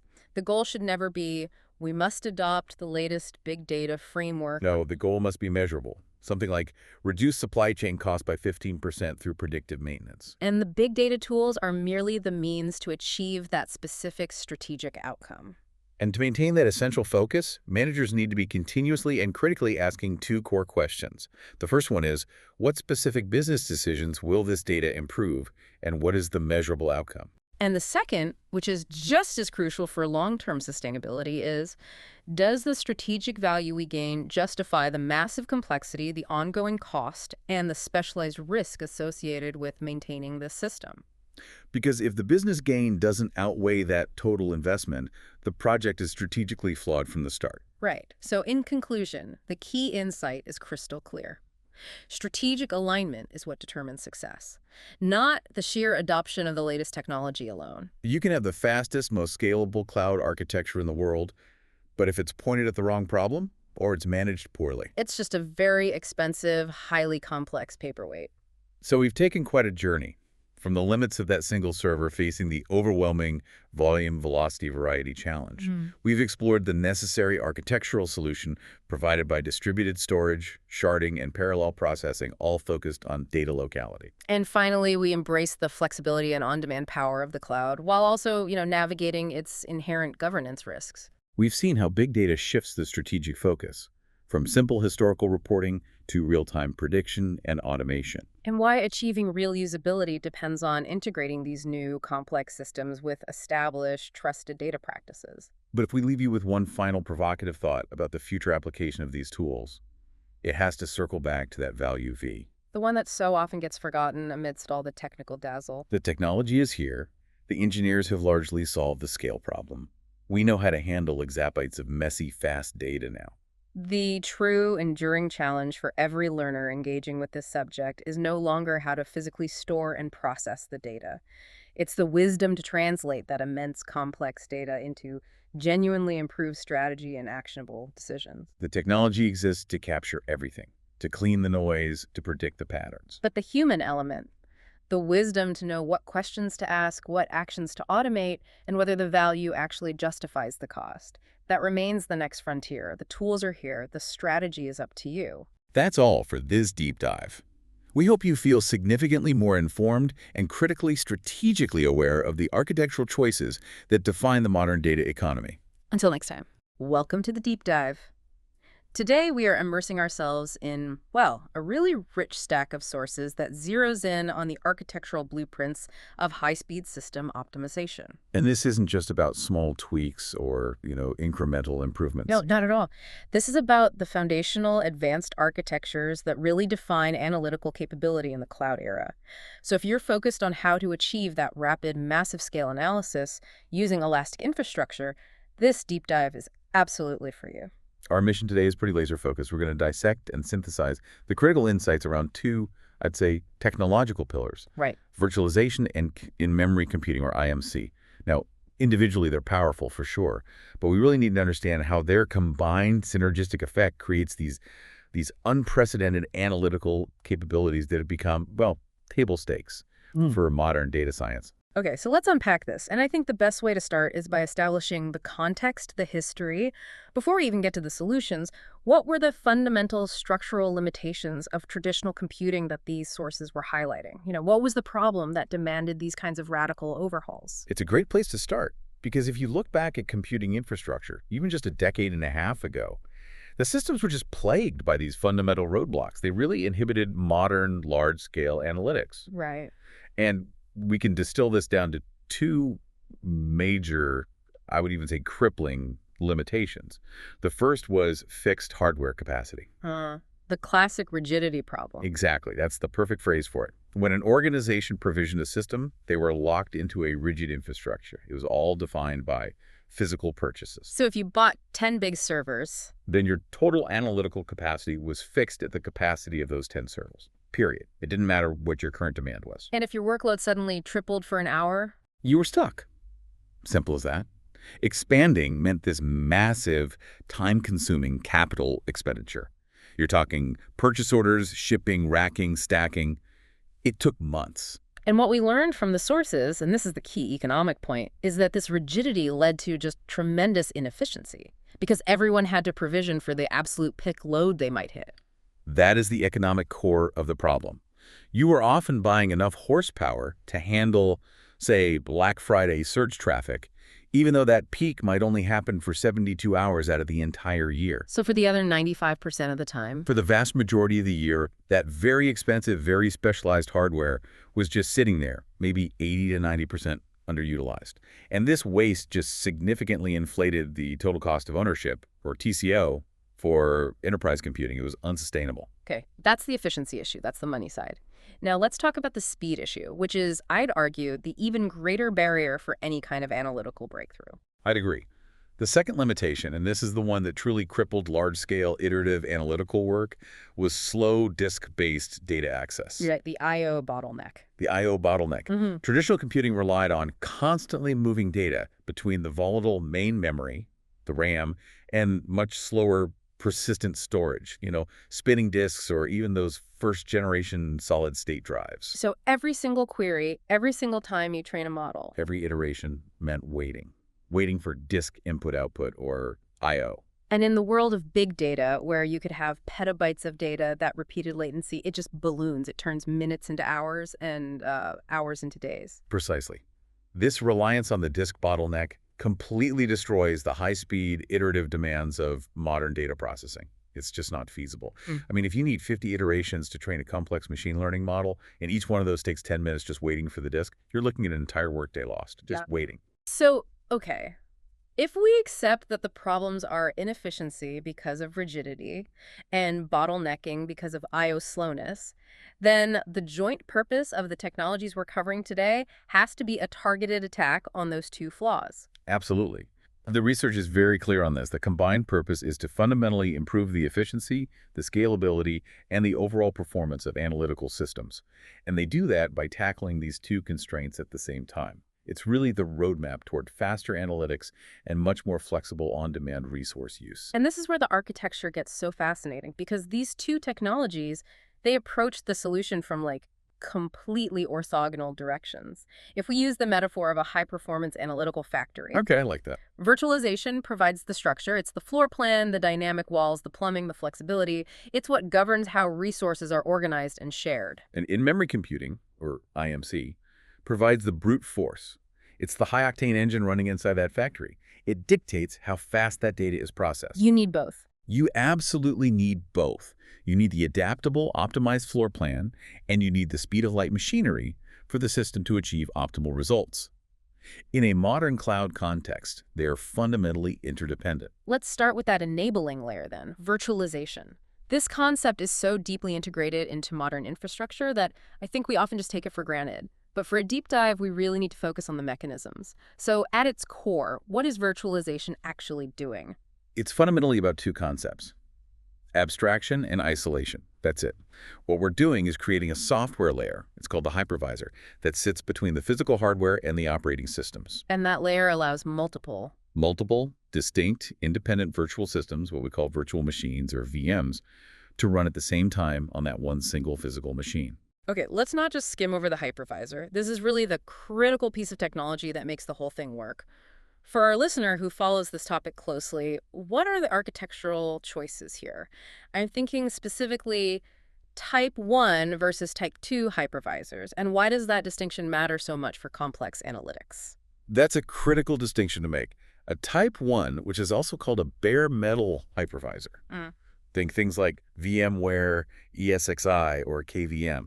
It runs directly on the hardware itself. So it is the operating system for the hardware? In effect, yes. It acts as the OS for the hardware, and that's what gives it superior performance, security, and resource management, because it has that direct, unmediated access to the CPU and the memory.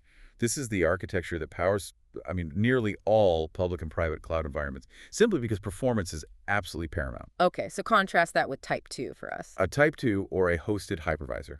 This is probably what people are more familiar with on their desktops, like VMware Workstation or VirtualBox.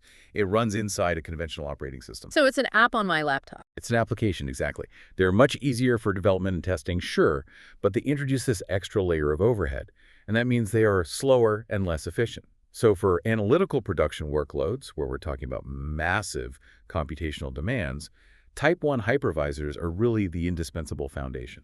So the hypervisor facilitates that abstraction you mentioned. The physical hardware, the CPUs, the network cards, the storage is abstracted and then presented as virtual resources to each individual VM. But the crucial point here, as you said, is isolation. And that isolation is completely non-negotiable for complex analytical workloads. Each VM operates as if it has the entire physical server all to itself. And that independence. That independence is guaranteed by the hypervisor, which is actively managing resource contention. For example, say you have 10 different analytical teams all running computationally competitive models. Maybe one is running a massive gradient boosting calculation, another is doing real-time screen processing. They can't interfere with each other. You absolutely need to ensure that an unhandled exception or a memory leak in one of those environments doesn't crash the others. Isolation prevents that. And the hypervisor has some pretty advanced techniques for managing this contention, right? It's not just like a simple division of the resources. Oh no, it's highly sophisticated. Yeah. I mean, consider CPU scheduling. If one VM suddenly spikes its CPU usage, the hypervisor can employ techniques like, say, CPU affinity to prioritize which cores get assigned. Or you can use something called memory ballooning to temporarily reclaim unused memory from idle VMs and give it to the one that's under heavy load. So it's dynamic. It's completely dynamic. This dynamic resource allocation is what maximizes the efficiency of the underlying physical silicon. It's constantly shifting resources to where they're needed most. Okay, let's connect that directly back to the core efficiency argument. We talked about those dedicated servers for every single application in the physical world, which led to all that underutilization. That legacy Model 1 dedicated server for every single workload, it was just financially unsustainable in the age of big data. If you needed a specialized server for your data warehouse, you bought it, you ran it at maybe 30% utilization, and you just let the rest sit idle. The sources really emphasized that the shift to virtualized systems, where resources are dynamically allocated, fundamentally solved this inefficiency problem. And this flexibility is essential for handling analytical workloads, which are just notoriously bursty and unpredictable. A data load might need 16 cores for 3 hours solid, and then it'll just sit dormant for the next 21. A physical infrastructure cannot handle that efficiently at all. But a virtualized environment, managed by that hypervisor, can instantly reallocate those 16 cores to a completely different, newly launched task the second the data load is complete. And that's how you drive up utilization? That's how you do it. It optimizes the utilization rate of the physical hardware, often pushing the overall utilization well into the 70, even 80% range. And that translates directly to massive cost savings. So beyond just saving money, what does this flexibility enable the analyst to actually do? Why should a data science team care about Type 1 hypervisors? Well, they enable speed and scale in their actual development process. First, as we just said, resource efficiency cuts the operational costs, which frees up budget for more powerful hardware or, more engineering talent. Right. Second, and maybe more importantly, is scalability. An analyst can, in minutes, create, resize, or completely remove entire analytical environments. And that speed of provisioning is transformative. No more of these month-long procurement cycles for a new server. Correct. Imagine the data science team needs to test a new framework. Maybe it's a new version of Spark or a new deep learning library. They can spin up an isolated, bespoke VM environment instantly, test it to their heart's content, and then just tear it down immediately afterwards. So faster iteration. It enables much faster iteration, which is really the cornerstone of agile analytical development. And that isolation we talked about, it's crucial for security, sure, but it also supports this kind of testing and development. You can run a high-risk experimental model right next to a critical production dashboard without any fear of conflict. Exactly. That isolation improves stability across the entire board. And then you have the massive financial payoff, the cost reduction from needing less physical hardware, which is substantial. It allows businesses to funnel that capital back into high-value analytical talent, rather than just more hardware boxes. So virtualization is the foundational concept, but we have to discuss its ultimate realization in the modern context, which is the cloud ecosystem. Right. The sources are definitive on this. Cloud computing is simply the massive scale, sophisticated realization of these virtualization principles. That is the simplest and best way to put it. The cloud provider is just managing a colossal pool of shared abstracted hardware, and virtualization enables 3 key cloud services that analysts interact with every single day. Okay, let's detail the first one, on-demand provisioning. This is the instant gratification aspect of the cloud. You need a dedicated, say, 128 core analytical environment with 2 terabytes of RAM for a massive IMC workload. You click a button, and within minutes, those virtual resources are allocated to you. The physical machines were already there, just waiting. They're already racked and running. Uh-huh. The hypervisor just dynamically carved out the required space for you. This shifts the entire focus from managing physical hardware capacity to managing virtual capacity. The second is elasticity, which is, I think, maybe the most revolutionary concept that virtualization delivers. Oh, absolutely. Elastic scaling is the automated, self-adjusting nature of resources. If your analytical query suddenly needs more processing power because, I don't know, an unexpected volume of data came in, the cloud's virtualization layer can automatically grant it more CPU cores or memory. That's scaling up. Or it can scale out. Or if it's an application like a web service, it can automatically provision 10 more VM instances. That's scaling out. And then when the peak subsides, the resources are automatically pulled back and you stop being billed for them. And finally, the concept that really makes the cloud economical in the first place, multi-tenant environments. This is how those massive cost savings are achieved. Virtualization ensures that your analytical data and your processes are securely walled off, completely isolated from the thousands of other users who are sharing the exact same physical servers. It's the security of that hypervisor. The security and stability provided by that Type 1 hypervisor are what make this model viable for mission-critical enterprise analytics. Without it, the whole public cloud model falls apart. So the practical benefit for the individual analyst is just profound. They get access to computational power that was previously reserved only for, national labs and supercomputers, and they're completely liberated from the burden of managing any physical infrastructure. Virtualization provides the flexible architecture so the analyst can focus purely on the complex data problem at hand. That's the how we use resources flexibly. And now we make that definitive shift. If virtualization built our adaptable factory floor, we now need to install the high-speed machinery and memory computing, or IMC. The core concept here is purely about one thing: eliminating latency. Okay, so define IMC for us, but let's go a bit beyond the basic textbook definition. Right.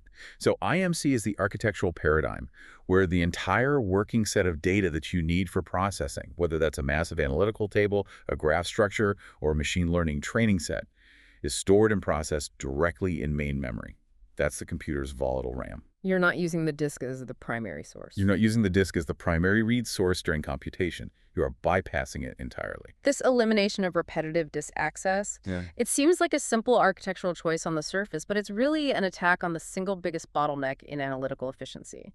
So why is that latency so deadly for modern analysis? Because data access is almost always the slowest part of any analytical operation. When the traditional system runs a query, the CPU has to wait and wait and wait repeatedly for the data to be pulled from persistent storage. Even with modern high-speed flash drives, SSDs, you're still operating in the microseconds to milliseconds range for I/O operations. And that wait time just gets magnified. It's magnified enormously in massive data sets and especially in iterative workloads. By contrast, if the data is already in RAM, the access time is just slashed. Yes. The immediate result is an exponential reduction in data access latency. And we really have to emphasize the magnitude of this speed improvement. We're not talking about a 30% speed boost. We're talking about memory access being orders of magnitude faster than disk access. Orders of magnitude. DRAM operates in the nanosecond range. That's 1,000 times faster than the fastest SSDs and tens of thousands of times faster than older mechanical disks. It's a fundamental shift in speed. So to put a finer point on it, if a query involves reading, say, 1 terabyte of data, doing that from a disk might take minutes. It could easily stall a real-time dashboard.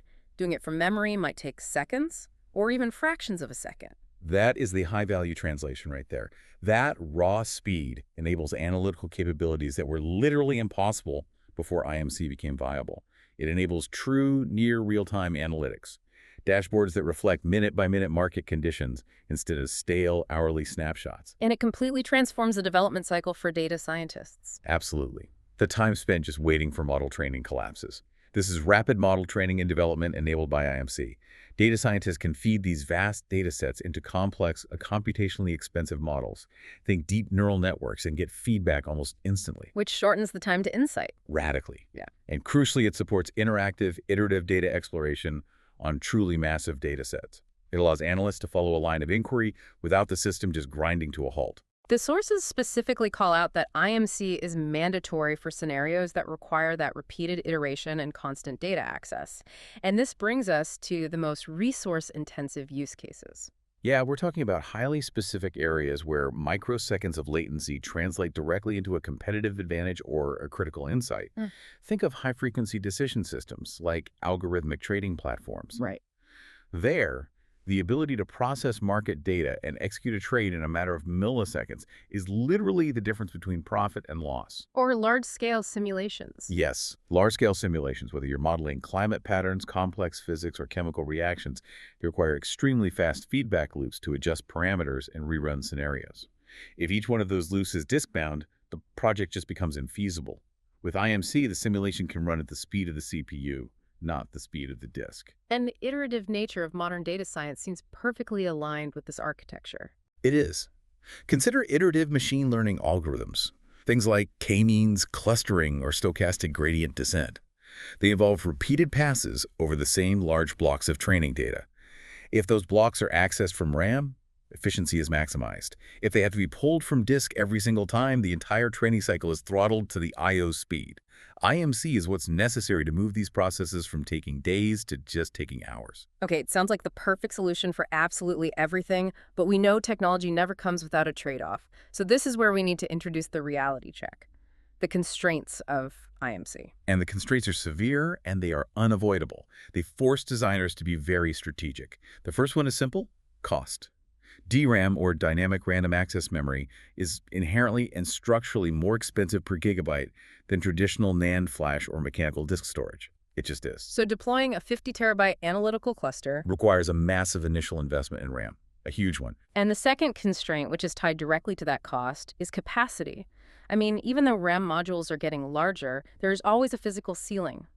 Data volumes are growing exponentially, and often the analytical dataset just exceeds what a company is willing or even able to afford in high-speed RAM. This capacity constraint is actually where the architecture has evolved most recently. The sources discuss the utilization of newer technologies like persistent memory, or PM. Intel Optane is the classic example. PM aims to bridge that cost and speed gap. Okay, explain how that works. If IMC means data in RAM, where does persistent memory fit into that picture? So PM sits hierarchically between DRAM and traditional SSDs. It's significantly faster than flash storage, but it is slower and cheaper than high-speed RAM. But crucially, it's non-volatile.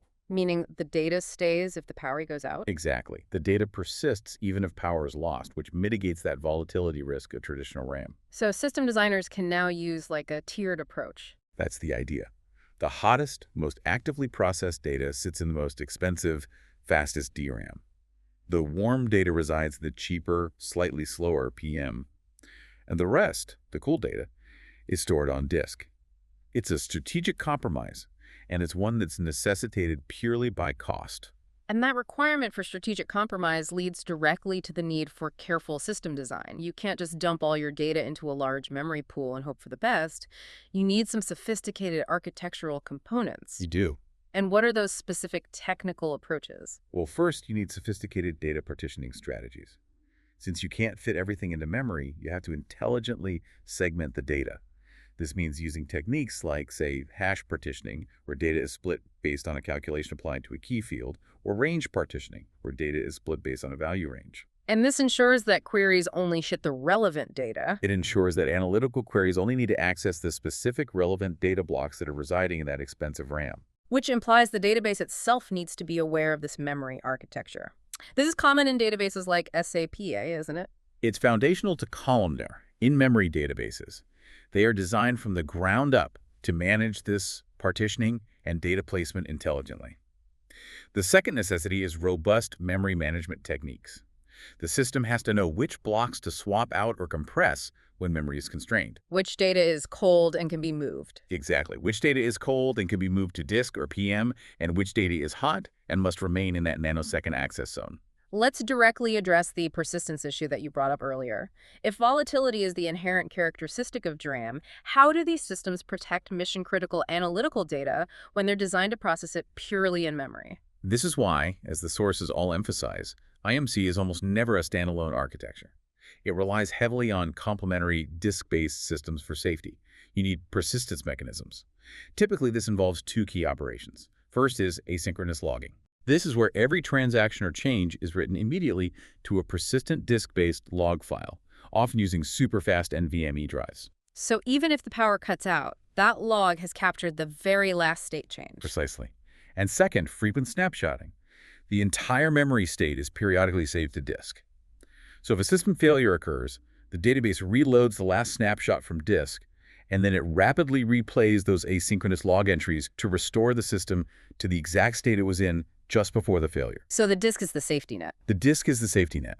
It is used for backup and persistence, but critically, never for the act of processing. That separation is the key to the speed gain.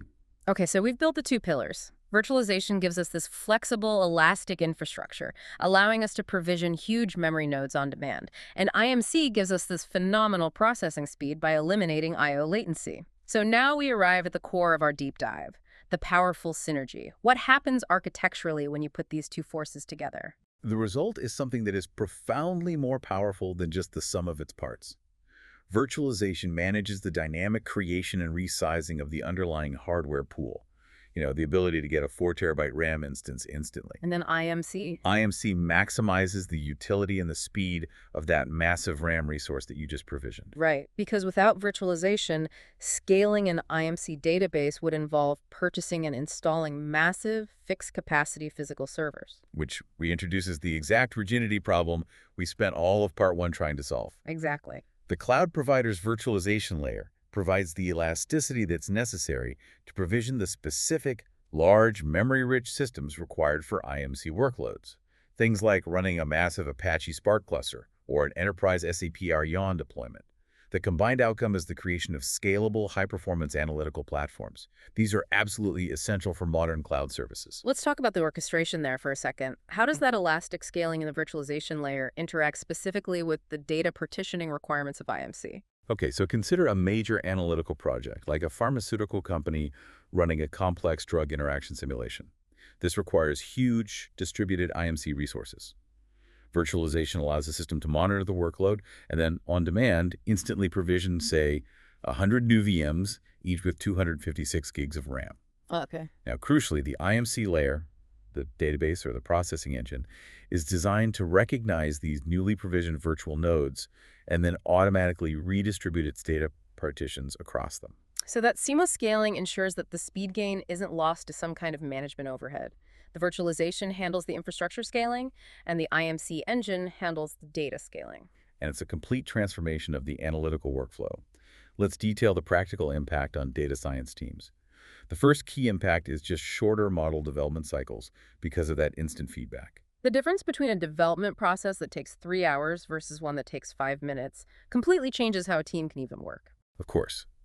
If every experimental change requires you to wait 3 hours, the data scientist can only attempt maybe 2 or 3 experiments in a day. If that same run takes 5 minutes because of this VIMC synergy, they can run 50 experiments. Which leads directly to faster experimentation and iteration. Data scientists can fail and fix quickly, which dramatically increases the complexity, the sophistication, and ultimately the predictive power of the final models they produce. And this speed then cascades up to the decision makers. Yes, exactly. The result is hugely improved responsiveness. Decision makers are now acting on insights that are derived from real-time or near real-time data, not data that's hours or even days old.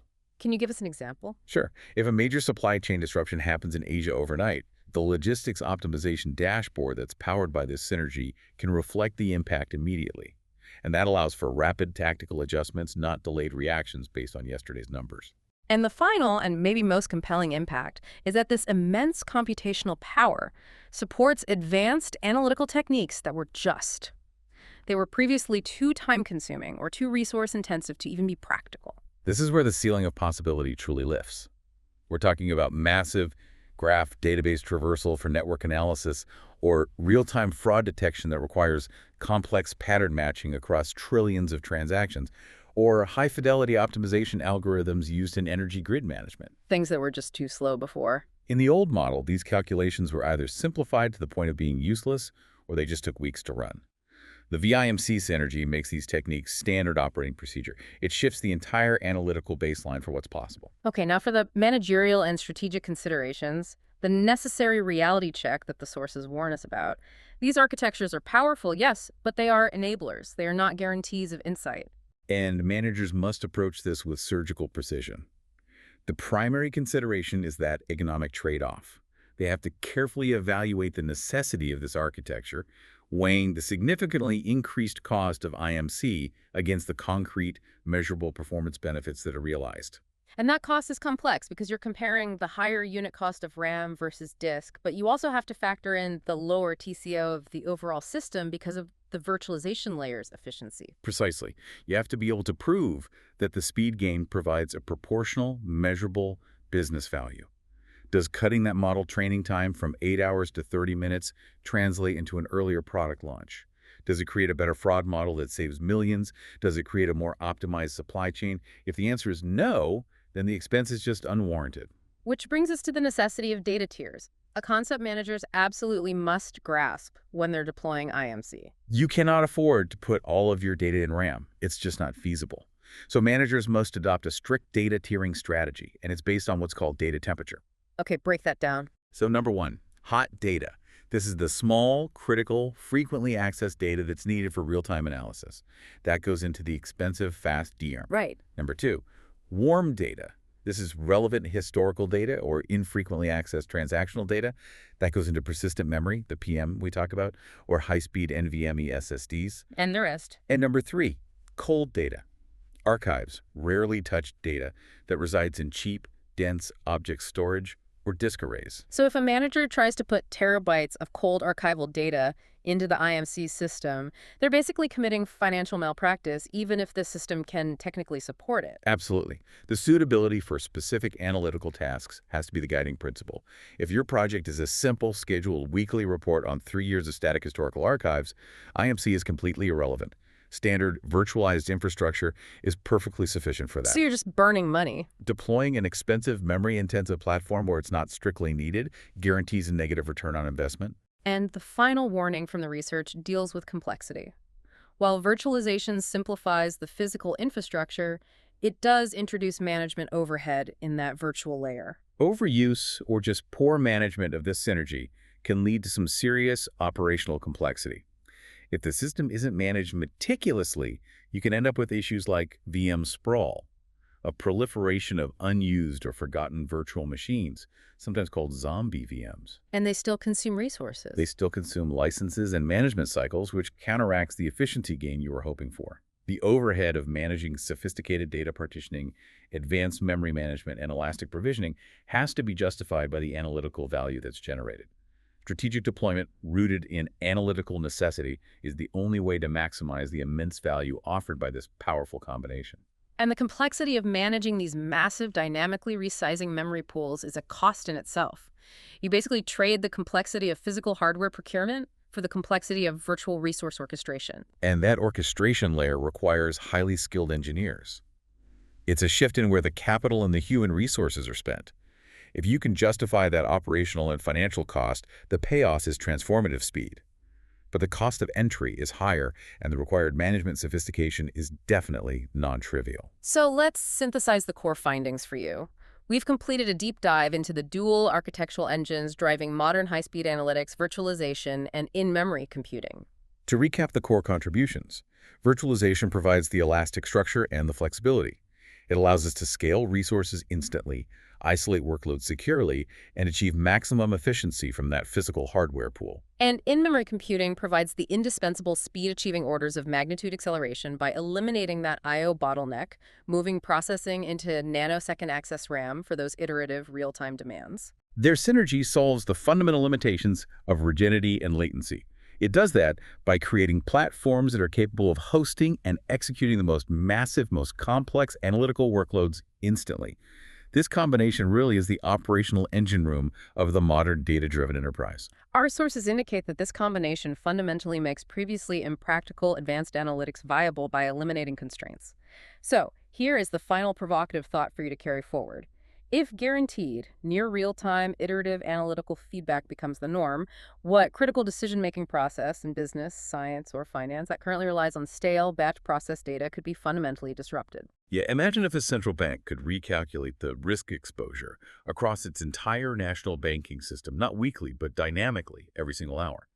Or what if medical researchers could iterate on personalized medicine models in real time based on live patient data streams? The power we've discussed today isn't just about moving data faster. It's about reducing the time lag between an event happening in the world and a precise, informed decision being made about it. What new questions, what previously unknowable truths are suddenly within reach because the constraints of time and capacity have been lifted? That is the strategic challenge presented by the VIMC Synergy. Welcome back to the Deep Dive. Today, we are giving you the ultimate shortcut, a way to deeply understand the absolute bedrock technology of modern business data, the relational database. If you're prepping for a big project, or maybe you're just catching up on the architecture that underpins your whole company's analytics, or you're just curious about how all this structured data stays reliable, then this is definitely the deep dive for you. And our mission today is very laser-focused. We're going to extract the core architecture, the capabilities, and this is the important part, the limitations of relational databases, or RDBs. Right. And we're going to do it specifically through the very demanding lens of modern data analytics. We have to move beyond just the simple definitions and really get into the why behind their design. Especially the trade-offs, right? Right. The things that dictate analytical speed. Exactly. Those trade-offs are everything. Okay, let's unpack this with the absolute fundamentals. We're starting with a crisp, non-jargon definition, which I think the material we looked at summarizes just beautifully. At its most basic, an RDB stores data in these highly structured units called tables. Right, which computer scientists will often call relations. It's the same thing. The same thing. And you can think of a table as a sort of blueprint for a specific category of information. Each one has two primary, very predictable ingredients. You've got rows, which, represent individual things. Your record. Your records, exactly. So one single customer or one specific order that they placed. And then you have the columns, which define the characteristics of those records, the attributes. So for a customer table, the columns might be something like customer ID, first name, last name, and maybe shipping address. Precisely. The structure is totally explicit. Every column has to conform to a specific data type, a number, text, a date, and each table has to represent a distinct entity. You wouldn't just mix customer details and, say, product dimensions into one giant, messy spreadsheet. You wouldn't, or you shouldn't. You keep them separate. But, okay, if they're separate, how do we link Jane Doe to the 100 products she bought last year? I mean, this is the core magic, right? This is what makes the system relational and so powerful for analysis. The separate tables are connected, they're linked through these predefined mechanisms we call keys, and they establish these very structured relationships between all those different data elements. And that explicit structure, the fact that the relationships aren't just, kind of implied or based on matching some text, but they're mathematically defined, that is the governing principle we're really digging into today. And it dictates everything. It dictates how you query the data, how it maintains its integrity, and, ultimately how fast you can actually analyze it. All right, moving into our first major section here. We really need to stress that the relational model it's not just a convenient way to store data.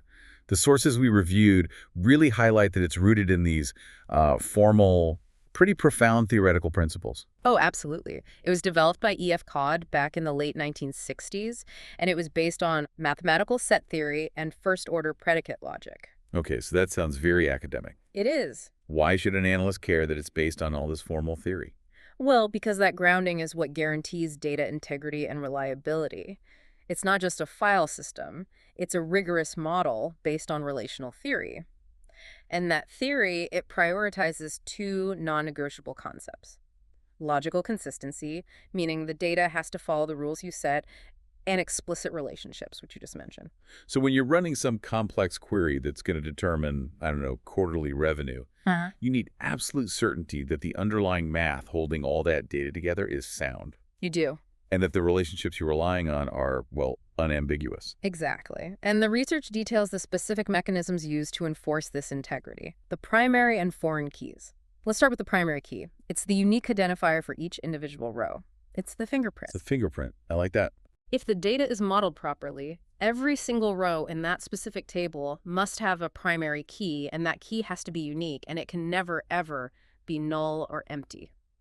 But wait, if the primary key is the fingerprint, isn't there a huge risk if a key is generated poorly? Can you give us an example of a common data integrity failure that a primary key actually prevents? That's a great question, and it really gets to the heart of why this concept is so necessary. Imagine a data entry error.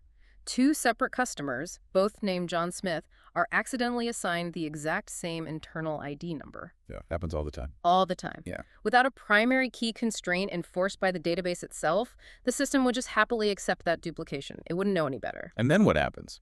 Well, then an analyst later tries to pull John Smith's purchase history, and what they get is this messy combination of two different people's data, and that leads to totally incorrect metrics like lifetime value or churn rate. The primary key constraint prevents that fundamental confusion. It ensures every record is a distinct, identifiable entity. Perfect. So the primary key ensures uniqueness within a table. The foreign key, then, must be the mechanism that ensures referential integrity between tables. That's it. These are the references used to connect the separate entities. A foreign key is just a column, or sometimes a set of collars, in one table that refers back to the primary key in another table. So in our order table, we don't store the customer's entire name and address every single time they buy something.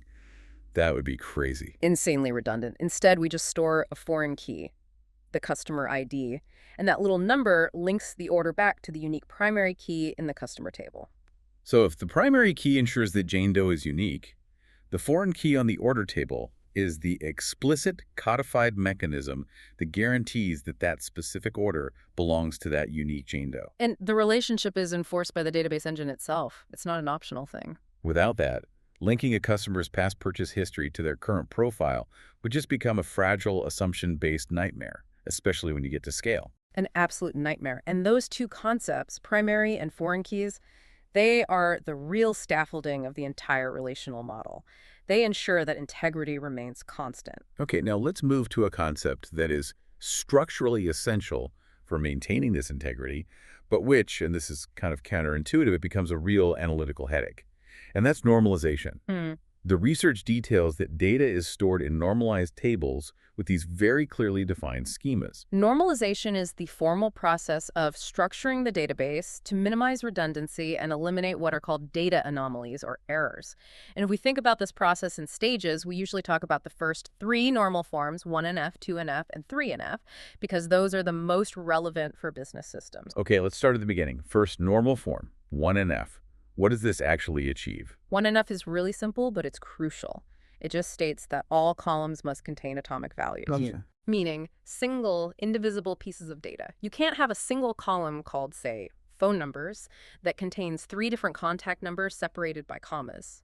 Each piece of information has to live in its own cell. One value per cell. One value per cell. It ensures that every row and column intersection holds only one value. Which makes searching and querying infinitely easier, I'd imagine. So what about second normal form, 2NF? 2NF, it addresses redundancy that's related to what are called composite keys, so keys made up of more than one column. It requires that all the non-key attributes must be fully dependent on the entire primary key, not just part of it. The goal here is to prevent these partial dependencies. Okay, that's a bit abstract. Give us a quick example of a partial dependency that 2NF would solve. Sure. Imagine a table that's recording products sold and the supplier for that product. The primary key is composed of 2 parts, product ID and supplier ID. Right. Now, if the supplier address is also stored in the same table, that address only depends on the supplier ID, right? It has nothing to do with the product. So every time that supplier provides a new product, we redundantly store their full address again and again and again. I see. So 2NF would force us to move the supplier ID and supplier address into their own separate supplier table. Exactly. And that eliminates that update redundancy completely. Okay, so 1NF ensures atomicity, 2NF removes partial dependencies. Now, the gold standard for most transactional systems is third normal form, 3NF. What's the final purification step here? 3NF eliminates what are called transitive dependencies. This means a non-key attribute cannot depend on another non-key attribute. What's an example? If you have a customer table and you store the customer's zip code, but you also store their city and their state in that same table, well, the city and state are determined by the zip code, not by the primary key, which is the customer ID. Right. So if that customer moves, you might have to update their city and state in multiple places if they were also stored in, say, the orders table. Precisely. You've created an update anomaly waiting to happen. 3NF dictates that zip code, city, and state should be split into their own separate dedicated zip code lookup table. The customer table only needs the zip code as a foreign key. And the benefits are huge. Massive. You only store that location information once, update consistency is guaranteed, and your overall data accuracy is enhanced significantly. But, and this is the big but, this structural perfection comes with a serious cost for the analyst. And this is where it gets really interesting for our deep dive. While normalization is the absolute key for integrity, the research explicitly notes that this very process may reduce analytical query performance. And the reason why is because to answer a really strategic business question, something like calculate the average order value broken down by customer region and product category for all sales in the last 5 years, the system has to perform this intensive logic. It has to stitch everything back It together. has to stitch together not just 2 or 3, but potentially dozens of these highly normalized tables on the fly. So you have to join the order table to the line item table, to the product table, to the customer table, and maybe even to that separate zip code lookup table we just created. And every single one of those joins is a resource-intensive operation. When you are dealing with a normalized database containing petabytes of historical data, that intensive linking process can slow down those massive read-heavy queries that analysts rely on to a grinding halt. Wow. And this tension, this fundamental conflict between data integrity, which is normalization, and analytical speed, the need for fast joins, that is the central architectural challenge we're going to keep coming back to. So we enforce perfect 3NF in our transactional systems for accuracy.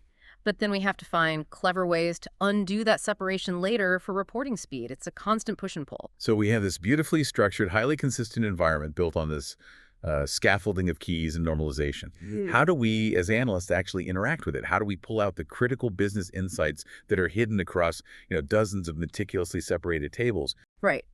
And the answer, as the material confirms, is SQL, or Structured Query Language. The command center. It is the command center of the RDB world.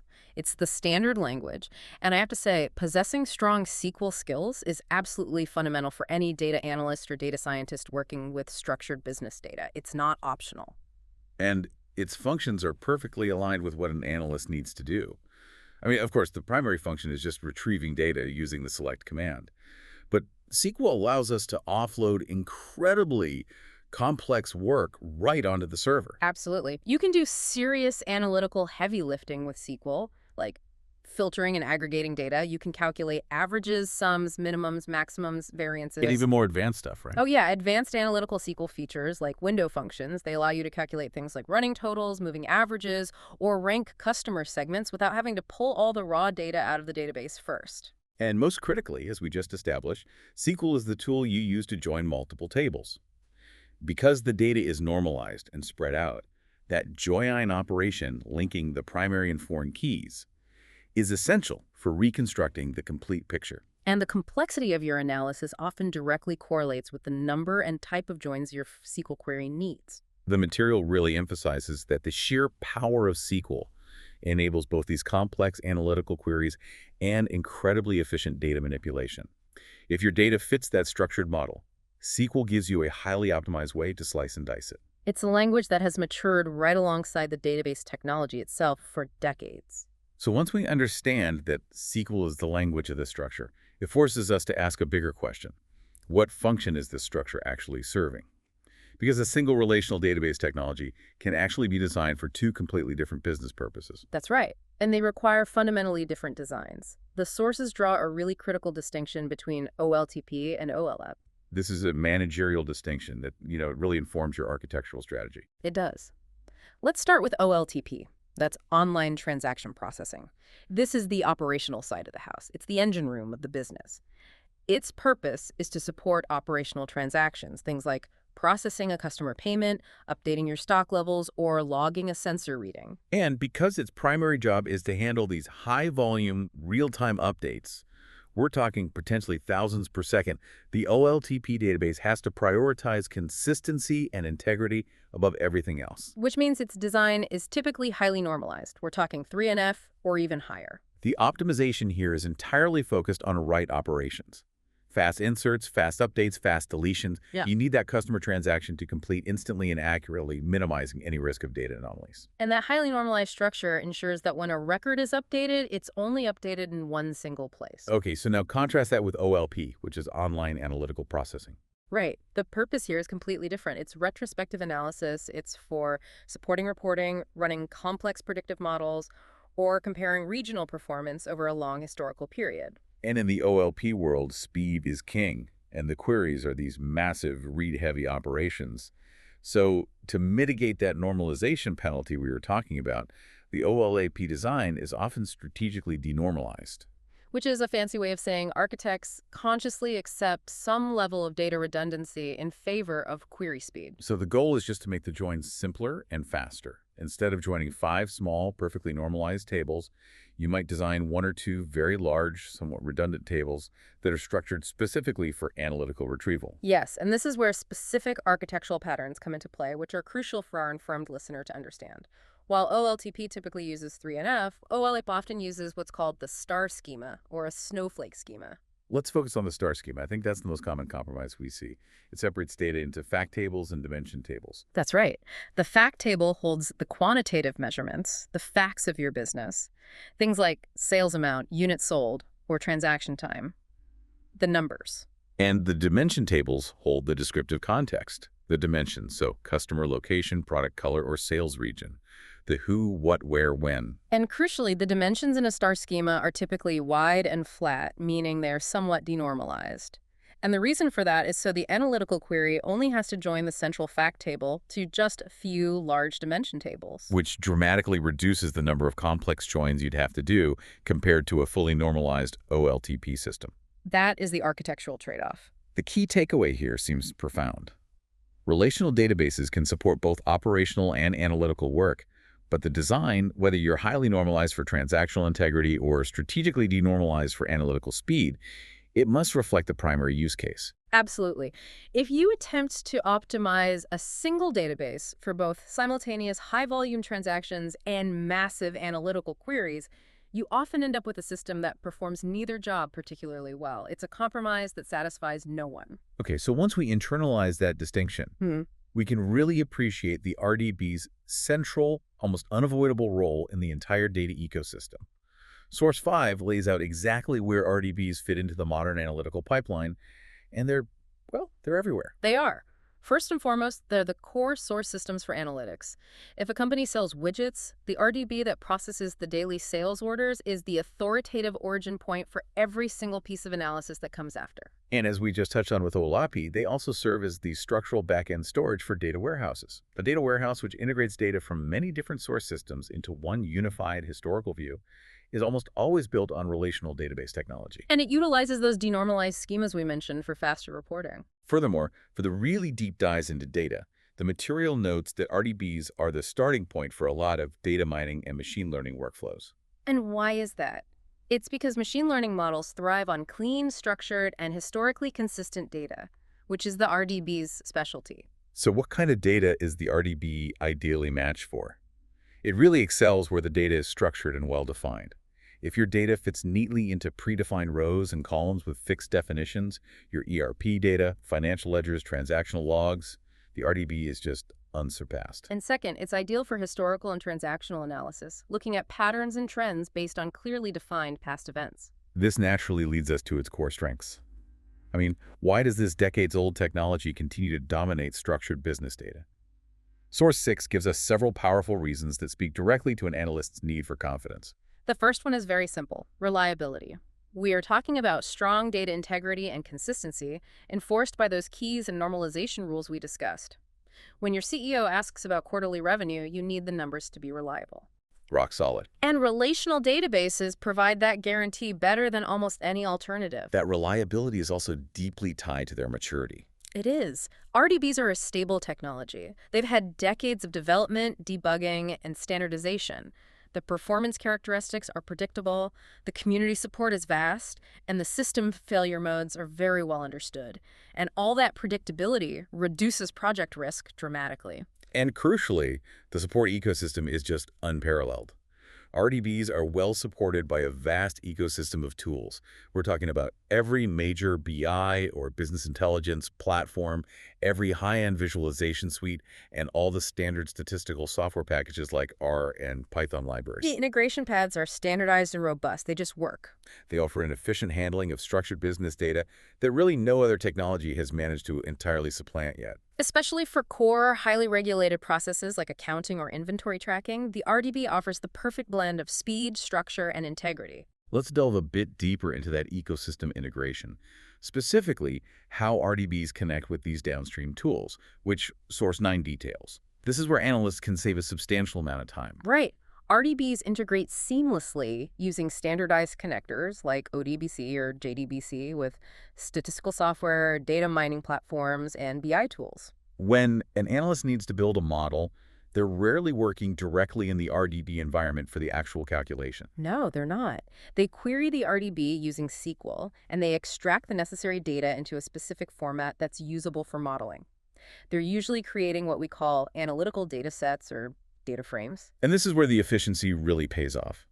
Because SQL allows for such efficient querying, you can retrieve only the specific rows and columns you need, and you can perform complex aggregations right on the database server. It significantly reduces pre-processing time. Let me put that into a really practical context for you. Yeah. If an analyst needs to calculate, say, a 90-day moving average of product sales and then flag every product that is 10% below that average, A common request. very common. They could pull all the historical data, maybe 5 terabytes of it, out of the database and then calculate that moving average on their local machine or in a separate cluster. Yeah. But that is expensive, it's slow, and it's computationally very wasteful. But if they use advanced analytical SQL, They can write a query that calculates that moving average and generates the flag inside the RDB using the database server's own power, and then they only retrieve a clean, small data set with just the final flags and results. this is a huge insight for you, the learner. Yeah. By leveraging the database server's compute power, you not only save the analyst hours or even days of pre-processing time. But you save your company money on external compute resources. The data you extract is almost ready to use, and that minimizes the most time-consuming part of any analytical project, which is always data wrangling. The structure and the language of the RDB really make it an analytical powerhouse for these known structured queries. But this deep dive wouldn't be complete if we didn't balance those strengths with the strategic limitations. For you, the learner, understanding when the RDB is not the right tool is just as crucial as knowing when it is. Absolutely. So where does this stable, structured giant start to struggle in the face of modern data challenges? Source 7 clearly outlines these limitations. And this is really the driving force behind the rise of all the big data platforms we hear about. The first major hurdle is just big data scale. RDBs may struggle with very large-scale data. We're talking petabytes and beyond. Especially when the growth rate is aggressive and it needs continuous expansion. Right. And the reason why is because they were fundamentally designed to run on a single powerful machine or maybe a tightly knit cluster. And while that's highly efficient, that architecture eventually hits a physical ceiling. The struggle is also compounded by the variety of data that organizations collect today. RDBs are designed for fixed schemas, which means they're simply not designed for unstructured data. Right. If you're trying to analyze terabytes of customer service transcripts or geospatial sensor data or raw video streams, trying to force that information into the rigid row and column structure of an RDB is, well, it's inefficient at best and often impossible. And third, there's the challenge of velocity. The traditional RDB architecture has a lot of difficulty efficiently handling high-velocity streaming data. RDBs excel at recording completed transactions. Mhm. You know, a sale occurred, inventory was updated. They struggle when data arrives continuously and rapidly, like real-time market feeds or millions of IoT sensor readings per second. Those continuous streams just introduce latency bottlenecks that RDBs weren't engineered to overcome without extreme complexity. And let's circle back to that fundamental tension we set up between normalization and speed, because it really manifests here as performance bottlenecks. Source 7 reminds us that those analytical queries requiring many joins can be slow when dealing with truly massive data sets. This is the direct cost of enforcing that 3NF integrity at the operational level. It's the physical reality of the database engine spending enormous amounts of time performing lookups and linking row IDs across different physical locations on the disk. For small data, it's instantaneous. For 5 years of global transactions, it becomes a major bottleneck that can render real-time analytics impossible. And this leads us to the most significant managerial limitation. And it's often the deciding factor in strategic architectural shifts. Scaling costs. Scaling for RDBs is traditionally vertical. That means you upgrade the hardware of a single machine. You add more RAM, faster CPUs, bigger, faster storage drives. And while that works up to a point, that vertical scaling approach quickly becomes astronomically costly. You hit diminishing returns very fast. A server that is twice as powerful is often 4 or 5 times the price. And the financial pain isn't just the hardware, is it? It's the software licensing. Oh, absolutely. Major RDB vendors often license their software based on CPU cores. So when you upgrade a single machine from, say, 32 cores to 64 cores, your license fee can double or triple instantly. This creates a vendor lock-in scenario where your entire business becomes reliant on one vendor's proprietary, very expensive hardware path. And what's more, maintaining a massive, vertically scaled system like that introduces a critical single point of failure. If that one giant monolithic server goes down, the entire transactional and analytical ecosystem just grinds to a halt. Understanding that combination diminishing returns, crippling license fees, and single point of failure risk is really key to understanding why organizations embraced distributed, horizontally scaled technologies, big data technologies. Which use many cheaper commodity machines instead of one expensive giant. Right. It's a fundamentally different approach to the problem of scale. Okay, so despite those scaling limitations for big data, RDBs remain the core asset for structured, core business data. I mean, they aren't going anywhere. Not at all. So how do data professionals maximize performance and mitigate those analytical penalties within the existing RDB framework? Source 10 details several core techniques for speed. These techniques are absolutely essential for managing the growth of data while still preserving the integrity of that normalized structure. The first, and maybe the most critical, is indexing. Okay, so this is like creating an index at the back of a technical book. That's a perfect analogy. Instead of the database having to scan every single row of a table, a full table scan, to find a specific customer, the index pre-sorts key columns. So when you query by an indexed column, say customer last name, the database engine uses that index structure to jump directly to the handful of data pages that contain the information. This vastly optimizes performance, especially for frequently queried lookups or filtering operations. But there's a trade-off, isn't there? If indexing makes reading faster, does it make writing slower? It does. Every time you insert, update, or delete a row, the database has to update the data and every single index associated with that table. So indexing is a very conscious choice. You only index columns where the read penalty is high and the integrity benefit is worth that write overhead. Okay, the second technique for managing these large tables is partitioning.